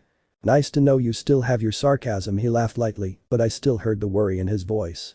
"It's not sarcasm, I was having a rather enjoyable dream that I would have liked to have seen finish," I admitted. I wondered if Draco would come and interrupt, or if Voldemort would rear his ugly head and turn my dream into a nightmare. Still with those thoughts, maybe it was better I didn't see the finish. "Is she awake?" I heard Sirius ask quietly, and if I had my eyes open, I would have rolled them. "Yes, Sirius, I am awake," I told him, and more laughter filled whatever room we were in. I heard soft footsteps approaching until they stopped near me. "Bella, can you open your eyes?" he asked gently, his fingers on my cheek. "I don't want to," I moaned, sounding like a child. I didn't want to open my eyes. I'm not sure I even had the energy. "Please, Bella," Sirius begged, and I sighed, giving in. I tried to open my eyes and after a moment of hard work, I saw the light. Literally, I immediately closed my eyes again from the glaring light. "Ow, that's bright," I moaned. I opened them again, squinting as I focused on the person crouched in front of me. "Hey, Sirius," I smiled slightly, his whole face lit up.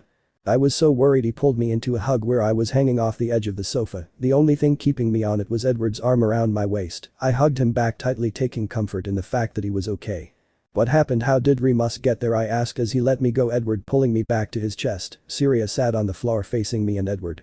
When we were at a safe distance, I sent a Patronus to Remus telling him we had been found and that his assistance may be required. "It was a good job I did." He frowned slightly, watching me.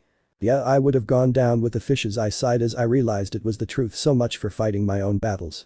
You think we would have let you drown?" "Honestly, Bella, none of us need to breathe and the cold doesn't affect us." I looked at Edward, watching him roll his eyes at me, and I smiled. It was nice to know he was still willing to save me. Maybe I liked the damsel in distress routine a little too much. "Where is Remus?" I asked, glancing around the room and for the first time taking note of every Cullen sat there with us. They had watched me sleep. Oh great, they were all smiling at me, holding their respective partners close to them. I suddenly felt rather sorry for Sirius.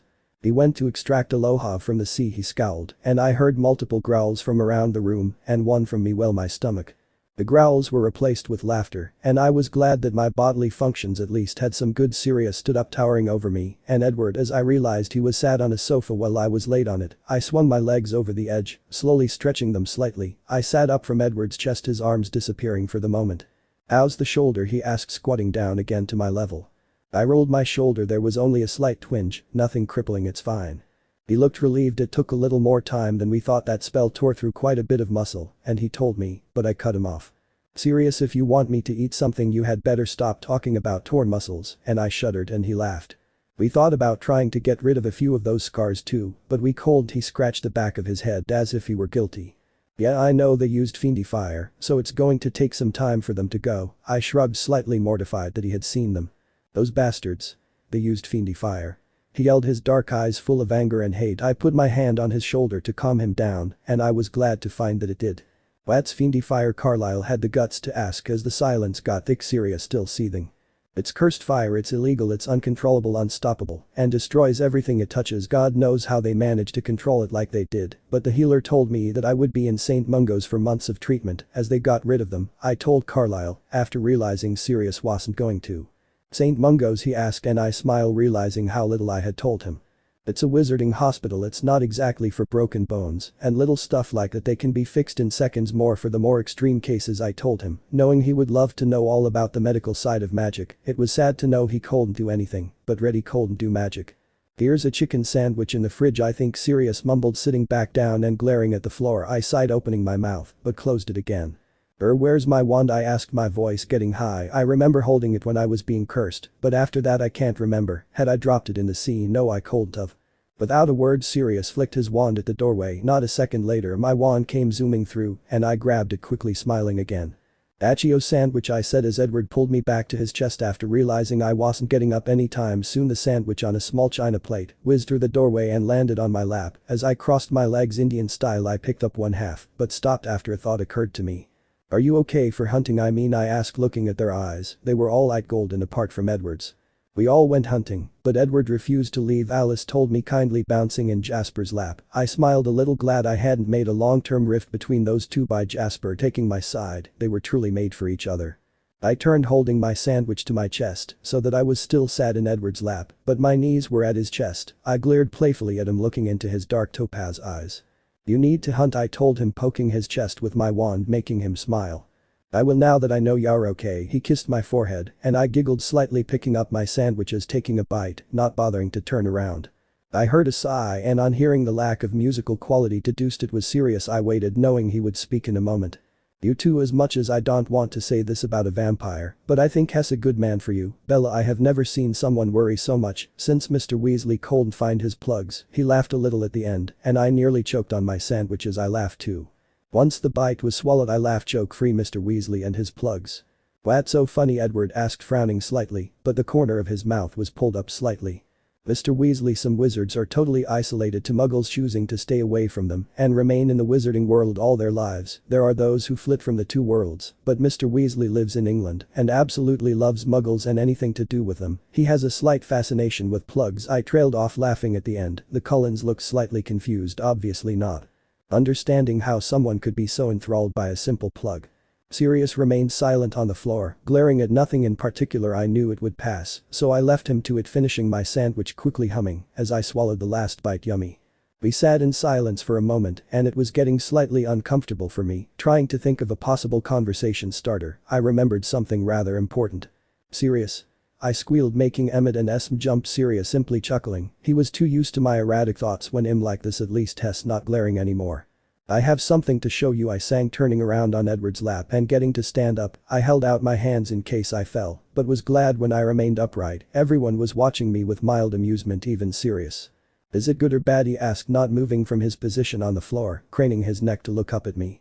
"Depends how you look at it I suppose." I frowned. "I don't think Sirius will mind, neither will Remus. Mrs. Weasley would do her nut, but Fred and George would absolutely love it. Edward may have a shock." I walked towards the door. Walking out I poked my head back in after I had a thought. "Edward, don't attack me please," I asked leaving again before he could question it. I walked through to the kitchen and stood in the middle of the room, glad someone had pushed the table against the wall. Closing my eyes, I concentrated on the image in my mind. I could feel myself changing, and I let it happen. I leaned forward slightly so my paws could hit the floor and I wouldn't fall backwards. I opened my eyes again even after all this time, amazed at the way animals see things. My vision was in color, but it had a strange tint to it. It was hard to explain. I felt my tail wagging as I looked down at myself. Yep, for 4 paws. I twitched my ears. "I'm all here. I just hope Edward doesn't attack me. I am his favorite meal after all."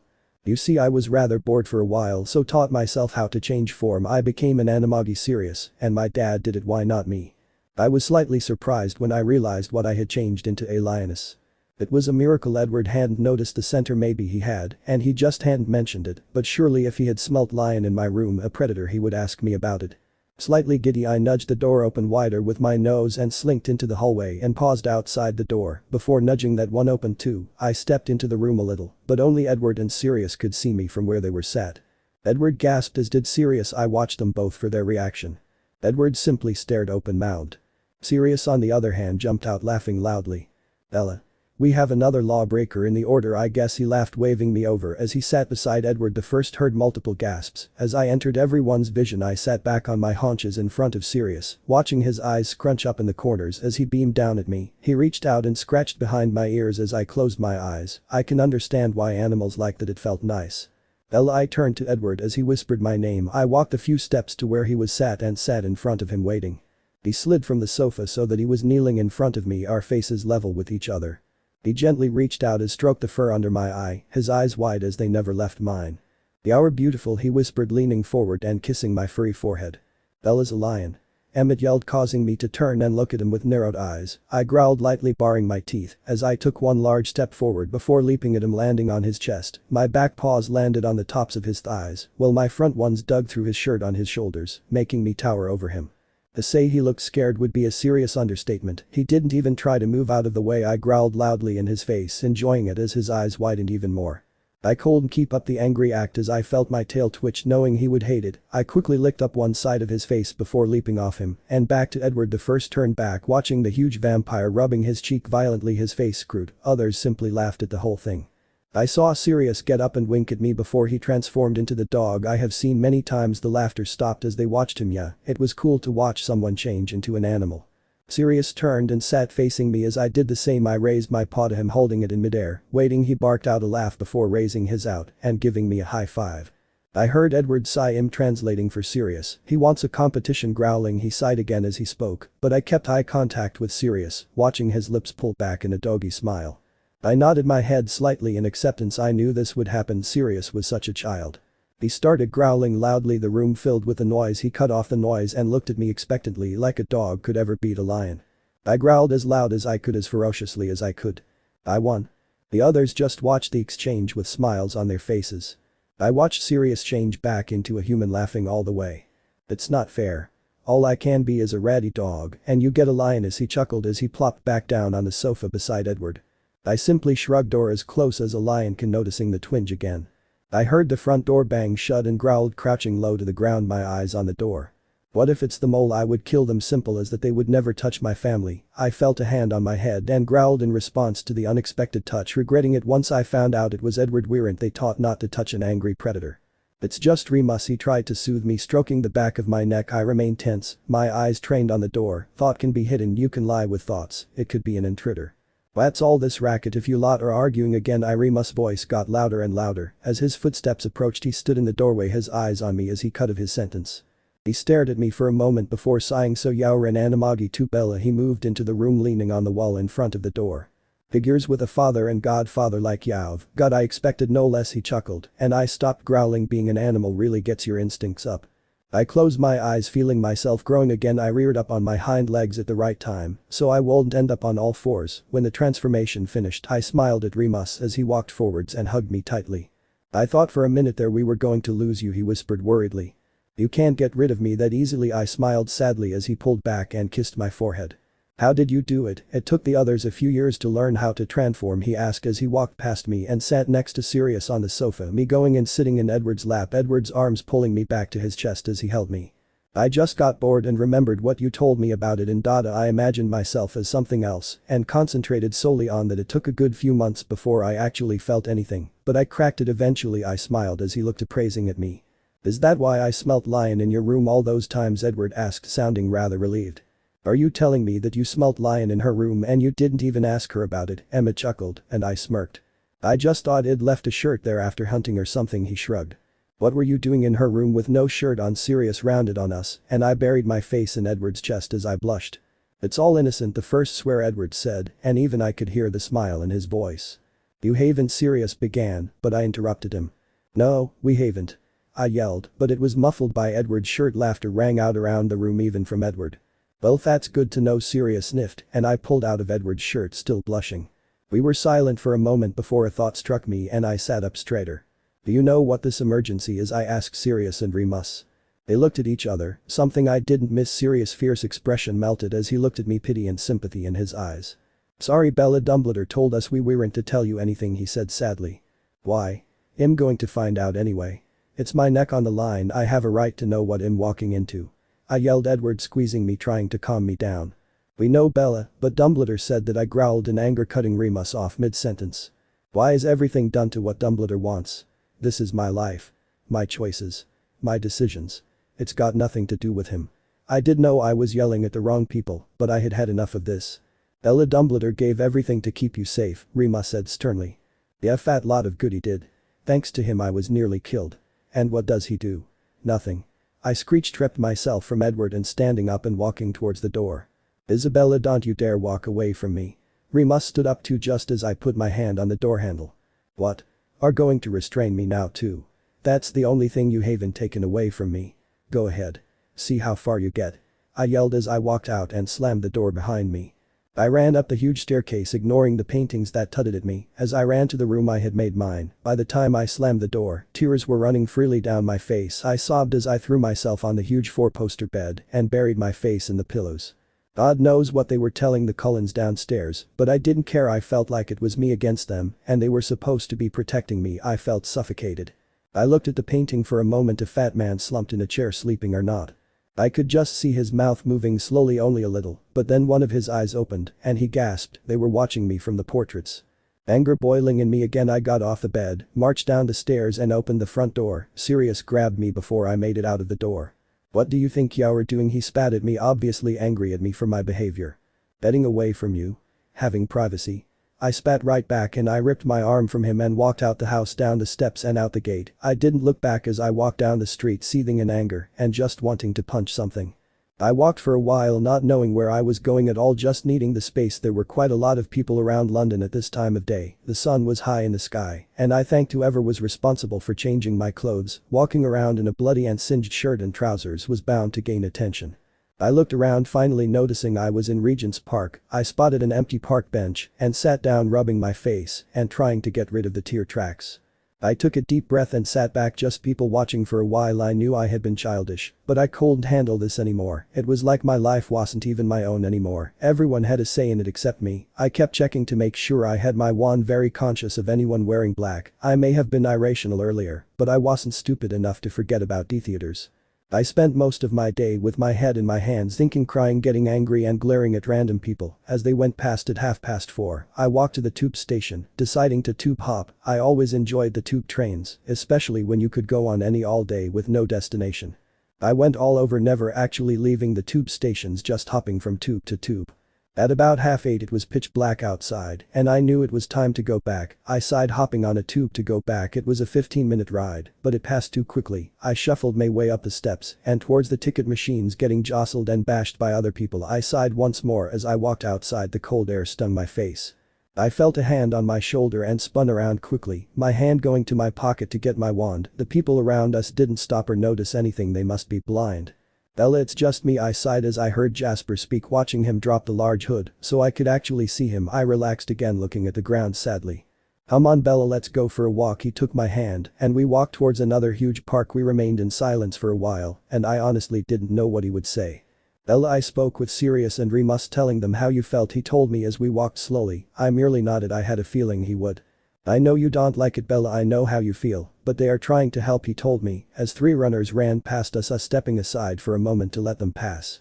"I know, it's just they take it too far. I don't even know where I belong. My life in the magical world was wiped out when they dragged me away, and as soon as I got settled in the muggle world the same thing happens. I don't make the choices for my own life, everyone else does it for me." I sighed as we left out of the other end of the park. Beside, Remus was ashamed of how he spoke to you, as was Sirius. "They wanted to come and get you, but well, we didn't think it would go down so well." He glanced at me and I nodded. "I probably would have started a fight in the middle of London. Edward has been going crazy today, you know." He sighed again and I hung my head. I knew he would worry about me. "I was stupid and childish," I said quietly, watching the concrete pass us by as we walked by. "No Bella, you weren't. You've just bottled it all up for so long that it's all leaking out now." He squeezed my hand as he stopped, pulling me to a stop too. "They're waiting for you," he whispered as I looked up. We were at the end of the street, 2 large figures easily visible as they paced back and forth in front of the gate. "What do I say?" I choked out. I meant every word, but I didn't want to burden them with all this. First Mr. Weasley, and now them. It wasn't fair on them. "I'm not sure if they'll let you talk, Bella," he told me as he nudged me forward. I let go of his hand, feeling rather isolated and alone as I trudged up the street by myself. I kept my eyes on the ground, not wanting to see their angry faces. I heard quick, heavy footsteps and I knew they were running towards me. I slowed down even more, almost coming to a stop before they crashed into me. Both of them wrapped their arms around me, crushing me between them and holding me tightly. "Bella, we're so sorry. Please just let us explain. We agree it was stupid." They both spoke so quickly and at the same time that I couldn't understand half of what they were saying. I simply hung my head and cried. I was suddenly pulled to someone's chest, grabbing handfuls of their shirt as I cried into it. "I'm so sorry for what I said, Bella. I can't blame you for being angry. No one can," Remus said as he stroked my hair. I was then pulled and turned around, pressed against someone else again. I grabbed a handful of their shirt. "They'll be talking to Dumbledore, Bella. You're right, what he did was stupid and reckless," he said fiercely as I clung to him. "Here's someone who has been waiting to see you," he whispered softly, gently untangling my hand from his shirt and turning me again. When I blinked, causing more tears to follow the tear trails down my cheeks, I saw Edward stood beneath the street lamp, watching with the most heartbroken expression I have ever seen. "Edward," my voice came out a strangled whimper as I sobbed. He disappeared for a moment, a mere blur, and I thought I'd finally hurt him too much. A feeling of overwhelming despair enveloped me as I grabbed the wrought iron fencing to keep myself from collapsing. My hand was pulled from the fence as I was crushed against something cold and hard, my sobs blocking everything else out. "Bella, it's okay," Edward whispered. "You didn't leave," I breathed weakly. "Of course I didn't leave him, not going anywhere without you." He held me tighter to him as he picked me up and carried me into the house, past all the Cullens, and ran straight up the stairs and into my room, laying me down on the bed and laying next to me, scooping me up again and laying me on his chest. He never spoke one word that night, simply holding me and letting me cry and sob, ruining his shirt. I really was a mess. It must have been the late hours of the morning when I finally exhausted myself to the point where my tears ran dry and my eyes wouldn't stay open anymore. I fell into a blank deep sleep. No images or sounds interrupted my peace, and it was nice, just me alone with no one else. It was rather relaxing actually. I woke up without any prompting in Edward's arms. I felt horrible. "I guess that's what you get for crying yourself to sleep." "Ella, are you okay?" he asked, sitting up and taking my head between his hands, looking me over. I sniffed. "I'm fine." I cringed at my voice, it sounded gravelly and disgusting. "What time is it?" I asked, noticing the sun setting, turning the room a strange pinky orange color. "About 6 o'clock," he told me gently as I sat up, stretching as I did so. "When are we leaving?" I asked, feeling rather bad about wanting to get away. I'm not sure if I could face Remus and Sirius for a while, not after those things I said. "Tonight, actually, in a few hours." He sat up, watching me as I got up and walked to the dresser, pulling out clean clothes. I silently walked out of the room and towards the large bathroom, squealing a little in fright as Creature came scuttling out, muttering something about cretins and filthy bloody kids. Ignoring him, I walked into the bathroom and locked the door, turning on the hot tap and watching the water fill the beautiful old Victorian-style bathtub. I hissed as I climbed in, but I got used to the heat of the water, simply laying back and relaxing, something I used to find impossible. I washed my hair and my body, glad to get rid of the grimy feeling I had acquired from flying all night. Only when the water started to go cold did I step out and dry off, rubbing my hair meticulously with a towel. I got dressed slowly, not sure of what I should do, go downstairs or stay in my room. Staying in my room was rude. "Well, you were rude last yesterday, why break the trend now?" "No, I could just hide out in my room. I would have to face them eventually, if not now then later. I wonder what the Cullens will do." I walked downstairs slowly, a nice buzz emanating from the kitchen. With my hair still a mess, I headed for the living room, grabbing the brush that was laid on the mantelpiece above the fireplace. God knows why it was there. I brushed my hair in the huge mirror hanging on the wall, jumping when I felt arms snake around my waist, Edward resting his head on my shoulder. I looked back in the mirror, seeing only me, looking rather scared. Damn, I forgot it only shows things that have a heartbeat. Obviously it won't show Edward or any of the Cullens for that fact. "Hey beautiful," he whispered, kissing my neck as I blushed. "Hey," I whispered back, putting the comb back on the mantel and turning to face him. "Sorry for earlier," I said, quietly grabbing his hand and playing with our entwined fingers. "I understand, Bella," he whispered, kissing my forehead, then kissing the tip of my nose before finally crashing his lips to mine. It seems his boundaries had relaxed since he found out I wasn't fully human. His hands held my hips as I wrapped my arms around his neck, pulling him closer to me. He suddenly growled, picking me up and wrapping his arms around my back as I wrapped my legs around his waist, never breaking away from him. I felt the wall behind me as Edward pressed me against it. "Maybe we could." "Excuse me." "Oh God, not now, please, just let me vanish." Edward froze, pulling away and staring into my eyes with a rather guilty expression, his eyes turning back to gold from their black. I cleared my throat as I unlocked my legs from Edward's waist and my arms from his neck, sliding down until my feet hit the floor. I straightened my shirt out a little, hiding behind Edward for a moment. "This is mortifying," I whispered as Edward chuckled at me. "This isn't funny, Edward," I shouted, slapping his arm. I cleared my throat again before stepping out from my Edward shield, coming face to face with not only Sirius, but everyone. All the Cullens, Remus, and even Creature stood in the door. "Whoa, Edward. I thought you were going to do it right here right now." Emmett hooted as they all laughed, me turning beet red. Edward stood beside me, wrapping his arms around me and kissing my neck again, relaxing me. "I would appreciate it if you didn't molest my goddaughter in front of me," Sirius chuckled, and I was surprised he took it so well. Yeah, whatever," I mumbled, walking forwards and dragged Edward with me as I barged through them all, walking to the kitchen in search of food. Thankfully they did not follow, but laughter followed us there and I slammed the kitchen door to block out the sound. I tried to ignore Edward as much as possible, trying to concentrate on actually feeding myself, but he was making it exceedingly difficult for me. He was just reach out and grab me, kissing me randomly before letting me go. Edward. I have to concentrate on food. I mumbled as I came back up for air. And would you like me to stop, he asked as he left a trail of kiss down my neck. Well, I didn't say that, I mumbled back, making him laugh. I pushed him away, or he got the point, and backed off, still smiling. Sit.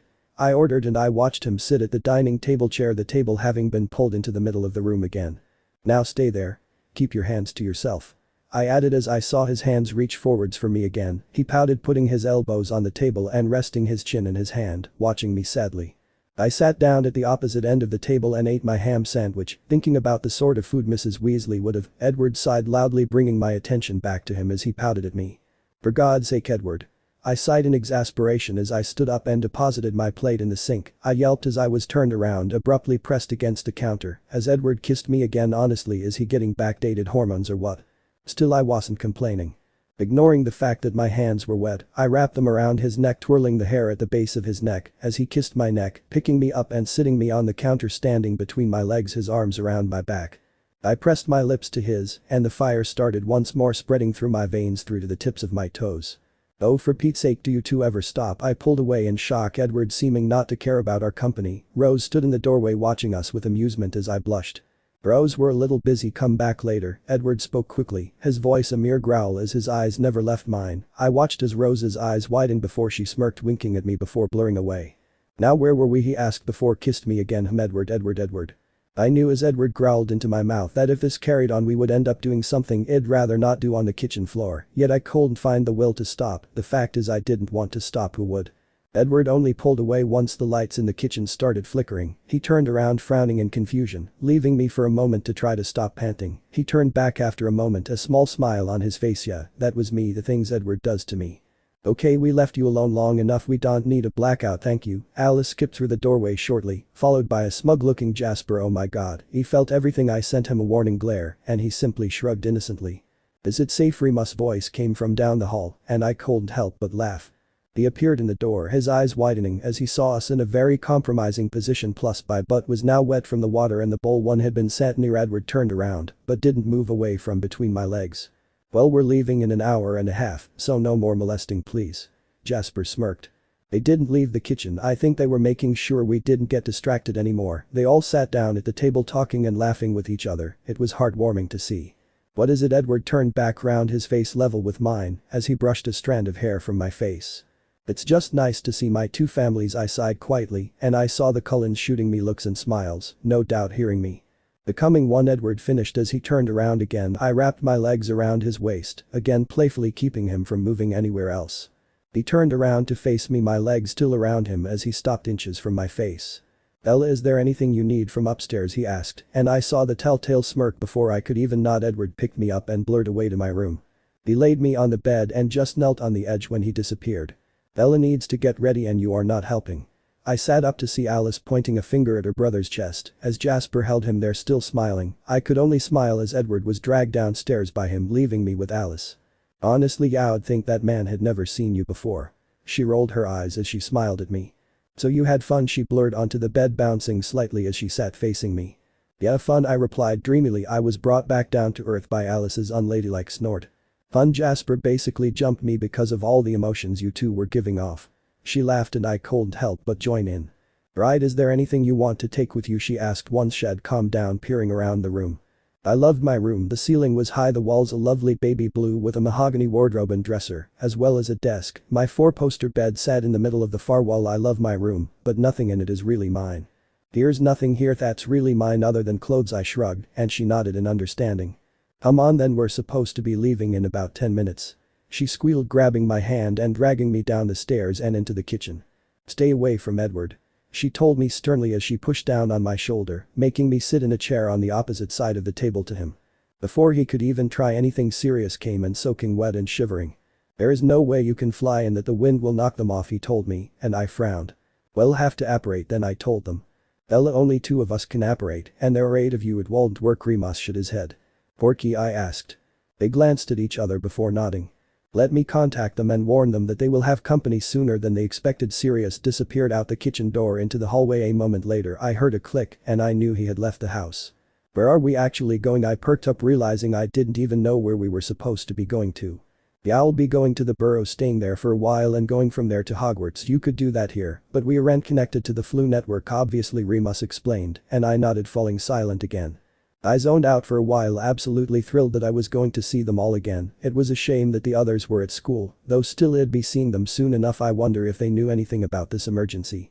Bella, come on. I resurfaced to find Remus tugging on my arm. I patted my pocket, finding my wand still there. I got up and followed the others out the front door. We all crowded on the porch so as not to get wet, watching as Sirius flicked his wand, extinguishing the lamplight, making whatever we did invisible to everyone but us. Bella, you see that little park in the middle there? Remus pointed, and I saw the fence leading to it, all overgrown, but a good place for doing things you don't want to be seen. The rain pelted down like small stones, and I shivered. Edward handing me his jacket, but I shrugged it off. It'd only be getting rained on for a little while anyway. Take this and go as deep as you can, he told me, handing something cold and heavy, pulling me into a hug and kissed my temple. Thanks and sorry, I whispered as I hugged him back. I turned around to find Sirius, but I was already being attacked by someone. I laughed a little at his enthusiasm as I hugged my godfather back. They'll see you soon, okay? He pulled away, but I frowned. Sirius, don't go running around Hogsmeade again, it's too dangerous, I told him quietly, seeing people passing on the pavement glancing up at us. Bella, this emergency, well, you're going to find a lot of people around you, even if you don't know or see them, he told me, thoroughly confusing me even further. He promised me I would understand soon, and I nodded. Quickly, 4 minutes left, Remus said, ushering us all down the stone steps. All the Cullens called their goodbyes and thanks, all of which Remus and Sirius returned. I led the line through the gate, finding the trees and shrubbery everywhere. I pulled out my wand, lighting the tip so I could see. Once we were so deep that we couldn't see anything but green and shadows. We stopped. No one had spoken during the walk, the silence was thick. So this portkey, is it like that one at the World Cup? Rose pulled a face and I nodded. Put one finger on it, I told them, holding it out and realizing it was a china plate like the one I had eaten my sandwich off. They did as I said, each laying a finger on the object as it began to glow. I felt an arm snake around my waist and looked backwards and smiled at Edward. They couldn't keep him away. I felt the pole laughing as I heard Emmett's girly squeal, and I grasped Edward's hand tightly in mine, hopefully getting rid of some of the fear. My hair flew everywhere, as did Esme's and Rose's. We all landed with a thud, thankfully not falling over this time. I shook my head, letting my hair fall back into place. Edward straightened out, and I saw Emmett clearing his throat and flexing his muscles slightly, trying to regain some form of manliness and failing. I've seen this before, Rose said as she looked around the little courtyard, the chickens clucking away as they ran everywhere, startled by our sudden appearance. Hay littered the floor from somewhere, but I was distracted by a small crack light illuminating the concrete floor in my feet. I turned around, having to raise my hand to shield my eyes from the glaring light, but the figure standing in the doorway blocking the light was undeniably Mrs. Weasley. I guess this was meeting number 2. Bella, she cried as she shuffled her way out of the doorway, me running towards her, my vision clouding as I flung my arms around her, clutching to her tightly as she did the same to me. Oh Bella, I was so worried about you, she cried into my hair, squeezing me tightly. I know, I'm sorry, I whispered, my voice strangled as I held a woman I saw as a mother to me. Listen to me, Bella, she said, sharply, pulling back and holding my face between her hands, looking at me sternly with red watery eyes. None of this is your fault. I heard about what happened with Arthur and you in St. Mungo's, and I sat with him all night after he got escorted away from Dumbledore's office, she said sadly, her eyes still hard until I nodded. Bella, you're freezing, she exclaimed as I shivered. It is cold out here, you know, I told her, my hair still wet from getting rained on in London. It was absolutely black here. The only reason for my being able to see was the light pouring out of the open doorway and the windows. I didn't even have the benefit of a jacket. Well, come on in then, where are these guests then, she asked, tucking me into her side and looking at the courtyard. The Cullens walked towards us slowly, probably trying not to scare her. I rolled my eyes at them. When will they learn that witches are not scared of vampires? Ah, you must be the Cullens. I'm terribly sorry, but I don't know much about you, and she did look mortified in her book. It was obviously a terrible offense. There's no problem with that. Carlisle smiled gently at her, making Mrs. Weasley simply smile in return, motioning to the open door of the house. I detached myself from Mrs. Weasley, grabbing Edward's hand as he went past and walking in with him. I smiled and relaxed as the warmth of the house comforted me. Everything in this house screamed family to me. She cares about you so much, he whispered as I led them into the living room, all of them sitting down awkwardly gazing around the room. They had been here before, but it was obvious they were paying more attention to what was happening in the memory than their surroundings. "Here you go, Bella." Mrs. Weasley walked in the room with a steaming cup of soup in her hands. I took it eagerly with a thank you before wrapping my hands around it, letting it warm them. She disappeared in a fluster into the kitchen, and I smiled. "She worries so much, all she can think about is how thin you are." Edward frowned down at me, obviously disagreeing with her. Edward the First chuckled. "It's her mission in life to make sure I am as round as a pig, anything less, and am too thin." I shook my head as the others laughed a little. "This place is amazing," Jasper said, rather odd as he eyed a stack of spell books by the fireplace. I recognized them as Lockhart's. Even after we unveiled him as a fake, she still takes his word on things. "What's that?" Alice chirped up, throwing at the infamous Weasley clock on the wall. "That's the Weasley clock. Every hand has a family member on it, and it tells you where they are, whether they are at work, school, mortal peril, prison." I waved as I trailed off, all of them eyeing it with wide mouths. "I love this place." Emmett almost yelled, turning his head this way and that, smiling like a great big child. Mrs. Weasley came back and drying her hands on a hand towel as she watched the clock. "Arthur will be here in a moment," she said, turning to me and smiling encouragingly as Mr. Weasley's hand on the clock went from work to home. It was only a moment later that there was a thud at the door and a shuffling of feet. I stood up anxiously, ready to grovel on my hands and knees if I have to. "Molly Watts," he stopped mid-sentence as he walked into the living room, and coming face to face with all 8 of us plus his wife, his eyes immediately found mine, growing wider as mine filled with tears once more. I stepped over Edward's feet as he stepping closer, both hugging each other tightly. I couldn't help but feel ashamed of what I had said to him. Mr. Weasley had accepted me into his life, his home and his family, and all I did was yell at him. "I'm so sorry, Bella. I should have never listened to Dumbledore," he said, his voice muffled as he spoke through my hair. "Don't be stupid, you had to follow orders. I don't blame you, Mr. Weasley. I'm sorry I took it out on you." I lowered my head as he stepped away, my shame and guilt rearing up once more. "How about we both stop apologizing and leave it at that," he said, raising my head with a finger beneath my chin. I gave him a watery smile before turning around and looking at a rather engrossed and confused looking family of Cullens. "Ah, so these must be the vampires you were talking about." Mr. Weasley bounced slightly on the balls of his feet, his eyes twinkling with childish curiosity. "Yep, these are the Cullens." I smiled as Mrs. Weasley came and stood next to her husband, smiling warmly at the vampires. "Well, it's a pleasure to have you here." Mrs. Weasley nodded, obviously shocking them. "Which one's Edward?" Mr. Weasley's eyes scanned over the boys, widening as he spotted Emmett. He thought it was Emmett. I waved to Edward and he stood up, coming to my side and wrapping an arm around my waist, kissing my cheek before resting his chin on my head. "This is Edward the First," chuckled as Mrs. Weasley's eyes widened as she witnessed our little exchange. "Thank you for having us and taking care of Bella," he said, his voice soft but formal. I saw Mrs. Weasley melt a little. "We consider Bella a daughter to us. Of course we would look after her. Any friend or well, you're all welcome here," she said kindly. "It's nice to finally meet you, Edward, and relieving to find you're much more civilized than other vampires we've met." Mr. Weasley held out his hand, not even wincing as Edward shook it. Oh God, this was meeting the parents. This was mortifying. Civilized? I didn't see when he and Bella were at it against the wall. He was cut off by Rose, slapping a hand over his mouth, smiling guiltily. "Oh really, Bella, you and I will be having a little talk." I turned back to find Mrs. Weasley looking at me like a child, and I nodded, planning on sending a hex or two Emmett's way later. The next hour was taken up by introductions and explanations. The Weasleys were amazed by the Cullens' life, and the Cullens were amazed by the Weasleys. I zoned out completely, already knowing both sides of the story anyway. Being part of both worlds, I traced circled on Edward's arm, sitting in his lap and leaning my head on his shoulder. There were a lack of seats, and Alice and I had graciously chosen to sit our partners' laps. Neither of us complained.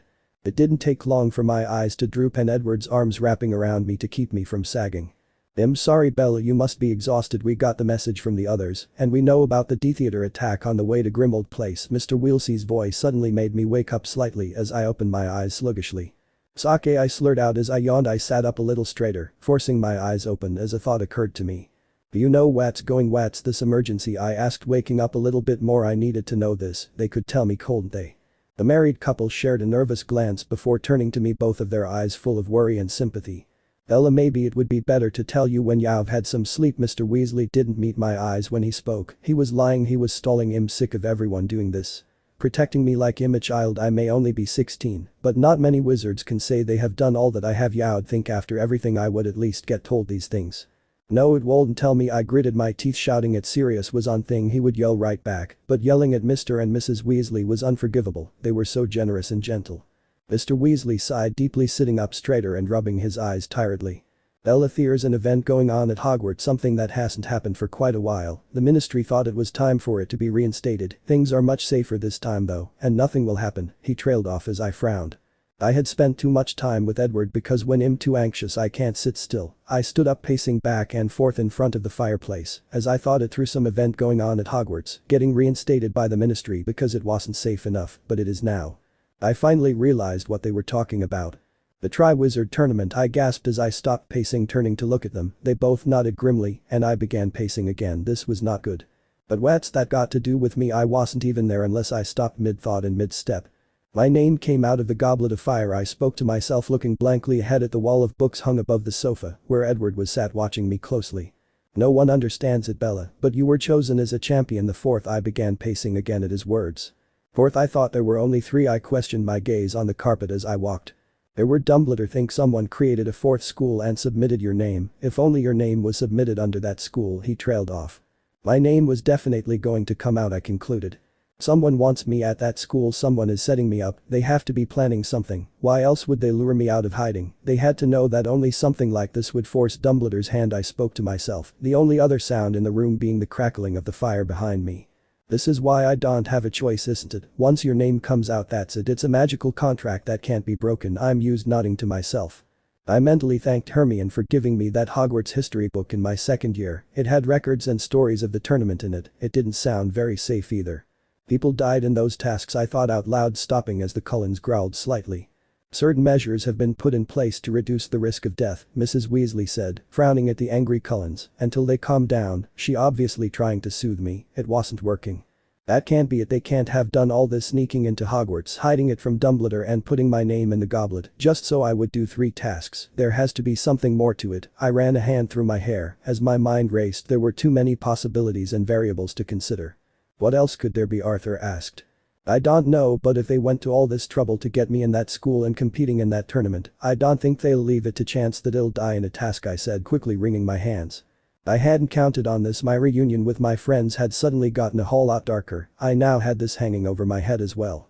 I guess the rule about being 17 has gone out the window too, I sighed tiredly. Bella, I don't want you to worry about this. Mr. Weasley stood up and held my hands in his, halting my pacing. Not worry, someone wants me dead and seems to be quite determined to see it's done. My voice was getting louder, but it was more out of frustration than anger. By the look in Mr. Weasley's eyes, he knew it too. I know, Bella, but I meant what I said. There is going to be more protection than ever before at Hogwarts this year. No one will hurt you. His eyes grew large and watery behind his glasses as he stared at me imploringly. They've gotten this far already. What's to stop them from finishing the job? I asked quietly, looking away. Too many people have been hurt and killed because of me. Thus we won't let them hurt you ever again. He pulled me to his chest tightly as I nodded. I knew a lot of people cared about me and were willing to sacrifice themselves for me. That was what I hated, that people had to suffer because of me. It's Voldemort, isn't it? I asked with a sniff, ignoring the wince from him. What makes you say that? He asked, letting me go and returning to his seat. I felt Edward take my hand, turning around and finding I was in front of his sofa. I let him pull me onto his lap, hugging me tightly to him as I hugged his arms around my stomach. Who else is powerful enough to trick Dumbledore and the Goblet of Fire? Who would even think of something like this? Besides, Hess wanted me dead for quite a while. Now why should he stop now? I sighed, resting my head back on Edward's shoulder as he squeezed me tighter. I guess you're right, we've all been thinking it, Bella, but no one wanted to actually say it. He sighed, taking his glasses off and rubbing his eyes. This must be stressful for everyone. Bella, all of us will do everything we can to ensure your safety. Those 7 vampires may help your cause, he said seriously, and I nodded. Help? We could scare them away. Emmett puffed his chest out, and I couldn't help but laugh, rolling my eyes with the Weasleys. Emmett, you always wondered why I wasn't scared of you when I first met you. Why do you think Mr. and Mrs. Weasley let you into their house? Why Sirius was okay with you after the confrontation? Emmett, witches and wizards aren't scared of vampires, not when they are so easily dealt with. My voice turned sympathetic at the end as he deflated significantly. Don't worry, I'm sure if you growl at someone they'll get the idea. Besides, these are kids, not fully grown witches. They'll probably be scared of you anyway. Or maybe fascinated. They've probably never met a vampire before. I shrugged, imagining the screaming crowds of girls for the boys and a group for the girls. That's okay then, he smiled brightly, and I smiled too. He was so easily pleased. Bella, you should get some sleep. You have to go to Diagon Alley tomorrow to get supplies for school, Mrs. Weasley said as my eyes slid shut. Hey, I mumbled sleepily, opening my eyes and standing up, swaying slightly. Edward grabbed my hips to steady me until he was sure I wasn't going to fall. I took one of his hands and pulled him along with me, saying a quick goodnight and kissing, and hugged both the Weasleys, heading up the hundreds of stairs. Well, it felt like it. Without a word on the second floor Edward scooped me up, he must have known from Mrs. Weasley's mind which room I was staying in, because I was quickly laid on Ginny's bed, the duvet pulled over me. I didn't bother getting changed, I was too tired. Edward lay next to me above the duvet, but I crawled onto his chest anyway, laying my head on his shoulder and draping his arm over his chest. With one last sigh I fell into a deep sleep. "Bella, come on, it's time to wake up," I heard Edward's melodic voice close to me, but I screwed my face up and groaned. A chuckle made me frown and roll over, hoping to find sleep before it evaded me altogether. "Isabella Swan. Get your lovely round butt out of bed right now." I knew that voice, the soft yet chirpy voice of Nymphadora Tonks Tonks. A huge smile spread across my face as my eyes opened and I sat up straight. I blinked a few times to clear my vision, but there was no mistaking the purple-haired smiling woman stood in the doorway with her arms crossed over her chest. "Tonks!" I yelled happily, flinging the duvet off me and running to her, throwing my arms around her waist and squeezed her tightly. I heard her laugh as she stumbled back a little from me, running into her, hugging me tightly too. "It's so good to see you, Bells, even better to see you in one piece." She pulled back and put her hands on either side of my face, looking me in the eye seriously. I still cold and stopped smiling. "Tonks was here. You're stronger than I thought, Bella, but if you ever run off to some World Cup without telling me again, I will hunt you down and curse your head off." She smiled, lightening the mood instantly in the way only she can. "I'm sorry, but Dumbledore said I could and I really missed everyone. I wanted to see them again. I didn't exactly expect theaters to be there." I rolled my eyes since she still held my face.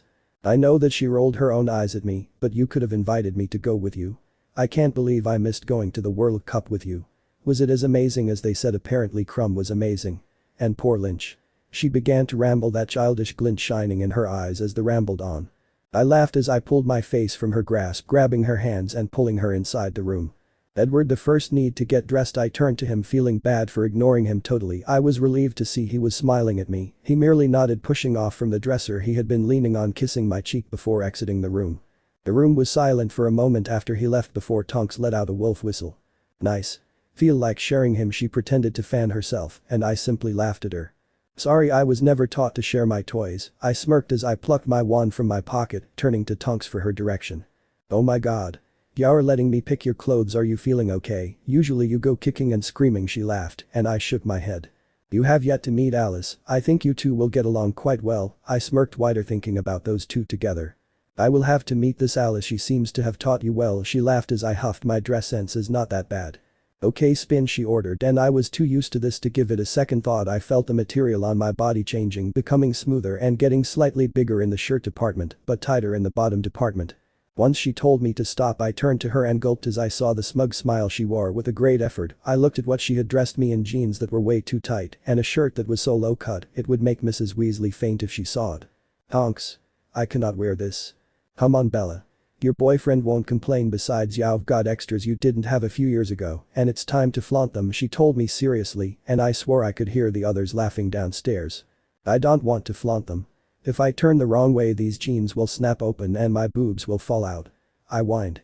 "No, they won't. Your ass looks lovely and your boobs will not fall out, and if you want to make sure they don't, just put a holding spell on them to hold them down." She rolled her eyes as if it were the simplest thing in the world. Why hadn't I thought of that? I huffed in defeat. "Fine." I poked my tongue out at her, only making her laugh. She grabbed my hand and dragged me out of the room and down the stairs, me going with her, knowing it was pointless to resist. I walked straight past the living room doorway and straight into the kitchen, sitting down at the table while Mrs. Weasley fried eggs and bacon, her back to me.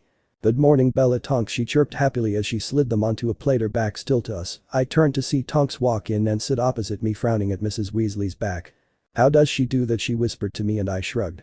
"I live with Fred and George, Dora. You have to watch your back with those two," she said, scraping some more onto another plate. With a flick of her wand, they flew towards us and sat in front of us, gently, knives and forks appearing a moment later. Being used to magic by now, we both picked the cutlery up and dug in eagerly. "Molly. This is amazing," Tonks said between mouthfuls, spearing a sausage on the end of her fork. I hummed in agreement, my mouth too full to speak with. I turned to the doorway and smiled as I saw the Cullens walking and Tonks followed my gaze, the sausage forgotten as she stared at them. They all sat down, Carlisle, Esme and Alice beside Tonks, Edward and Emmett either side of me, and Jasper beside Emmett. "Enjoying that, Bella?" Emmett laughed as I stuffed half a sausage into my mouth. I simply nodded mutely, earning even more laughs from the others. "So you're the famous Edward Cullen, eh?" Tonks seemed to have unfrozen, watching Edward with her head tilted to the side slightly as she appraised him, pointing the fork at him, which still held the sausage. I rolled my eyes and continued to eat, knowing what she was doing. I approve. She smiled at me and I rolled my eyes, sick of repeating myself. "So woes Alice," she continued, breakfast forgotten as she looked around, jumping slightly as Alice squealed beside her. "I love what you put Bella in. It's so cute but sophisticated and makes her look so much older." She ranted and I glared down at the plate, angrily chopping up a poor egg. Their conversation carried on for some time, but I zoned out, not wanting to listen to the new season's trends in the wizarding world. I pushed my plate away as I finished, wishing I had looser trousers on now. I saw the Cullens all jump as both mine and Tonk's plates and knives and forks flew off the table and into the bowl. Tonks, and I just smiled knowingly. "So I thought you were going to tell me about the World Cup. Come on. I missed it." Tonks resembled Alice as she bounced in her seat ever so slightly, her eyes shining as she watched me. "It was amazing." Crumflew words could not describe it. He was amazing. I now sounded like a giddy schoolgirl but was past caring. Apparently Crumb caught the snitch because he knew they were going to lose and decided to finish it before the distance got too much. Tonks rushed out and I shook my head. "That's just an idiot and didn't realize what he was doing," but that wasn't the best thing. They all came up into our box. They stood in front of me. I had Lynch's bum in my face, I squealed, remembering how at the time I was not so happy, but I had a famous person's bottom right in front of me. "Oh my god, Lynch," she fanned herself again before we both started laughing as our childishness. "Woes bum?" Edward asked, and I turned to him a little guilty. Oops, I didn't want him to think I was looking other men, but it wasn't my fault. It was right in my face. I could not look at it without looking behind me. Besides, he had a rather nice bum. I smiled dreamily as I thought of it. "And that six-pack?" Tonks pitched in, sighing as she gazed off. "How have you seen Lynch's six-pack?" I asked, rather amazed. "Well, I am a aura, you know. I may have asked to search him in case anyone had slipped him a potion or something. I asked him to take off his shirt to make sure there wasn't anything being concealed and so I could search him properly." She smiled wider, not caring that she had totally taken advantage of her status. "Didn't you ask him to remove his trousers too? He could hide a few things down there." I wiggled my eyebrows, watching as she deflated. "I did. And he was going to, but his manager or someone came along and dragged him off," glaring at me. She pouted and I laughed. Tonks had had a crush on Lynch for as long as I have known her. She loved him. The fact that she had tried to get him to strip did not shock me. Maybe next time," I laughed, but she flicked her wand, water shooting out the end and effectively soaking me. I glared at her playfully before reaching for my own wand and sending a silent Insagio spell at her. I watched in amusement as her teeth began to grow until she looked like a rabbit. I burst out laughing as she frowned at me. "Oh, for heaven's sake, girls." I turned and saw an amused-looking Mrs. Weasley walking and trying to appear stern. "Can't you be around each other for less than an hour and you cause mayhem?" She shook her head as she walked past us. I saw her eye what I was wearing and simply shaking her head and muttering about something I couldn't make out. We both just shrugged, Tonks going cross-eyed as she tried to watch her teeth shrink back to normal size. "When are you leaving?" Mrs. Weasley asked, flicking her wand absently again, making the scrubber suddenly jump up and into the bowl, scrubbing the plates and cutlery while we spoke. "Leaving? Where are you going?" I asked, not ready for her to go just yet. I had really missed Tonks. She was like a mixture of Alice and Emmett, impossible not to love and the most fun person ever. "I'm not leaving. We're going to Diagon Alley to get you your school things," she sang happily, but I frowned. I heard a sigh from behind me. "Bella, after what happened at the World Cup, the Death Eaters attacking the Cullens' house, and while you flew to Grimmauld Place, do you really think we would let you go to Diagon Alley by yourself?" Mrs. Weasley asked, and I hummed in understanding. When she put it that way it made sense. "Of course we won't. Not with all of those wizards around. And you have to remember, Death Eaters don't go to school. Some might be there," Tonks said quietly, and I gritted my teeth in anger. "They get to walk around freely in society, murderers and monsters, while I get attacked and pestered by everyone. How they have the guts to show their faces in public I will never know." I heard several growls and snarls, only settling after Jasper filled the room with calm. "It'll be there, Bella. Nothing will happen to you. Besides, there are plenty of witches and wizards that would help if anything did happen, and with all of these on your side, I think you'll be okay." She motioned to a very angry-looking Edward, who was currently glaring at the tabletop with black eyes. I reached under the table and grabbed his hand in mine, hoping to offer him some small amount of comfort. "Tonks, you know as well as I do that a whole army of vampires is no match for the Death Eaters," I said, sadly hating the fact that it was true. "I heard Edward did alright against one," she reminded me. "The Death Eater was a little bit distracted with torturing me." I rolled my eyes, wondering why I was contradicting her. I didn't want them to get hurt because of me. "So when are you leaving?" Mrs. Weasley asked again after witnessing all of that. "As soon as Bella and the Cullens are ready." Tonks stood up quickly, walking towards Mrs. Weasley, whispering something in her ear and walking out the back door, Mrs. Weasley following behind her. I frowned at them, but let them have their privacy. "I will see you in a minute," I said, jumping up and kissing Edward's cheek before basically running up the stairs. In an effort to hurry I skipped to the bathroom, jumping in the shower quickly, not wanting to smell. After I was sufficiently clean and my hair was washed, I dried myself with a simple flick of my wand. Getting redressed was harder than I thought possible. The jeans were so small I could barely fit my butt in them anymore had I put weight on that quickly. After World War III in the Weasley bathroom, I cleaned my teeth. I bounded down the stairs while brushing my hair, walking into the living room and singing a hello to everyone. I stood in front of the large mirror and sorted my parting out. That's not hair. It's a mop. Pull that shirt up. You'll catch your death. That stupid mirror was shrieking at me, but I was so used to it that I simply laughed. I could hear the Cullens stuttering behind me, but I ignored them. They would have to get used to all the wacky stuff. Right, I spun around ready. Finally Tonks heaved herself up and walked towards the fireplace, taking the flower pot out of its holder and grabbing a handful, throwing it on the fire. Green flame erupted quickly and the Cullens gasped once again. Tonks, they've never traveled by flue powder before. I stepped forward, glancing meaningfully at the terrified-looking vampires. I understood fire was the one thing that can kill them. It doesn't hurt, it's just warm. It's rather a pleasant feeling actually, Tonks said gently, but none of the Cullens looked any more comfortable. I sighed, turning to Edward. Do you trust me? I asked.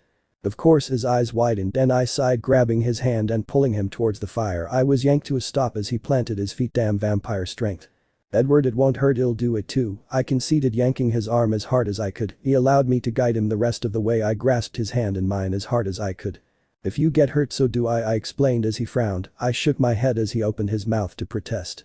Look, I said, slowly extending our hands into the green flames. I heard a huge gasp and turned to Edward, whose eyes were tightly shut, popping open as he felt the heat and no pain. He stared at our hands, watching the emerald flame licking at our skin, his eyes as wide as Galeon's. Told you, I whispered, taking our hands out of the flames and turning around. See, no pain, I shrugged, glad to see the vampires a little more relaxed. Now what you do is throw down a pinch of the powder and clearly state where you want to go. We're going to the leaky cauldron, I told them, watching them all nod as they took it in.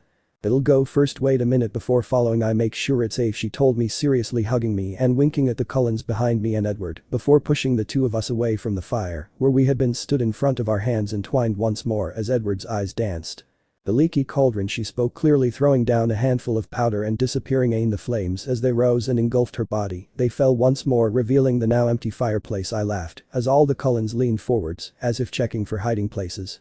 Honestly, it's safe, but tuck your arms in, and if you try to concentrate on something you'll get rather dizzy and fall out at the wrong fireplace. Look for me and Tonks and then step out, I explained, sighing as I saw their confused faces. You'll understand, I nodded. If you do get lost or end up somewhere totally different, simply step back into the fire and say the burrow and you'll come back here, I added.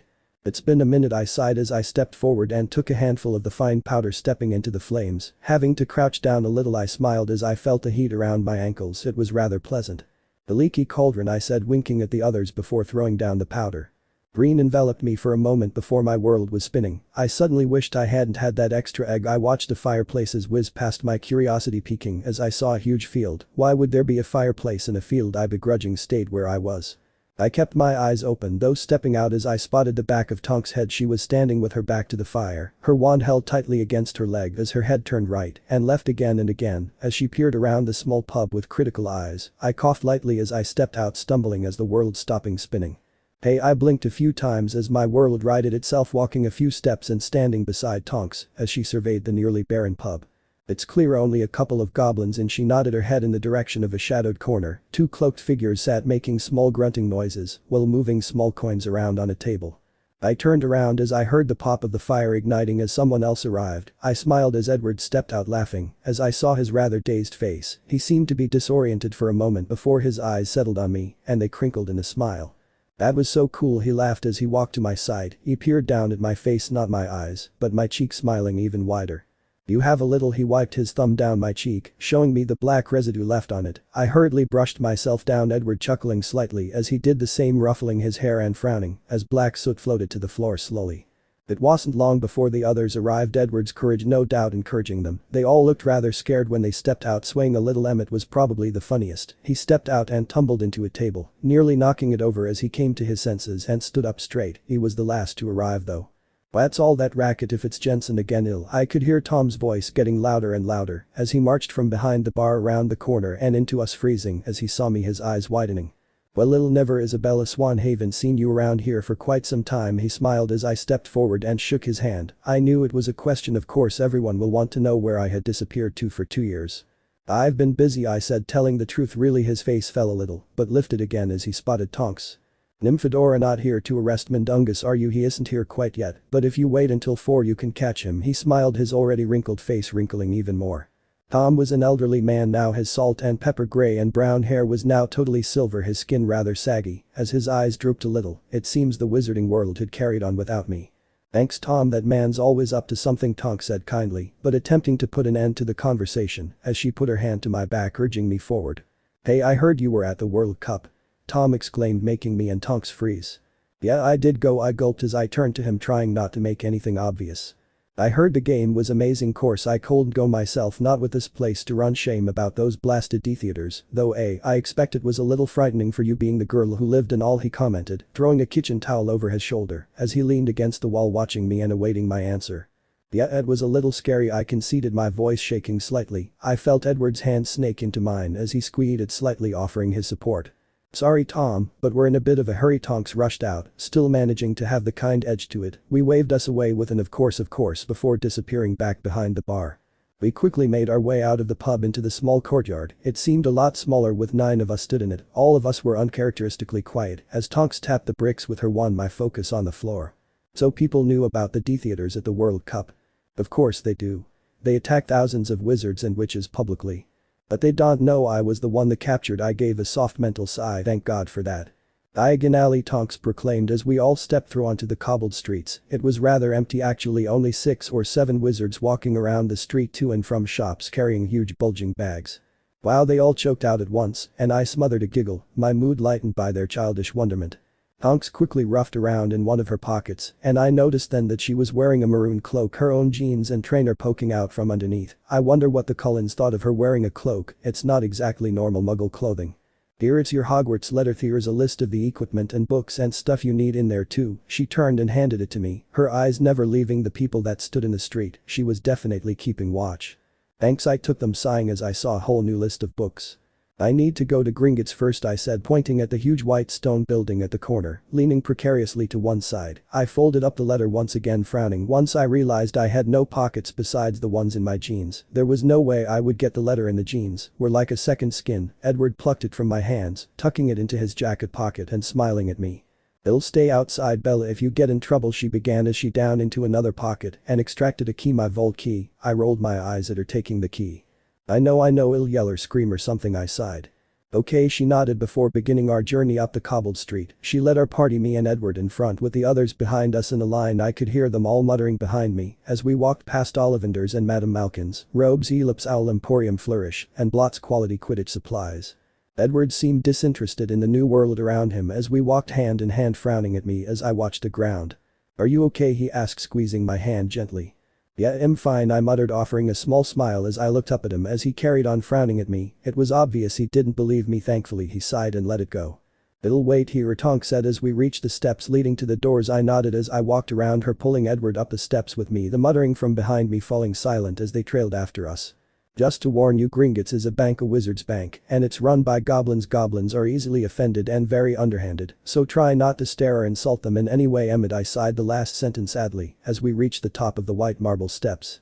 I ignored his spluttering as I pushed one of the large glass doors open and walked in, loving the warmth that washed over me. Emmett was silenced as they all followed me, obviously shocked at what they saw.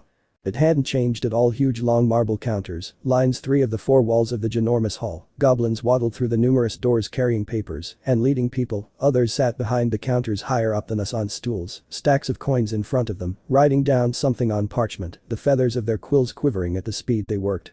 I gasped quietly when I saw 2 wizards approaching us, seeming to be deep in conversation, and both clutching a dragonhide bulging bag. I could recognize Otto and Ludo Bagman in their magenta robes. I knew they worked for the ministry, and that at least Ludo Bagman knew full well who I was and what happened at the World Cup. He was the head of the Department of Games and Sports.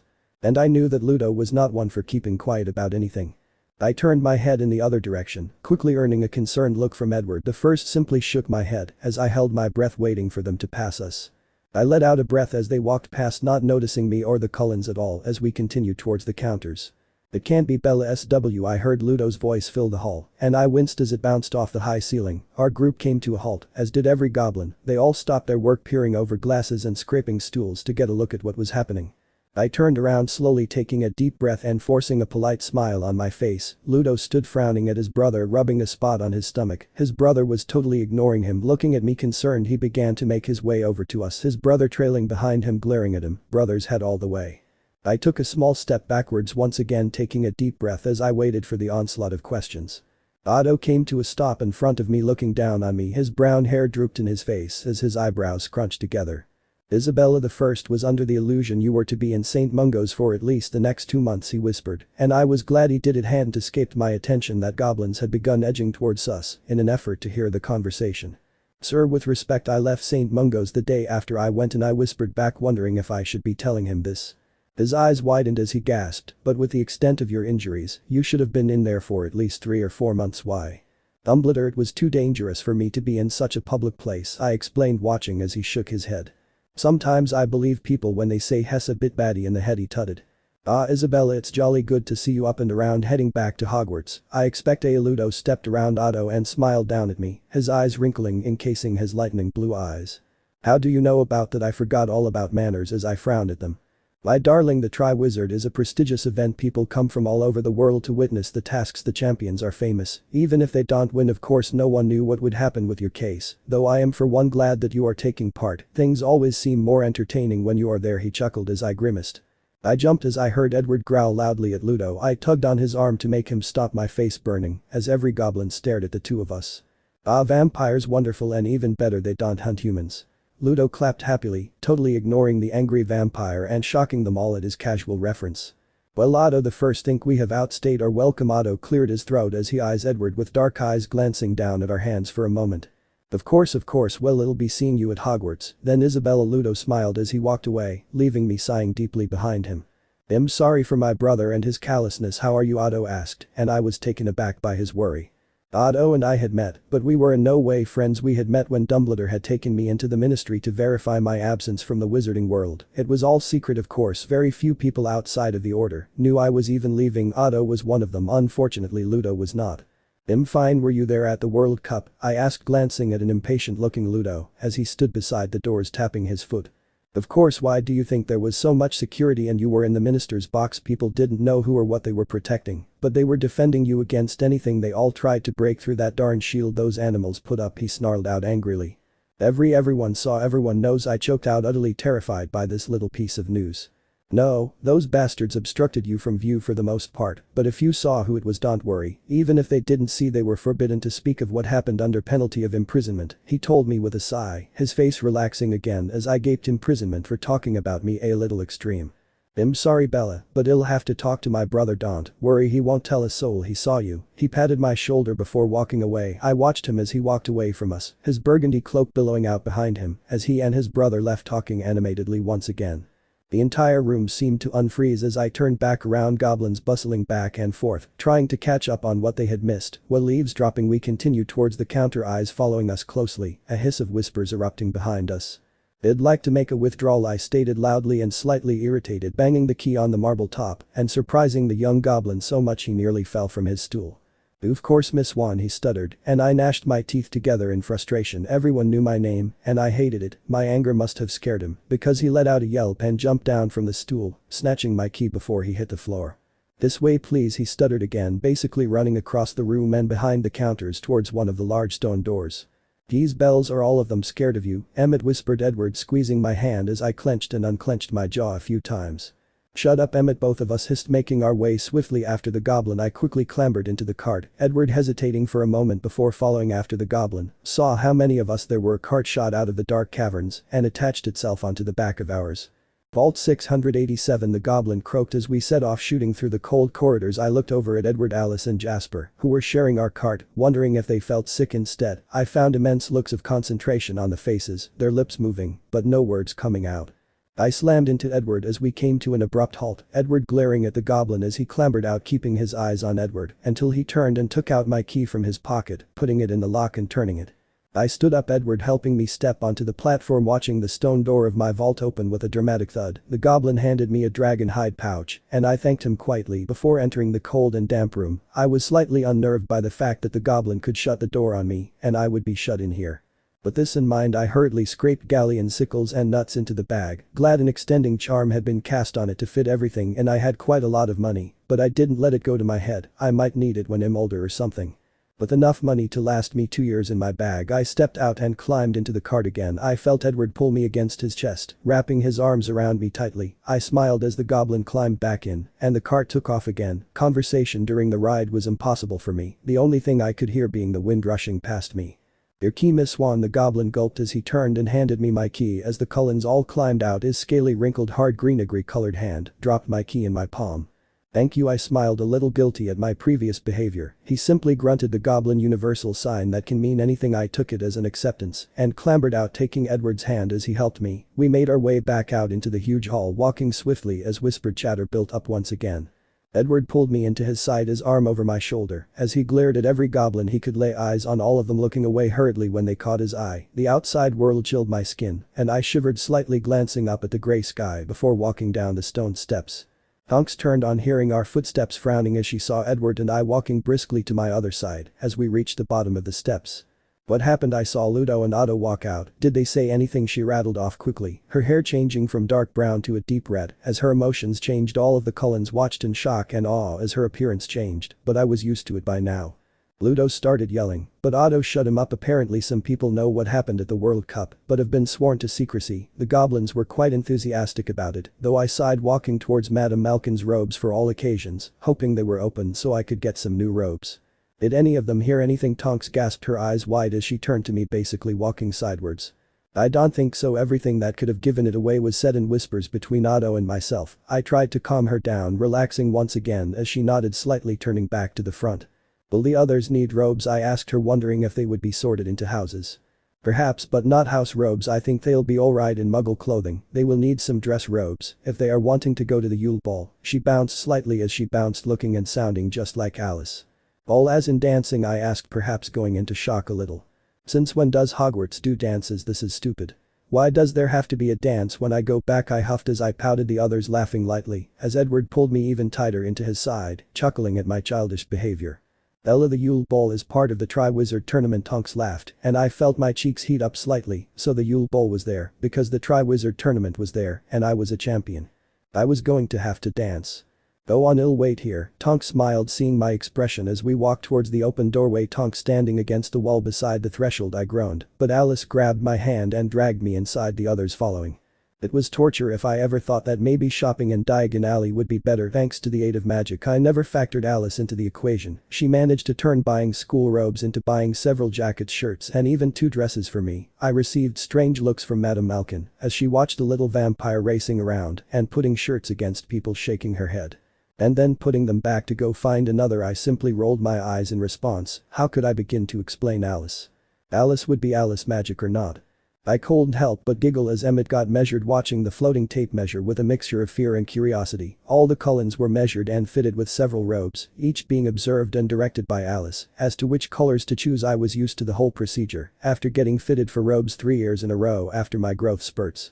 "Ella, what are you doing?" Alice asked sharply as I opened my pouch of coins and took out 4 galleons, laying them on the counter. I rolled my eyes at Alice, smirking once I realized that the tables had turned. "Well, dear Alice, I am paying for your robes and mine, since you have no money." My smirk widened as her mouth fell open in shock, the others chuckling at her expression. "Ella, you can't do that." "Well, of course, pay our way," Carlyle insisted, stepping forward once it was clear that Alice wouldn't be replying anytime soon. "No way," I smirked again. "It's time. You know what it feels like." I poked my tongue out at him as I grabbed my bags, the others stepping forward and grabbing theirs too. As we walked out, Alice glaring at the back of my head as I skipped to Edward's side. He simply smirked back, shaking his head as he took my bag from me, ignoring my protests and attempts to snatch it back. For a minor victory, I snaked my hand into one of his jacket pockets and retrieved the Hogwarts letter, ignoring the wolf whistle from Emmett as I unfolded it and looked at the set books. Of course, after being away for 2 years has set me behind a little. I managed to procure the previous year's books from Flourish and Blots as well as this year's, eager to get back on track with my magic. The others had fun browsing the shelves for books, and I had to laugh as Alice held an old worn-looking book called 100 Baby Names, and it actually started crying loudly, actual tears running down the pages and smearing the ink. The salesman came and took it from her, hushing and cooing to it until it stopped. I had to drag them away, threatening them with many spells and curses until they actually moved. I managed to get some owl treats for Hedwig, feeling guilty that I hadn't seen her in so long. The Cullens remained outside, saying that the stench of animal droppings and food were too much. I simply laughed and went in without them. Tonks was being miserable, taking this guardian thing seriously, as she glared at anyone who spoke over a whisper and walked too close. The Cullens were talking happily, smiling and laughing, and it was good to see them so comfortable and relaxed in the open, especially knowing that I did that. "What are you smiling at?" Edward nudged me, our entwined hands hitting my leg as we walked to Scribulus, ever-changing inks, the bags on our wrists banging together. "Just happy to see you happy," I hummed as I nearly began skipping. "It's nice to actually be ourselves in public," he sighed, a faraway grin on his face.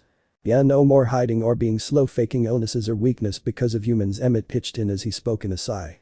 After buying some cool ice blue ink that actually sparkled, I was sufficiently tired, my feet aching from walking on cobbled streets all day. Edward was curious why I bought that ink, knowing I wouldn't be able to use anything but black or blur in school. I just thought it looked good. "Hey, can we sit down for a minute?" Pooped, I asked Tonks, since she was the leader of this expedition. "Sure, Florian Fortescue's ice cream parlor is just down here, you can rest there for a while." She peered down the street at the vacant metal tables that sat outside, seemingly glad that we would be alone. The little seating area was set on the right-hand side of the street, on the small amount of flat surface the road has. "If you want to carry on exploring, it'll give you some money," I suggested as I sat down, knowing how much they wanted to of inside every shop and just see things that they never thought was possible. "It's alright, well stay. This takes a lot of getting used to," Jasper sighed as he fetched a chair from around another table and pulled it to mine, the others taking chairs and sitting around the table too, placing their bags on the floor with a slight rustle. "Well, I need to buy a few bits and bobs. Do you think y'all be alright?" Tonks asked as she looked at me sadly. Tonks was one of my best friends. I knew she was only looking out for me, but she was so serious. "It'll be fine, Tonks," I smiled, and she nodded, smiling a little as she hesitated. I huffed loudly and she rolled her eyes before walking away. I watched her until she rounded the corner and fell out of my view. The others all looked at me for a moment before Alice huffed, attracting the gazes of everyone on the table. "Please let us pay for something," she begged, and I had to laugh. She was still mad about that. "Nope," I smirked at her glare. "Besides, I don't think they accept American Express here. It's Wizard's money or nothing." "I'm afraid," I chirped, hurriedly standing, creating a horrible metallic scraping noise as the chair grated on the floor. Alice's eyes were searching as she thought deeply, and any moment she would realize that I had tricked her and blow. "It'll go get some ice cream," I said hurriedly, nearly jogging towards the doorway, risking a glance back and giggling a little as I watched Alice's eyes widen as she gasped. I ran inside once she turned her glare to me, the others laughing at her expression, and my fear. I couldn't help but smile as I stood at the glass counter, leaning on it and peering over it as far as I could go as I searched for Florian, and finding the shop empty. He wouldn't have left the shop open if he wasn't here. I saw a little piece of paper on the top of the glass and looked at it, searching the room like you always do when you are doing something you know you shouldn't. This might be private, but as it turns out, it wasn't. "Dear customer, staff is short as of late, so please write in your orders and they will be served. Thank you, Florian." I shook my head at the amount of trust the Wizarding people had in its people as I picked up the pen that was laid beside it and wrote in our orders. 1x, Gooble Gloop. I had discovered the delight of the cold treat in my third year when I was left to wander the streets of Diagon Alley for most of the summer holiday. It was much the same as Raspberry Ripple, only with something added to make it even better. Sometimes I love magic.